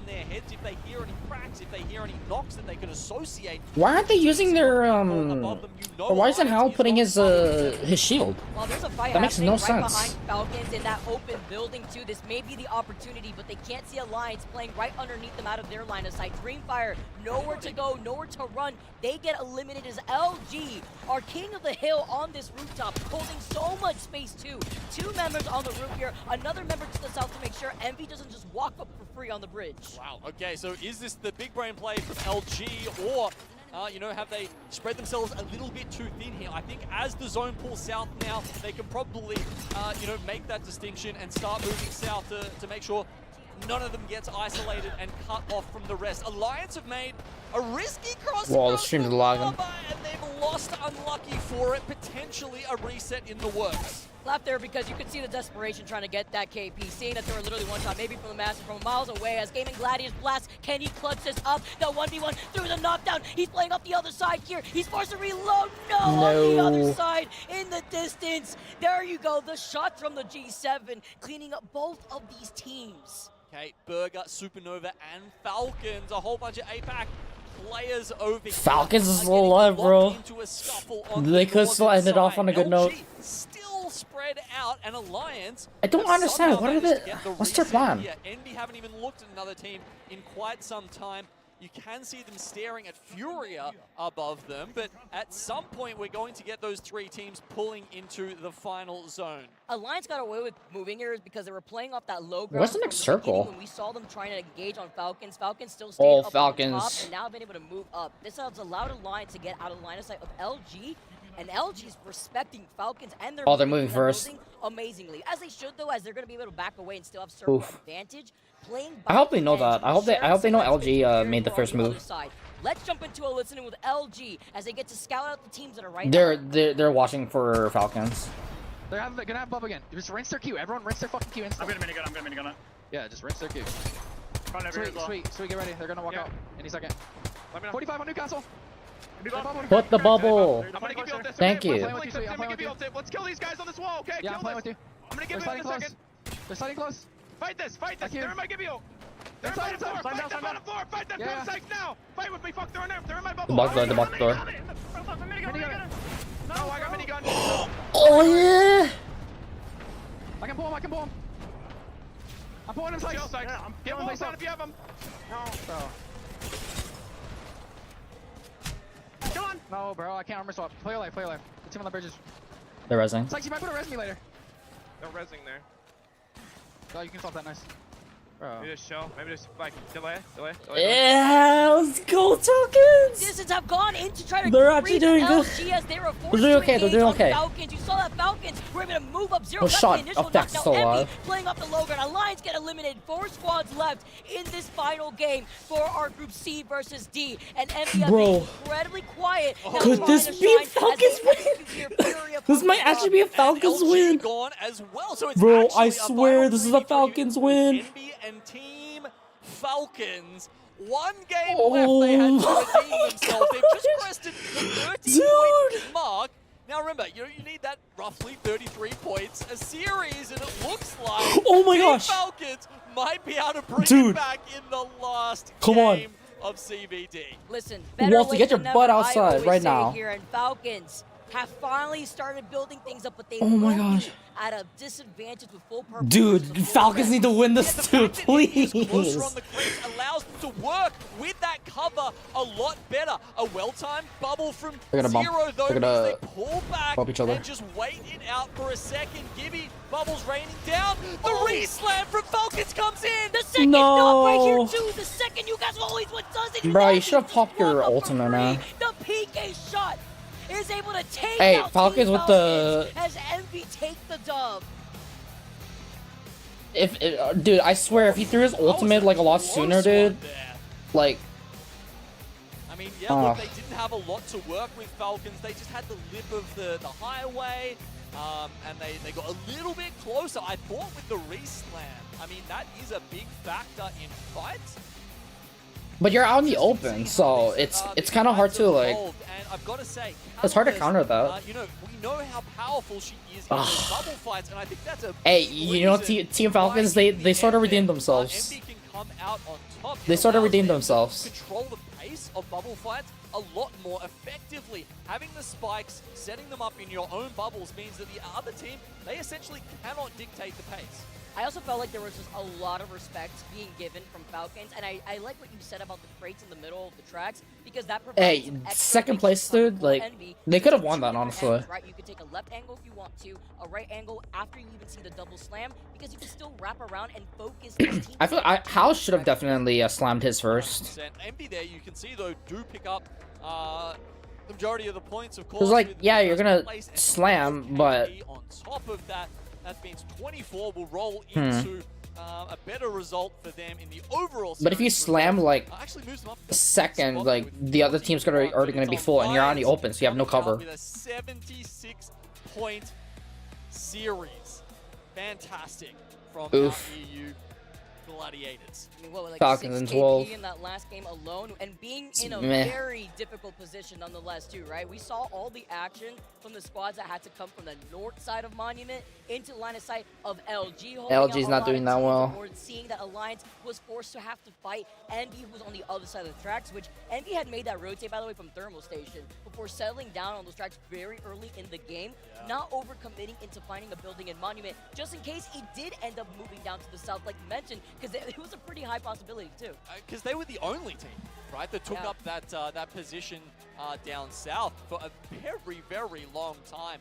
LG almost made it work, but as you said, just Yo, Alliance went ham. 5 or so teams, they make a Went ham with those misstep and kills. go from being absolutely gifted that final zone and the mythic bin to falling a little bit too early. That, of course, means they end up in 15.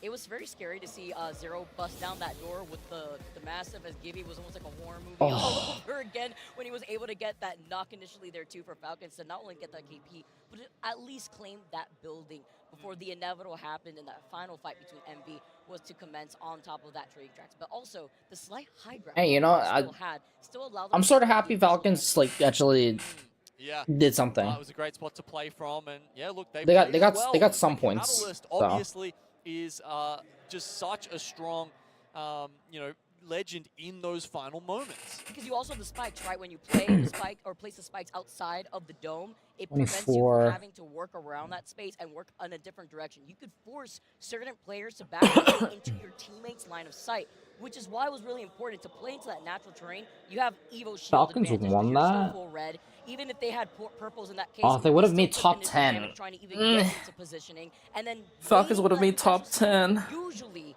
is the play, right? Because when you force them back, you destroy their Newcastle wall. But They it's would have made it different to when you still have the limit to your back. Also, the respect that Falcons were forced to show there.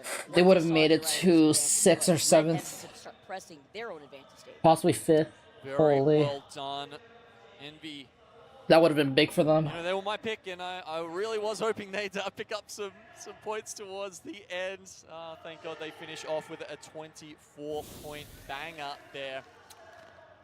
Now we're going to put all 40 teams together now that they've played a series each, and we're going to see that it's Alliance. All right, who TSM stand 6, above not bad. all of them with 76 points. Alliance Aurora going actually really matching ham. Fnatic with 65 each. That's actually incredible to see the difference between both lobbies, between groups A and B. Damn, TSM going to winners already. Right behind Aurora with 53 points, 100 Thieves with 51 after we got to see that dub there too within that first series. But it's nice to be able to see where Alliance stands across the back. A team that has consistently been on top when it comes to having the experience that they do on lands. Okay, let's have a look at the bottom 20 teams here. Some of them Team Falcons on 25th. It's usually 33 points, maybe. Not good. We've got Reignite sitting at 35 in 21st place. So that says that there's a few teams down the bottom who have not soaked up many points at all, and obviously some on the top who are doing more than their fair share. Of course, having a scan around some of the teams that we wouldn't expect to be down here. Dreamfire on 7 points so far, definitely not them. Falcons on 30, you know, that was rescued by essentially one game. And I think even Complexity on 26, they've said this is their meta and they need to be picking up the pace a little bit if they want to earn and keep that moniker. Yeah, honestly, settling themselves into final zone positioning when they were trying to at least isolate some squads from afar with the tri-rifle that we've seen before. I like the approach. Some of these teams have been trying to mix things up, but it's been amazing to see all of our groups perform thus far. I want to hear more from the analyst desk. Guys, take it away. Great job, Vicky and Genome. Thanks so much for wrapping up that series for us. So let's chat about it a little bit. Okay, Alliance at the top, and we saw by just how big of a margin when we lined up all 40 of our teams after getting through both of those series and now getting a better lay of the land, if you will. Now, we talk about Alliance a lot. Always a squad where when we see them in these group stages, they are dominant. So are we going to get an even stronger Alliance this time around once we get past the group stages here? Eric, I'll start with you. Yeah, I mean, like we said, Alliance have beat the group stage allegations of being a group stage team. They have gotten second and third, the last real two big lands. Like, they are just the most dominant team. They almost got enough points in this one round to make it through group stages. And honestly, I mean, I don't see any way for them to slow down leading into these next stages. I mean, they look like the best team so far. EU domination, let's make it that. Well, I mean, I was going to say not only Alliance, but we looked at that leaderboard yet again. We saw Fnatic up there after their really strong performance, but they were tied with Aurora, who had those back-to-back wins. And more EMEA here, Pepper. I was about to say, up until that last game, I know we praise Alliance, but it was a neck-and-neck race going into that final moment. For the likes of Aurora there, it was one simple mistake getting caught out that sent them to the depths, but the truth is, it was anybody's potential to come out, maybe even Aurora in that first place position, because for 2 wins in a row, they're setting statistics for the EMEA region that go beyond even Alliance potential. Well, we'll take a look at some of Alliance's stats here because they are impressive to say the least. I mean, after getting themselves through this series, putting themselves at the top of the overall leaderboard, I want to see what we've got for their wins, for their performance here so far, and we'll get that up as soon as that is ready. But before we get to continue on talking about them, I think we also will get a chance to talk with Alliance. We're just going to get Hackis on up here on the desk to come chat with us about what we just got to see throughout these 6 games. Obviously, a lot of our talent, if you guys have been paying attention to our talent predictions, picked Alliance to be a team that was going to do well. I know Eric feels good about that choice. Hackis, welcome to the desk. Thank you for joining us. Let's go, How are you feeling Hackis. right now? Tired. Like the whole team is sick right now, so we're running on fumes. So yeah. Okay, well, I'm just going to say it then. If you guys are playing like this when you're sick and you're tired, everybody else in the lobby better watch out because that was a stellar performance. I know it's obviously very early, day 1 here so far in the week, but in general, how are you guys feeling about the level of competition here at Champs and what you think you can bring to the table?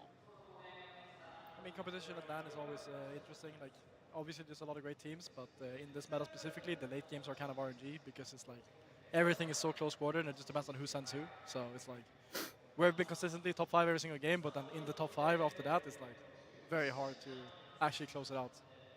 In this specific series, tell me what went right for you guys? Like, what was working for you as a team, specifically in this group matchup? I think we just had a great macro in general. Like, we always got into the top 5, and we just picked KP where we could find them. Like, we didn't really do too much. We didn't stress anything. We literally just played slow and steady and picked up points where we got them. Zephyr, you have anything that you want to ask here? Absolutely. I, more than anything, want to know how y'all are focusing on converting this momentum from group stage, which you all have completely dominated several times in the past, to something like where we may be seeing you in finals.